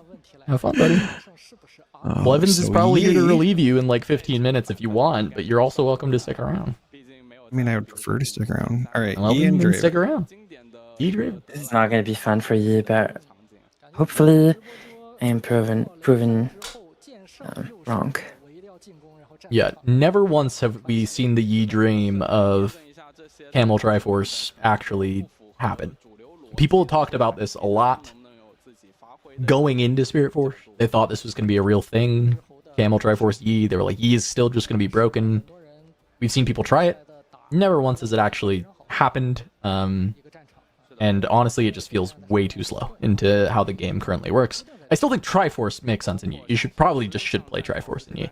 But like getting to that dream has not been very effective. So curious to see if Yi will actually be able to pull it off. I have not been impressed by a single Yi we've seen on stream. All right, but I'm excited to see the best play of the game right now happening after they're done shuffling.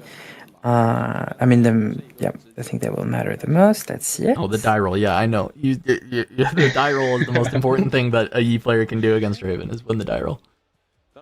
Yeah, this game will truly depend on that, like the Teemo one. Have they rolled? I haven't gotten to see so much of the play myself so far. What's been kind of the problem that you've been seeing? Oh, it's just Yi's just like way too slow. And you wait, is that a 1 or a 7? It was a 1. It was a 1 to 2. Okay, so you won. 1. Wow, 2. Well, not a good start. Honestly, great play from the Yi player there. Really, I think that was the best play. I think we're already. Oh, Jana. What? Okay. Oh, interesting. Interesting. Wait, that is an interesting tech for sure. I think Jana's a good card. It's just really hard to like find a good spot to actually play Jana. I think the card is like reasonable. It does the Shen thing, but in green. And instead of doing what Shen normally does, which is trade, because usually like Shen comes down and just like Shen dies and then trades with the thing that's swinging in. Jana just kind of like resets the fight, and then you just kind of keep all of the material that you had, which is quite good. So oftentimes she's better than Shen. The only problem is like Shen trading is sometimes a positive, whereas like Jana keeps that threat alive, right? So like you keep your stuff, but like they also are keeping their stuff. It does kind of prevent combats in the other direction though. So some combination of like Jana and like I'm a big fan of Thwonk for whatever reason in this meta, and if he's on a more defensive hunker down, maybe that's why they're doing well. Oh, I'm a big Thwonk believer as well. 4-1, 4 wins, 1 loss there. So good early start for this Yi player, and this is a win in to day 2. Essentially, not quite. It's not like guaranteed, because if they lose round 7, it is possible they don't make it, but it is a potential win in. It's always tough with the breakers on the 64. The X2s get, murdered in tiebreakers. Really stacked deck. Is this a miracle, Draven? Probably not. I think stack deck's still relatively common in the Dravens. You can either just find your 2, or you still combo with hopeful, but also just card selection, because a lot of these Draven decks are playing like a lot of 1 and 2 of toolbox pieces still, because they're just in purple. That's kind of what purple likes to do. Interesting to play the Treasure Hunter instead of the Hopeful, but I think it's because we're on Reaver's Row. I'm so glad they made him turn that sleeve, like turn the card upside down, using artwork sleeves with a deck that wants to potentially stack at the bottom. I'm like, this would be horrendous. If Meditation. Ah, that's my stack. All right, I know what you are. Cool. Yeah. Meditation. Good old you attach post-its. New Kiana. New Kiana. Powerless Kiana.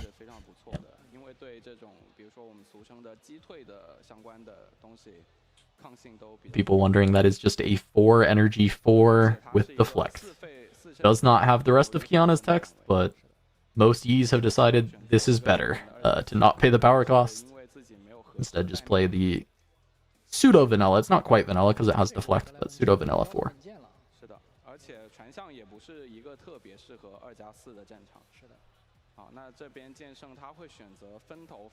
Okay, punch in first.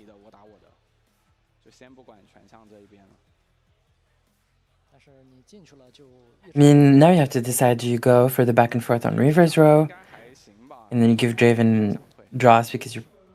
unless you just decide to go to Reaver's Row and hold, but then you Treasure Hunter gets the gold. Yeah. Or you... I was gonna say, I don't like giving away that much gold, so I think just setting on Vialma makes sense. Yeah. When you decide to enter Reavers, I think that is... You decide you want to hold it forever. Is the idea. I would agree, Cass. Playing the meditation now, so really I'm wondering what she wants to find specifically. Maybe just more spells. There's like too many units in this hand, it seems.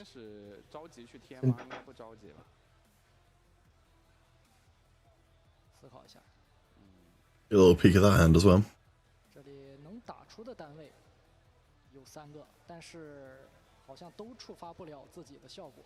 I mean, this E list is 4-0, so it must be doing something right. Yeah, I mean, seems relatively standard. I do think it makes sense. So the meditation, generally you'd want to hold it because you're not going to retreat anyway, so you just like tap the unit that you're holding with and then draw 2 with the meditation. But I think in this spot, she's just like looking at her hand and missing some amount of spells. I feel like you would generally feel relatively safe with the punch first, but I think she still just wanted, I don't know, something a little bit more than just punch first. Maybe looking for not so fast, trying to play around like maybe specifically like rebukes. Yep. But it's a bit interesting to see the meditation jammed. Okay, so Janna's left open. Janna notably won't even work here on defense because it's Vile Maws. Oh yeah, I didn't even think of that. It is, I believe, just a standard push effect. I don't think there's anything weird about Janna. Move an enemy unit. It's move. Yeah. It's not like it's move, not recall. Yep. So this is a pretty big Darius. This Darius should not step in that maw. We're only we cannot just push 7 into 6. There's no universe where you just get blown out by discipline on card. I know the judges have been very particular about making sure you show everything, but I was getting nervous when the die made it out. Yeah, and they were going through everything. I was like, man, this is just like you play stuff and pass, but the judges have been meticulous. Horrible hand. I guess you just play Yi. Yeah, it feels like maybe just Yi. What gets left here? Is Yi punch first is up, so Yi plus equip the GA and then just Yi play around the punch first? Yep. The fights are not very good into Draven. There's only like fight or flights that you can defy most of the time. Actual rebukes and axes and switcheroos. I guess you could have a situation depending on the Draven list where maybe you catch a hard bargain, but it's like a very specific scenario where you can't just pay for the hard bargain.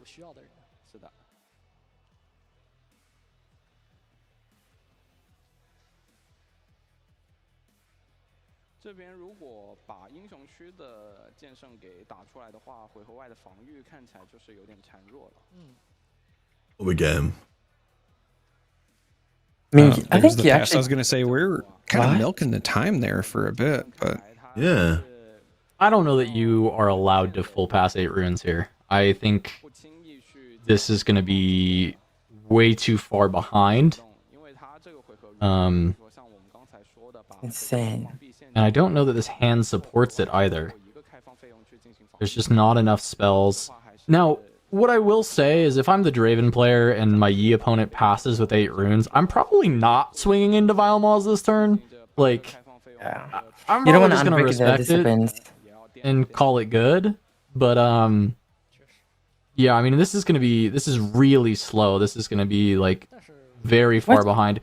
Just going to bait for switcheroo, but I think you need to descend for this. I was wondering if you send Treasure Hunter plus 1 more into this to just like bait out a pump and then play switcheroo, but yeah, I don't think it works. It's just the Treasure Hunter going.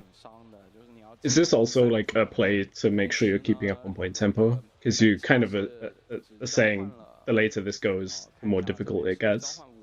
I must admit, this isn't a matchup I've seen so much, so I'm kind of speculating. This is going to be a ride the win and just generate a ton of gold, Cass. Do you think it's ride the win the... Oh no, it is the switcher. Okay, I thought for a moment, because we've seen it so many times today where they were just like, I'm just going to treasure hunter and make 1 billion gold, but... Yeah. I was wondering if it was ride the win like the Darius over or something, and then just like, then you hold up the switcheroo as soon as like a pump happens, but... Like, I understand the urgency of trying to go to 4 here, because if he holds, goes to 3, and then he accelerated into reverse, it can actually be a little scary. But I think instead of contesting the Valmont now, to try to go to 4 before the opponent, what you should do is just stop the opponent from going to 4. So you don't allow them to use the energy that billion energy that they've just floated, and you just hold heavily on reverse. You should not contest Valma here at all.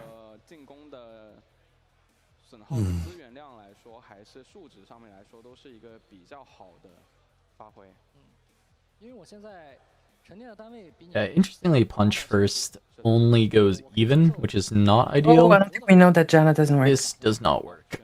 But it's her Vilemaws as well. It could just be that she wants to play Janna plus punch first.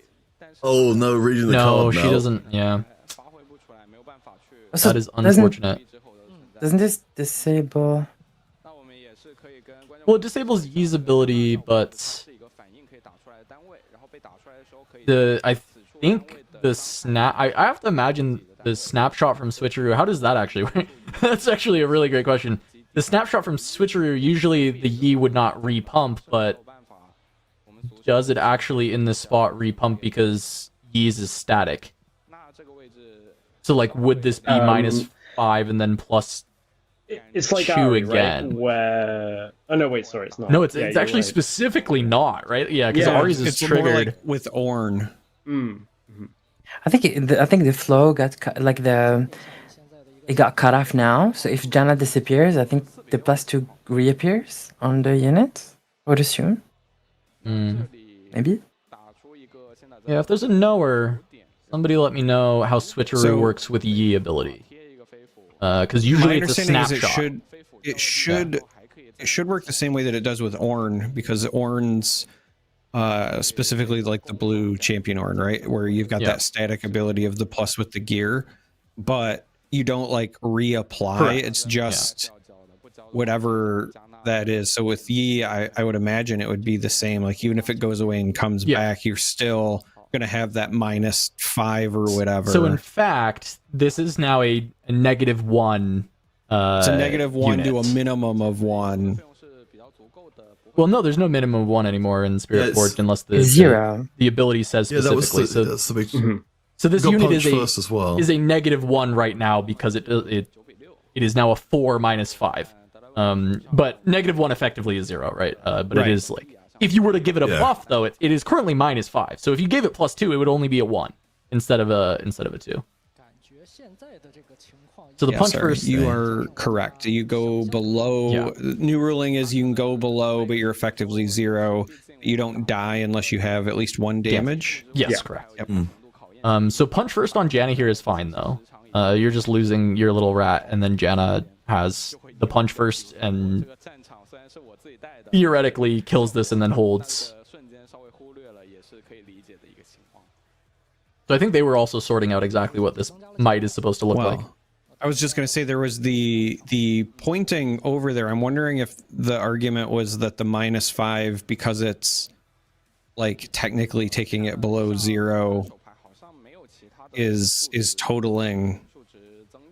But I don't think that it works that way in an individual unit. I think that is just essentially 0 still. Yes, it should be 0. Yeah, so currently this is 8 versus 6. After this combat is done, the Janna would then be a 10 for the rest of this turn. Yeah. So we might see a ride the wind to try to take something in there, but that would feel like a waste because you can just.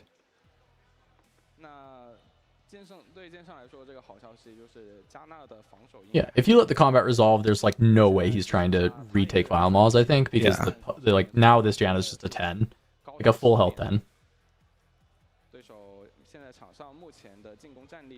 Yeah. Redeploy. Just more treasure. Button. 说好的来援护我的呢？好，德莱文应该是继续进行一个沉淀的行为。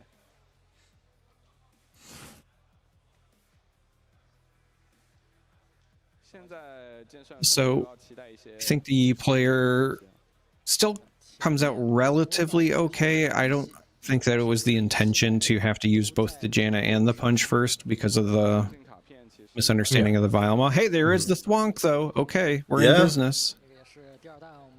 Is that 2 charms? No, it's 2 defies.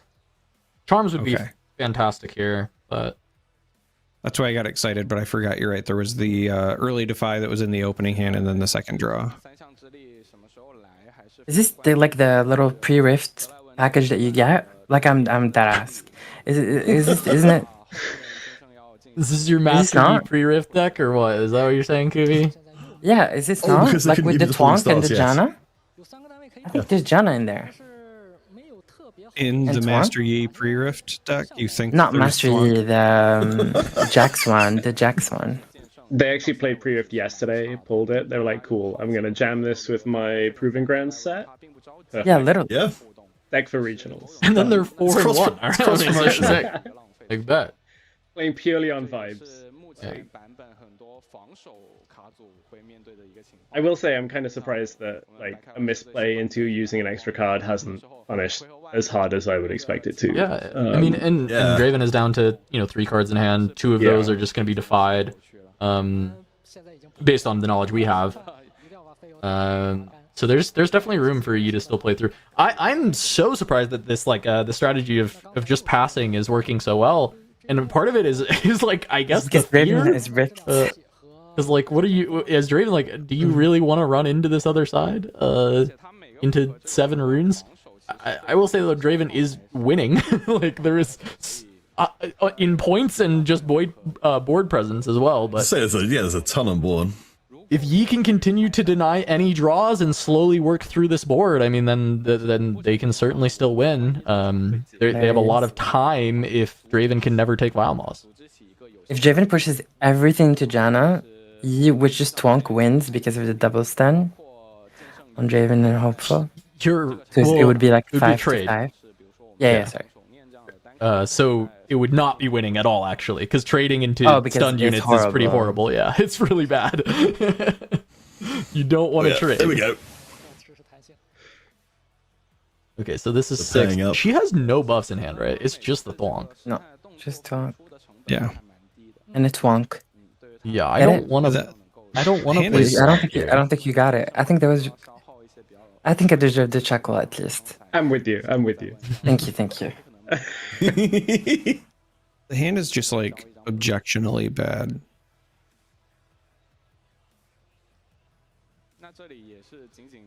I wonder, could we have equipped this Guardian Angel? Like, knowing that there's a Draven that is potentially able to just swing above this, is that something that we maybe could have considered here? I don't really want to Guardian Angel my Janna. I want to save it for Yi. But I'm just like, Because the only trick in hand was a stun.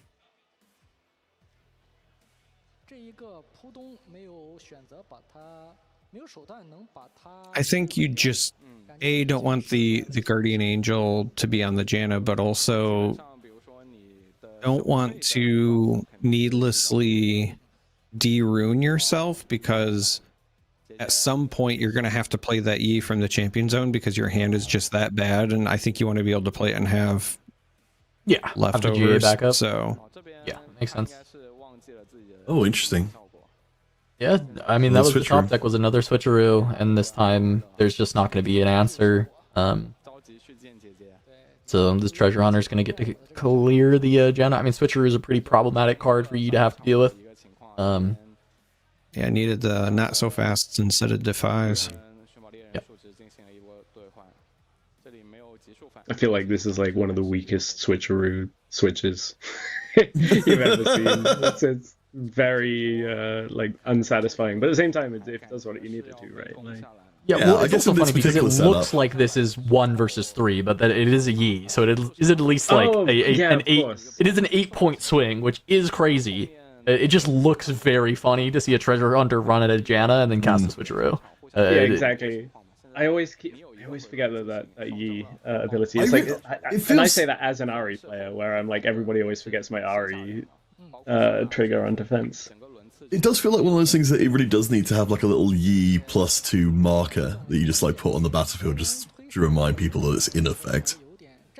Yeah, but it is only in effect once they actually move in, so I guess that's... Yeah. Mm-hmm. And maybe the judges aren't supposed to do the reminder, because maybe they're just supposed to let people fall on their face on that one, but yeah. Oh yeah, James, I don't know if you were here for that as well. We've determined that the judges are allowed, the players have a card they can give the judges, which allows them to heckle once per game. I saw that. I saw that. That's, okay. All right. What's the draw here for the? And also, as long as they also can't hand out like false rulings or anything like that, you know. Was a charm. Yeah, now there is a charm. The draw was a charm. So. Okay. Well, I mean, Yi in, retake Vilemaw, charm something in is reasonable. However, with Draven having 1,000,000 runes up, I don't love charming anything in and tapping out to do so. Now, it's a lot of runes, it's not a lot of cards, but I still think, yeah, completely tapping out doesn't really work. It's probably just Yi equip the Guardian Angel, you're not dead yet, and then you can hopefully, like, retake and look you to... You could Yi and Guardian Angel and probably pretty safely just go to Reavers, right? Still get at least a point out of it. Oh, I still think you can go into the Treasure Hunter. I just don't think you can charm. I wouldn't play around third switcheroo here. I think if it's third switcheroo, I'm just extending the Fitz bump. I'm fine with that. That's okay. Draven's running 3 at the moment in lists. Almost never. Yeah, that's kind of what I was thinking. As you said, like you're like, well, I guess you have it. Yeah. And if you get just pushed here trying to move on to a battlefield, I think that's really bad. If you play Yi. So if Vilemaw doesn't let you get pushed. You could still get Rebuke though, and then the game is all. I would also extend my fist. Or we could play an Auction. So this is what, Auction first mate, trying to get 2 units down, and then still have Yi for the following turn. Right. Yeah, I mean that's. Oh, there is a Rebuke in hand, by the way. That was the draw off of the one fight.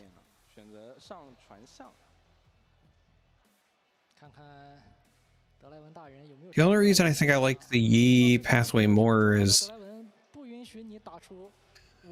Hakshan at least still has potentially some additional utility, right? If they play an axe or something, whereas committing this now, you're pretty one-dimensional on what your future plays are besides whatever you top deck.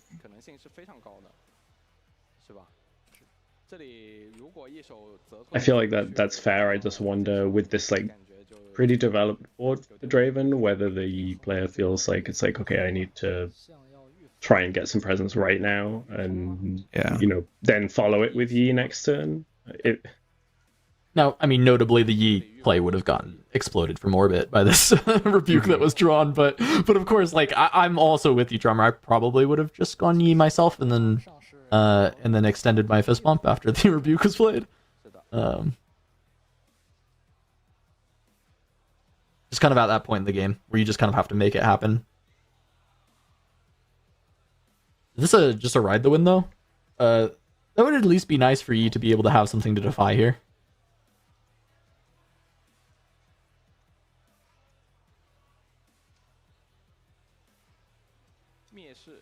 Yeah, there's the defy on the Redwind. We have another defy on the second right win. And there you go. Now there's no purple runes for the Rebuke. But I think it's likely purple on the next 2 for the Draven side. Well, actually, no, that depends. This is how many purples were used? That's an insane amount of purples that were already used. It actually is likely red-purple unless it is 7-5. Yep. Which I don't think 7-5 purple is generally correct for this deck. It's usually a little red dominant, if anything. For mid-range, at least. Draven player, I think, is just going to pass, which is the heads up there. I don't think you want to burn all your purple. Yeah, you really want to be able to cast this Rebuke because the Yi is still on the board. And Rebuke is probably just winning you the game. Yeah, so very good. Red purple.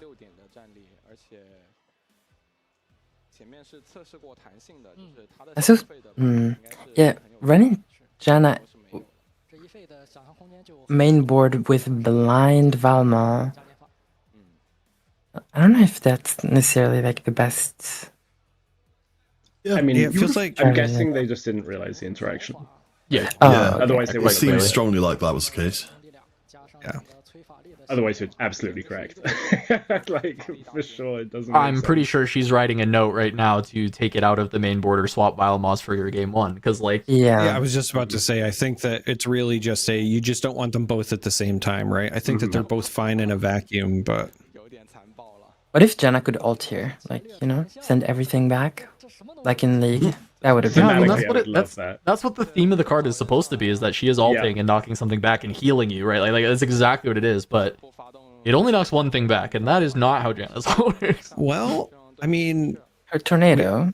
We have another RE player on the co-stream with us. Perhaps this was a situation where you play Janna, you let the Janna resolve, and then you play Retreat to return the Janna, and then you play Janna, and then you play Retreat. I'm with you. I don't know how good the value is, but I'll do it for one game and just tell you. I'll see how it feels. That's sending a message, isn't it? Yeah, exactly. That's like in League with using Flash on Janna when you Flash ult someone back in. It's like, I'd probably die for this, but I'm going to send a message. It's about the message. Hey, that's kind of a lot of might, by the way. And there's a rebuke in hand, so... I think we got a good game, too. I mean, it was a couple of turns ago, but I think that very first opportunity to develop the Yi champion was the right call. Yeah. I mean, this Guardian Angel's just been sitting on the board the entire time. Right. And I did kind of agree with the concept of, like, okay, wait until the Yi, and then we're going to try and get value with the Yi with the Guardian Angel instead of wasting it earlier. But the Yi never came. Right. Yeah, that turn where it could have been Yi with Punch first as backup, I think was the missed opportunity.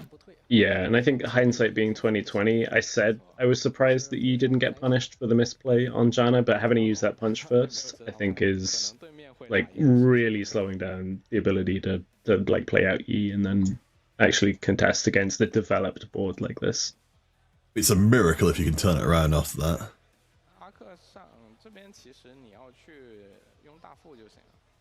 Okay, it's 5.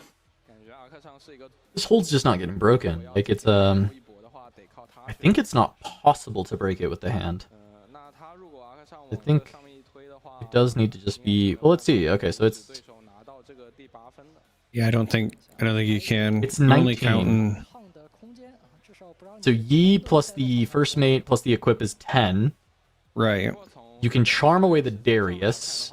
Or, sorry, you can charm away the, you could charm the Draven, because that's the most might, but it's a little spooky.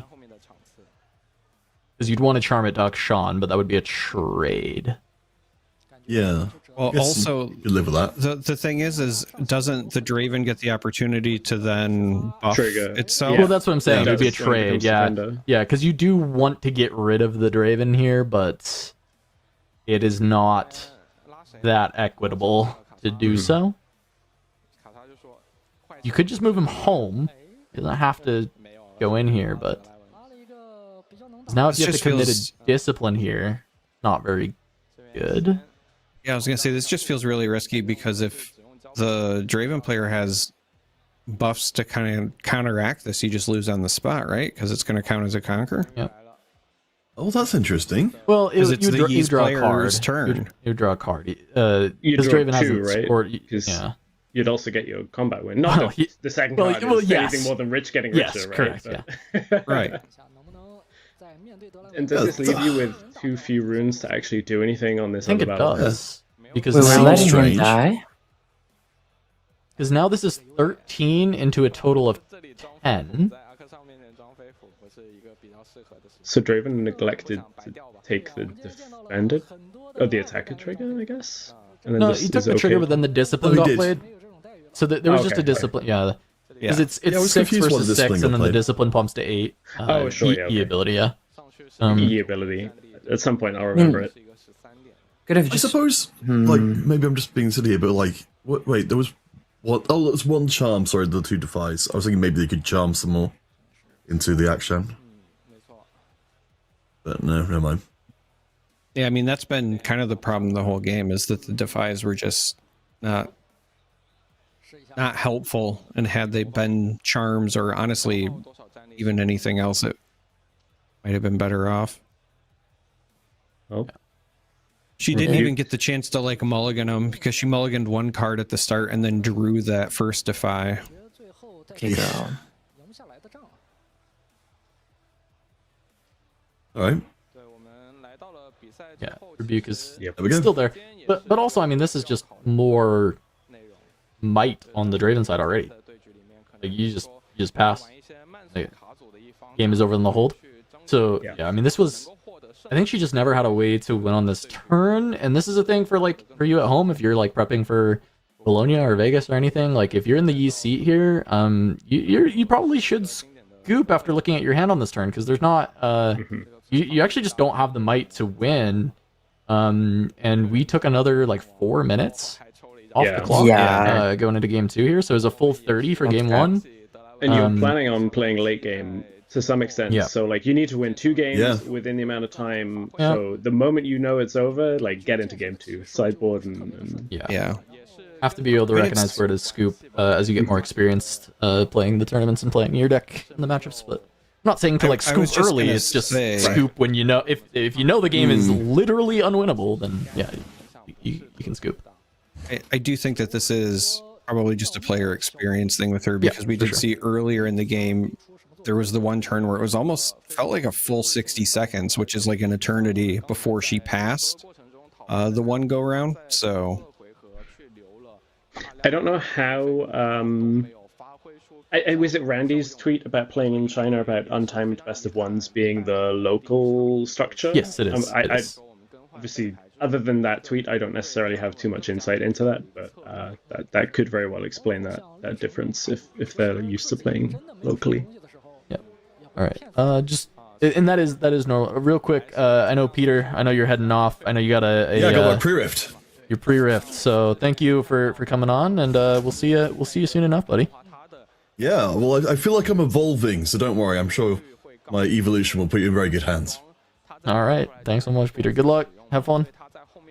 Good luck at the Punch First event. Punch First event. We got Blevins joining us in a second here, and we'll have still our full house going forward to game 2. I feel like that game was still like relatively close. It didn't feel like the Yi gave any combats. I wonder if holding on to a bunch of runes is kind of the way that Yi has to play the matchup. But you hope you actually have answers, because there just weren't any answers. There's just like a bunch of extra units. It feels like you want to be really low unit, and it probably is a low unit deck, but just drew that half of the deck there. So I wonder. Obviously, like the Vilemore interaction was a mistake. I wonder with a different battlefield there how that play slows the game down, with like Janna slowing that combat, not having to use punch first, like giving a couple extra maybe actions or turns. I wonder whether there's something there, but it would be nice to see it work for real and not be a misplay off your own battlefield with your own effect. It's a bit weird. Was there any development, or was the development after that turn? Because if there were other... Okay, yeah, if it was after... Because if there were other units on the board, then you would just be then making your defense 3 might for the next thing that ran in, which would still kind of require the punch first. But the if majority, there wasn't like stuff the 2 at the back, I think it was... and then the Treasure Hunter, I think came after. I think it was... Yeah, like, I think you're right. So it's possible. But Vilemore should be like a very positive battlefield for you in the Draven matchup, being able to not have to worry about Overzealous Fan over there, and not worry about the fighter flights, so it feels a bit tough. It changes the texture of the game, even though there were no pushes this game. Go ahead, Jar. I was just going to say, that was also ultimately that kind of like fork in the road turn that I was talking about, where they could have played the Yi and just kept the punch first up, right?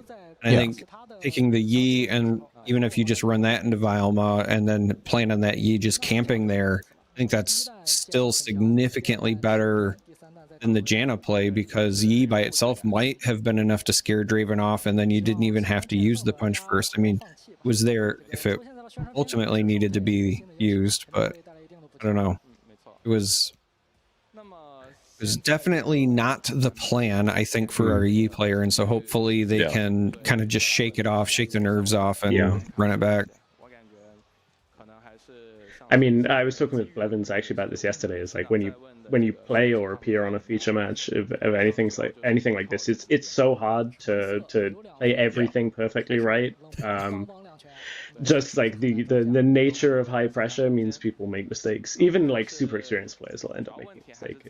Sometimes this comes down to who makes the fewer mistakes. It definitely is. I'm just like you're like dead on board, and we spent an extra 3 minutes just like making opponent say yes a few times. It's like that gets to the point where it is almost like I'm calling a judge on my opponent if they're doing that, because it's like that is like the game is over. What are we doing here? Let's go to game 2. You know, like if this was like, you know, in game 2 and they had already won one, I would definitely be calling a judge, because it seems like it would be like fishing. Like it's not really an advantage in this scenario, but yeah, because even that, like here, clearly this is not like intentional stalling, or like obviously from what we're watching in this case, yeah, you're right. But I understand what you're saying, because like in some spots it would feel like that, right? What I would actually do is go, like if they're staring at that and like it's public information, I'd go, okay, I've got 13 here, you've got 10. Do you have any free spells? No. Okay, is this over? Like, are we good? Like I wouldn't call a judge immediately, but if they're just staring at a solved board, I can solve it for them. Yeah, and this is something that non-TCG players like locally I've been trying to encourage. Is like, you don't have to be rude about it, but you can say like, hey, can you make a play? Like, please make a play. Like, I was also just wondering, because I'm just not as familiar with the I guess card game culture in China. I'm wondering if it's also just like a cultural thing, not just with like, hey, will you play, but also with the concessions. Because now that I'm thinking about it, I don't remember seeing a lot of what I would describe as fast concessions, period, through these events.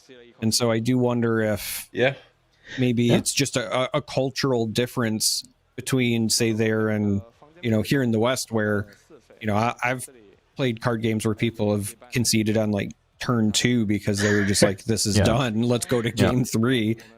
I'm a big early conceder. Just jumping in real quick, we've got double obelisk for game 2, which means you know, 5 runes for Draven, which often does not matter. However, I've said that before, and immediately an accelerated Kaisa mattered. So I will take that back. Now that can happen here, but I don't think the accelerated Kaisa on this game makes sense. But yeah, it actually can matter sometimes. So it was specifically like basically like a deckhand got played, and then it was like, well, you know, good thing that's not going to matter, because usually there's nothing different you can do with 5 runes other than still play the Draven. And then it was like, nope, accelerated Kaisa killed the deckhand. And like, okay, well, that is certainly something you can do.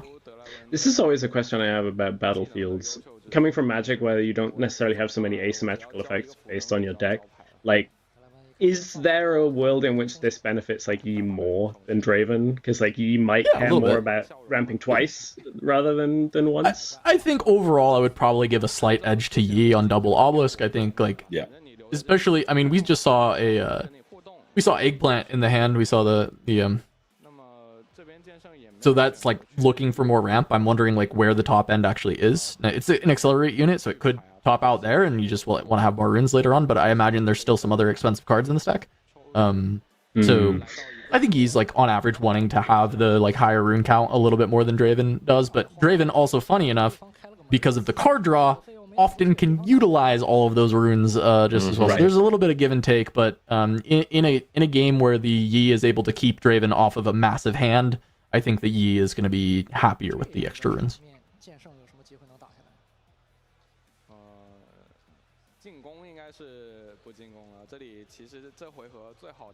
So I'm seeing a little bit of a misplay with the score calculation. If you're using a die, and I do this at Nexus Nights and at events where I'm not keeping track on paper, you keep track of your score on the counter, and you keep track of your opponent's score on the actual number of the die. It's a little pro tip there for you.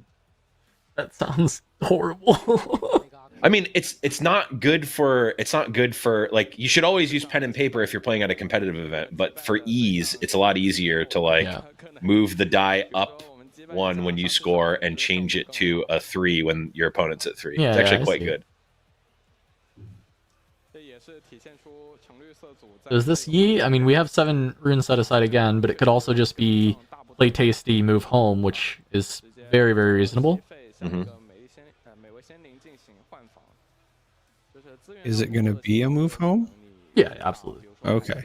I mean, I know it should be. I'm just just a pit pookie there for fun. I still have like full faith in like this player to still make the normally correct plays overall. Yeah. I think it was mostly misunderstanding stuff. Jano was a weird corner. Yeah, case. there's some nerves, that kind of thing. But like we are still at like 4-0-1. I think these players should generally be doing.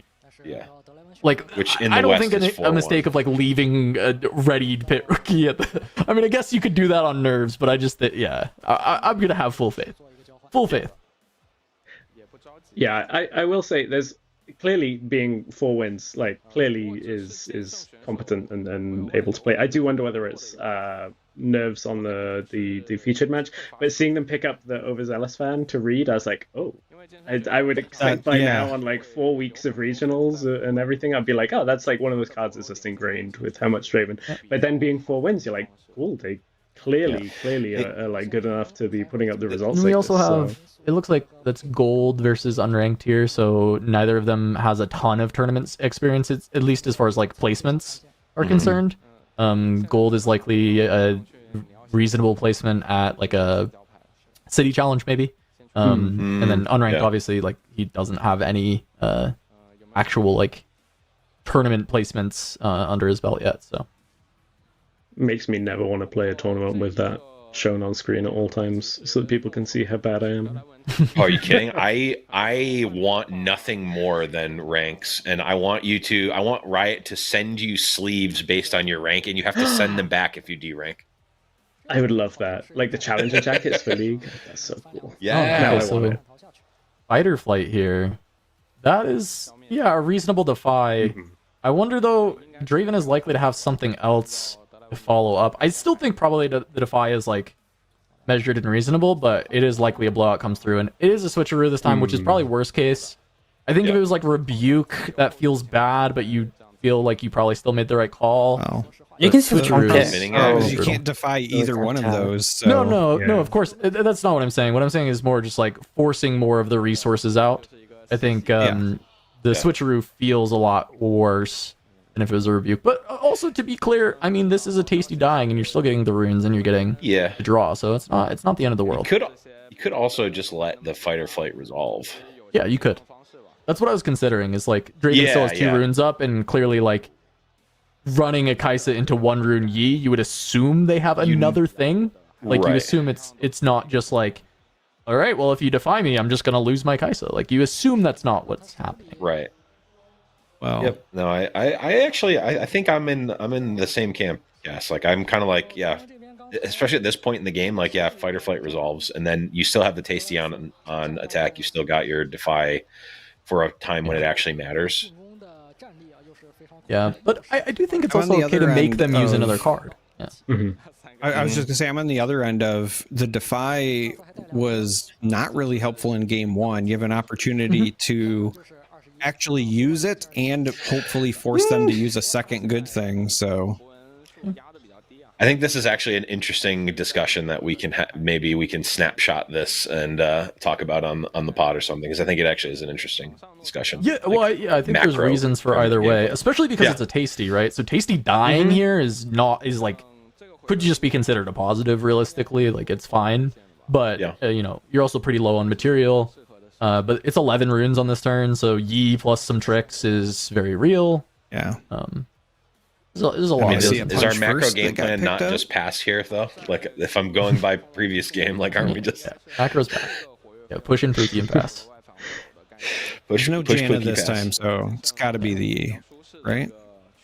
Well, we've said it's got to be the Yi quite a few times. I don't know whether the units are in hand. I mean, it's certainly going to be a development. I don't even think there are other units in hand. It looks like a lot of spells. So. There's Akshan. Okay. I was gonna say I think Akshan's the only one, but yeah, last time it was Akshan because there was a first mate with it, right? But that is 4 runes. So if we push Yi, And it's Edge of Night, we have Punch First. If it's Switcheroo, we have Punch First. If it's Fight or Flight, that's fine. If it's Tide Hunter or Tide Turner, that doesn't matter. Are we just okay with that? Like, I think we covered the full spread of hidden spells here. I think you're pretty covered to run in. But Akshan instead. Is it just full develop of like Akshan and then also play Yi and then just wait? I could see that. I don't love that though. There's also I also don't love it. But... Yeah, I was just passed. Not have been a fan of that because that's. I mean, I'm not really a fan of this either. If I'm being honest, I still. Feels like I'm done saying it's got to be the Yi. I'm just done. I think my biggest problem with the passing is that if your opponent, like your opponent is slightly ahead on point tempo, your plan is to have a big turn, but if you're just not developing at all, then you can't have that big turn. Like, you're not setting up to that big turn. If your opponent just goes, okay, you passed, I'm just going to play a bunch of units and pass back, like, you are completely boned. Yeah, and this Bryn is also pretty awful to have to deal with. Mm-hmm. You can drop like a discipline that would put you at 6 on defense here. Maybe you need to play one more discipline here. There are 2 disciplines. Make this 8 to play around like a stack deck, making this too big, like the Darius too big. So at least you're trading some stuff back. So making this 8 on defense is probably just what you got to do. It's fine. Disciplines replace themselves. Look for some new cards. Trade some material. Kind of turns out okay. Is there? I was gonna say, is there a scenario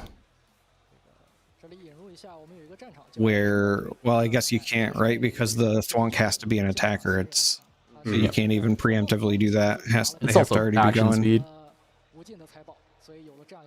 Yeah, I think that's the point though. Is like because Bryn is out. You now it's not even there's multiple reasons why it's not. I feel like the last turn would have been like this is one of those spots where if GA is on the board Yi is a pretty straightforward play, but without it, just developing Akshan into like half of not a lot is a bit of a struggle.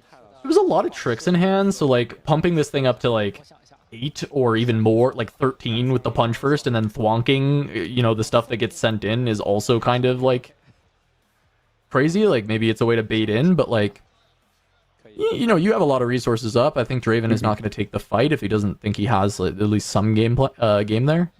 These switcheroos are just finding Draven this match. It feels pretty brutal that he's seen 4 copies of switcheroo over 2 games. The problem with the thought process of, oh, Draven's not going to take this battle if they can't win, is that if they don't take the battle because they're ahead, they can just develop and pass and take it later. Like you're just floating runes. Like it's at a macro strategy, it doesn't work. Yeah, I mean, I think ultimately you're not going to outmight the Draven over time. Right.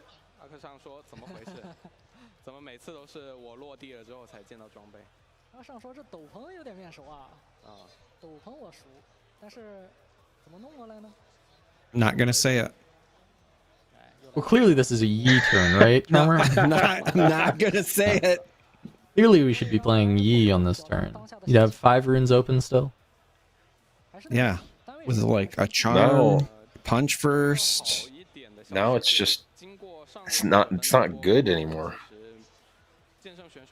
No, it would have been significantly better if it was already out there and you could back it up with shenanigans, but you might be able to get some trickery. Can you like move the Akshan in, see if they fan, and then like get an edge with punch first, maybe? Well, there's a first mate in hand, so like, this is definitely breakable. Yeah. I mean, there's that too, but I was also thinking like,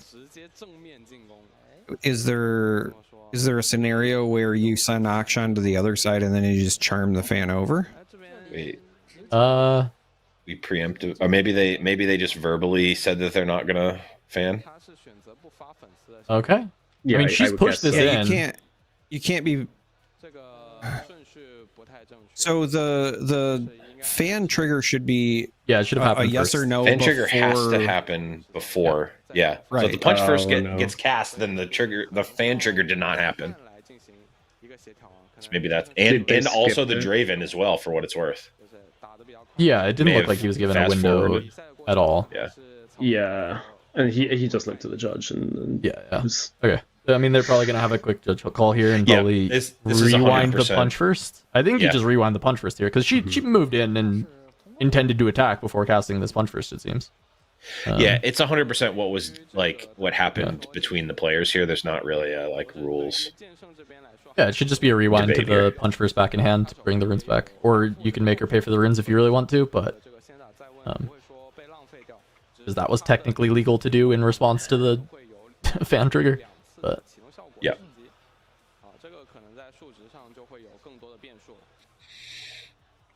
Yeah, I guess it's like the scenario, like if you go, I'm attacking with Akshan and they say okay, that could be deemed as like them passing on their triggers in the most corner casey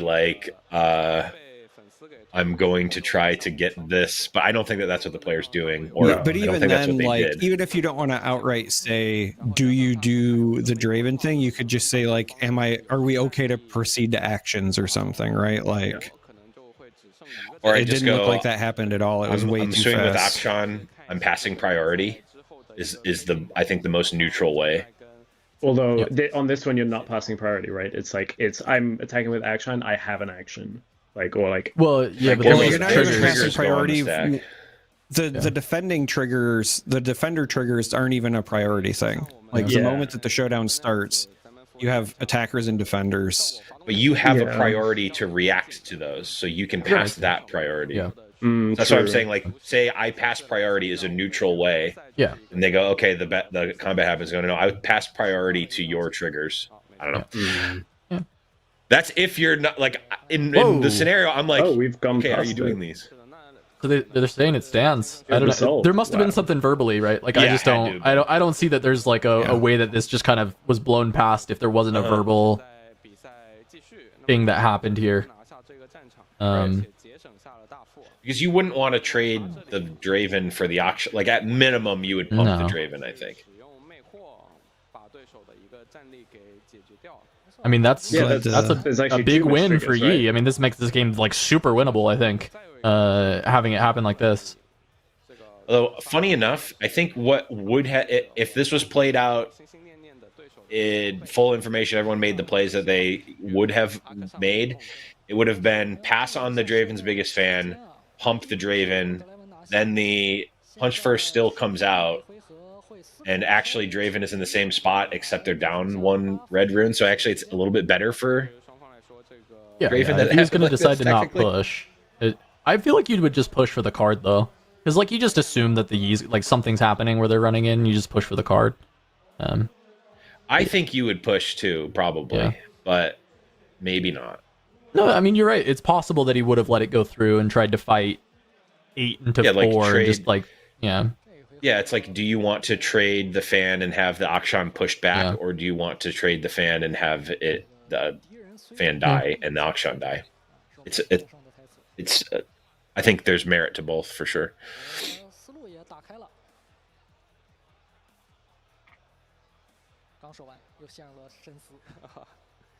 I'm glad I didn't say it earlier. Yeah, thought this turn was Yi. You'd be wrong. Yeah, what would make you think that? Okay. Okay. Love a lonely Poro alone on a battlefield. Yeah, that's where he wants to be. Driving. They really did make the saddest card in all of humanity. It's why? When I die alone. It is so sad.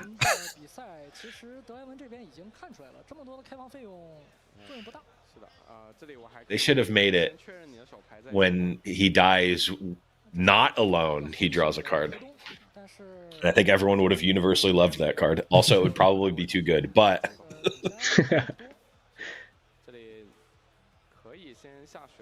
It's Jubilant Poro. When I die with friends. I was gonna say, I'm waiting. We're just setting up for the comeback with Jubilant Poro. Oh, okay. Splitter. So Splitter take Thwonk. Yep. Yeah.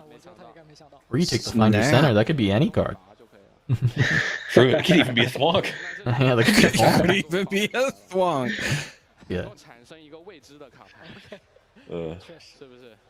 Gotta love 20-year-old Family Guy jokes still hitting in 2026.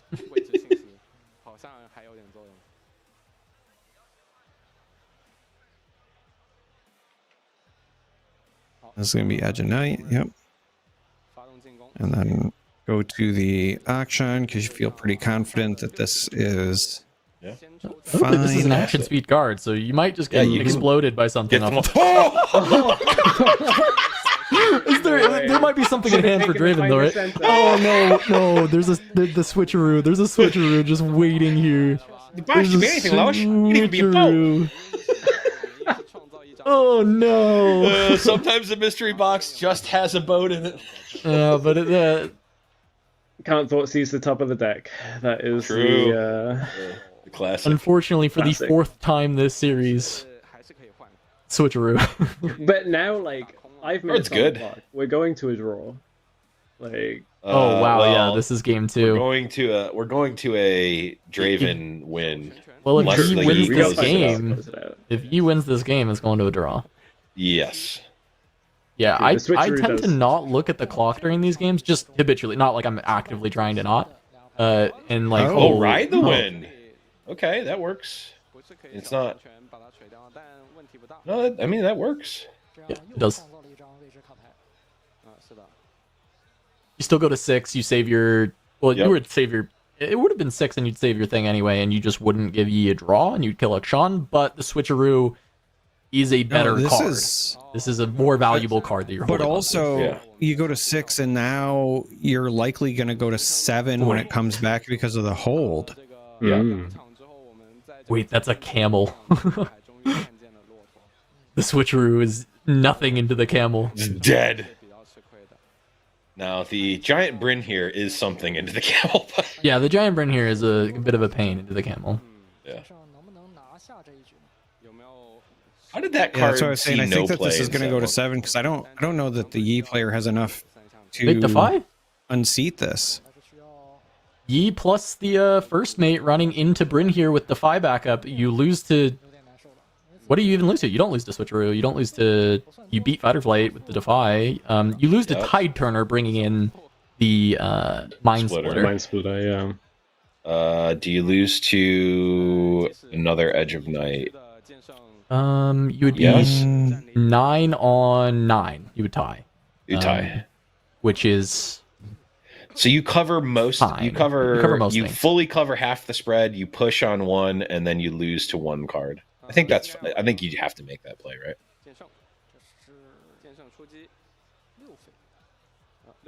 That is notably 6 runes, not 7 runes. So that is Camel. Okay. Camel goes even with Splitter, whereas Akshan did not.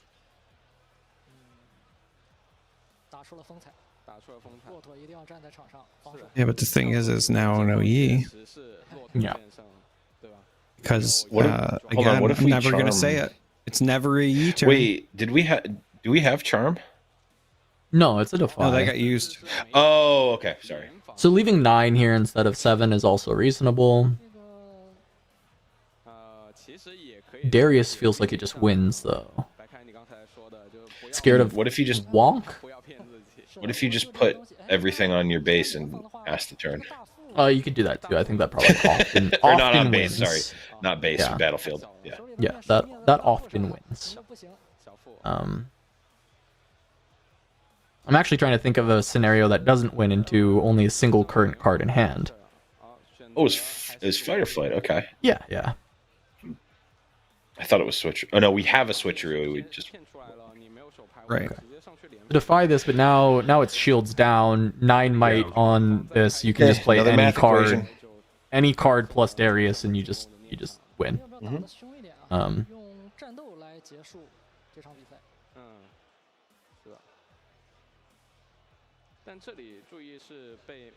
Yep, there's the Darius. No, it doesn't work like that, but he has a 2-drop, so it's fine. Yep. It will be a Draven W.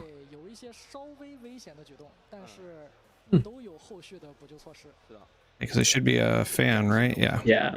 So, that that is it.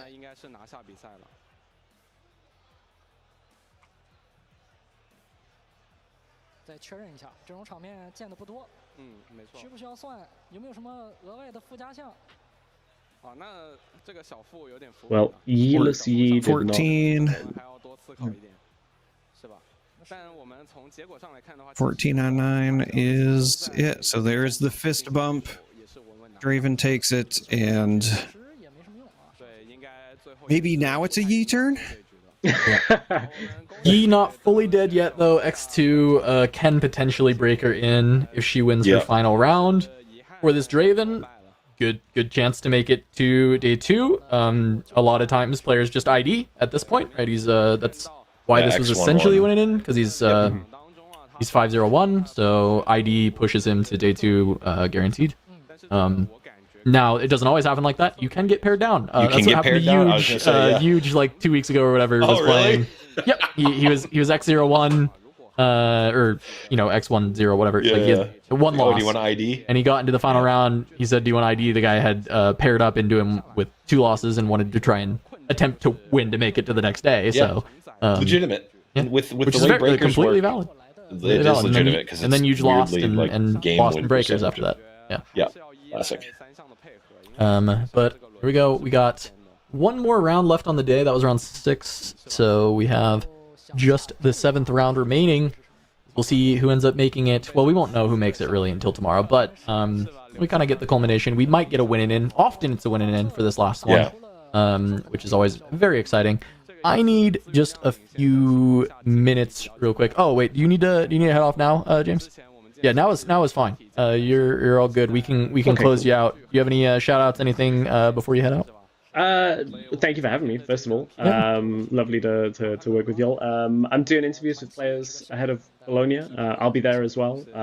So I interviewed this guy, Blevins, the other day. Yesterday it went live on my X, my Twitter. You can get that on Jay O'Leary. It will link to my YouTube. We chatted for like 30 minutes about casting and Riftbound and all kind of cool stuff. I made references that even Charmer would get. There you go. Oh, man. All right. Well, thanks so much for coming through. And hopefully we'll see you soon enough. I mean, I'll see you in Bologna. That'll be fun. So. Yeah. Hey, James. All right. I need y'all to just take over for a second. I just need to be right back. Okay, do we want to? However you want. I can corner it if you think. We can Kubi's corner. Blevins can open a Spiritforged pack on stream. That's fun too. You can do both of those things. Let's do real content. Let's do Kubi's corner. Both of those things are very but I just need a second. I don't think is Kubi's corner ready? Is it Jarvis? Are we ready, or do you need Blevins to open a pack to give you some time? He needs a second. Open a pack. Give Blevins a full cam. Open a pack. Opened all my here we go. prize packs, Blevins. I'll be right back. I don't think I can change to my overhead webcam, so we're just gonna do this not great style. So okay, I'm a pull tabber. I'm not. Okay, so no one cares about. Okay, this is gonna be tough. Okay, I'm just gonna get rid of the comments because no one cares about this. Because those are boring. I care about them. Okay, here they are. Those are the comments. Yay, comments. Okay, here we go. We got a little treasure hoard. Ooh, I did not have a Vanguard Armory. There we go. Okay. Patricite Monument. Yep. Okay. Ooh, I needed this Doran's Blade in. It's a foil. That's awesome. I needed that for Lucian. Not a potential good pack. We got a longsword. Okay. And what how about a that? hit! Let's go. I don't know what it is. Art purple Ezreal. Oh, let's go. So my prize packs, I already opened them. I had 3 alt arts, but none of them were as good as Purple Ezreal. And then a Sand Soldier token. I had there we 2 go. Rek'Sais and a Sivir. Scripted. Well, now I kind of don't want to open this other one, but I mean, we gotta, right? Yeah, you might as well. So another thing to point out, I don't know how widespread it's going to be, but the 1 rare pack issue is still prevalent in set 2. Yep, I've experienced it. Oh, here. All right, so we got Spire. Here are comments. There you go. See, there was a Poro in there. I had 3 in my sealed pool. Fey Dragon. Nice. Ancient Warmonger. Nice. Okay, we got a potential good pack here. All right, EGP. we got a Fiora. EGP, potential good pack. Here we go. Ooh, needlessly large Yordle. I think this is the character that I'm most likely to cosplay from this. And then, are you going to go 2 for 2 on the hits here? Ooh, hey, I'll take it on the hunt.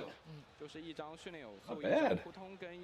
Yeah, not bad. And a little gold token. And a gold token. Not bad for some prize packs from the pre-rift event.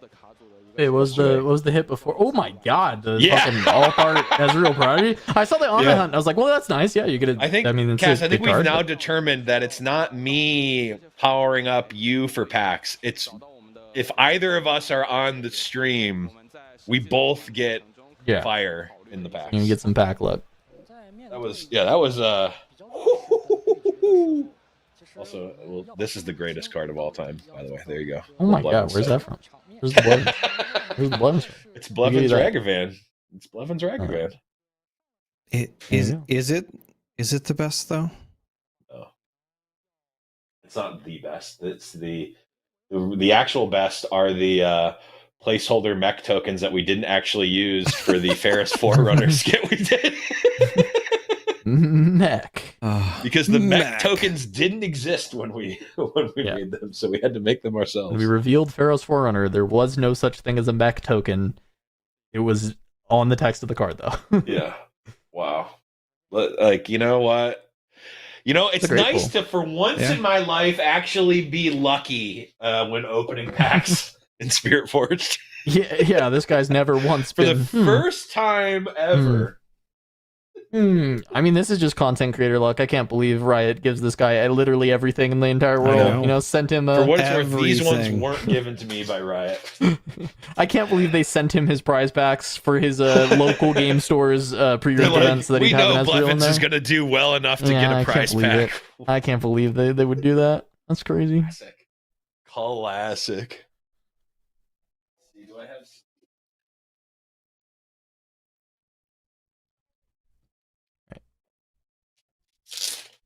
Corner almost ready, according to Jarvis.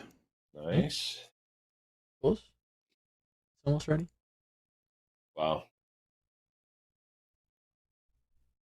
I'm not even going to use cards. This. I was like, what are you doing? What are you so focused I got no more. I've got no more packs.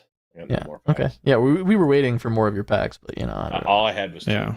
Maybe you should have done a little bit better. I wish I would have saved mine. Wish I would have saved mine. All right, who got the best pulls at their pre-rift event today? Who in chat? Who got the very best pulls? Any signatures at your pre-rift events? No signatures. I think the best pull that someone had was an alt art. Well, I mean, now if you count this is probably the best pull that someone got at my pre-rift event. But alt art, I think Draven was probably the best one someone got. Yeah. The guy to my right opened a signature Yone. The guy across from the guy, so Kitty Corner, opened an overnumbered, but it wasn't a signature. And then I got a like special Chaos Rune and 3 alt arts from my prize packs. Wow. Yeah, my prize packs hit. I got both Rek'Sais and a Sivir, but that's awesome. Which Sivir? The orange one. Okay. That one, I played against someone who had it, and it looks really awesome. I needed this foil Doran's Blade. Actually, that's going in. That is going in the deck. There you go. Which deck?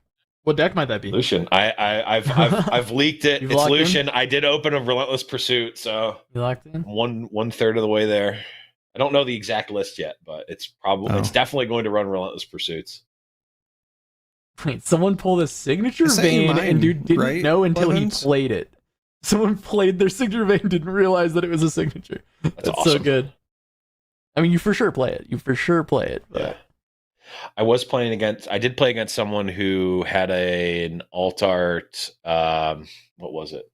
They had an alt art, some alt art champion, and they were just playing unsleeved. I'm like, yeah, you might want to sleeve that up. It's probably worth at least like $15 or something. They're like, oh, okay, cool. It was round 4, so they had already been like riffle shuffling their unsleeved deck. I'm like, just for next time. If it looks cool, it's probably good. Yeah, it's probably something. No insane cards, but insane Draven Legend deck with Lucian champion. Which Lucian? Orange, I assume? So I'm like trying to think how Red Lucian would work in I mean, it's still good. In Draven. Red Lucian is still really good. I had to play against it. I'm like, I'm actually scared of this thing. I mean, I could see it sealed it being extra good, but like if you have like a lot of Blood Rushes in your deck too, it could actually do some cool stuff. Blood Rush. I mean, if you just have, oh no, I guess you would. Oh, right, because you're not actually Legend, getting right? Yeah. No, I was playing against the Lucian Legend, and they had the red one, and I'm like, this is just Yasuo, and I'm like, yeah, I could see it be good in sealed. Like I just think like the value it'll generate in sealed is probably worthwhile. Not nearly as much like counterplay to it or things killing it back row or anything like that. So yeah, I had to play. Opponent had Yone and the Red Lucian, and I'm like, I am in a bad spot right now. Luckily, I had I opened Ezreal. So I got to play. I had a decent amount of interaction, which saved me, but it was not great. It was not a fun time playing against Yone and Red Lucian.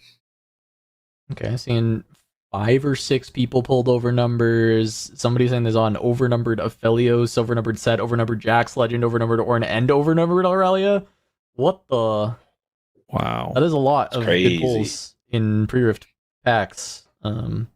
For what it's worth, there may have been more people that opened stuff. I didn't like go around and ask everyone of course. what they opened, and there was a lot of players, which is awesome. There's a lot of players that were like, yeah, I've never even played before, or like I looked up the rules on the way here, or like this morning, and I'm like, that's awesome. So the one I went to, we legit had just shy of 50 people. Nice. So that's awesome. Ours is a smaller. We had a max of 16, but I think that like the cool thing about this is that like it maxed out, and the store had to actually turn someone away because they lied about having signed up beforehand. But there was no spot for them. They're like, oh yeah, no, I got a ticket before, and they're like, oh okay, then come here, we'll sort it out. And then they're like, yeah, where's your ticket? Like, oh, I need to buy one. And like, you messaged us and said that you had one. I'm like, oh, I just figured you would have extra kits. And I'm like, yeah, sorry, bud. But like, I think from what I was talking, when I talked to people, they all seem to have a good time. I think it was a nice, fun environment, and I think it's gonna slowly but steadily grow. It has not been like what I've heard you guys experience, which is like, oh yeah, it is maxed out every week. There's 40 people going to Nexus nights and stuff. No, I got really lucky. I went in today to my shop because I thought they were doing only evenings, but they actually have a 1 p.m. tomorrow. Nice. And it was sold out. I mean, 56 people. It was already sold out, even though they were doing. You have to go into the store to register to actually get a spot. So 56 people drove to the store, made sure that they could get their spots. But they did tell me, they said, oh, I think somebody like refunded is not going to make it. If that happens, we'll DM you, and we'll hold the spot for you. And they sent me the message earlier today. They said, we have a spot for you tomorrow. So I'm going to go play at 1 with a full house of like 56 people playing. That's awesome. So I'm very excited for that. It's my favorite shop. I absolutely love them. I mean, shout out Riftgate Games. They're really, really sweet. But yeah, I was really happy. They They saw me come in and they were like, "Oh no, we don't have a spot for you." And they're like, "If it ever comes up, we got you." And they just DM me on Discord. They're like, "We have it." They DM'd you on Discord. They sent you a picture of someone crying because they told them that they sold their spot to a greedy content creator. Privilege. No, it was just just play there a lot for multiple games in the past. They're really, really good, great guys. So it's awesome. It's cool. Excited for it. What did you end up playing, Charmer? I was on Lucian with a small purple splash, so no purple power costs. Ran Overzealous Fan, ran Treasure Hunter, and there was like one other purple card, and I'm drawing a blank on what it was now. And then just heavy orange because I had like 9 equipment. Like I pulled a Trinity Force, I had a couple of Hex Drinkers, couple of Dorans. Okay. So I was like pretty solid on the equipment front. And then, I had like Warmogs, which was also really nice. Nice. My Illusion was my pre-riff kit, so I had both the Legend and the Champion, which also helps. Had a Yone, had 2 punch firsts. That's the real important part, right? Yeah. 2 punch firsts. So I also had 2 punch firsts with my my Lucian kit the first time. I remember what the other purple card was now. So I opened not the alt art that came from my prize packs, but I opened just the regular version of the orange Sivir as well as her signature spell. So I had Sivir and her signature spell, and that was really important because Sivir, it turns out when you have a bunch of equipment in sealed, is a house for nuking other units. And then it was some great games. But I just was able to get there with just raw power. Double punch first, and you have the big Sivir. Like I said, it adds up. I was Ezreal with a light red, the Angie splash. So I played Chosen Champion red Draven. And I played no Angie rune, so I was only pumping Draven off of gold. I went full greed, but I had 3 plundering Poros in my deck. And then the other 2 red cards were 2 blood rushes. So it was quite nice. But I think I almost had a heart attack when I read this message. That was 6 people, each 5 packs, and we opened 9 signatures, but above it's signature spells. Signature spells, not cards with signatures on them. Those signature spells are so rare. I only have okay. one. I only got 1 on the hunt out of all my packs. I was like, oh my god, that's not possible. Son, so Stark opened 2 signature spells that he was playing. Stark was playing, and what was the legend? He was playing Rek'Sai with a blue splash, and he opened a Void Rush and a Hostile Takeover. So he was playing both of those. He ended up going 2-1. And he also had 3 of the yellow unit that's like 5 energy and 2 power for 6 might, but you can hit or nuke something that's 3 or less might. Yeah, he had 3 of those. Card's really good. Yeah, I could see that being a lot stronger in sealed. Like it's usually just going to pick something off and just be a large body, right? So Yep. All right. Looks like we are ready. Kuvi is not in fact asleep. Kuvi is wide awake. It's under Kuvi's corner for Kuvi to... I don't even know what you're talking about this time. Mr. Yi. Mr. Yi. All right, Kuvi, let us know about Mr. Yi. I mean, we've been known about Yi from step 1, but I think Yi is not that bad, honestly. I do think he gets run over a little bit by Draven, but I do think that we'll see him come back near the end, or like a month or 2 weeks before the end of the meta, basically. Because I do think his playstyle needs to change completely to adapt to the actual Draven. But I don't think... he still does broken things. If you look at it, Draven is 4... So Draven champion. The broken champion that's 4 might, 4 energy, and gets +2, but you have to pay 1 power. Technically, he gets that for free. So, it can't be that bad. It's fine. This is the list that we saw on stream. It looks pretty interesting. Where do I begin? Yi's playstyle is basically just, one unit and it gets +2. And it's pretty simple, and you just defend that unit and then you hold. Here, the units that we're looking to hold with are, because I haven't seen any 2-drops really, which, good deck building decision. But the 2-drops that the units that we're looking to hold with are Voice Scout and Rune Runner. I think these two are basically the hold units, especially if you equip them with Trinity Force, which we haven't seen as well, but I think the deck runs it. I'm pretty sure. Kuvi, sorry to interrupt you, but we do have game. We are going to round 7. I think it's more interesting than Yi to be H. The Master Yi once again. Yeah. I appreciate you doing it. I appreciate big guy, hold, pump, pass. But I will say props to their production team. They've been on point, and we can go to game here. Yep. Last game. The important bit about Kuvi's corner that we might have missed was you don't play your champion. It's out there, but you just never.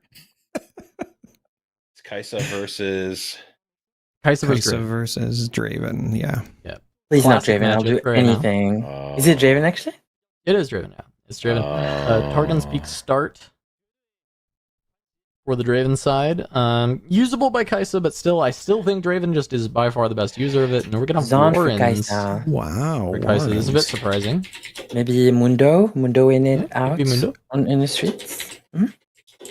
I don't like Mundo in this meta though. I think it's a little abused by push, gets abused by rebuke. Yep. Switcheroo. Yeah. Switcheroo, yeah. Every yellow deck's running 3x call. Like you're Yeah, switcheroo as well. Yeah, Mundo seems struggling. You can just be bigger than him sometimes. It also just might not be Mundo, right? Like as you're saying, like. Sure. Okay. I like that they threw the same dice.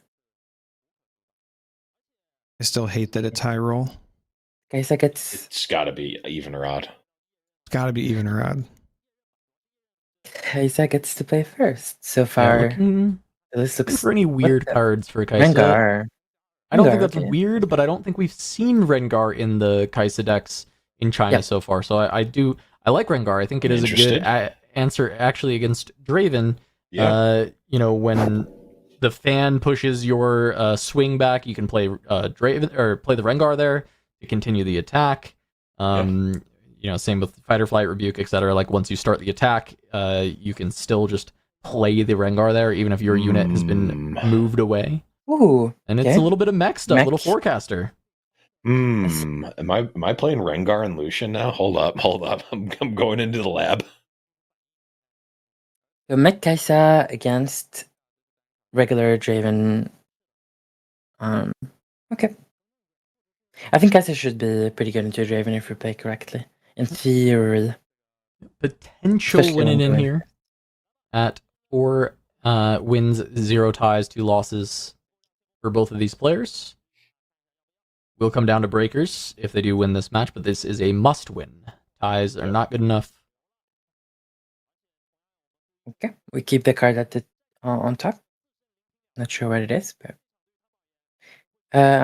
did we miss our? Oh no, we didn't. Okay, so if we're planning on playing 2-drop and drawing, just draw first. Mm-hmm. Yeah, because you could play Hopeful instead. It's a classic. This is a classic Warlock Hearthstone play. The tap last Keck W. Like literally, I see it happen a lot too. It's a very common thing where people are like, "Oh, I know I'm gonna play this card, and then I'm going to play the thing that gives me more information." Just as a general heuristic, play the thing that gives you unknown information first, and then do the other play. Not pushing with the 2-drop is so genuinely, just so very interesting. Honestly, yeah, I was thinking the same thing. I think we're maybe tunnel visioning a little bit because I assume the Kai'Sa plays the 4 energy, 1 power, summon a mech, draw a card spell. Oh yeah. If you have a mech, you cost 2 less. Yep. I think we're keeping this alive for that, but what is the Draven gonna do? Like trade your mech with the fan? You're so happy about that. I guess accelerated Kaisa be the worst case That's scenario. also very good for you because they tap out. Yeah, no, we should have gotten the points here. Well, oh yeah, I guess if you push into Zon, yeah. Yeah, this was just that was just could just be another development turn. It looks like just Yordle into Hopeful into Pass. I wonder if there's going to be any swings into the fan. I mean, you just make him explode. Well, you actually don't, because Targon Speak untap 2. It actually becomes really difficult to make the swing happen, especially after already playing all of the units. I was gonna say I like if you're gonna push going to Zon because you got a lot more card options. Yeah. Yeah, we should have. Okay. Yeah, could have drawn first again. Yeah. I mean, the Yordle could make sense. Like Yordle is fine because you're drawing. Okay, they got a fighter flight. I'm very happy with this outcome from the Kaisa side. Right. Also, the Forecaster, once again, this could have gone into peak. There is a Stupefy in hand. Like, if it doesn't just explode and push you back, which I think you're fine with, you can Stupefy and eat it. And, I mean, I guess you are giving a combat over to Draven. And I guess, to be honest, we were playing Kaisa. I forget we're playing Kaisa. We played so many units. So Kaisa, we're still just waiting for Piercing Light or Falling Star here. We don't actually need to run into this. Yeah. Just waiting for all the control tools and then leverage these units afterwards. All right, where's the rain punish here? Oh yeah, yeah. Dropping everything, spreading it out for rain is insane. Yeah, rain has not been that popular main deck, but I'm wondering if it comes back. Singularity is the more popular option. It's still good here, but it's no rain for sure. I mean, Singularity is so good. You clear Treasure Hunter, you clear Draven, you clear Hopeful, you double conquer. You're so happy. Yeah, no, it's still quite good. I think here I would have liked to have seen the draws first, but to drop first.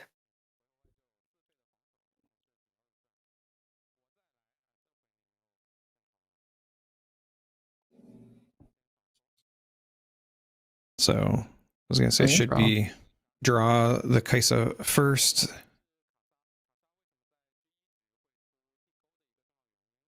Does not look like that's going to be the case. No, he drew for Kaisa, and now he's on his discard and draw for Warrens. Yep. I think Stupefy. Okay. He did it quick. Reached over, grabbed a card for it. Okay. Yep. Deny the combat. I like that. Yep, it's very good. Are we just not gonna get in now? Oh, that's crazy. Like you have to get to 2, right? I mean, it's fine, but your deck needs to have like 7 rains and triple Singularity if you want to play like this. Right. You have to be able to actually punish. Yeah. Yeah. I mean, are they just playing the like big 8-drop mech dude? Is that the joke? I mean sometimes you just don't play Yi. Yeah. This is just a very different in the main deck when you do the Forecaster, but especially if they're like, I mean, they are saving the Forecaster they just don't want to give combats to Yi, which makes sense, or to not Yi. Oh my god, to Draven. Yeah. Hey, speaking of Ferris Forerunner, this is like you're missing you're not seeing the forest for the trees here. You know, like you're like, oh, I'm gonna not give Draven any cards, but they're just gonna win anyway. Well, I mean, that's the question, right? Points. Are you actually able to stop the Draven from getting to 8 before you start actually committing to the board? Because once Draven is just like top decking or like 2 cards, like you're pretty safe to start actually moving in and taking things without worrying about it. Okay, but Watcher. It just depends if he's going to run out of time. Right. I mean, there's a lot of cards in the hand for this Kaisa as well. This has got to be the turn where you start getting some combat stuff in, because you've got the ability to do retakes with the Watcher and the Darius in hand now. So I would be shocked. I just really, from a macro level, I really value staying within at least one turn of point tempo, because I just like, you can have all these comeback things, but if the Draven thwarts one of them and you're still like a full turn behind, it doesn't matter, right? Like the game gets too late. I would say yes and no with this matchup, because like Sure. I think there are some decks, and I think Kai'Sa is one of them, that can go down 6-0 against Draven, and it is okay to do so as long as you at that point have full control of the game. Sure, and that has been the macro game plan for this game so far. Now, I don't know that this is going to fully work. But currently this is a lot of might at home. This is like you're now at your double vision, so you can start digging for whatever the exact card that you need is. The question is like, can you deal with this Pharaoh's Forerunner? Looking for Falling Star right now, I believe, is to win a combat against Forerunner and then Falling Star the back, which is where the search has been. I'm fine with this, but I just don't know if the hand is going to be able to support this end game. This next turn is your last turn. You let him go to 6, and then that's when you really start to play. I was just going to say, I only didn't like this just because I don't feel comfortable with the hand the way that it is. Now, maybe they're just saying, all right, we've seen X amount of the deck, so it's got to be Reigns and Singularities from here, but... No, I given that macro plan, I like this. I would probably have been tempted to go to 2, but that is just my inexperience with the matchup for sure. So I'm behind him. I'm in. Yeah. So the only reason that I also liked potentially going to 2 there is because if you do it on Warrens, then you get to dig deeper. You filter, right? Yeah. Yep. The problem is by going to 2, you're giving a full card to Draven. Yeah, right? exactly. Now, unfortunately, Draven does find the Kai'Sa. It's the best thing that he can find here. Being able to then score and still replace it is really, really nice for the Draven. But that is your trade-off. You were going to 2, but you were giving a full card to Draven. That full card could be another Pharaoh's Forerunner. It could be another, it could be the combat trick he needs to survive when you try and go for the board clear. It can be it can be so many different things. Yeah. 100%. And so you're trying to fully deny this. You're trying to make him go to 6 here, and in going to 6, he is giving you material off his board. He's giving you 2 units off of his board by going to 6. And with only 2 cards left in hand, that is so much of his remaining resource bank at that point. I like it. Yeah, well, this is the dream realized, right? Or the game plan realized. This is exactly what I'm assuming. As you're saying, Cass, this is what the Kai'Sa is trying to do. Like, make you commit to 6, and then we start chipping away. Oh, I thought that was a Forerunner. Okay, it is a Darius. That's not nearly as bad. It's still it would be ideal, way worse if it was. Yeah, I thought it was a Forerunner. I was like, the game is over. Go to 6. Interesting. So this is more time. Now you have another turn that you can literally not go in and try and find more spells to remove.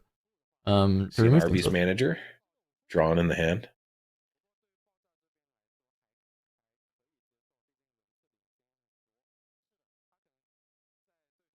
So the rest of the hand is still like a lot of units, though, right? I mean, and a Void Seeker. Oh, Void Seeker's phenomenal. I mean, you test the waters. Great. See which of the 15 possible hidden spells this is, and go from there. If there's any reaction speed spells, I love Void Seeker here. It also covers Edge of Night, because then you can push the Darius forward as long as you can play another reaction speed spell. He'll go up to 7 and get re-readied. He can conquer and then come home. A lot of really good stuff there. Fight or Flight's annoying if you cast the Void Seeker, right? Because it's just gonna save the unit. But it's at least not drawing them a card, which is what it is representing now. It kind of is, but not really, right? In a roundabout way, because Kai'Sa gets to conquer. But it's as you're saying, they're not drawing a card off a combat if you allow it to go through. Yep. Seeker makes sense. Yep.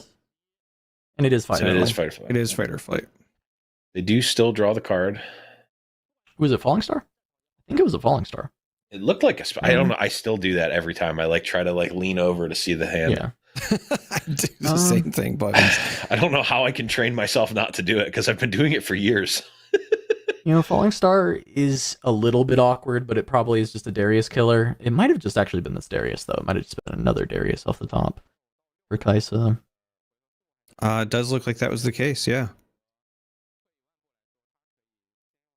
I mean, you can just develop. Draven gave you another turn. It is fine to literally just say, all right, well, you're going to draw for your Kai'Sa. That's fine. But let's just fill the board with units, and then the Watcher turn is going to let you clear up a bunch of stuff for free, and then you look for a big hold. And I think that's probably the best here. I mean, your opponent blessed you with an extra turn. Just take it. Right.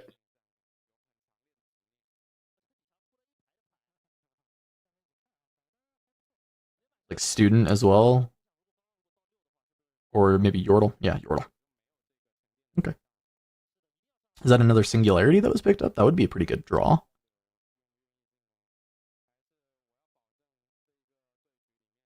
So it doesn't, Singularity specifically doesn't synergize with the Watcher. Can't quite get to 13 runes. Right. It is Singularity. It is still Singularity. a good draw, just can't quite do all the same things. Depending on the timing of Singularity, what I'd be really worried about as the Kaisa player would be playing around like Hard Bargain. Yep. It's not super common in the main, but there are some lists just like floating it as a one of or whatever. Yep. Should have walked in with Darius and then walked out on the second spellcast or second card cast. Oh yeah. So that is missing going to 2. It will slow the clock a little bit. But realistically, I'm not sure if it will end up mattering, because I think if this like it's missing a filter too. I was gonna say the dig is the camera. You don't need this Ravenbloom student. No, you're right. I do think missing the Zon Warren's trigger is probably the more impactful part of it. Yeah, honestly, Darius like makes this whole strategy even better, because you get to, as we say in many that you get to build your own Lucian with lots of decks are trying to build their own Lucian right now. Yeah, really, everything boils back down to pit crew. It's just pit crew with extra steps. Getting rid of a literally Forerunner. everything is about the rat. Getting rid of a Forerunner is so interesting to me. I wonder what the rest of this hand is. I mean, Tide Turner, nice to save the Kaisa. Second card played, you save the Darius. Kind of. Is it just another Forerunner? Oh, I mean, Mind Splitter. Mind Splitter means I don't have time to play my Forerunner, so it's fine. That's fair. Okay. Now, Singularity or Watcher are your options, and it feels like Singularity is the scarier card on this turn because you're bringing everything home. Yeah. So. Yeah. Isn't Watcher Blood's Breath horrible for you? Not really. It kills Darius, Kaisa, and Hopeful. That's pretty bad. Yeah, so it's slightly better. It is. That is worse than Singularity, if that was the case. Yeah, I mean, we see time warp though. So yeah. I mean, this is certainly a warp turn, right? Like you just you run in, conquer, dig.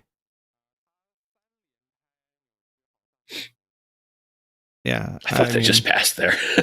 I was worried too. The warp. I mean, this is another spot where the warp would have been, so much better had he gone to 2 with the Darius. I do think going to 2 with the Darius was really important, considering that warp is in this deck.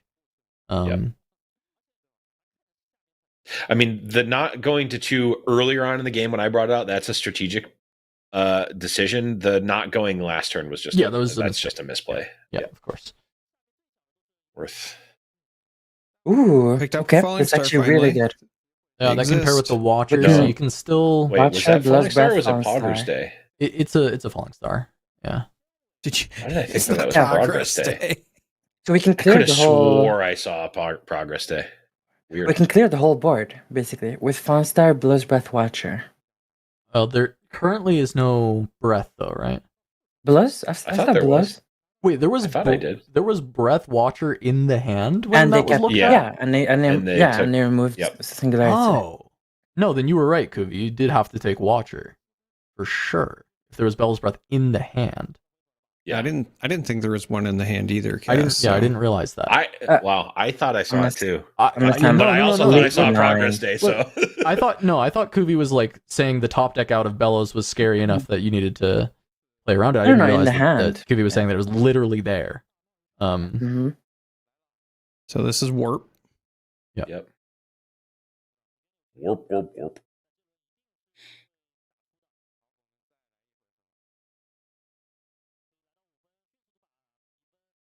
Is there anything else to cast You have to for give 2 it to the here? judge. Is there like a Ravenbloom or something to cast for 2, or is this? There should be a Ravenbloom. Unless they discarded it, there was one. What? just gonna do the Casting star now. No, if there's a Bella's Breath, is this correct to actually clear the mechs? Does that make it? But can't you just do it? Can't you just do the same thing next turn? Like those runes, you just get back. Like you have them next turn. Well, right. So I guess it depends on if you. So here's the missed part, though. I think the reason that you wanted to Falling Star this turn, Blevins, is technically the Dariuses would have readied and you could have ran them back. And that's important because if you push back in, you get more filter. Yeah, no, I agree. But we missed that. That's a Poggers Day. Okay. Wait, can I see the future? Hold on. Wait. Okay. I can see exactly 17 seconds in the future. Yeah, so this is now stacking Battlefield, right? Yeah, okay. You have to just fully hold. Okay, I'm not blind. Okay. No, you were completely correct. I was also pretty sure I saw one. You were completely correct. I mean, this is, yeah. 1, 2, 3. It clears literally 4, so everything but the Mind Splitter. Oh, yeah. Yep, it is everything but the Mind Splitter. One on each of everything except for Darius needs 2 casts on him. 2. Yep. Yikes. That is... Shablamo.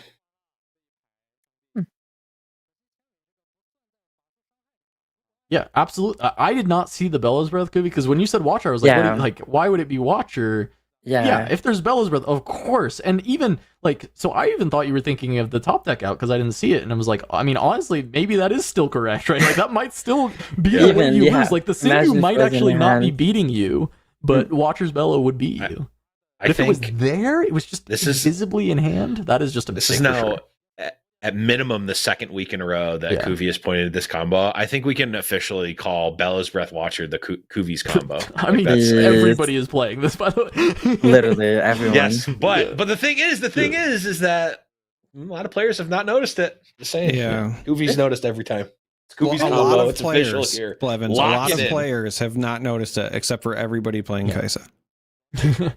And Ezreal, and Teemo, and I mean, it's every blue deck, actually. I would hope that the players playing it would know, but it's the players playing against it that need to know. Wait, was it? Kuvi's combo. I think if we took Singularity, we would have had enough to push Targon. I think, let me think. Well, there wouldn't be a Watcher, right? And then, yeah. I mean, I guess we poggers. We pog out. See what we find. Yeah, you have to pog here. First, before playing the students, please, I'm begging you. No. Or if you're not playing the... We like may just not be playing it. Oh, yeah, okay. Just not playing it. I kind of get it. I don't, but I kind of do. Psychic damage, right? Like, you just sit on all the runes and maybe get them to just concede. Also, if you don't want to do that, you should retreat the Yordle and play Yordle back so you can draw another card. Yeah. Okay. Yeah. No, but I mean, this is what I was saying. This is the macro game plan of Kai'Sa into Draven a lot of the time right now. I mean, that's how the deck is generally constructed. We've seen a lot of Darius's cut, actually, because this is generally the macro game. But there was Darius in this deck, which made it, there's more units that were being played early on. But I think the macro game still kind of works. I mean, it is still worth noting that the Draven player should have went to 6 sooner, right? Like, the Kai'Sa player got a whole extra turn because of that. Yeah. They gave it back, though, because the game should have ended here if Kai'Sa scored earlier. Now cascading this is... Wrong thing in the bin. Yeah, okay. Cascading this equipment, it can't... It's scary. No, this can't win. Yeah, it's scary, but it can't win. No. 5 can trade the Darius. Yeah, you draw a card. Conquer, and you draw a card. I don't know that anything... anything... You draw 2, right? Might as well retreat. Oh, yeah, you do draw 2. And then you also Zon. So actually you're drawing 3 cards? I think game actions happened first. I think you draw and then you have to... Yeah. I don't think this works how you want it to. I don't think this does the good thing. So you draw 1... You draw Darius, you're forced to discard it, and then you draw the next, Which is fine, because... Oh, no, actually... No, Darius would have been sweet. Wait, Darius would have entered ready, right? Yeah, You it would have been enough. What the? What? I don't know that that's how that. I don't think that works like that. So you. I don't. Wait. The Draven. He won a combat. He won a combat. You won a combat first. Oh my, yeah. Draw the card. Yes. Then you conquer. Get the point. Can you stack that? No, we forgot. The conquer, the replacement effect on the point, you do have to draw before you do the conquer effects. Yeah. Okay. But so you draw two combat, cards. I was like, and then So you are supposed to draw two before Zon because of the combat win. So he does get this Darius. The Darius. Yeah, but we should have. That's still not enough, though, right? So the correct play there was to trade to equip the axe to the other unit, to trade Darius 1-1 to unequip it, push in with Hopeful, so you end up with Hopeful on the battlefield with an axe in the back, and that is like at least one more might. Yeah. Then you don't Darius have the goes and other trades cards. everything and leaves. No, you wouldn't have Darius in that scenario though. You're not drawing the cards if you. Because you don't win the combat. Oh, that's true. Yeah, you're right. Yeah, right. No, it never works. It never works. I went through the same thought process of like. There's too much might over here. This is 17 might. 17 might. There's just too much. I was just trying to figure out if there was any way that like a switcheroo off the top. Because you could do it on the Watcher, right? To the Tide Turner. I'm also in the same scenario that I was with the E player where like everything is face up. It should just be a math check, right? Well, it's not though. He's got the one card in the hand though, right? Oh. All right, now it's all. Oh, what? No way. That doesn't math though, right? That doesn't math though, right? This is 2, 4, 6, 8. It's 10, 17. Wait, that's exactly a tie. 12. Are you serious? Plus 5 Wait, is 17. where did that card come from? I didn't even see it. It was the other card in hand. That's why I was saying when Blevins was like, "Oh, it's all face up." I was like, "No, he has a card in hand, and we don't know what it is yet." What is in the Kaiser hand? Because this is even. Is there any spells or anything you can cast? It's a Darius and There's a. No, he already played. No, he already cast Foundry. Bro, what against the odds, against all odds, the Draven's just gonna win the game. That was the card drawn from the Zon trigger. We never got to see it, right? They're not necessarily winning. We still have Darius to stop this. Well, we have we're stopping this on board. Okay, the Darius. Okay. Yeah, we retreated the Darius. We knew that. Right. Yep. So now we're Poggers Day. This is a trade, and then Kaisa has Poggers Day, so Kaisa should probably win. But this is just another like Poggers hell? Day first. Why? Why are we doing this? Oh my god! Untap your Darius, please. Oh Thank you. My god! Yeah, this is a crazy game. I mean, Kaisa's gonna win because Progress Day, like just drawing and everything, is like just gonna make it happen, right? Like there's nothing. Wait, Kaisa off the top.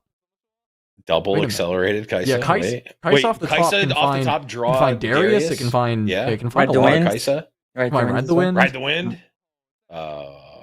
Okay. I mean, it's not done yet though. I didn't see a bunch of like accelerates in the hand for Kaisa either. Well, okay. Well, there's one. Yeah, it's still not like how, game yet. No, it's not game yet. This is just phase 3 of the game. Pass. Yeah. This feels like a boss fight right now. Like we've gone 3 separate and distinct phases of this game. This is actually so awesome. crazy. Yeah. What a crazy finish to that game. Against all odds, there is insanity. Yeah. Oh, yeah, okay. I can see the vision. Conquering here, you're going to draw a card because you're at 7. Mm-hmm.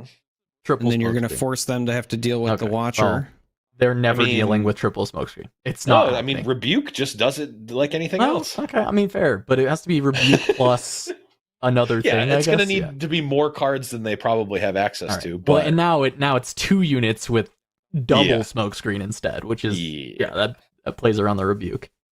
Yeah. Does it play around double accelerated Rebuke? Kaisa. Oh wait, accelerated Kaisa into Warrens. Bro, if this was last turn. Draw Ride the Wind. Rebuke Switcheroo?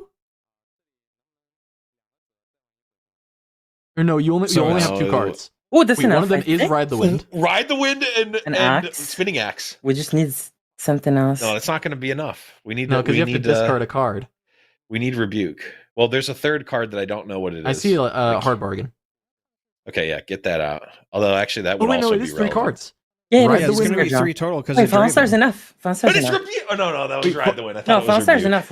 We just tie. We trade. No, it's not because it's double Smokescreen, right? So Fallen Star, kill one thing, Ride the Wind over. It's Ride the Wind and Axe, right? So yeah, never mind. Yeah, double Smokescreen is winning this. But oh my god, he actually found Kai'Sa Ride the Wind. What is this game? This is insane. What is this game? Yeah.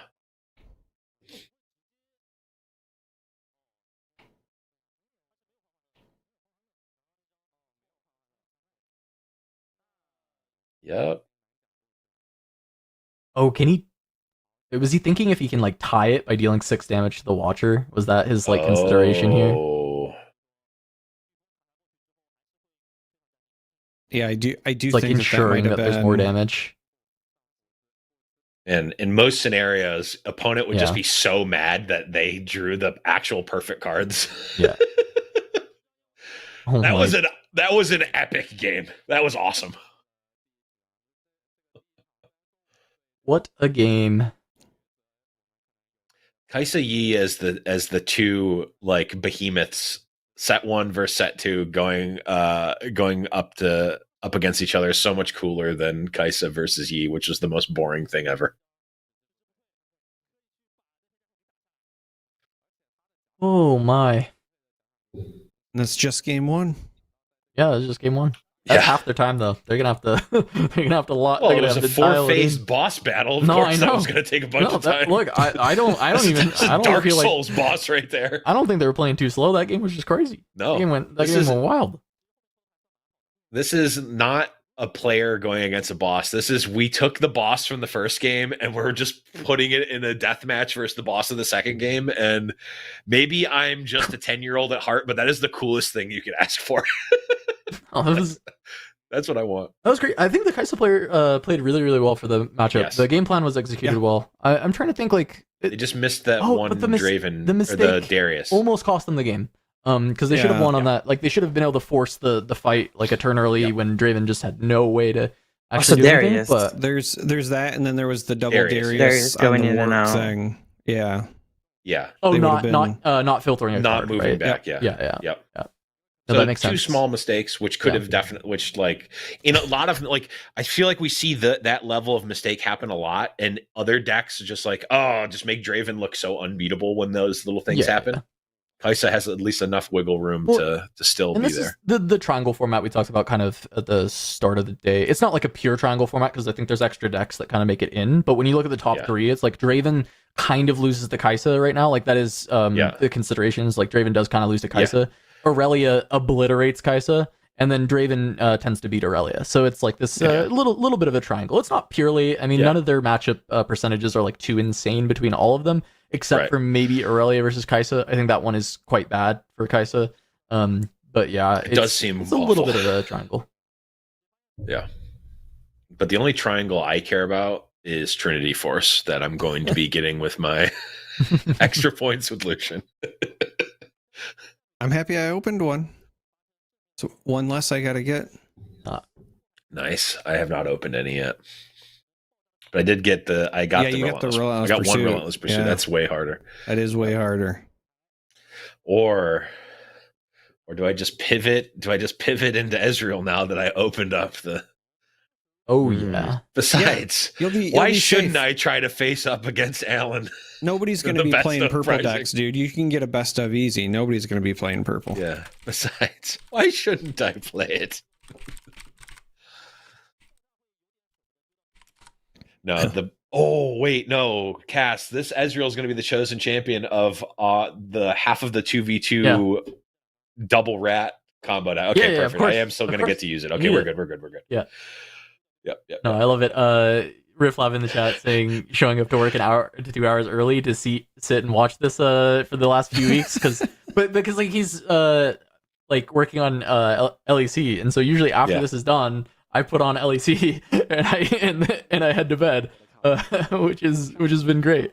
So you know, absolutely love it. Love it.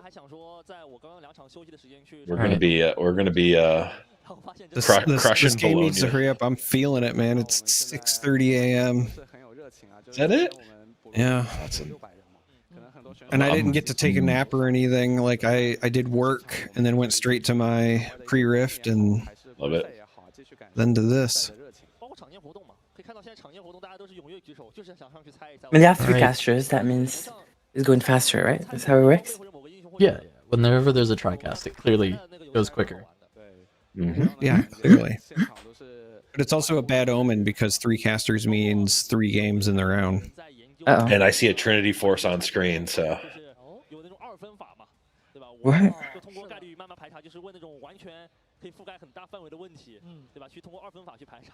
Up there, right above the casters. It is up there. It is up there. There's your Trinity Force. Games have been okay today. It's been a weird day. They've shown us a lot. You seen any today. spice? It has been 3 Kaisa games. It was a lot of Origins matchups earlier too. Other than the Aurelia mirror, which was certainly one of the games of all time. It was a game. Yeah. The Aurelia mirror where nobody wanted to play Aurelia, and then we had the Yi player that didn't want to play Yi. Teemo got destroyed by Draven at the start of the day. Not a great watch. I would say that today's is that? Yeah. Today's games have been pretty below average. They've been a little. This one, that was like the most hyped singular game that we've cast in a while.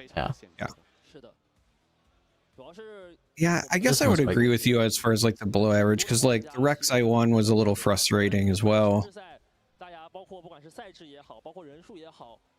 Oh yeah, how are we doing on bingo? Camel's very stoppable. Camel was quite stoppable. It seems like it always has been. Yeah. I don't know. I think people really bought into that, and I was never a Camel believer. Funny enough, I made Ty on stream the free space because we've had a draw every single week. No draws. That's so funny. We came close. Yeah. We haven't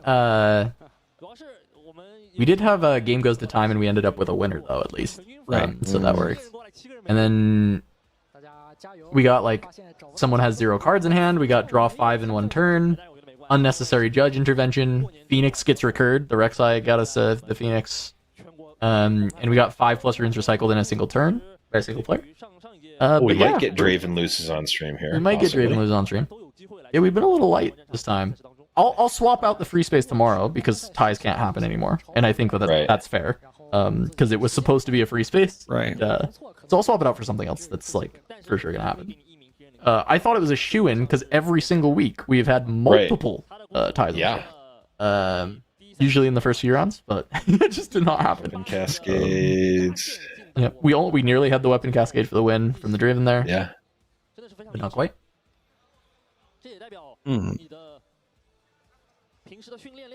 Yeah, this one could be a draw. That's a good point. We could hit it. We could hit it here. Yeah.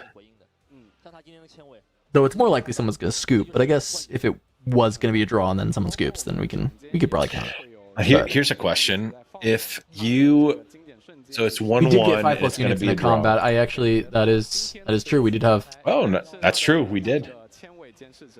In the last game, that game we had. Yep, in that game. 4 on one side and then the. Yep. Can you, if it's 1-1, if we're like, if this game is 1-1, it's going to be a draw and they're both going to be out, and I'm like, I am just going to fall on the sword and give my opponent the win. Can I choose to give my opponent a 2-0 win? Even though we played 1-1? No, I would say like no, you should not.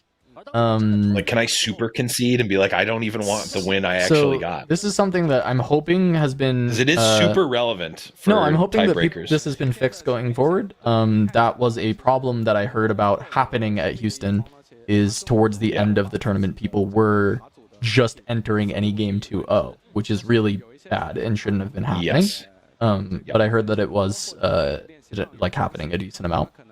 Now, if my understanding is correct, the breaker rules have been changed, so now it is actually a strength of schedule is the first, and then okay, so it's like Magic. So that was the way that they I Right. think went to remedy that situation. Now, granted, it's still the third tiebreaker; it still might come up. Yeah, it's still a but- tiebreaker, and that's fine. But yeah, But it's less like, yeah, I was the beneficiary of that tiebreaker stat at my skirmish, but it still felt bad.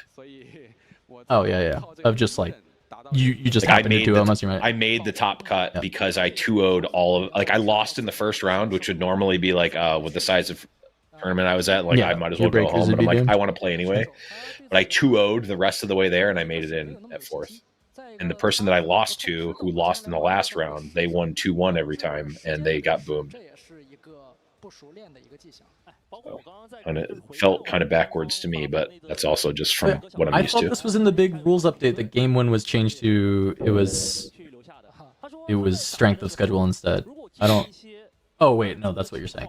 Opponent's Match win Yeah, percentage okay. would be that. Yes, and no, then exactly. Your yeah, game win percentage exactly and as then opponent game Terry win. is saying. Yep. Which I'm in favor of, because it's like, if you play against, like, if you do well or lose against stronger opponents, that's going to help your tiebreakers, which I think is better. Versus, like, winning, to me, the distinction between winning a match 2-0 versus 2-1 shouldn't matter almost at all. Yeah. But that's my personal opinion. All right. Because broadcast PC is set to Pacific time. It's showing local time as 3:33. So add that to your Trinity Force.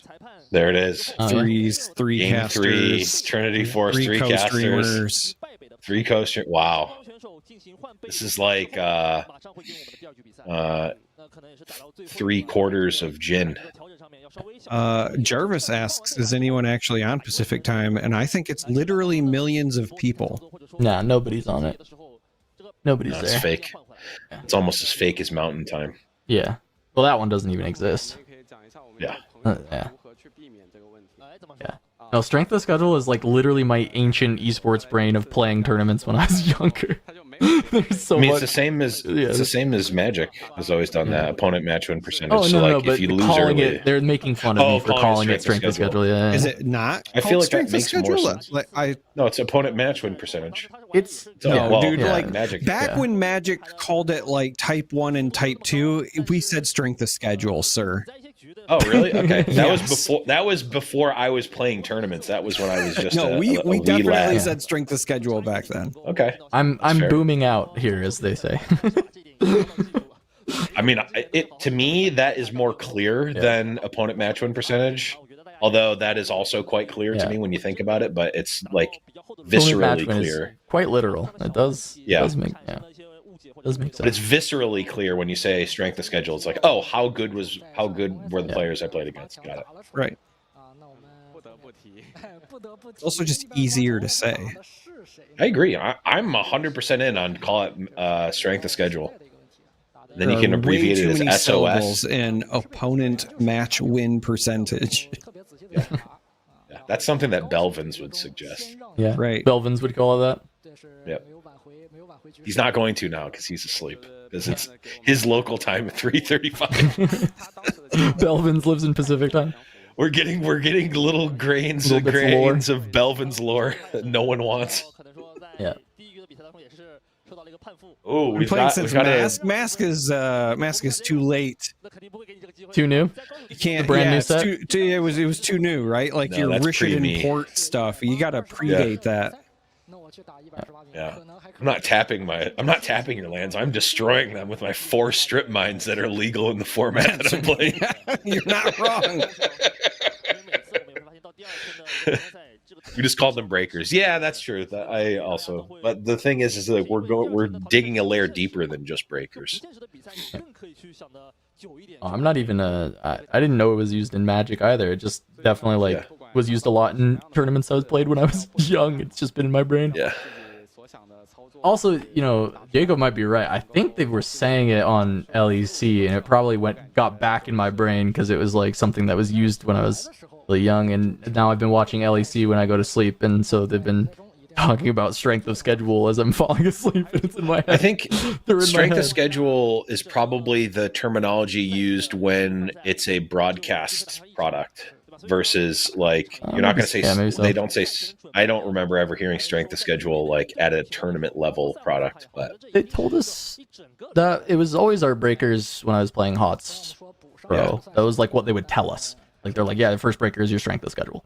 I have no. Like, I cannot fathom why there is such a big break in between this game. Sometimes you just got to take 8 minutes to sideboard. It was absolutely the thing is double 8 minutes. You should. What are we doing now? We just pile shuffle our runes. Yeah. All right, ban this player. No, don't care. I don't care. Ban. If you pile shuffle your runes, you're banned. Yeah. Unless your runes are literally 12-0 and it's just the ultimate troll, like you have to go full troll. Like show your opponent that it's 12 green and then pile shuffle it. So an article from 2016 on a Magic judges thing starts off with the tiebreakers are indices which measure the strength of the players you face throughout a tournament. Huh? Yeah. I'm telling you, strength of schedule doesn't say strength of schedule. No, I was going to say, so just telling you did not confirm or deny anything there. I only went back to 2016. I have to go further, okay? Yeah. This article here says, Heinz, found in 1847, is the leading distributor of ketchup in the United States and world. I have a plaque on my wall from the Arena season of 1997 for Magic, so... Does it say what your strength of schedule was? Do you know what else is interesting about that year? Do you know anything about that year that could be potentially interesting? Yes, I do, and it just made my back hurt. I'm gonna go take some ibuprofen. Yeah, 1997 is the year I was born, so I was at the pre-rift yesterday. I was talking about how I've been playing Magic for 20 years, and they're like, "Oh man, you must have been playing in what, like in the early 90s?" And I'm like, "Bro, it was the early 2000s," and he's like, I could just see the age rush into his face. Yeah. Yeah. Been there, bud. Yeah. Been there, bucko. So we have Reaver's Row for Draven and then Targon's Peak for Kai'Sa. Draven gonna be happy to have a second Targon's game. As Kai'Sa, I think Targon's might be a little illegal right now because of Draven, but it is a matchup that you're still generally kind of good in, so double Braga stay in the hand. That's not great. Quite spicy.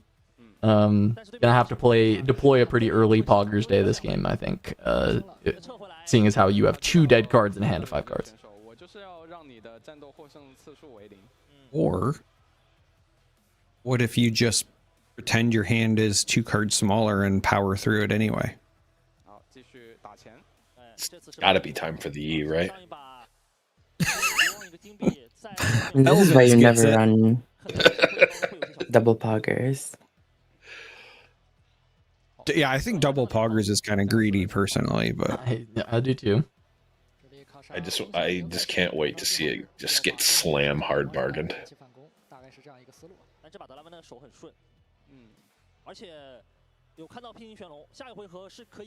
Hey, Bellows, bro. Honestly, with 25 minutes left in the round, if I played an early Poggers and it got hard bargained here, I would just concede and go to game 3. I'm not even joking. Yeah, no, 100%.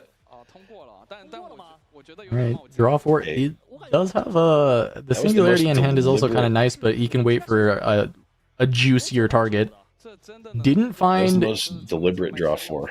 Yeah, did not find like a Falling Star or anything to kind of deal with all these fans. Feels like he's actually quite spell light even after all these draws. Like not a lot of removal.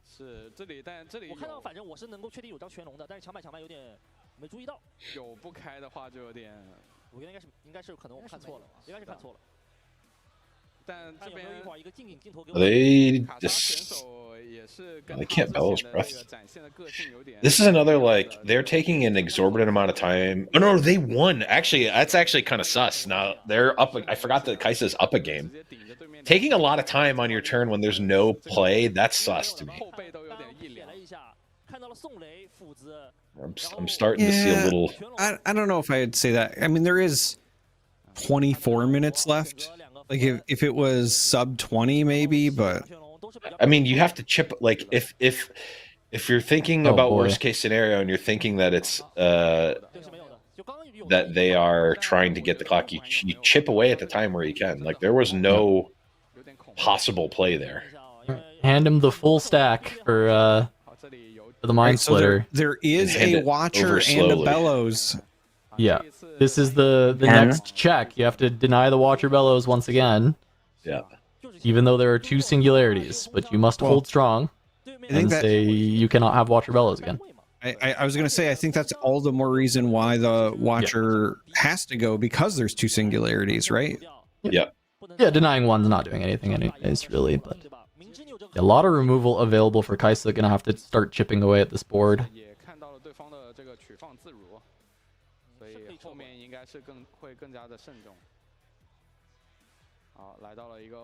Was there a Stupefy in there as well? Because this thing is really nice if there was a Stupefy to try and deal with Draven plus. Didn't see any. Yeah, I didn't see it either. But oh, that might be it on the edge there.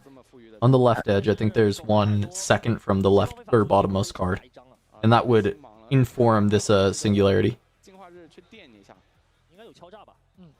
Could just be the Bellows Breath. Yeah, Singularity Bellows Breath with Repeat would also just kind of wipe this up. Wipes the back. Yep. Yep. That's what I was thinking. Oh, there is the Stupefy. No, it's Stoop. Oh, okay. Stoop.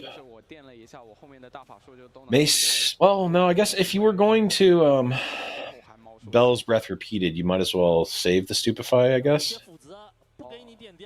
We're gonna Axe. So Axe is +3, so that will get around. Oh my gosh, that is going to be angle shot killing this. Oh wow. Oh yeah, and they did know about it. Incredible. Yeah, they saw the angle shot. All right, I was trying to give them the benefit of the doubt when you were saying they are running the clock out, but now that I see their angle shooting buttons, I know, right? Okay. They also have another angle shot in their hand too. I know. Yeah, I think still considering whether he wants to remove... Oh, no, he has no runes left. So considering now it's basically Kai'Sa into Reavers, but I think you still want to keep denying the draw one more turn. Only 2 cards left in hand. I think you have a lot of the removal still available. But this is not a huge board to try and play with once your opponent goes to 7 on the next turn, so it's a little bit spooky. Yeah. This actually is like a pretty tough decision on this one. I'm like... this one I'm okay with thinking. The Kai'Sa, last turn, I don't think there was the Kai'Sa has to... If there's like a...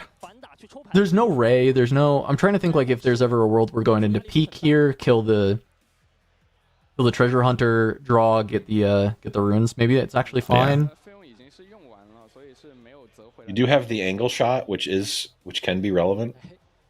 Retreat. Okay, retreat is good.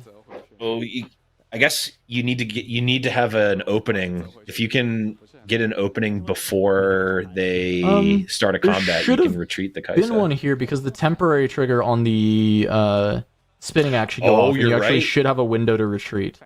That's true. That is relevant, actually.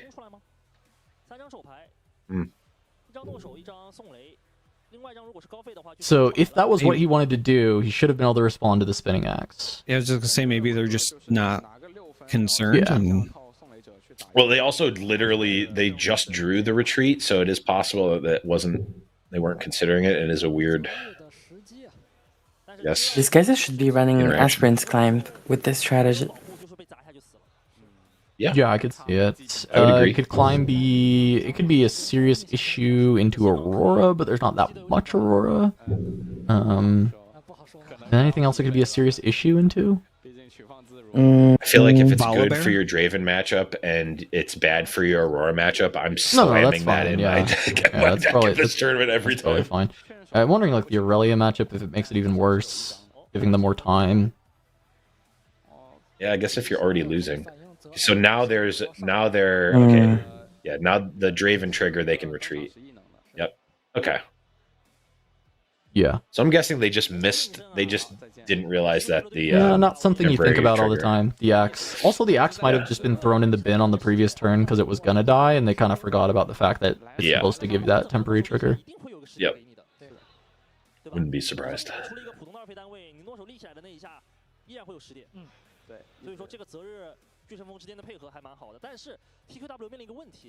But 4 runes up at 6 points, still having some units back. I think for Kai'Sa this is still a bit tough. Like I'm not seeing a great like you don't have enough removal kind of here. What is what's going on? They're going back to the end of the Draven turn for some reason. Would have been a great game to have a rain. Yeah, rain would be really strong. Still don't see 1 second singularity.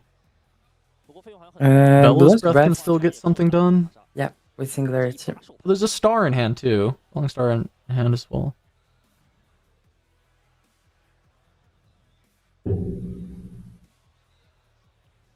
So just Bellows Breath star is enough. Yep. And then you still have some runes to play some units to try and hold into any accelerate.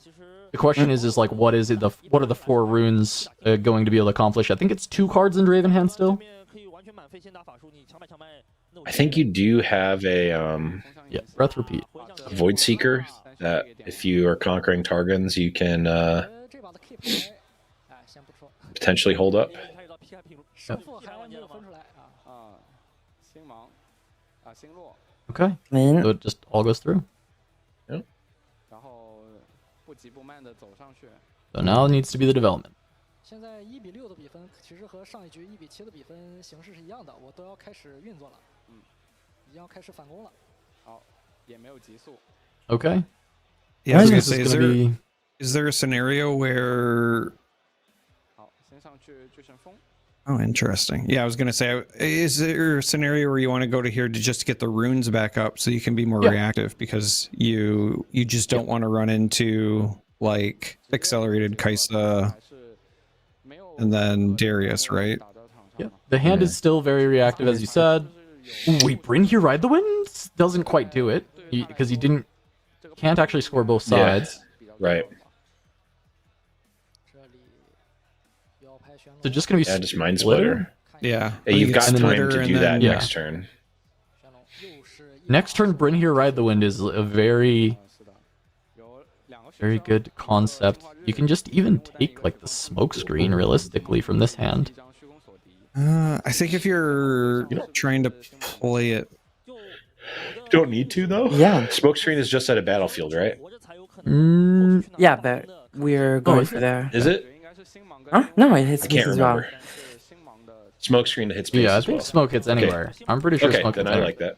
Yeah, so if you take smoke, honestly then they can't even like respond to the Bryn here. So you just go. Yep.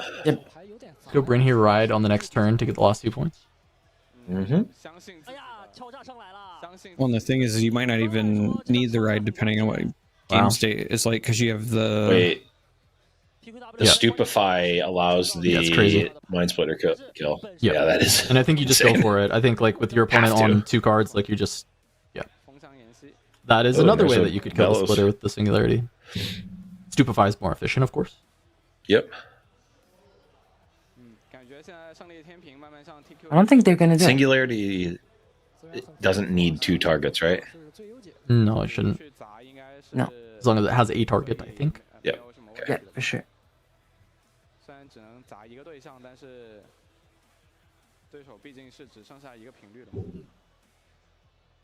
Yeah, it just depends on if you think you need to kill the Splitter this turn or not. I think that is just like the question. And I think I don't see why you wouldn't. Yeah. No, I agree. Ooh, smoke is such a good tactic. Especially because the Splitter just took one, so Yeah.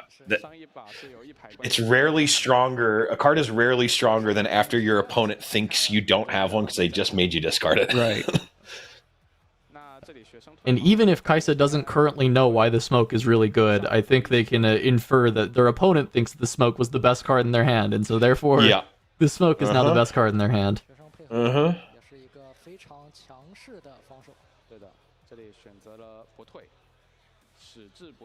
There's Brynner Ride the Wind and...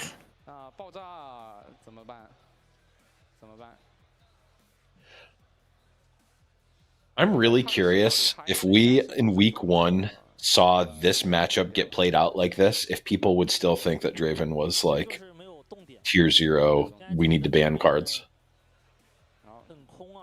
It's like, this makes Draven feel way more human, manageable. Yeah, he's made way more human.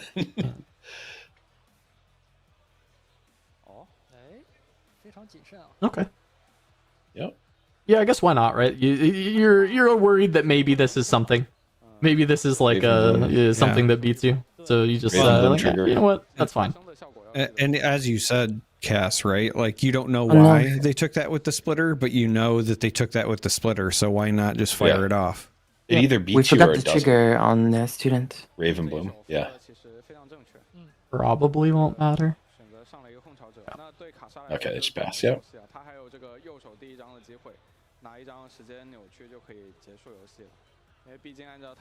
Yeah, it turns out Kaisa's still the best deck. Yep. Purple, unplayable. Yeah, always has been. No, Raven Bloom student, still the best card in Riftbound. We called it months and months and months ago. But the key is to not get the triggers. That's when it's at its most powerful. Yeah, it's so good you don't even need to use its ability. It's just slinging out beef and cheddars. 9 to 5. Oh. Man, I miss the 5-for-5 beef and cheddars. I can't even get a beef and cheddar. They don't have Arby's here. I don't even eat beef anymore, so it's a bygone era for me.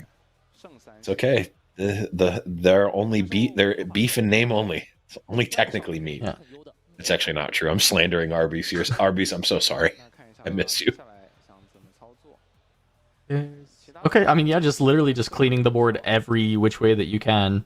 I was like, there's not a huge reason to do that, but if they don't have 2 units, then they literally can't, like, they can't really win unless they have specifically Ride the Wind, which, funny enough, they do have Ride the Wind, but there's still a lot of room to develop, and then also we know of double Void Seeker, which beats, even beats Spinning Axe on top of this this Ride the Wind.